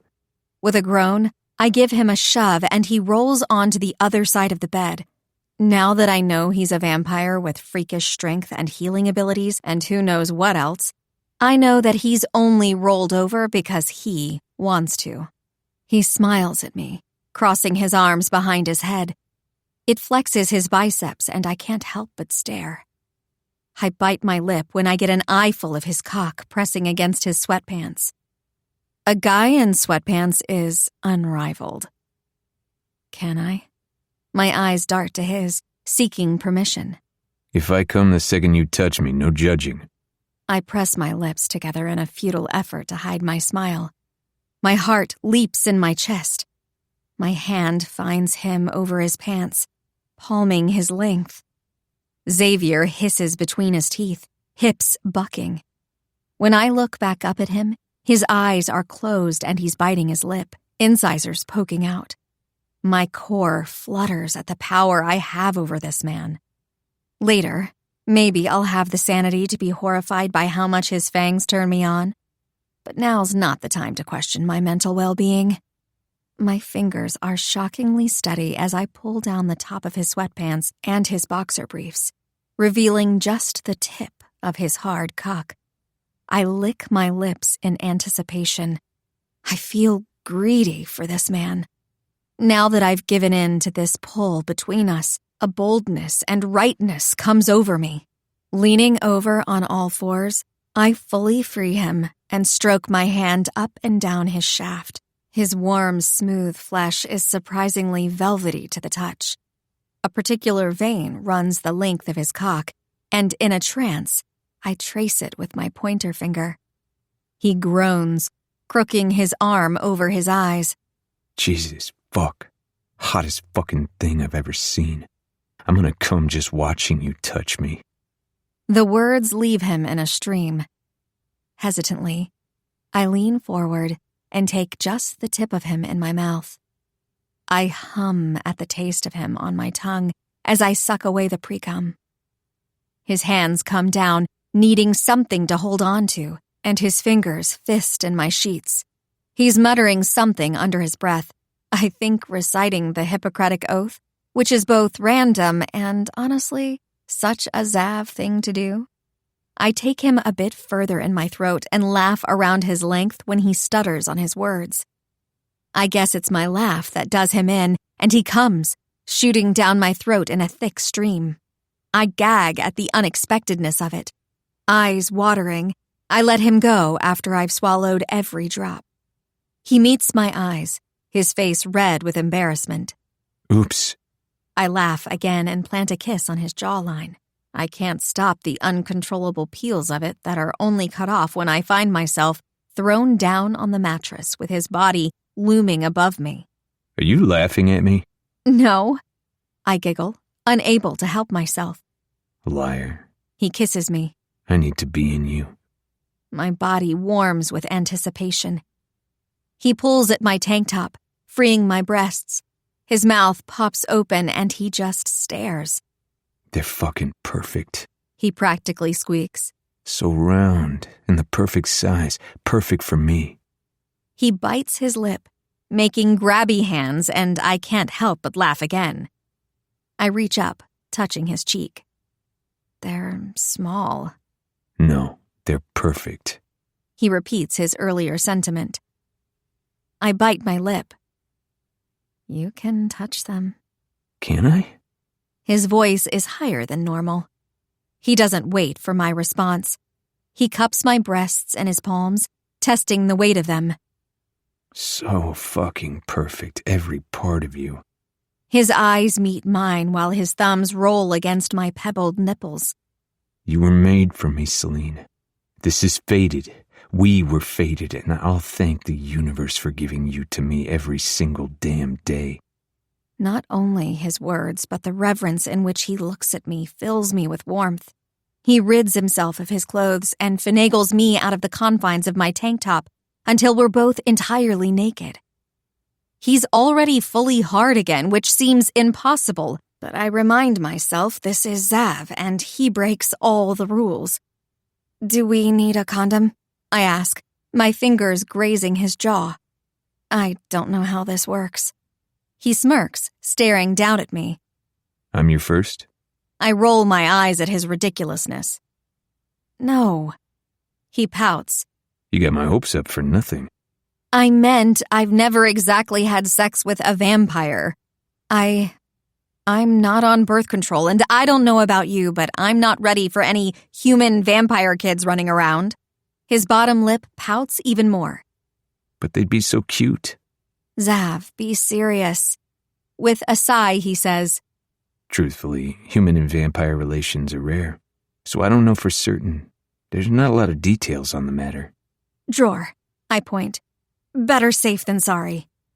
He frowns, brow furrowing. I don't want to know why you have condoms in your drawer. Because, I mutter, answering him anyway, I like to be prepared. He leans over me and opens the drawer, pulling out the box.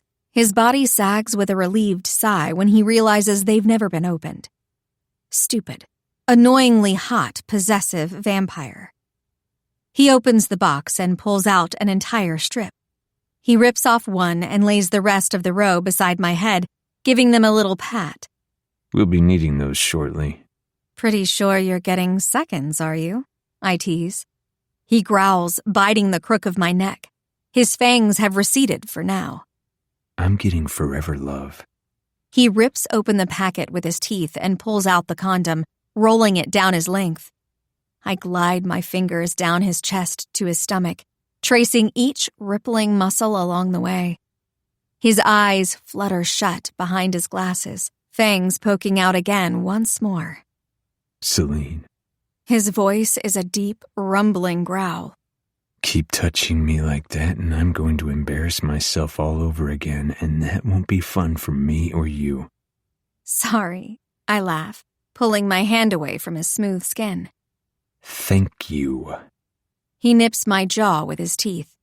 Hand on the base of his cock, he guides it to my entrance, hovering there. Zav? His eyes flick up to mine, red hair falling delicately over his forehead. Sorry. He says, surprisingly earnest. Is something wrong? I graze my fingers over his jaw. He shakes his head. No, I know you're about to ruin me.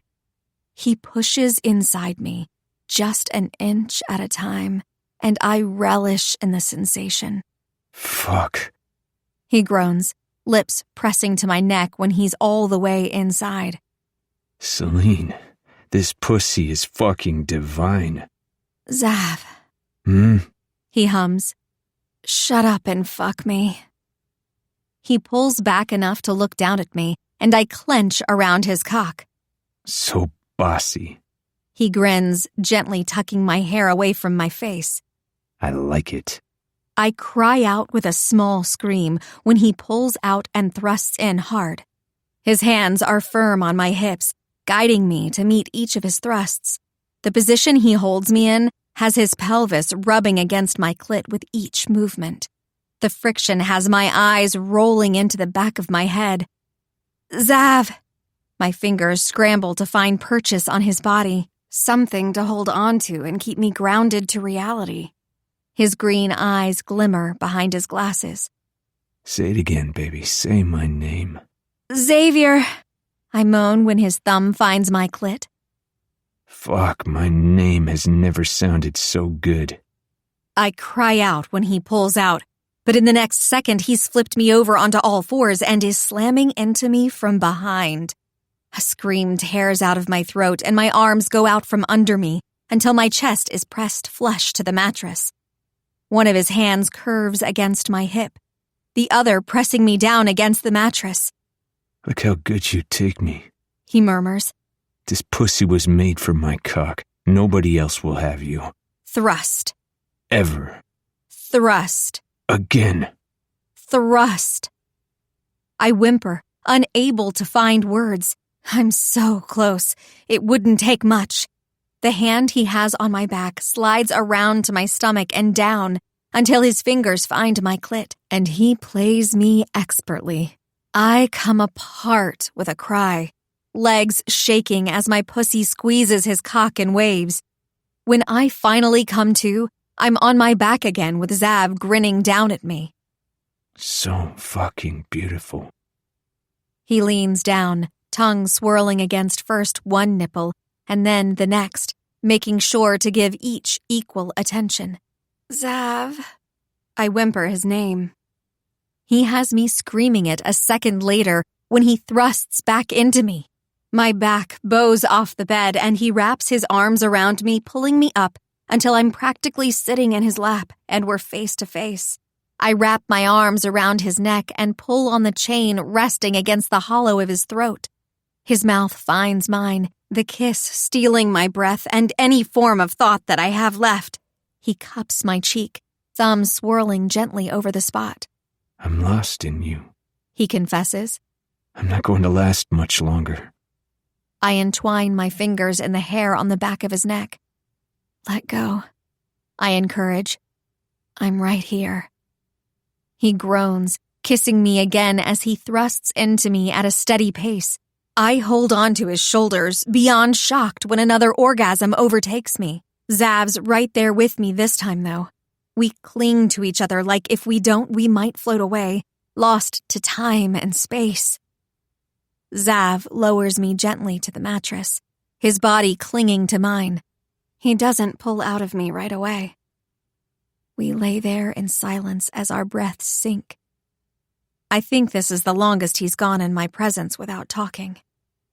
My body is sated and exhausted, my lids struggling to stay open. I feel him wrap around my lower body like a koala and rest his head on my chest like my boobs are a pillow. I drift off to sleep, only to be awakened sometime later by him kissing every part of my body. I hate to admit it, but I could get used to this. Chapter 38. Xavier. Kissing along the column of her throat, I hit the same angle inside her pussy that made her moan a second ago. Her cries of pleasure fuel the fire of my own impending orgasm. I want to hear every kind of whimper, moan, cry, and scream I can wring out of her.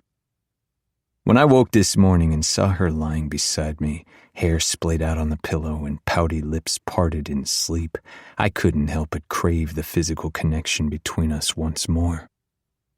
Thrusting into her, I have to hold back my fangs that so desperately want to bury themselves in her throat. She hasn't fully surrendered to the mate bond yet, and I want to hear her say she wants this, wants me, before we complete the irrevocable bond between us.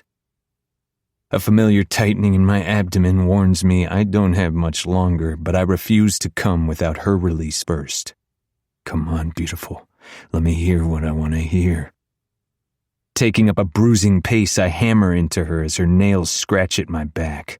I want to keep her marks on me, but I know they'll be gone within the next few minutes with my accelerated healing.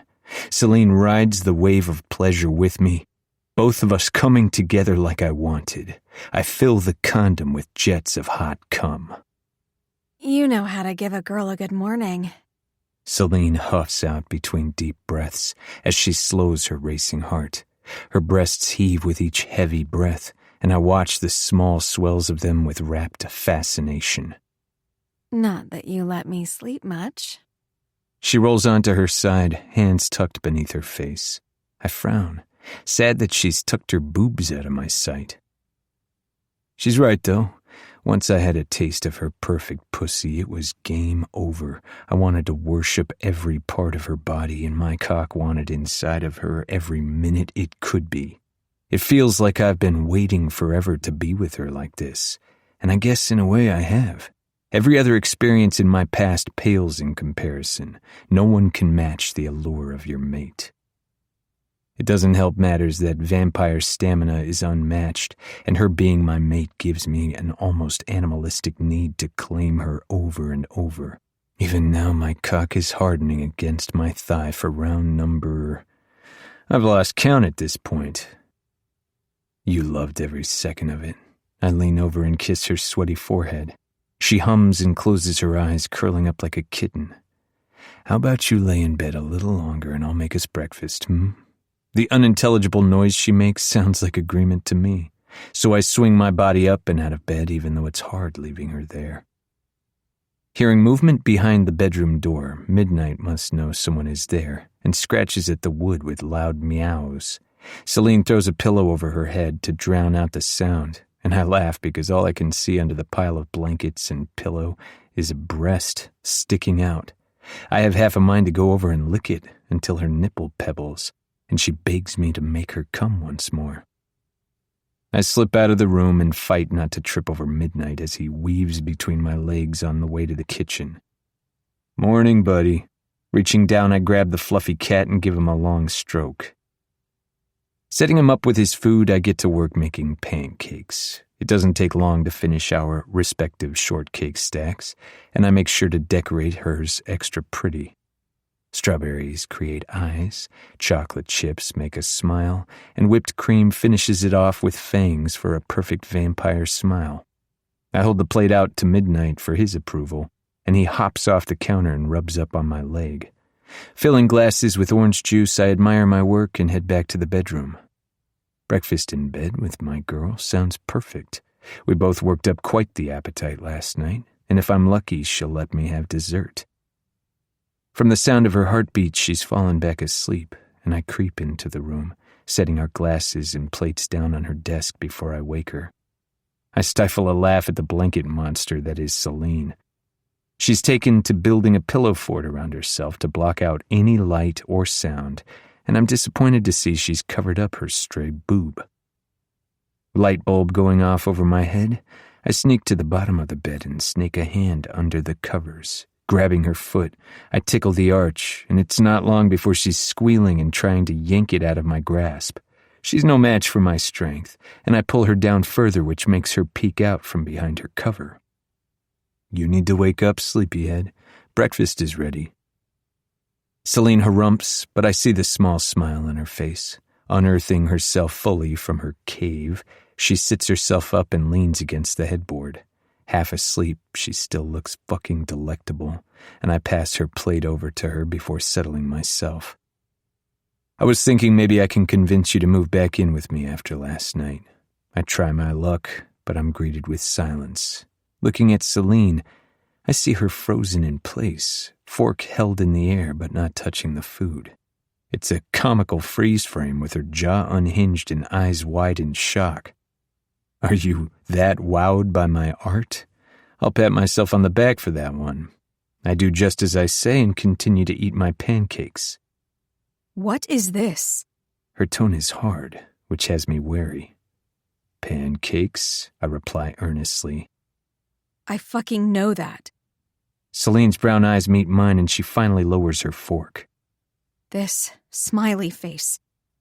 I've seen it before. The cogs in her brain are spinning, and for a second I don't know what she's getting at. Then I understand.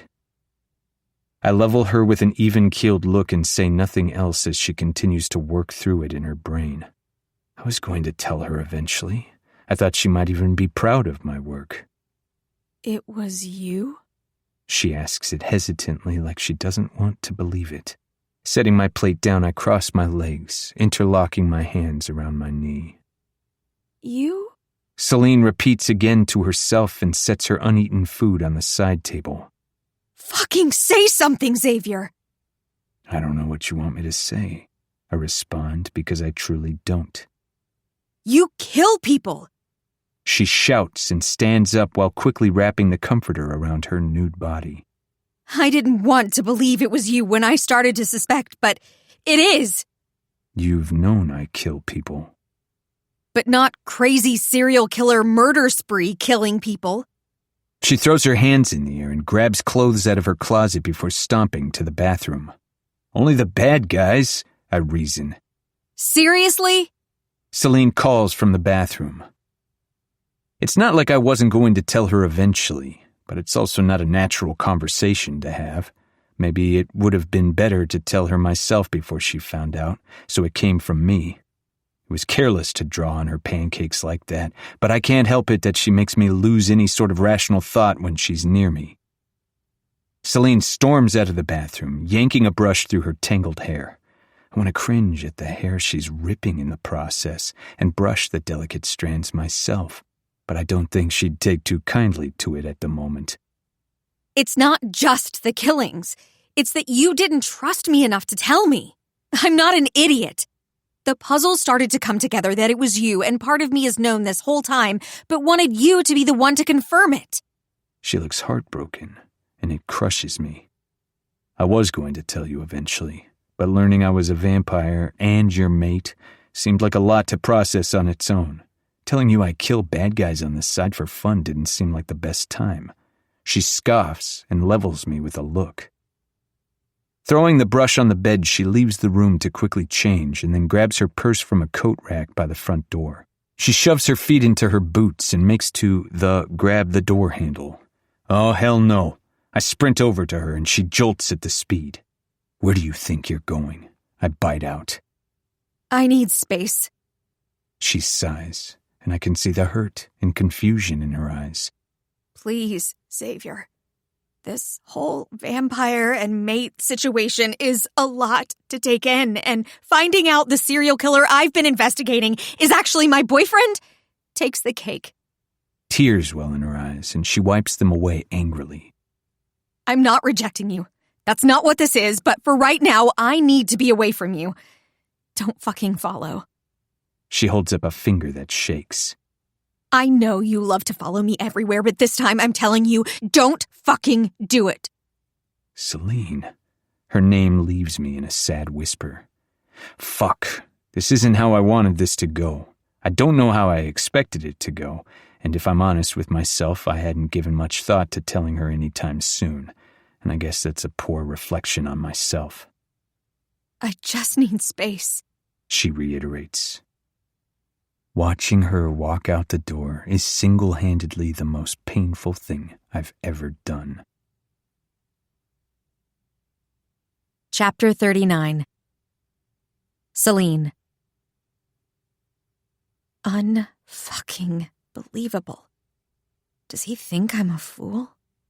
Xavier was the killer this whole time, and he knew I was the detective investigating the cases. He came to one of the crime scenes for crying out loud. It had seemed like it was impossible for one perp to kill so many people, especially the sprees that included 10 or more people at a time. Killing one person is an exhausting endeavor on the human body, let alone that many. It all makes sense that the murderer was never human now that I'm privy to supernatural beings. Walking down the block with no real destination in mind, I cycle through endless thoughts in my head. Anger and sadness are the two emotions spiraling through me the most. What hurts most of all is him not telling me.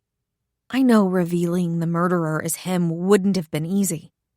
When I really think about it, the crime scenes are gruesome, and he might take it a bit too far with the theatrics. But he's only killing people that deserve it. Some of these criminals the police force can't even take down, so he's doing the city a favor. Xavier choosing to keep it a secret, especially when he knew we were mates and growing closer, is a stab to the heart, though. I want our relationship to be based on honesty, and sometimes that means hard truths. I shiver and curse my stupidity when a breeze ruffles my shirt and I realize I forgot my jacket in my race to get out the door. It's a shock Zav didn't thrust it at me himself, but it goes to show how distracted we both were when I left. Rays of sunlight stream between buildings, and I realize it's still early in the morning. I lost all sense of time after he carried me to my room last night. Pigeons flitter by and walk along the sidewalk with me as silent companions, aside from the occasional coo. On a normal day, I wouldn't be out and about at this time, even with work.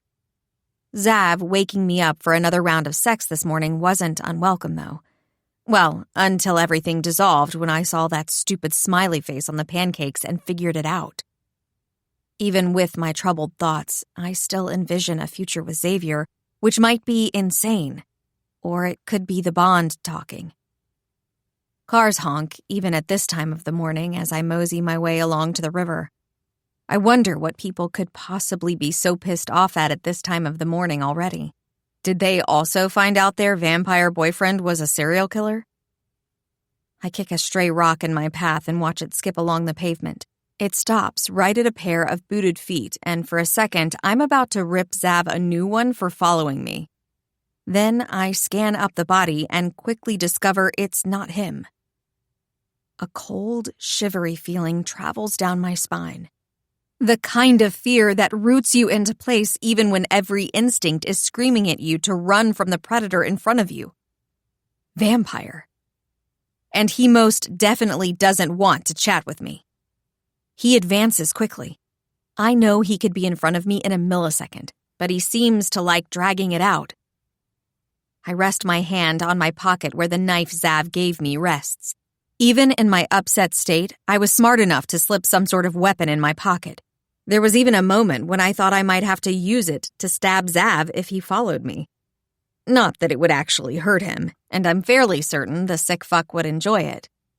I'm not sure how good the knife can do against a vampire, but I'm not about to go down without fighting. Slipping my fingers in my pocket and fingering the edge of it, I slash out as soon as the vampire is within distance. It doesn't do much, but it gives me a slight advantage when I turn to run. I should have known better. My luck isn't that good, and another vampire advances on me from the other side.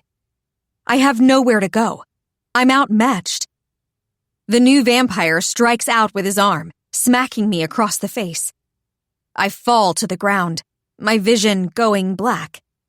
And then, there's nothing. Chapter 40. Xavier. I pace around the apartment for as long as I can stand it before I follow Celine. Her walking away distraught hurt more than I expected, and there's no way I can leave her alone for long. I'm taking a risk going after her, and I want to respect her space, but anything can happen to her right now. I understand her feelings on the whole matter, but still, how can she walk away? After last night, it would be cruel to have a taste of her, only to have it ripped away because of my mistake. Midnight gives me a reassuring meow as I leave. Outside, I follow the trail of her lingering scent. She wandered shockingly far in a short amount of time, and with the constant breeze, I'm glad I can still pick up the trail. Her scent begins to grow fainter, and I panic at losing it. She can be as pissed at me as she wants that I'm following, but I don't give a fuck. It's not safe right now. The constant rainy weather is proof enough of that. A sudden jolt of terror zings through my chest, and I know it's her. It doesn't matter that we haven't completed the bond. It's a feeling that's without a doubt sent from her. "Celine!" I shout as I use my speed to get to her as fast as I can. Within seconds, I'm in the middle of a sidewalk where her scent stops. Glancing around frantically, I search and hope to spot a dark head of hair, but there's no sign of her. My boot crunches down on something, and I look down to find the knife I gifted her laying on the pavement. No. Please, no. I grasp it and run my hand over the carved handle like it'll show me where she is. I'm not the praying type, and haven't believed in a higher God for a long time, but I start to pray to any being out there who will listen. Please don't take her from me. Please keep her safe. Show me where the fuck she is. I know something bad happened. This wouldn't be laying on the ground if she didn't try to use it. Celine wouldn't be the type to throw it away in anger at me. She might not realize it, but she's surprisingly sentimental. Spinning in a circle, I further examine the area for any clues on where she might have gone.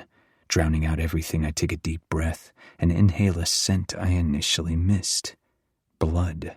Vampire blood at that. A few trickles, almost invisible to the naked eye, dot the sidewalk, and upon closer examination the blade of the knife holds the scent as well. It's a musty, coppery smell that's tainted by the evil intent of its owner. Good girl. She fought back. Now that I know it's a vampire who took her, I see red. It takes every one of my 300 years of life to keep me from lashing out on the humans and objects around me as agony rips through me. Knowing my mate has been taken feels like someone is trying to rip my body in half.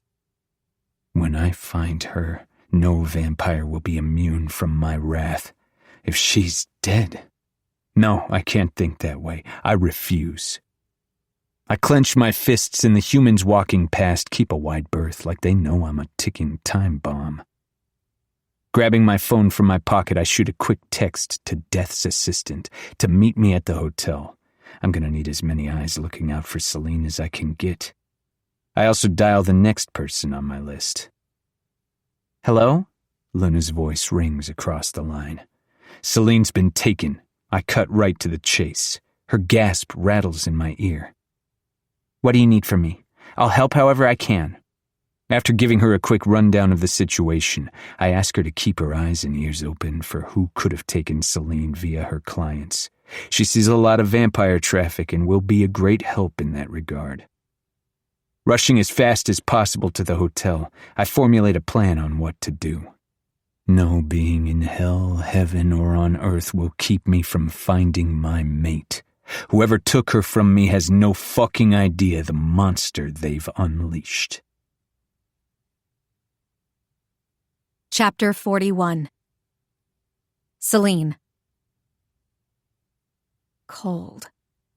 Waking up in a daze, that's my immediate thought.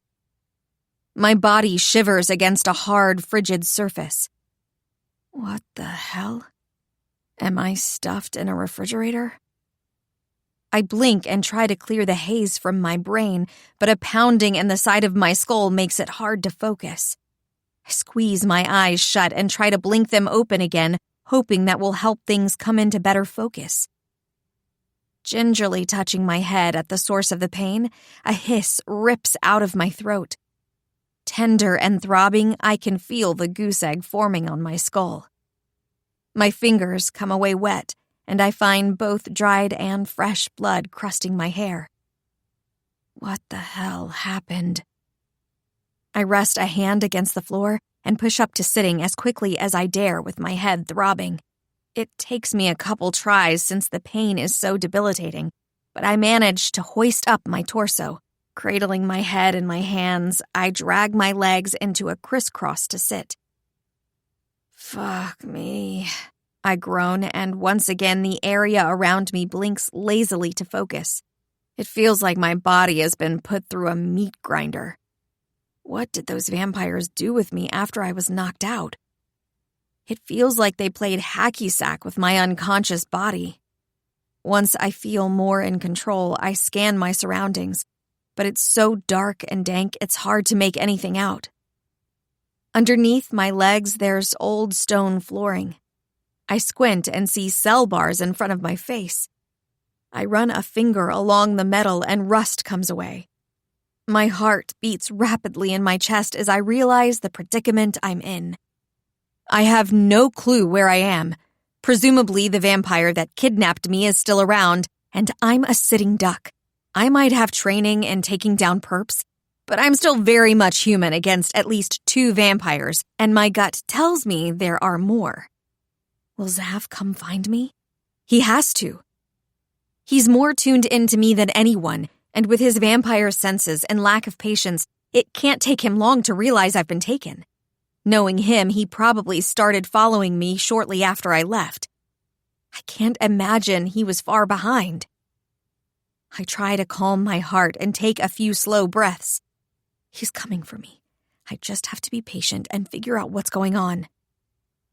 As my eyes slowly adjust, I try to make out what I can, but it's so dark I can't see much beyond my cell. The only light source is a few flickering candlelit flames set into sconces on the walls outside my cell. It smells old and musty. I have to wonder if we're somehow beneath the city. I don't think they would have taken me out of Chicago. Hobbling to my feet, my muscles scream and protest, and my entire body aches from the treatment I received in coming here. I'm sure the vamp knocked me out and threw me in here without much care. I grip the bars of my cell and push and pull to test the strength.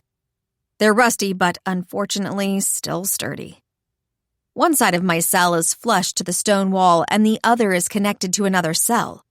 The padlock on the door I could potentially pick if I had any kind of instrument, but at the moment I'm out of luck. Mustering up a semblance of strength, I attempt to kick at my cell door, but it doesn't budge. A scream of frustration wells in my throat, and I tilt my head toward the ceiling. "Conserve your strength." A raspy voice echoes nearby. I yelp at the unexpected sound and look toward the neighboring cell. It's shrouded in shadow, and at first, I think I'm going crazy hearing things in my head, but after staring, I see movement in the darkness. "Hello?" I question warily. A groan and chains scrape against the stone floor. A shadowy form starts to make itself apparent until a man drags himself over to our shared wall of bars. At first, he keeps his head tilted down and I can't see his face. From what I can see, he has long dark hair which falls in a raggedy curtain. Dressed in a tunic-like shirt and pants, they look like they've seen much better days. Blood speckles stain the fabric, and it's torn and holey in many places. I'm shocked it's staying on his body at all. Long, elegant fingers clutch the bars in front of him. His nails are broken at odd angles and caked with dirt and dried blood. Where his skin is visible, I can tell he's emaciated and closely resembling skin and bones instead of a healthy human being. How long has he been here? Who is he? Something about him reminds me of a frightened animal, and I remain silent, waiting for him to speak again. He lets out a long sigh and drops his arms to his sides, where he leans now against the bars. "Don't expel your energy unnecessarily," he finally croaks out, and I cringe a little at the growly rasp in his tone. It's the kind of sound when someone wakes up after sleeping for too long and they need to clear their throat. "What's your name?" I can't help but ask. The man is quiet for a while, and I sit with him in silence once more. I get the impression he doesn't talk much at all. Who knows how long he's been down here, looking at the state he's in. "Nobody has asked me that for quite a long time," he replies with pain behind his words. "You don't have to tell me." "Valen," he finally whispers after a moment. "Hi, Valen." I'm Celine. I reply, and his intake of breath when I say his name tells me it's been even longer since someone said his name. Celine, Valen parrots. I'm sorry for what's about to happen to you. What do you mean? I'm once again reminded of the situation I'm in. Valen distracted me temporarily. His curtain of dark hair shifting, I finally get a glimpse at Valen's face. He keeps his eyes cast downward, but candlelight dances across his features. In flickers, I'm able to take in his heavily bearded jaw, aristocratic nose, and deep-set eyebrows. For someone so frail and sad-looking, he still gives off an air of power and maturity. I'm also able to see the shiny, wrinkled skin of old scars littering his entire body. He's absolutely beautiful in a way I've never seen before. Downright ethereal. But this poor man has been reduced to a shell of who he must have been. I've tried everything that's already run through your mind. Valen stops to cough after grating out the words. There's no escaping them. Who's they, and what are they going to do to me? Why are they targeting me? I shiver at his words. Valen looks up and I meet his eyes, so dark they almost look black. If the fire reflecting in them didn't show the slightest hue of brown, I'd believed they were leached of all color. The devastation and hopelessness staring back at me show a broken man. Blowing out a long breath, he slumps down even further. I don't know why they want you specifically, but anyone else that's been down here hasn't lasted the night. Chapter 42. Xavier. Fuck! I shout and take 10 years off the life of an old woman walking next to me. I've searched the city endlessly for any clue as to where Celine's been taken and have come up with nothing. It's infuriating. I'm a vampire, and yet none of my superhuman skills are helping me. Whoever took her covered their tracks well, and I haven't caught so much as a whiff of Celine or the offending vampire's scent save for the blood on the concrete where they nabbed her. My contact and his crew have searched high and low to no avail. Luna hasn't heard anything either. I feel the edges of madness tainting my thoughts, and it's getting harder and harder to keep my inner beast caged. He wants his mate by his side and doesn't care who he has to take down to make that happen. My fangs split the skin on my lip for the 100th time since I can't get them to stay up for long. Fang boners should be reserved for Celine, not for the absolute insanity I feel at her absence. Pulling her sheathed knife out of my pocket, I hold it against my mouth. Where are you? I think as I stare at the deadly blade, willing it to give me some clue, any clue to her location. Tracing my steps one more time, I run through the path from the apartment to where she was taken. Her scent has long since blown away in the wind, and the first time I realized it was gone, I lost my shit. It was like nature erasing her presence. It's enough to drive me mad, but I have to keep my head or I'll be useless in finding her. I discover nothing new and hang my head in defeat. The longer she's gone, the easier it is for her to get hurt. Sensing my hunger levels rising to a dangerous amount, I head back to the apartment to down some blood before I set back out once more. The walk there is a blur. I trudge into Celine's apartment because I can't stand being alone in mine right now. Hi, Midnight. I automatically greet my cat bestie, but freeze when he doesn't respond. Normally, he'd trot right over and meow after a rub against my legs. Still facing the door, I realize the light switch for the living room is turned on, and I most definitely turned it off when I left. Someone or something is here.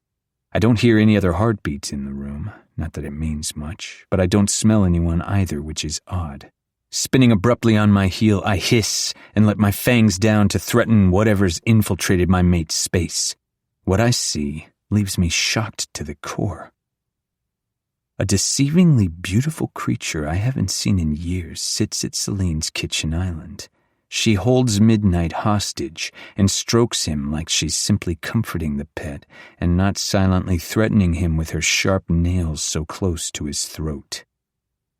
His yellow eyes meet mine, and I can tell he's scared shitless, wanting to jump out of her arms at the predatory aura she exudes.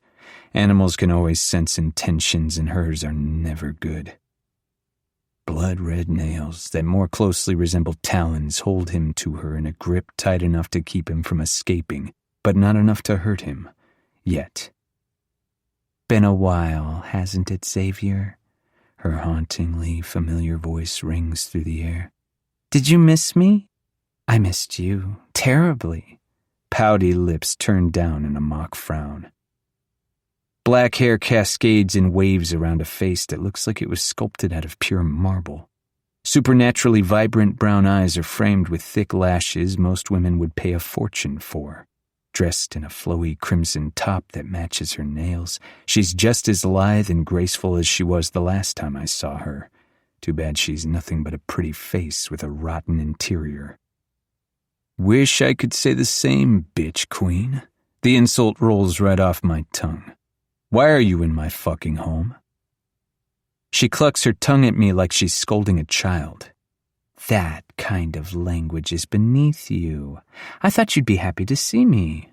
She strokes Midnight again, and I resist the urge to rip him out of her arms. I remain rooted on the spot where I am in fear of her doing something rash. If she hurts that cat, she won't like the consequences. Now what, pray tell, would make you think that, Genevieve? Feigning calm, I lean back against the front door and cross my arms over my chest. Ignoring my comment, she continues. This isn't your home, by the way, is it? Breaking into a girl's apartment is naughty. What does Celine think about it? Does she know you've been sneaking in for longer than she's aware of? As soon as she says Celine's name, my fragile control breaks, and I can't hold myself back. Blurring over and slamming my palms against the counter, I lean in so we're almost nose to nose. Don't you dare say that name, I snarl, fangs snapping close to her neck. How do you know her? What the fuck are you up to? I fight the red staining the edges of my vision. I'd love nothing more than to tear her to pieces, but while she holds my floofy friend and most likely knows Celine's location, it's too much of a risk. Celine? Holding Midnight like a baby she loves dearly, I tense when she flexes her wrist. She didn't tell you we've met already? Giggling in a way that grates on my eardrums, she flutters her lashes at me. Nothing's happened yet, but we're due for a little girl talk. Genevieve flicks her wrist out to peek at the golden watch she dons. Actually, I should be heading there soon. It's rude not to be timely. Unable to hold myself back, I jolt toward her, and she tightens her grip on Midnight, causing him to yelp in pain. Genevieve, I grit out, instantly freezing. Blood leaks down the side of my face and onto my chin when I bite down too hard with my fang. She holds eye contact with me while she loosens her grip and gives Midnight one last pat before letting him go. He darts out of the room with a yowl to hide somewhere, and I sigh in relief. Not only is he my buddy, but he's very important to Celine, and I can't have him hurt under my watch. Celine already got taken, and I won't let it happen to anyone else either of us loves. So jumpy over a simple creature. What happened to you? She clucks her tongue and leans over before I can stop her to lick the blood trail off my face. She moans at the taste, eyes closing in ecstasy. Books crash loudly onto the floor and wood splinters when I slam Genevieve against the bookshelf. I'll have to make that up to Celine later, but I'm disgusted at being violated in such a way. Now that Midnight is out of the room, I can bleed information out of her. Genevieve recovers quickly and shoves me back, slamming me against the opposite wall. Picture frames shatter and fall to the floor in a symphony of shards. Fuck, I'm gonna have a lot to clean up. Watch yourself, Xavier. If you don't want a hair harmed on your little human's head, you'll listen to me. Her eyes bore into mine, and I see nothing of who she used to be. If you're smart, you'll do exactly as I say. She strokes a finger along my temple reverently, and I attempt to push away when she hurls me back against the wall in warning. Standing down isn't in my nature, but I hiss a warning around my fangs. Give me what I want, and she walks free. Genevieve sings songs. Crazy bitch. What is it you want? I bite out. Smiling, she answers with one simple word. You. Chapter 43. Celine. Shivers rack my body as I huddle in a ball in the corner of my cell. Valen and I have fallen into a comfortable silence other than when I ask him a question and he answers in as few words as possible. Valen is an interesting man. He's not very forthcoming about his history or why he's here, but I can tell he's been locked away for far longer than I can fathom. His existence hasn't seemed to have been kind, but even with his broken soul, there's an air to him that feels old. Ancient, even. You're a vampire, right? I ask abruptly, and his eyes dart to mine. He hasn't explicitly said it, but from context clues, there's no other answer. He replies with a tired, Yes. How old are you? Curiosity gets the better of me. You're bold for a human, aren't you? He lets out a mirthless laugh. The gruffness in his tone has improved slightly, but it still sounds like it's painful to speak. We're both down here, and I'm probably next on the chopping block, so there's room for boldness. Of course, I'm hoping Zav will come. I don't doubt he's looking. But from what little Valen has said, it'll be hard to find us. Chest rising and falling, he rolls his head to angle toward me. Much older than you can fathom, child. A strand of dirt-crusted hair falls into his eye, and he doesn't make any move to touch it. How exhausted and hopeless he must feel. My boyfriend's 300 years old. I laugh at the statement as soon as it makes its way out of my mouth. If you told me I'd be dating a vampire a few months ago, I'd laugh in your face. On top of that, I'm a detective, and it turns out he was the killer I was investigating the whole time on my case. Valen stays silent, but I can tell he's listening. He drives me insane, and our personalities couldn't be more opposite. But despite all of that, I trail off. You love him. Valen fills in the blank, and internally, I freak out for a second. Do I love him? Relatively speaking, Xavier and I haven't known each other all that long. Since day one, I was drawn to him. Mates or not, I'm positive that magnetism would have been there. I'll be damned if the mate bond dictates our relationship. Cocky but sweet, handsome but devilish. He fills in the things I lack and vice versa. I haven't completely forgiven him for not being forthright about his actions, but I'm not mad anymore. Blame it on potential impending death, but being away from him and envisioning a life without him driving me up the wall is hard to imagine. I love him, I finally admit.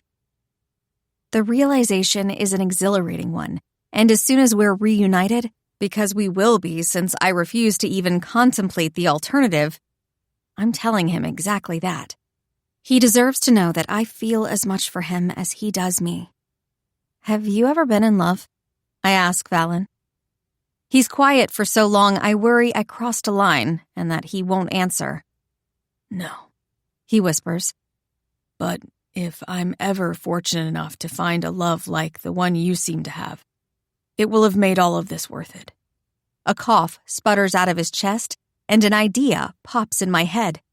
Feed from me, I blurt out. What?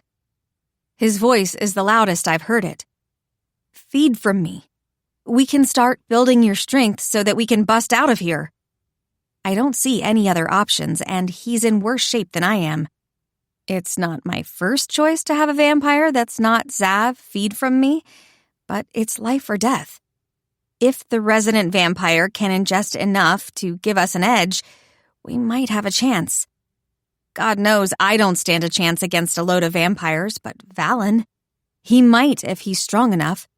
It's obvious to me they're keeping him weakened for a reason. We can't risk it, Valen says after a moment. I haven't drank freely, let alone straight from a human, in a long time. Even with you having a mate, which would naturally repel me, I could kill you. Pulling myself to his side so we're eye to eye, I plead with him. Please, it's the only chance we have. Sticking out my wrist, I can see the hunger simmering in his brown eyes. I would rather die trying to get free than to let them do whatever it is they plan with me. Valen seems to have an internal struggle with himself. Just when I think he isn't going to do it, he grips my wrist gently with a withered hand. Fangs peek out from around his lip, and he shudders in anticipation of his meal. Lifting my wrist to his mouth, he takes one last deep breath before striking. This might be a horrible decision. I realize belatedly that as starving as he has to be, there's probably a good chance he could drain me. The pain is sharp, and once my blood hits his tongue, he seems to lose himself in it. A low groan hums against my skin. When I pull away on instinct, he grips it tighter, and I wince. Greedy pulls feel odd as my blood leaves my body to sustain his. I might be crazy, but more color seems to flood his cheeks with each gulp. In a show of great control, Valen pulls away and licks the last few drops of blood that remain from the puncture wounds. Releasing a large breath, he drops my arm with a pat. Thank you, Celine. His words are heavy with reverence, and I know we're starting to form a kinship no one else will ever fully understand. Time passes, and I lose track of how long I've been down here. Has it been hours? Days? A week? Nobody comes for us, and I start to lose it with the constant drip of water against stone and the frigid temperature that has my teeth chattering. I'd rather be subject to Ava's ministrations than deal with this any longer. Don't even get me started on the pee bucket. Valen doesn't show any outward sign of discomfort, seeming used to the environment and whatever torture has been inflicted on him. I've attempted to sleep multiple times and doze here and there, but it's fitful, and I constantly jerk awake at even the smallest sound. The musty air feels heavy in my lungs, and my clothes are damp against my skin, making it hard to get comfortable. I'm worried if I stay wet, I'll get sick, but that's the least of my problems at the moment. I've fed Valen off and on as time passes in the hopes of slowly increasing our odds of escape. He looks better each time, although I know he's going to need much more once we get out. The only caveat is I get weaker in turn. I'm closing my eyes to try for sleep once again when a door slams against its hinges somewhere above us. Shooting up, I tuck myself in the shadows of my cell as much as I can, hoping to observe our visitor. Valen merely opens one brown eye and shuts it at the sound. So used to his miserable existence down here, it seems like the man can't be subjected to anything worse than he's already been through. Heels tap along the floor in a rhythmic sound and draw ever closer with each breath I take. I squint to try and make out the figure, but can't see a thing even with being down here as long as I have and my eyes adjusting. A soft whistle echoes through the chamber, and though soft and lilting, it sounds more like a hymn of death. Poor little Celine, caught in a cage like the pathetic rat she is. Every muscle in my body tenses at the familiar voice. Stopping in front of my cell, my eyes travel up from the knee-length boots, tight pants, and blouse. Black hair, brown eyes, and a malicious smirk complete the picture that is Genevieve. Gone is the sobbing young woman from the station, and here is an apex predator with her eyes on her next meal. The dangerous glint in her eyes is terrifying to see, and she must watch my perusal of her, reveling in the big reveal, because she flashes a fang. Any words I might say are stuck in my throat. So it was her voice I heard before.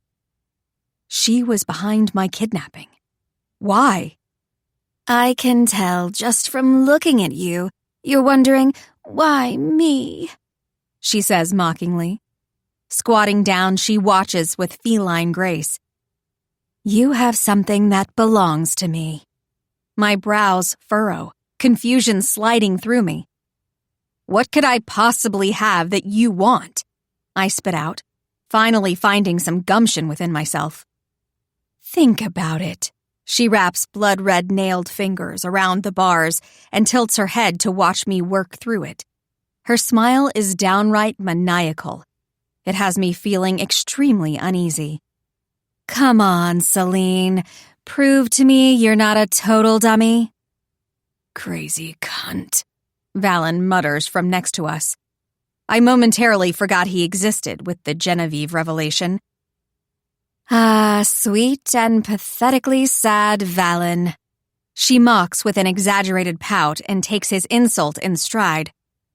I'm not the one caged down here, now am I? He doesn't grace her with a reply and instead covers his eyes with a thin forearm to block her out. I'm going to have to tell your handler to treat you extra nice the next time they come for you. She titters gleefully. Valen shivers at the statement, and I can't help but wonder what exactly he's down here for and what they do to him. Back to you. Genevieve's soulless eyes bore into mine. I sigh and think about it. Nothing comes to mind relating to my work or my day-to-day. She's a freaking vampire. What is there that I could possibly have that she would want? Wait. I'm already cold, but it feels like a bucket of ice water drenches me with the realization of the only thing she could be talking about. Ah, you figured it out. Took longer than it should have for a so-called detective. Tisking me with her fingers, she stands with hands on her delicate hips. If he doesn't heed my warning, bad things are going to happen to you and to him. Does she have Xavier too? Panic fills me. If she has Xavier, then no one is coming to help.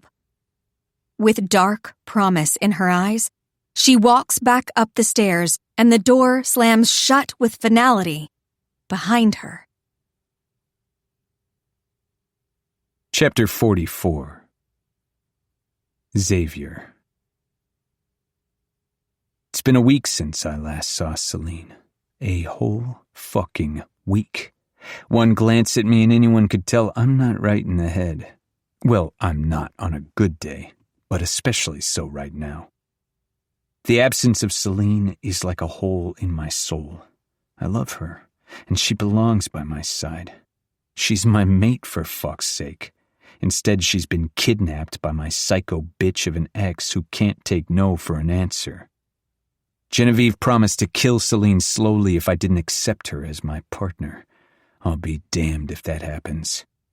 Genevieve has always wanted what she can't have. I met her not long after I was turned, and she coveted me from the start. With my vibrant red hair and inability to be contained, I stood out.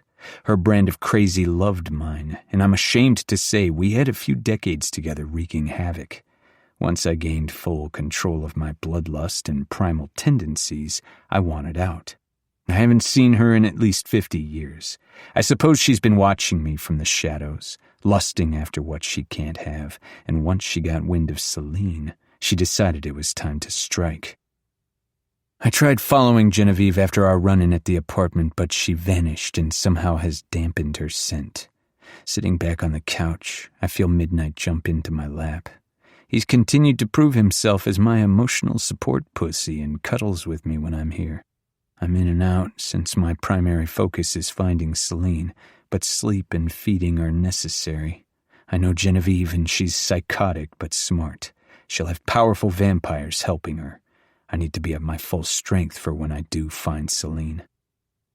Midnight's rumbling purr grounds me and I plant a kiss on top of his head. A loud bang on the front door scares him, and he digs his claws in before jetting off at the jump scare. Not making any sign to move, I hope whatever human is out there will go away so I can rest before leaving again. The obnoxious knocking continues, and I growl while heaving my body up. "Celine, I hear you in there," Ava yells, voice desperate. Great. "Fuck you for ignoring my calls for the past week," she continues to knock. "You called in sick, but you can't respond to me? I'm worried." Not being able to stand the ringing in my ears, I walk over and wrench open the door, fist poised, about to knock again. Ava almost hits me in the face. Oh, Xavier. Stopping in shock, but launching right back into rage mode, she pokes my chest. "Where's Celine?" She barges past me in a flurry of pink hair and heads for the bedroom, looking for her friend. "Do you have her locked up for a sexathon and missing work?" A pillow gets thrown like Celine's hiding behind it. How I wish it were that easy. Unsuccessful in her hunt, she stands in front of me, hands on her hips, looking like an angry little fairy.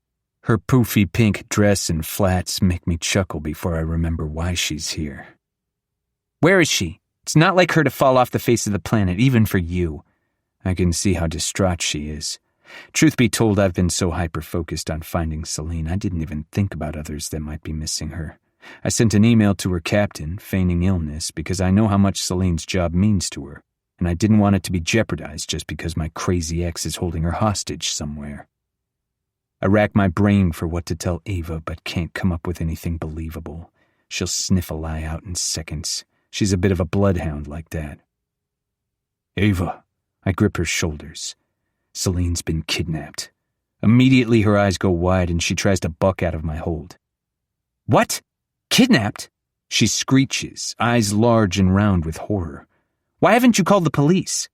I hold her steady and try to calm her down, which is laughable since I'm certainly not calm myself. "We can't go to the police," I say slowly, trying to make sure she takes in each word I say. "I can't tell you why, but you just have to trust me. I'm doing everything in my power to find her." Her light blue eyes fill with tears. "I swear, Ava, I will get her back." I loosen my grip and she starts to pace the length of the room. "You know how batshit you sound, right? My best friend got kidnapped a week ago, but we can't call the police? You, a man who she's been dating not long at all, is telling me to trust you to find her. For all I know, you could be behind her kidnapping." She throws her thin arms in the air. She pales, slapping a hand over her mouth. "Oh my God. You killed her, didn't you? And now you're going to kill me? Oh, this is bad. Real bad." She paces the room. "I would never harm a hair on Celine's head, and you know that, Ava." Midnight trots over to me and I pick him up to drape over my neck as a cat scarf. Ava watches the interaction and ceases her pacing. Her bottom lip trembles with a threat of tears. "This is the kind of shit that ends up on Dateline. What aren't you telling me?" She takes a defiant power stance and stares me down. "God, Ava, I don't have time for this," I growl. If I could have a headache right now, I would. She's so goddamn persistent. "Make time for it, Buster." She pokes me in the chest. Hard for a human. "You've got another thing coming if you don't think I'll go out and find her myself. I'll also tell the police like you should have from the beginning." With a harumph and flourish of her pink dress, she makes for the door. "I'll make sure you're the first person they come looking for." Closing the door before she can blink, she gives a wide-eyed stare. "How'd you get over here so fast?" "Listen," I sigh, knowing I'm about to tell yet another human my truth.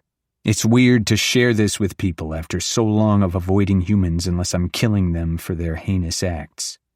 "You can't do that, because it'll be a death sentence for Celine." I guide her over to the couch and encourage her to sit.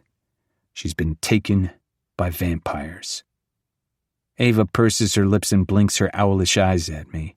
Then she bursts into raucous laughter. "Oh my God, you're psycho. You definitely killed her. Or else I'm going insane. Maybe I hallucinated this whole thing." She mutters the last part to herself. "Ava," I say her name carefully. "I'm a vampire." I flash my fangs at her to further prove my point, and a scream of fright rips out of the petite woman. "We can't involve the cops because there's nothing they can do." She holds a hand over her rapidly racing heart. The surprise slowly wears off, and she seems oddly calm. Huh. That explains a lot. How you always seem to be everywhere, and why you look like you. She gestures a hand at me. Too hot for your own good. I grin. You think I'm hot? I shake my head. Now is not the time to let my ego get the best of me. I need to focus on the most important thing, and that's the fact that she's no longer freaking out. Apparently thinking I'm a murderer is a deal breaker, but a vampire is fine. That's it? My voice raises a few octaves. You and Celine have something wrong with you that you both accepted that so easily. I'm baffled by this pair. Have you met you? Ava sputters. It makes too much sense, and who am I to question the ways of the world? I've always thought there was more to it than we know. A sense of relief comes over me that there's someone else that knows my secret. Maybe life won't be so isolated and lonely moving forward. I'm helping you look for her. Ava stands and hikes her purse up her shoulder. The hell you are, I sputter. Yes, the fuck I am. She goes toe-to-toe with me, hands on her hips. She stands on her tiptoes, trying to give herself the illusion of more height. What does she see in you? I bicker. You're an argumentative Energizer bunny. What does she see in you? She retaliates. Red hair, glasses, and a stupid necklace? You take that back. I gasp in outrage. Celine loves my chain, especially when she grabs it, so I fuck her harder. I stick my chin in the air. Midnight's tongue darts out at her like he's defending my honor as well. Ew, I didn't need to know that. She plugs her ears with her fingers but fights a smile much like myself. Fine. Ava sticks out a perfectly manicured hand. So, I'm in? I guess. I mumble and shake on it. But you're playing by my rules, and the first is to sit your ass down and listen. I deal with her peppering of questions and give her the lowdown, and she agrees to be on standby until I tell her otherwise. We can't go in guns blazing, or in my case fangs. We have to be smart about this. Patient. And that's really fucking hard. Chapter 45. Xavier. Walking down the street the next evening as I try to sniff out any hint of Celine or Genevieve, my phone rings. After another long, unsuccessful day, I answer it on instinct, thinking it's one of my contacts with an update. Hello? My greeting comes out gruff and tired. Make a decision, handsome? Genevieve's voice croons from the other end. This bitch. My back goes ramrod straight and I can't help the growl that comes out of my chest. Looking at the phone screen, I realize it's an unknown number. Subtly glancing around, I check for her slimy self but don't see anything. Yes, in fact. After much consideration, I've decided you can fuck off. Genevieve isn't impressed by my answer. She huffs and I hear bracelets clink against each other as she adjusts the phone. You know what I'm capable of, Xavier. Don't fucking play with me. I'll rip your pretty little mate's head off without a second thought. I promise you. I'll do it. I'm not getting back together with you. Get it through your thick skull. A passing human gives a side glance at my aggressive tone, and I head over to stand in the shadows. Where's Celine? Wrong answer. I told you something would happen if you didn't fall in line, and now you'll see the consequences of your actions. Heed my warning again. Next time, I'm going for her life. I'm done playing nice. She ends the call and I crush my cell in my hand. Throwing the pieces down the alleyway, I scream out in frustration.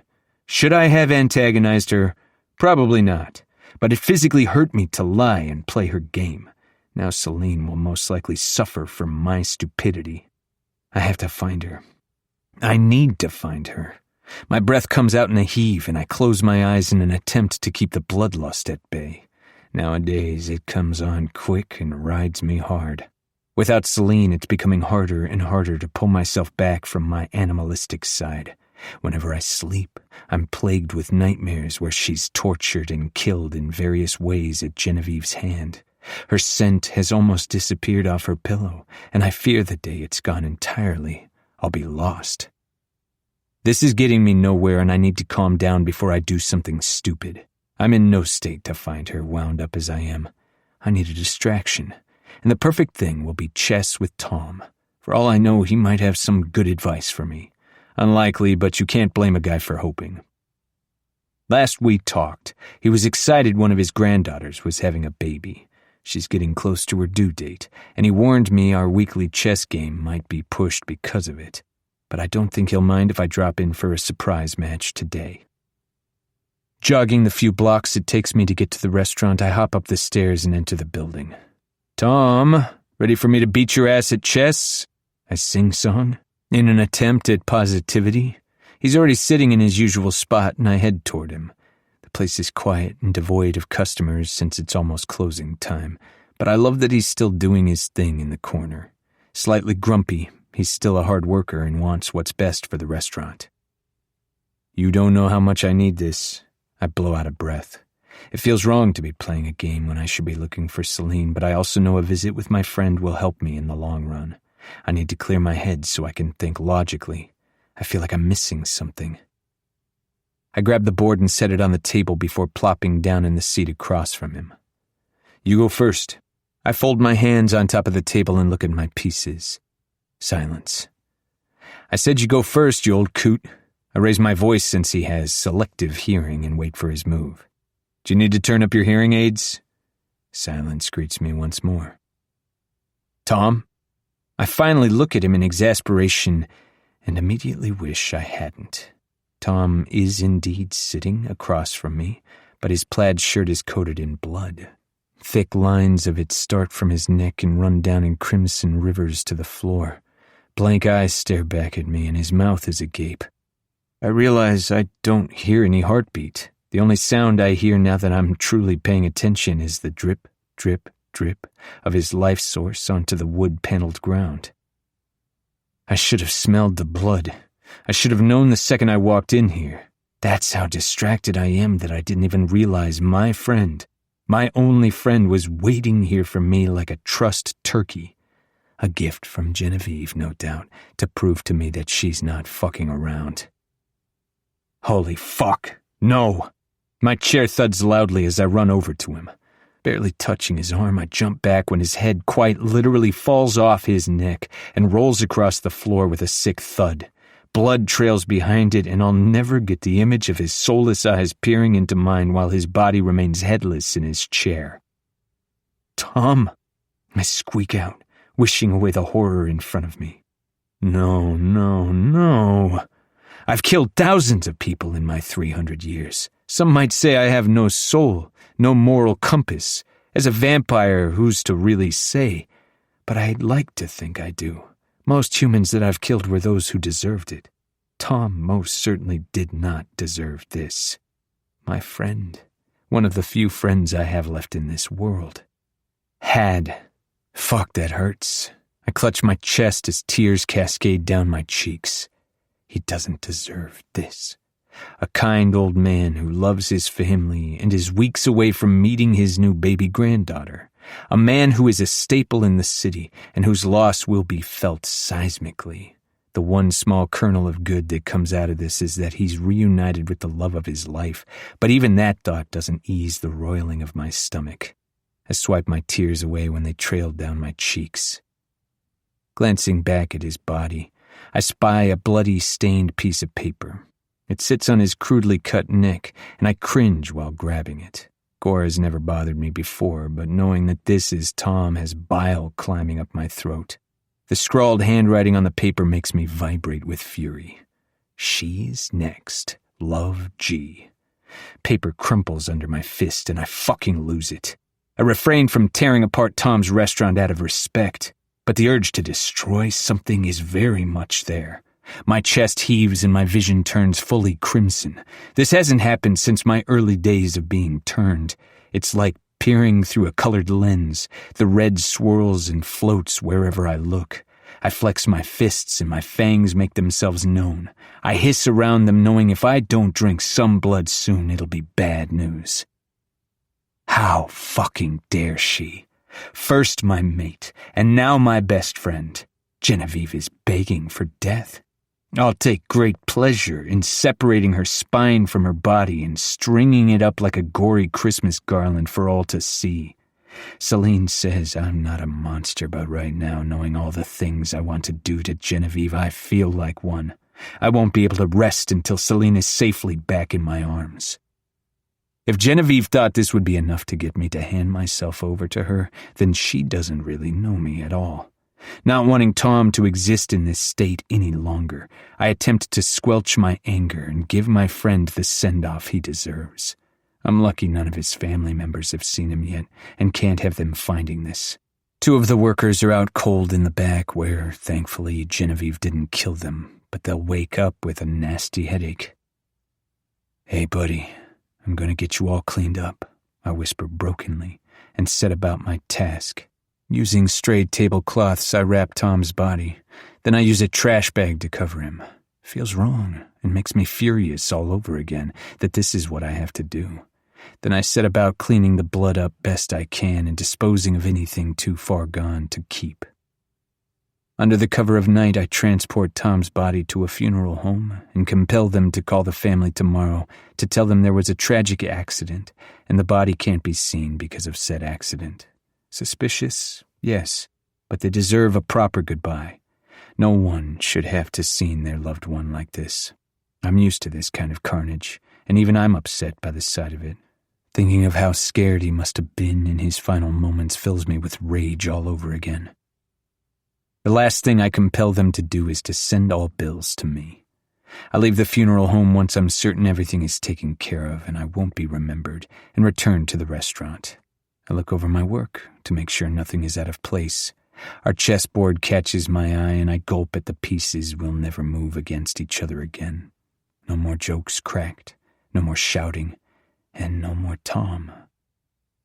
My eyes narrow in, realizing a piece is missing. Weird. I had known one day Tom would die and I'd go on living, but I never expected it to be like this. A part of me crumbles, and I get a peek into the human part of myself I thought I'd lost a long time ago. Chapter 46. Celine. I'm once again sitting, eyes closed, in the dank corner of my cell, wondering how long I've been down here. Without much food, water, and proper rest, weakness is setting in. A few times I've woken up to bits of old bread and a tiny dish of water in front of my cell, but it's not much at all. Valen sits in his typical spot, shrouded in darkness. I still can't figure him out, and he doesn't help with his one-word answers. But I feel bad for him. We've tried to formulate a plan and different scenarios for escape, but I can tell he's nervous to hope. How many times has he attempted to get out to no avail? I've been feeding him along, and I can tell he's getting stronger. His color is warmer, his cheeks a little pinker. The familiar sound of a door slam echoes through the room, and whoever is headed our way is on a warpath. Aggressive footsteps thud, and I don't have to wait long before I know who it is. "Miss me?" Genevieve sits crisscross applesauce in front of my cell and flicks something at me. It bounces off the floor and rolls to my feet. Fumbling with my hand in front of me, I locate the item and hold it up to see what it is. Genevieve watches with a sadistic gleam in her eye, such a stark contrast to her vampiric beauty. A chess piece? I feel the ridges and bumps of the queen piece. She smirks, eyes flashing with danger. "I told Xavier what would happen if he didn't listen, and he's defied me at every turn. Something had to give." She shrugs like our conversation is trivial. "Maybe now he'll take me seriously." My hand closes around the chess piece, my eyes narrowing in concentration. Chess? Zav? Tom! Oh my God, Tom! Oh my God! I realize exactly what she's getting at. "What did you do?" She purses her lips in a mocking form of a pout and makes a clucking sound like she's trying to console me when I know that's the furthest thing from the truth. "What I had to, Celine." I know your puny, pathetic human brain can't understand, but Xavier is just playing hard to get. I needed to return the favor in kind. She smirks victoriously and brushes back an invisible strand of perfectly smooth hair. You hurt, Tom? I choke out in horror. A few flecks of dried blood flake off when I rub the chess piece, and I fear she's done much more than that. I killed him, she confirms my fears. She giggles, and it's like a knife to my heart. The sound is shrill, pure evil. No. I press my lips in a firm line, trying to keep my face as neutral as possible, because I know a reaction is exactly what she's searching for, and I won't dare give her the satisfaction of receiving one. Poor Zav, though. I can't even imagine the pain he must be in, losing his only friend. He must be falling apart between trying to find me and now this. That is, if he's not stuck here too. Rage coils in my belly, and a spark ignites, my temper getting the best of me. Fucking monster! I throw the piece at her, even though it's no real threat to an immortal like her. Zav will never be with you. He loves me, and I'd rather die than let you use me as a pawn over him.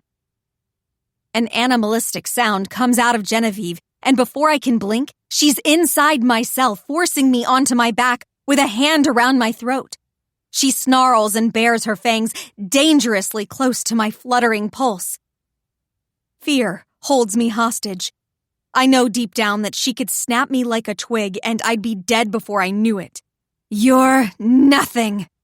Her teeth slash at my neck, but don't bite down. Xavier would never settle for you when he can have me, a perfect being that matches him. You are weak. A pathetic waste of life source. You're human. No sane vampire wants to be mated to a fucking human. You are the cockroaches of this world. Do you understand me? Dirty and fucking useless.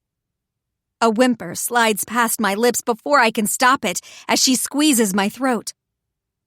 Stars flood my vision when she reopens my head wound by slamming my skull against the stone floor. She doesn't stop there, though, and drags her nails down the side of my face, leaving a bloody trail in her wake. The sting is sharp, and I know it'll likely scar with how deep the gouges are. I might not be able to kill you yet, because I'm not done getting what I need from you. But that doesn't mean I can't rough you up a bit. She stands and dangles me just above the floor. I claw at her tight grip, fighting for air. She laughs, the sound mocking and cruel. Truly, how could Xavier ever want something as pathetic as you? I'm barely doing anything and you're this close to dying. She tilts her head at me in an unnerving, predatory way. Just when I think I'm going to pass out, she drops me like a doll and I collapse, sputtering on the ground. My throat burns as I suck in a sharp lungful of air. A kick to my ribs steals what little air I've managed to take in. Leave her alone. Valen's deep voice grates from the side. What are you going to do about it? Stuck in a cage, withering away? It's pathetic, honestly. Genevieve walks away from me to taunt Valen. And here I thought you were meant to be powerful. She reaches through the bars and grabs a hold of his cheeks, her nails digging in like she'd done with mine before throwing him away. I'd think it was all a lie if I hadn't seen the proof with my own eyes.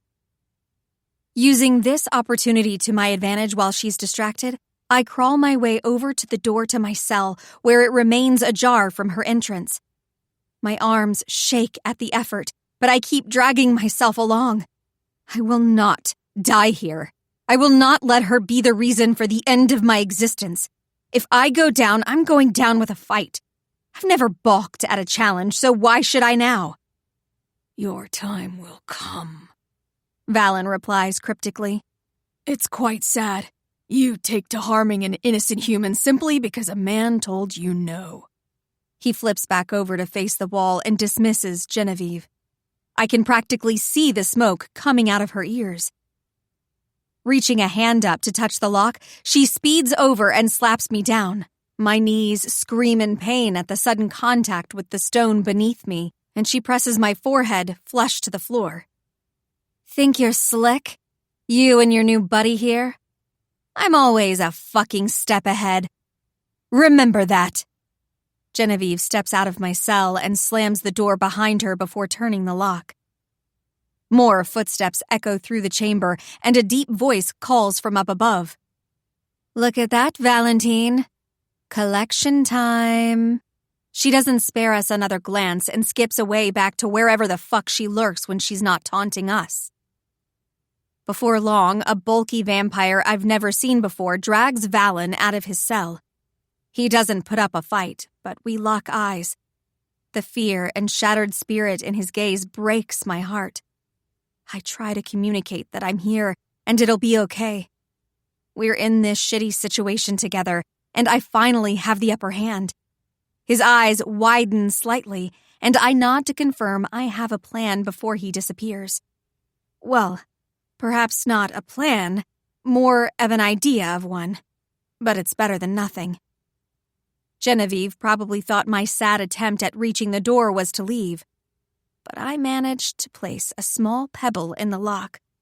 It was my hope that her own hubris would keep her from realizing what I was actually up to. Testing my theory, I feel hope for the first time since I was taken when it opens at my push. I breathe out a sigh of relief and shove my hands in my pockets for warmth. A crinkling catches my attention, and I pull out a wadded-up piece of paper.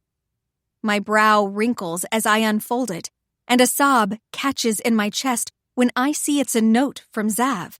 He must have stuck it in my pocket when he ripped off the sliver from his notebook at the police station. You look hot as fuck in those jeans, sweet thing. Zav. Also known as Zav Daddy or Zaddy. Despite my situation, a laugh rips out of me, and a tear catches on my jawline. I kiss the note and put it back in my pocket. I'm getting the hell out of here. And I'm taking Valen with me. Chapter 47. Xavier. A pink explosion greets me when I walk into my apartment. Ava's taken up temporary residence in it since I refused to sleep anywhere but in Celine's bed. Her apartment is also on the other side of town, so it makes sense for her to camp here. I've not been gone long, only popping over to Luna for a fresh blood supply and to check in with my contact, and she's already made herself at home. It's not like the apartment was ever really mine to begin with, so I don't mind. Over the past few days, Ava and I have pored over maps of the city and stayed in contact while we walked and drove the routes. She did the latter since I didn't want her in any danger, while I could reach places with my speed and strength that would be impossible for her. So far, our search hasn't provided any answers, and we both grow antsier by the minute. The fact Celine's kidnapper has gotten the jump on my guys is unheard of. They're too good. I feel my sanity floating away bit by bit, and Ava has given me more than one side glance of worry. I'd never hurt her. I know how important she is to Celine. Plus, she's grown on me.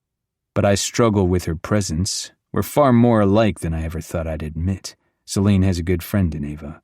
The only time she isn't actively searching for Celine is when she's at work, but she's immediately back at it as soon as she's done. As time keeps passing, we used the excuse of Celine's dad needing her because it didn't make sense to keep saying she was too sick for work. Where are we searching today? Ava plops beside me on the couch with her pad tie. I stretch out my legs and pull out my notebook. A multi-page list with more things crossed off than I'd like details our agenda. I rattle off some names and Ava freezes. She drops her food none too gracefully on the table, getting noodles on my paper. I growl at the sight of my now soiled paper. We are so stupid! She shouts and hits her head with the palm of her hand. I know exactly where we need to look. We're focusing on the wrong spot.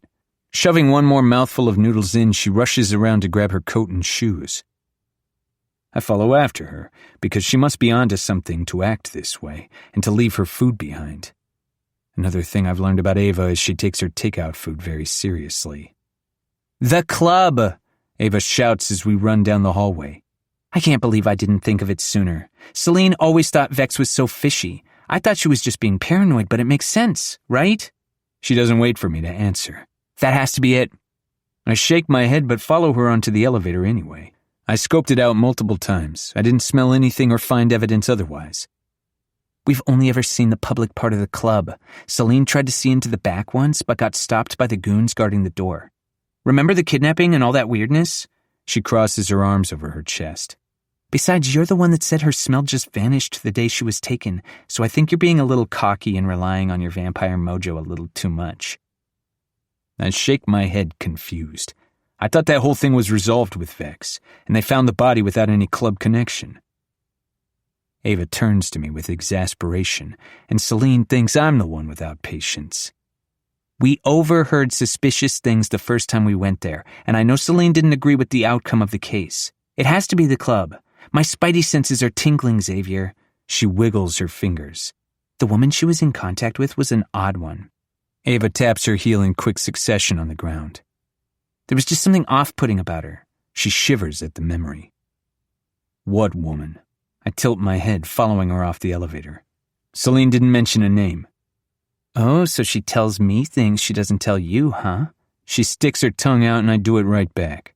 Genevieve was the name of the woman who reported her friend missing, but I'm not so sure now that they were really friends. Maybe it was a ruse to get close to Celine. You've got to be fucking kidding me. I'm seething at the dots that are slowly connecting. She met with Celine behind my back, and with her scent being undetectable for some fucking reason, I had been none the wiser. Filling in Ava, she rages with me, and for the first time in almost 2 weeks, I have hope. I just pray Celine is okay and in one piece when I get to her. Chapter 48. Celine. 500. I whisper. I count 500 seconds exactly before I attempt to leave my cell. While terrified to leave, I'm even more terrified to stay. Who knows how long before Genevieve snaps and takes me out? Sure, she has me for leverage over Xavier, but I know her fuse is short, and it wouldn't take much. Plus, what's stopping her from lying to him? She could chop me into little pieces and send me floating down the river tomorrow. I'm under no illusions that I'm making it out of this alive if I stay here. All I can hope is the blood I've been slipping Valen is enough for him to give us a fighting chance. I can't do this without him. My body protests with every move I make, and the bits of stale bread and water sips haven't sustained me. Not to mention, I'm probably in need of a blood transfusion myself, and running on fumes at this point. I use the metal bars to drag myself to a standing position, and my legs shake like a newborn foal. I'm pissed at how shot my endurance is since I've been held and deprived for so long.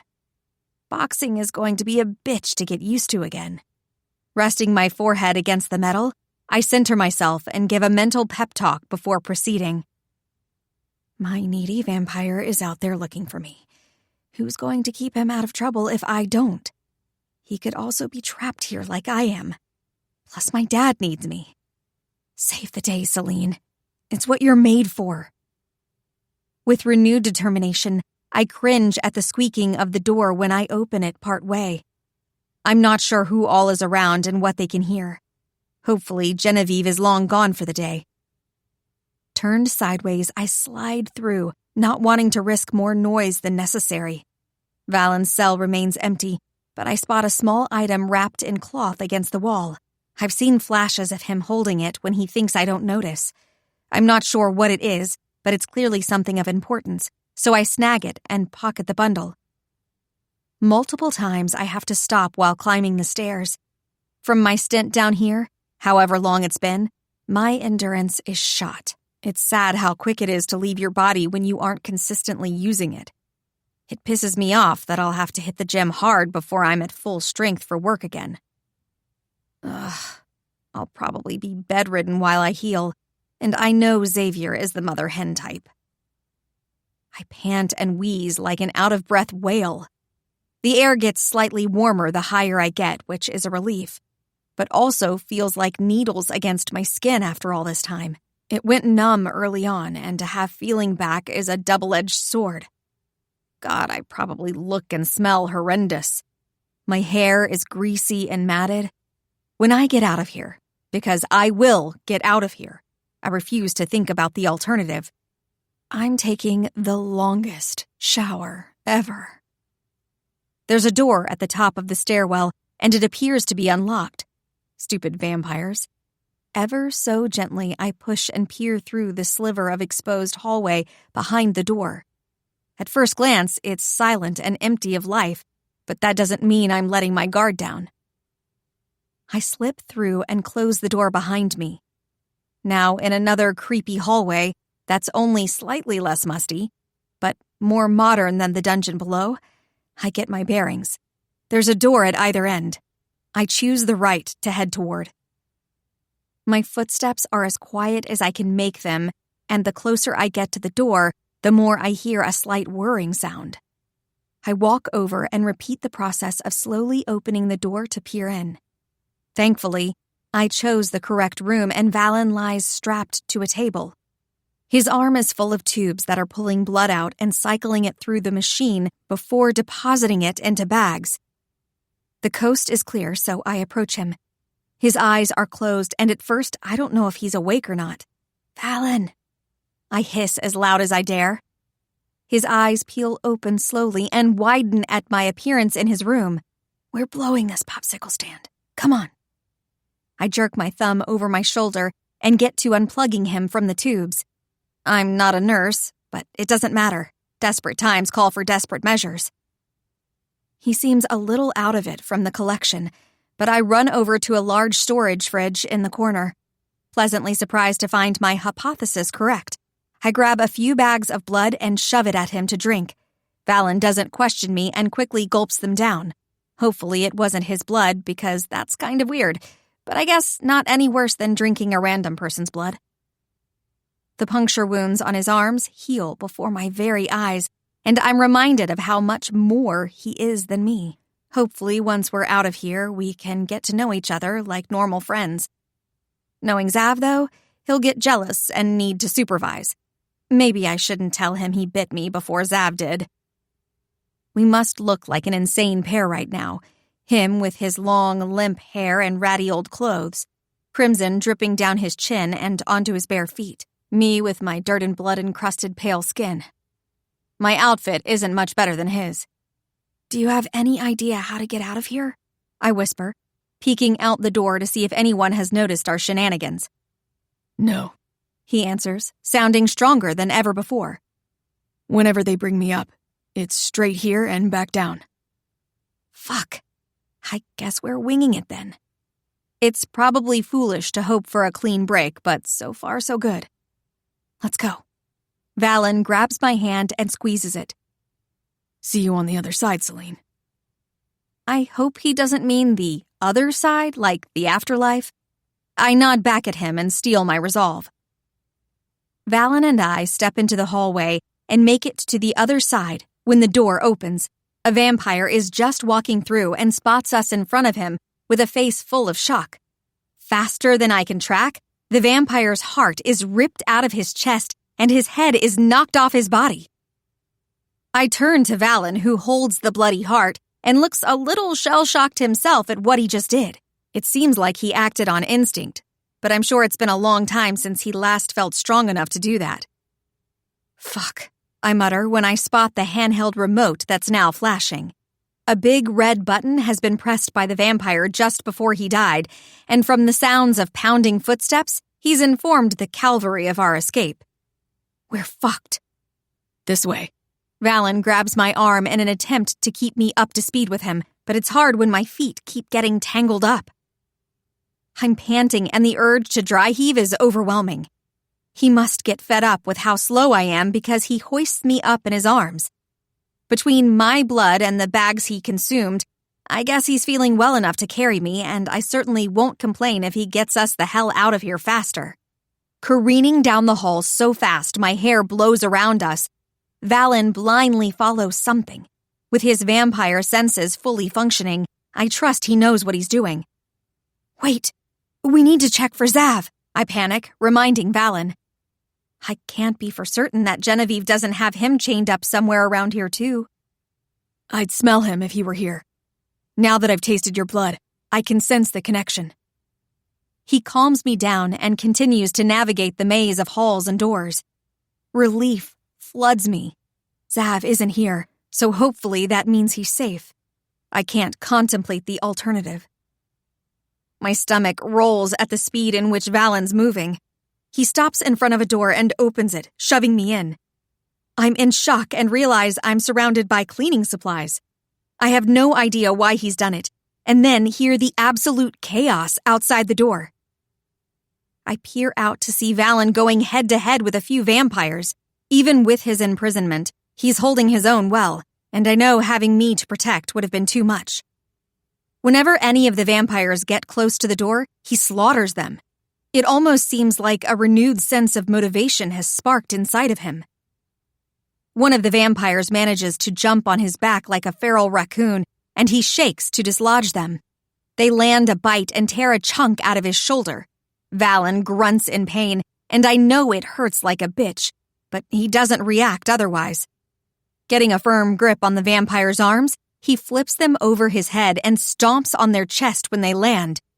His bare foot, quite literally, goes through the vamp's chest. What the fuck is Valen? I don't think he's your typical vampire, that's for sure. First wave of vampire goons down, Valen shows some fatigue and leans against the wall for reprieve. It won't be long before he burns through the blood he's consumed, and then it's bad news for us. To make it this far and end up right where we started would be unfortunate. I just want to get home to my grumpy cat and unhinged, sunshiny vampire. Ava was probably waiting to scold me. I needed to call my dad, and I'd be lucky if I still had a job at the end of this. We're not left alone long before another group of vampires come bursting down the hallway. Valen weighs his options and swings the door open fully to grab me in his arms again before darting away, taking our chances elsewhere. I don't know how much longer I can keep this up, he huffs. I should have conserved my energy back there, but I'm not used to having my strength back. The maze of hallways and stairs makes it feel like some underground tunnel system. Where did it come from and what's it used for? Could it be solely for vampiric purposes or something else? We have to be close to getting out of here, I murmur, losing a little more of my consciousness. Adrenaline is wearing off and I'm reminded of my weakened state. Valen tightens his grip and shakes me a little. Stay awake, Celine. We're going to get out of here. He says it matter of fact, but I don't miss the shakiness to his voice. Well, well, well. What do we have here? Fuck. Chapter 49. Xavier. Breaking every speeding law known to man, we managed to make it across town. Feeling rather spiteful, I formulated an idea as we approached the building. Zav? Ava grips her handle above her head. You can slow down any time now. I press my foot down hard on the gas. Xavier! Ava slaps my arm as the building comes closer into view. Thankfully, nobody else is right behind me in that particular moment, so I floor it. Glass shatters and bricks cascade around us as I careen through the front door of the building. I quickly turn and hold Ava against me to protect her from any harm. Our airbags deploy and Ava screams at the unexpected entrance. Since it's daylight, the club is closed, but now it's open for business at my say-so. You crazy son of a bitch! Ava yells, and I simply chuckle in response. Give a girl some warning next time before you drive through a fucking building. Celine's in here, I know it, and a locked door won't keep me from her. Since Ava threw out the idea, I've felt it in my chest that this is where she is. Pulling away, I tilt the broken rearview mirror so I can see myself. A strand of hair is slightly out of place, and I smooth it back where I want it to be. Meanwhile, Ava coughs and stares at me like I've grown a third eye. I knew she'd be okay. I wouldn't risk her safety. Plus, I drive like a pro. I unfold my long legs from the car and scan the room. The car is totaled, but hey, it was worth it. I'll just buy a new one. Hell, I'll let Celine pick it out this time. Whatever she wants, she'll get as long as she's back in my arms. Ava hurries to keep up with my brutal pace as I inspect the area, but my patience is non-existent. She goes to follow me when I head toward the door in the back of the room, but I hold out a hand. You're staying outside. I frown at her. I don't want you involved in this when the cops show up. Are you kidding me? Celine is most likely down there, my best friend, and you're sequestering me to the sidelines? She argues, stomping her foot like a petulant child. We just crashed through the damn building. I'm an accomplice. We don't have time to argue, Ava. I can't risk you getting hurt if this is where she's held. I can compel everyone to not remember your involvement. There are probably vampires crawling everywhere, and you won't be much help. Just a hindrance. It's just the facts. I reason with her, antsy to head inside. Celine will never forgive me if something happens to you, I add. Because I figure that, more than anything else, will help get through to her. Just go across the street to the pottery place where you'll be safe. I'm sure they'll try to call the police, and I'd rather have the least amount of collateral damage as possible so you can tell them the owners here have already called. Fine. As soon as you have Celine back, you let me see her. Ava relents and doubles back to the store across the street. That's settled. I walk in with nothing but bloodshed and carnage on my mind. Chapter 50. Celine. It would seem our two lab rats have escaped. Genevieve purrs. She clacks her long nails together like some stupid villain in an animated cartoon. I have to admit, thinking of her that way makes her a lot less scary.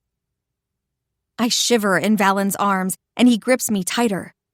I thought we were making headway, and now we've hit a huge roadblock in the form of this vampire bitch. She just won't go away.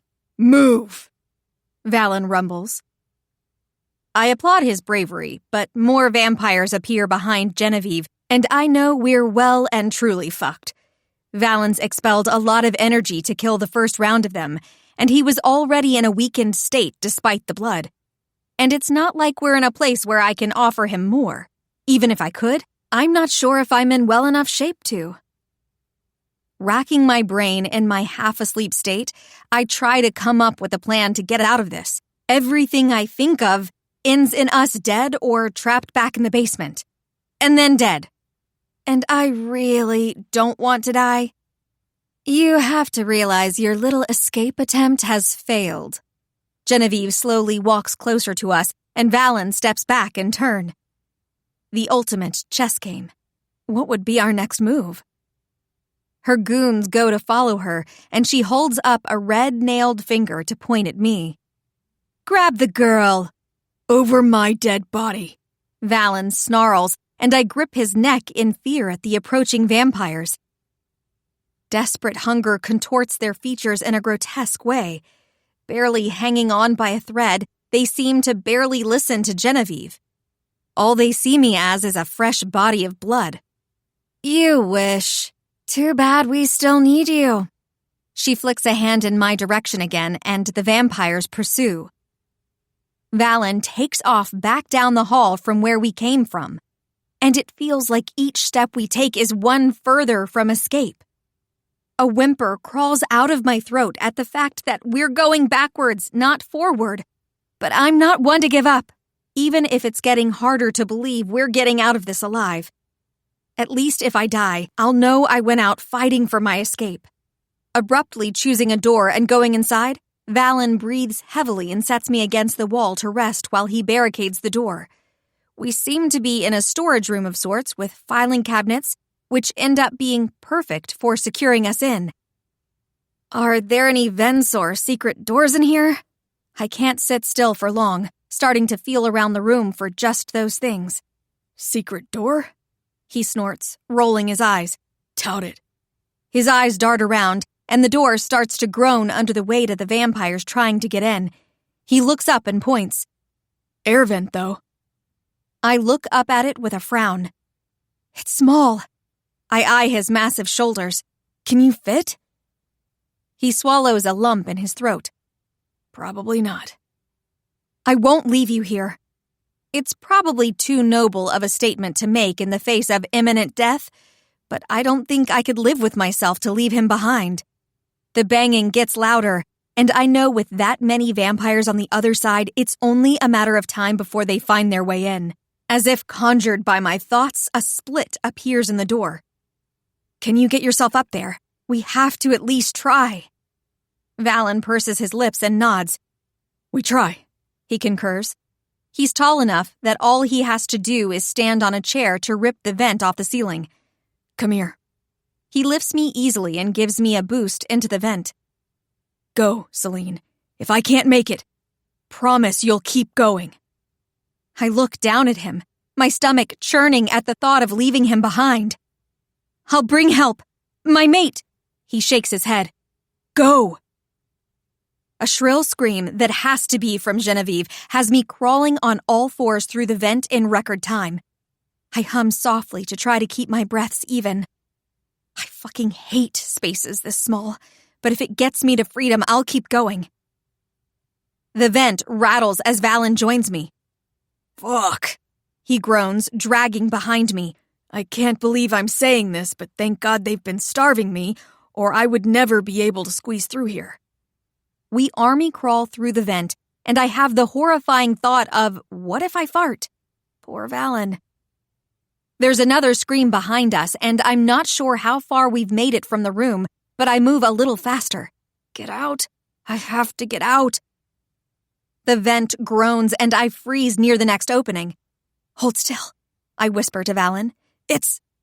My words are cut off when the vent gives way, falling from the ceiling to crash below.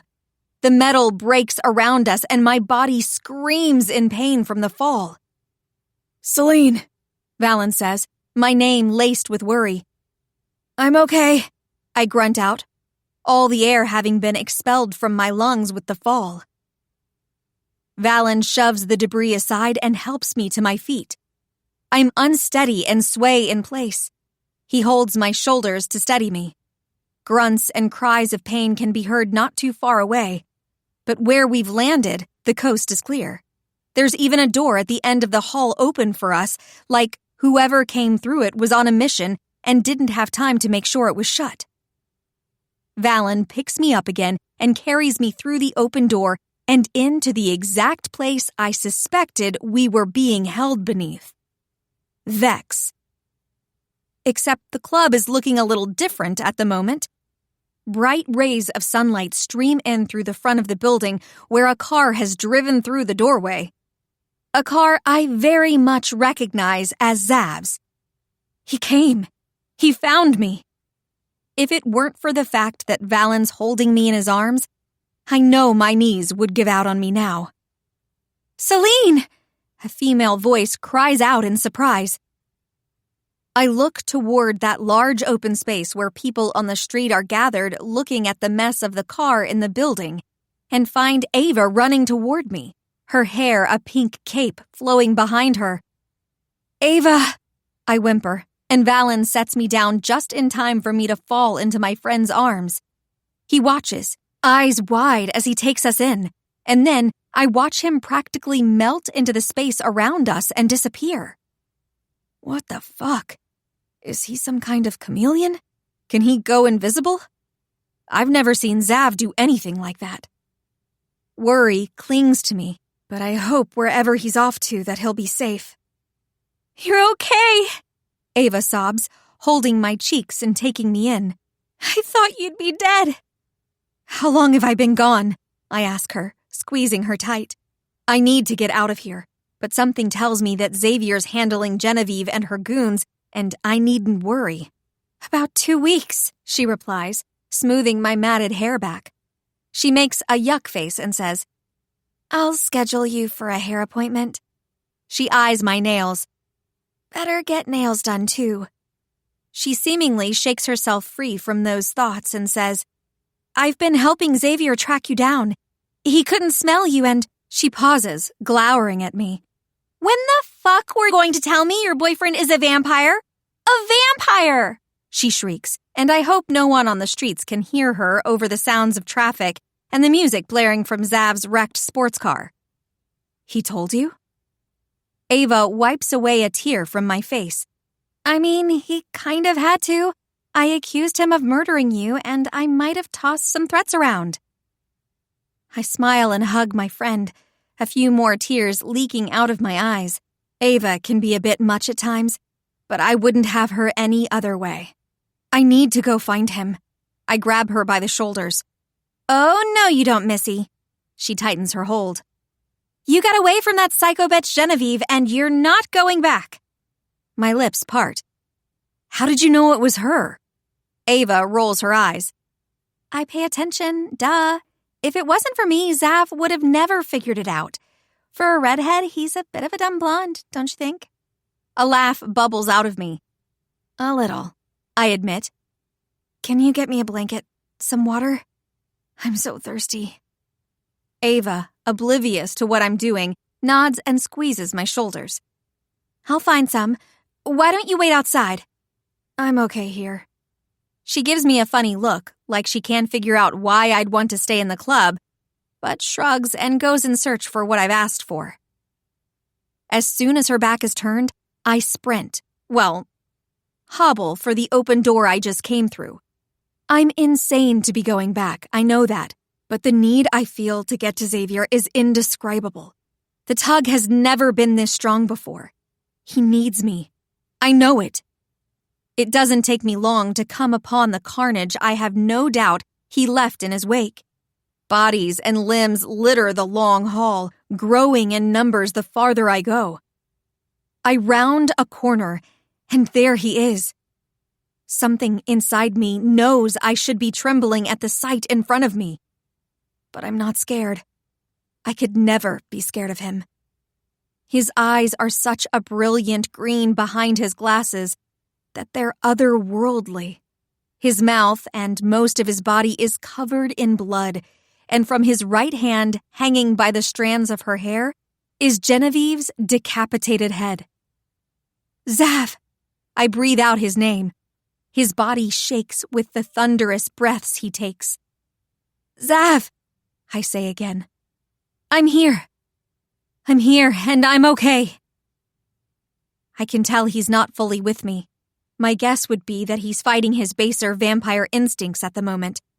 Taking out that many other vampires couldn't have been easy, and if I were to guess, he's been hanging on by a thread up until now.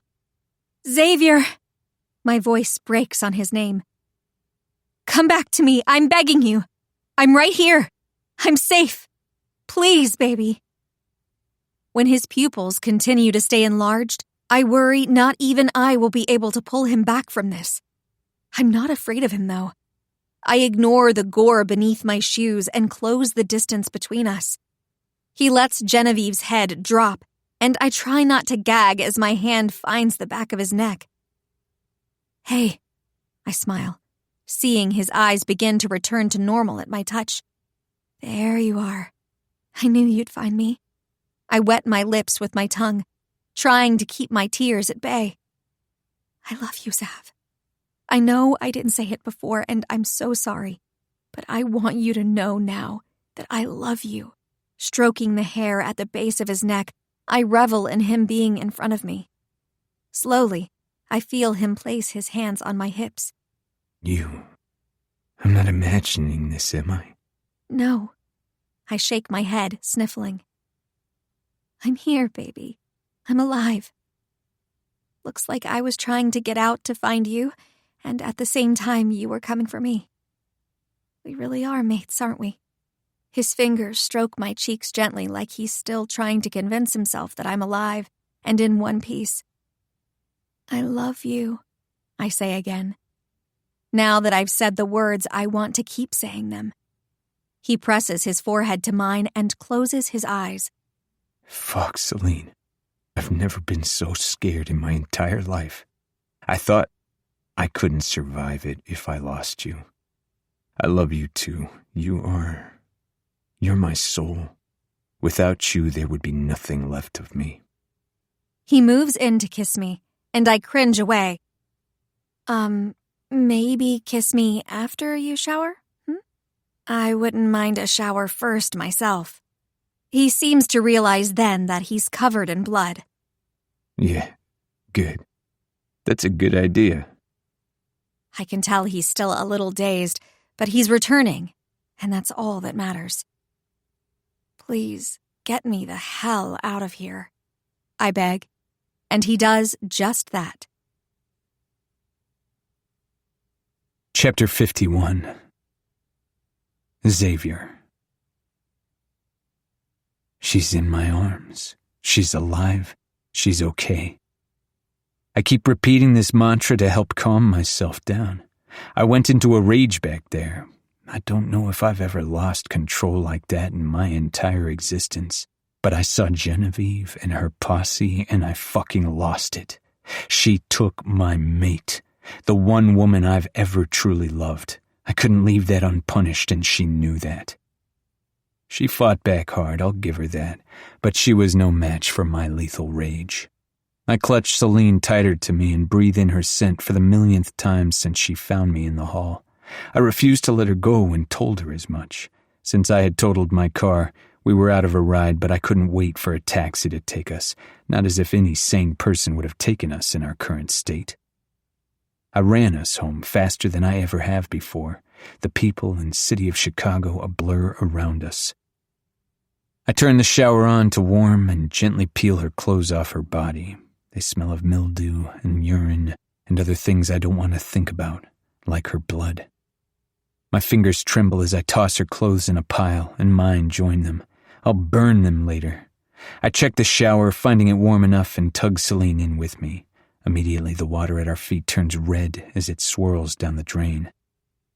Celine nuzzles her nose against my bare chest, and I run my hands up and down her back. She sniffles, and I close my eyes, resting my chin on top of her head. The horrors my girl has probably lived through. I don't want to think about it. Turn around, I murmur, and grab the purple loofah sitting on the shelf. She obeys, reluctantly letting me go. I think we're both going to be needy for the foreseeable future.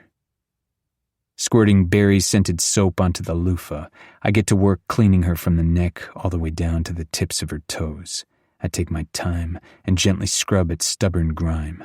Each scrape, bruise, and scar I spot on her body I pepper with a kiss, trying to erase whatever memories cling to them. She's here. She's safe. I must be stuck in my thoughts longer than I think, because next thing I know, Celine is facing me with a look of understanding on her sweet face. She strokes my jaw with the back of her hand and holds my gaze to communicate silently, we're here, and we're okay. Celine takes the loofah from my limp hand and begins to clean my chest. Her eyes are hyper-focused on my skin and getting rid of every bit of dirt and blood. She takes my glasses off my face and sets them outside the shower to rub at my face with a damp washcloth. Due to my shit eyesight, things go blurry, but I focus on the feeling of her cleaning me up. Both of us naked and in close quarters. It could easily be sexual, but this is more than that. It's coming home and reminding each other we made it through and we're together. The intimacy and closeness I feel with Celine in this moment is monumental. I feel her tremble and open one eye to see her tears. Gathering her in my arms, I lower us to the floor of the shower. She sobs into my chest, gut-wrenching cries that I know she's been holding in for 2 long weeks. I periodically place kisses on her forehead, her chin, her eyes. I've got you, pretty girl. I rest my chin on top of her head and close my eyes as I lean against the shower wall. The next time you want to fight, please don't tell me I can't follow. I beg. That pulls a watery laugh from her. I bet you followed anyway. I did. I concede. But apparently I gave you too long of a head start. She sniffles again. I'm sorry about Tom. I know he meant a lot to you. I stiffen and squeeze her tighter. You know about Tom? Genevieve brought me a chess piece. It had dried blood. It didn't take much to figure it out. My smart girl, I croon, kissing the corner of her mouth. Her round brown eyes lock on mine. Even with my vision blurred, it would be impossible not to miss the intensity in her gaze. She strokes her fingers lovingly over my cheek, down the slope of my nose, before finally tracing the curve of my mouth. I mean it, you know. What? I rub my face against her neck, and she gives me a gentle shove, so I'm forced to look at her. That I love you. She presses a soft kiss to my lip. You might be a little insane and kill bad people and show up everywhere I am, but you're mine, and I love you. I thought I might never hear those words from her, and now I fear I'll never get sick of them. I clear my throat, suddenly thick with emotion. It's been a long time since anyone's loved me. She cups my cheeks in her hands. Don't worry. I'll love you enough to make up for every time you felt unloved. She leans in and kisses me, and as much as I want to deepen it, make it more, I don't. Because I don't know exactly what kind of trauma she's been through, so I'll let her lead, and I'll follow. I'm perfectly fine with being on her leash. Kinky, but true. When the water grows cold, I reach up and turn it off and stand with her in my arms, carrying her out of the bathroom and to her room. I lay her down on the bed and grab my glasses and wipe them dry before I turn toward the dresser to get her something to wear. Zav, she says softly, and I look over my shoulder, groaning at the sight of her sprawled on the bed, damp and naked. Her body is perfect, and the divots in her hips call for me to place my hands there. But I'm a good boy and stay right where I am. Her well-being matters more to me than trying to be all over her. I swallow hard. Yes? I want you to... She licks her lips and sits up, balancing on her knees. I want our bond, she says finally. I want to do whatever it is I need to so I can accept the mating bond. My lips part, and damn it if all the blood in my body doesn't go south straight to my dick. Down, boy. Now is not the time. I mean it, you're embarrassing me. I move closer to her and she reaches out, fingers gentle against my stomach. I'm not ready for you to turn me. I assume you can turn me? She waits for me to nod before she continues. I want to keep my humanity a little longer.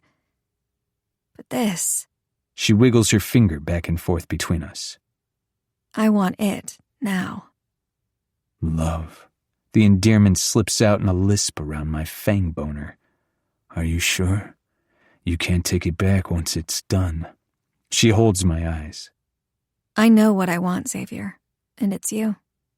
I'm tired of denying how I feel. Her hands slide up the back of my neck and I slip my arms around her, holding her to me. I could have died and you would have never known what you mean to me. I was so mad at you when I left, and I hate to think that would have been your last memory of me. Tears fall anew and I wipe them away with my thumbs. I don't want to see her cry. Okay, I say softly. How does it work? She asks, biting her lip. I want to pull that lip from her teeth and bite it myself, but I refrain. I need to drink from you, and you'll drink from me. She arches a brow, lips curling in disgust. Even though I'm still human? Even though you're still human, I concur. It won't taste like blood to you, though. I promise, smoothing an errant piece of hair behind her ear. Your mate's blood is, well, I've heard it's the best thing you'll ever taste. Nothing else compares. She gives a tiny nod. Okay. I'm ready. Midnight, asleep on the pillow I normally use, opens one eye and gives a meow before he runs out the door like he knows what's about to happen and doesn't want to be privy to it. Smart pussy. Lie down, honey. She does as I say. The pulse point at her throat races, tempting me to make my first bite there. We have to take turns, I tell her, about 5 times to fully settle the bond in. She nods. Do it. I'm ready. She reaches up and touches my cheek again. I love you, she says, like she wants to remind me how true it is. I close my eyes, absorbing those words. No one has professed their love to me since my parents were alive. It's a long fucking time to go without any love. Sure, I had dalliances, but there was never any emotions involved. All said, I've had a lonely existence, but I'd do it all again, 1,000,000 times over to get to here, to get to her. I lean down and kiss the spot on her neck. Ready? I ask. Yeah. She can't even get the full word out because I bite into her flesh and suck. Fuck. The stories I've heard are true. There's nothing in this universe comparable to the taste of Celine. I suck trying to memorize the unique taste of her. It's unlike anything else I've ever had. Any word I think to describe it, honey or even vanilla, is too flat of a flavor for how full and alive she tastes. I pull my mouth away from her neck and bite into my own wrist, offering it to her. She holds my eyes as she grabs it and brings it to her lips. Don't be scared, I murmur when I see the fear reflected in her eyes. She gives a tiny nod and sets her mouth on the wound I created, sucking at my blood before the skin can heal. My head drops back, a moan ripping out of my throat. She goes to pull away, but I shake my head. More? You need more?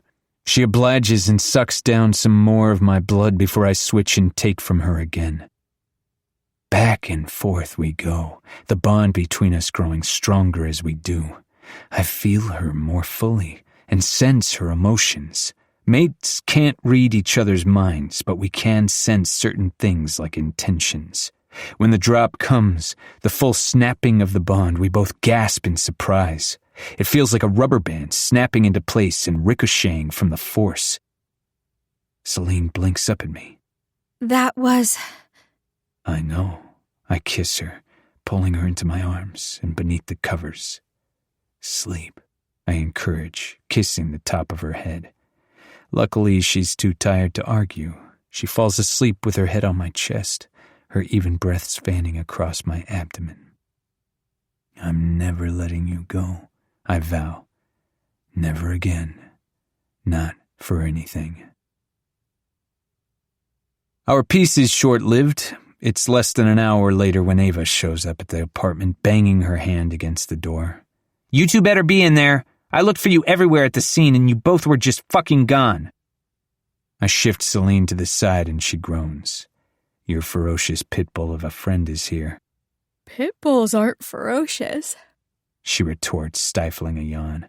Fine, I acquiesce. Your dragon of a friend is here. You two better let me in or I'm going to scream. 3, 2... Let her in, Celine says. I slip on a pair of boxer briefs and I'm at the front door in less than a second. Get in here, tiny pink one, I grumble. Thank you. She steps around me, chin stuck haughtily in the air. Rude of you to leave me at the scene of your crime. A car and a club and a bunch of bodies. Sorry about that. I rub my jaw, trying not to grin. I just want to check on Celine, she says. The bedroom door opens and Celine steps out in a robe.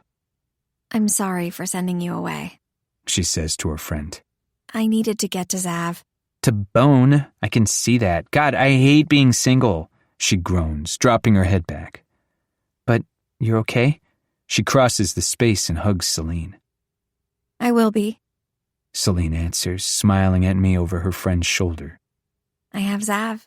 Ava pulls back to glare at her. And you, she adds. You're a given, Ava. And what, I'm not? I point at myself. That's not fair. I pick up my emotional support pussy from where he meows at my feet and settle him on my shoulders. At least I'm someone's favorite around here. Celine rolls her eyes at my antics and things, surprisingly almost feel normal. I know deep down, though, it's going to be a while before she recovers from this, but I'll be there to support her in whatever way she needs. Ava takes a deep breath and squeezes Celine's hand. Now that I know you're home and safe, I'll leave. Celine tugs on her friend's wrist. You could stay in Zav's apartment if you want, so you don't have to go across the city. It's okay. Ava tucks a pink piece of hair behind her ear. I'm gonna need a new apartment soon, though. The lease is up in a month. I scratch my chin. My apartment is going to be vacant moving forward, so it's yours if you want. Celine gives me a look, one that says, Excuse me, sir, what are you thinking saying that? I send her one back that says, You're my mate and you're never getting rid of me now, so deal with it. Really?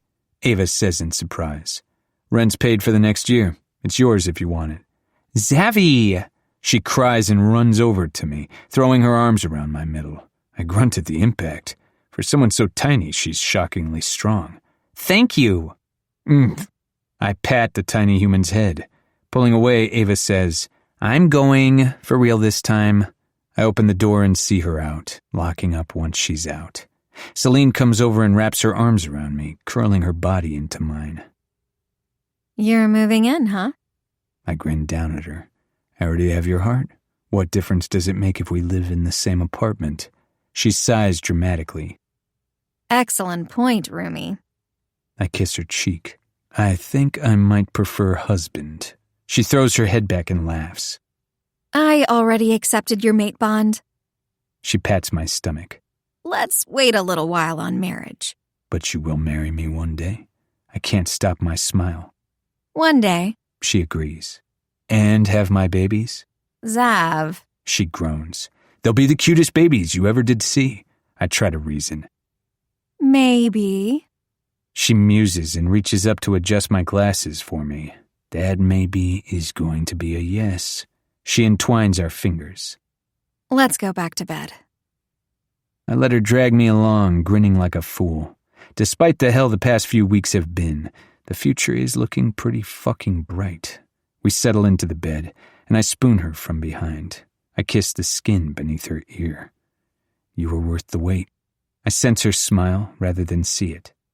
Duh. I pinch her side for that sassy comment, and she dissolves into giggles. Never in my centuries of existence did I think I could be this happy, but I'm really looking forward to conquering whatever comes next with my mate at my side.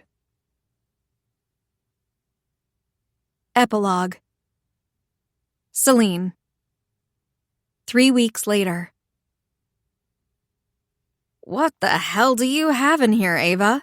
I huff out a breath as I set down a cardboard box in what is now going to be Ava's apartment. She eyes the box. I think that's my hair supplies? Of course it is. I attempt to catch my breath.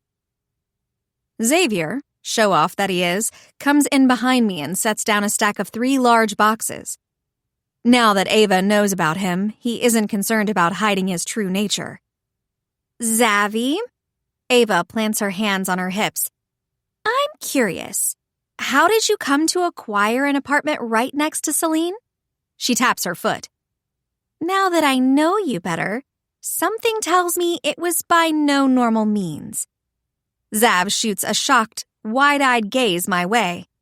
I'm just saying, Ava goes on. I find it highly doubtful that this place was vacant before you. Zav's eyes turn apologetic, and he gives me a sheepish smile. I gasp. Xavier, did you kill Corey? He thrusts his hands up quickly in a gesture of innocence. It's not my fault, really.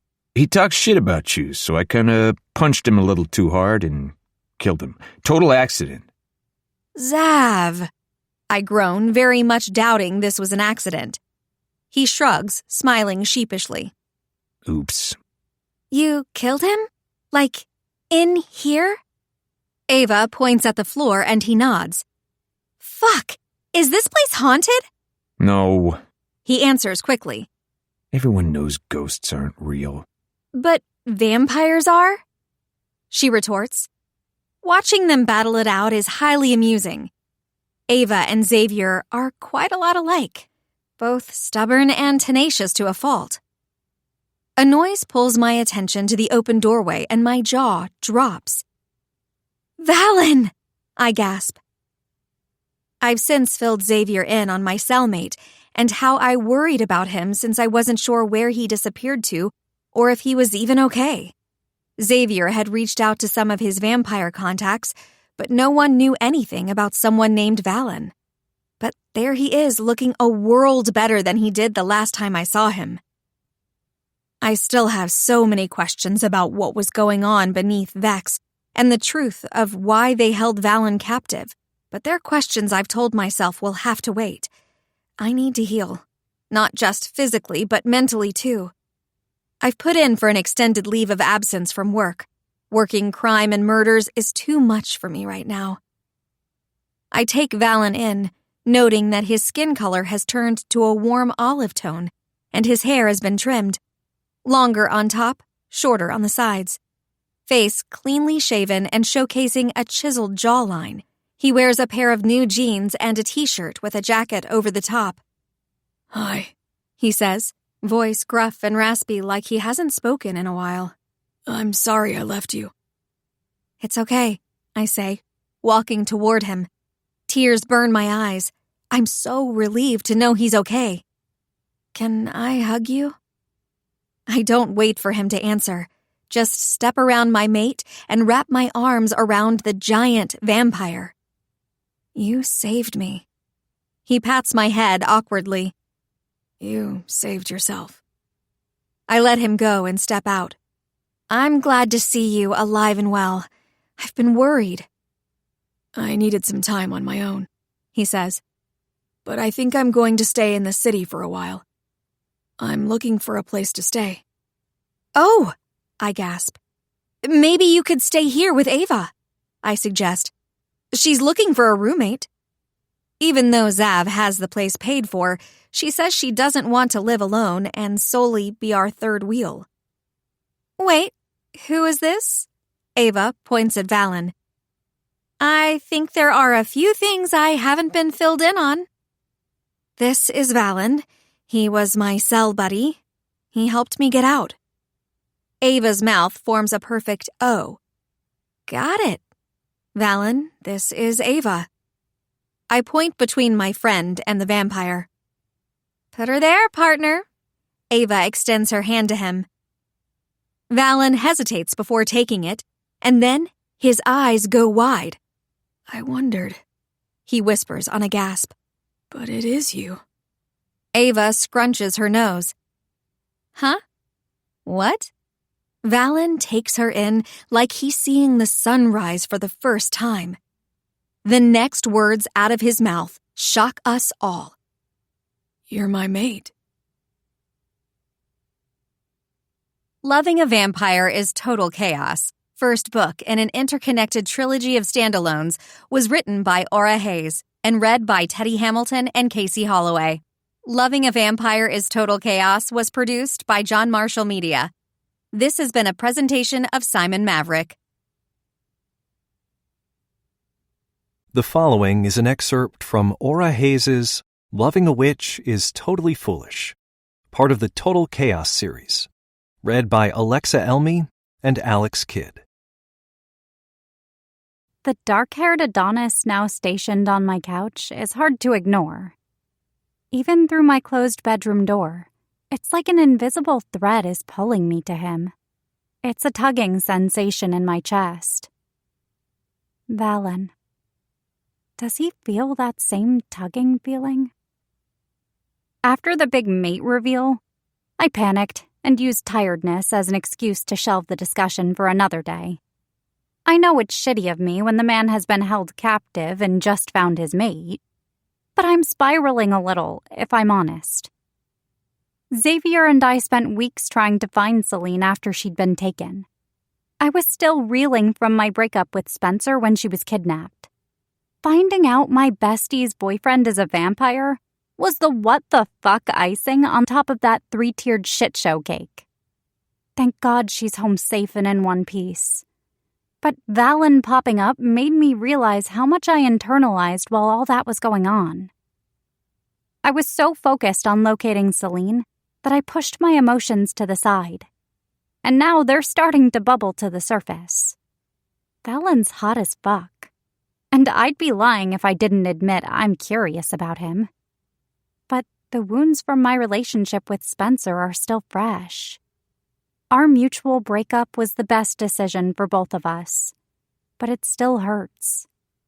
He was someone I pictured spending the rest of my life with. I can't just suddenly turn those feelings off because I apparently have a mate. I know from Celine that this means Valen is my one true, purest kind of love. But I don't know him, so it's hard to see him that way yet. It was her suggestion that had him moving in with me.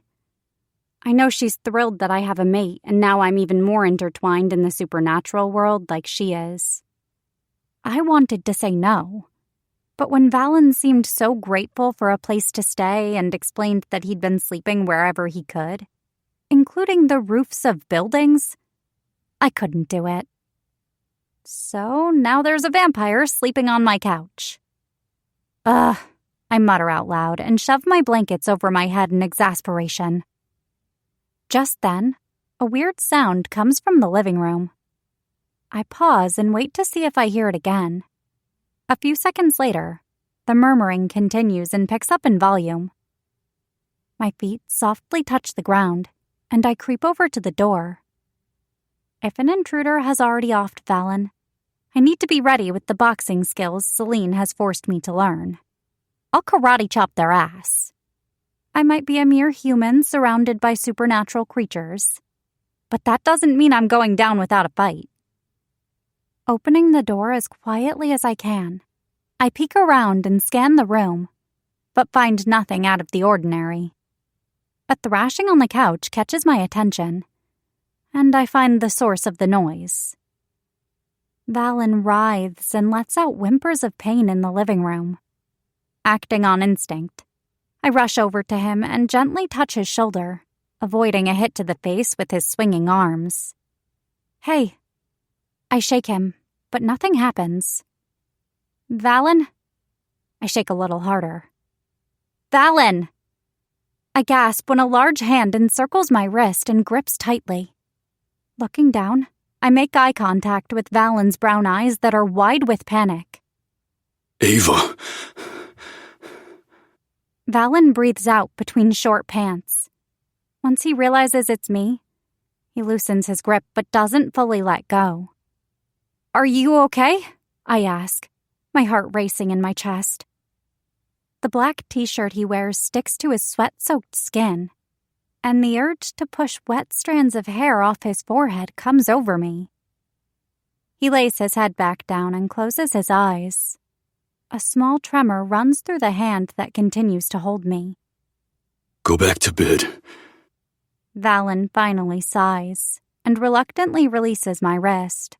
Sorry for waking you up. He rolls over, ending the conversation. I press my lips together, wanting to say more but not knowing what to say. Giving up, I shuffle back to my room, attempting to settle in. But now it's even harder than before. Valen has to be haunted by his imprisonment, and the trauma he must hold is immeasurable. This man is an enigma. I know that for certain. When I finally drift off, I feel the ghostly trace of his touch. You're a vampire? What the fuck, Luna? I hiss at the woman in question across from me. Celine and I ducked out for some much-needed girl time over coffee at Beanhive this morning. Valen was gone when I woke up. I'm secretly glad I didn't have to face him, and may or may not have been practicing what I was going to say in the mirror before I left my bedroom. Say it a little louder, why don't you? Luna sips her iced matcha nonchalantly. Celine watches the interaction with a smirk. You've known this for weeks, Ava. Luna tips her cup at me. Crossing my arms over my chest, I level her with a playful glare. Correct, but we haven't talked face-to-face about it yet. While Zav and I were searching for Celine, he had plenty of time to fill me in on the supernatural world and how mates work. I had no idea how useful that information would actually be, since I certainly didn't expect Valen to show up. What do you want me to say? Luna laughs and tosses her blonde hair over a slender shoulder. Her flowy boho top flutters against her body. I wonder how I didn't notice the ethereal glow to her before. She carries herself with an elegance and grace a normal human just can't possess. Well, I stutter. I hadn't thought that far. Just, what the fuck? I reiterate and hide behind my coffee after the embarrassing retort. Luna giggles, and Celine snorts. The whole vampire thing is crazy, isn't it? Celine's gaze drifts away.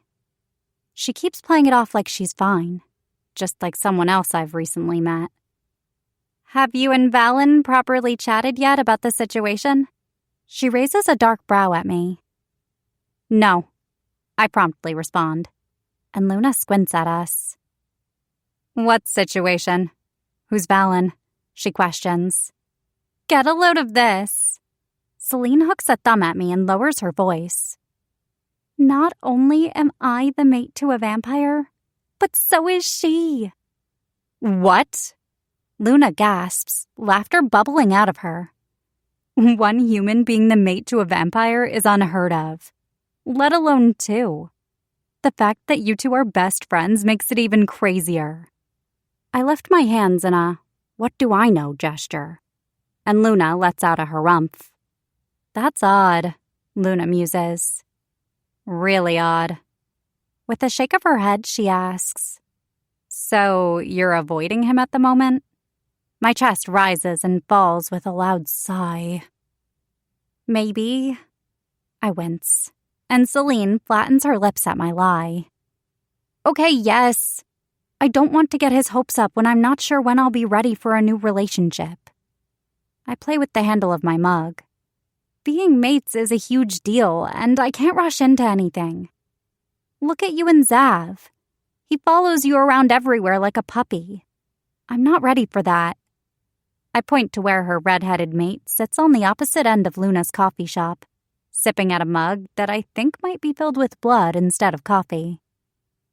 When he catches me looking, he looks away and whistles innocently. I'm sure Valen understands, Celine reasons. He's probably feeling very overwhelmed by the state of the world and everything. He didn't tell me exactly how long he was held, but it sounded... She pauses, shaking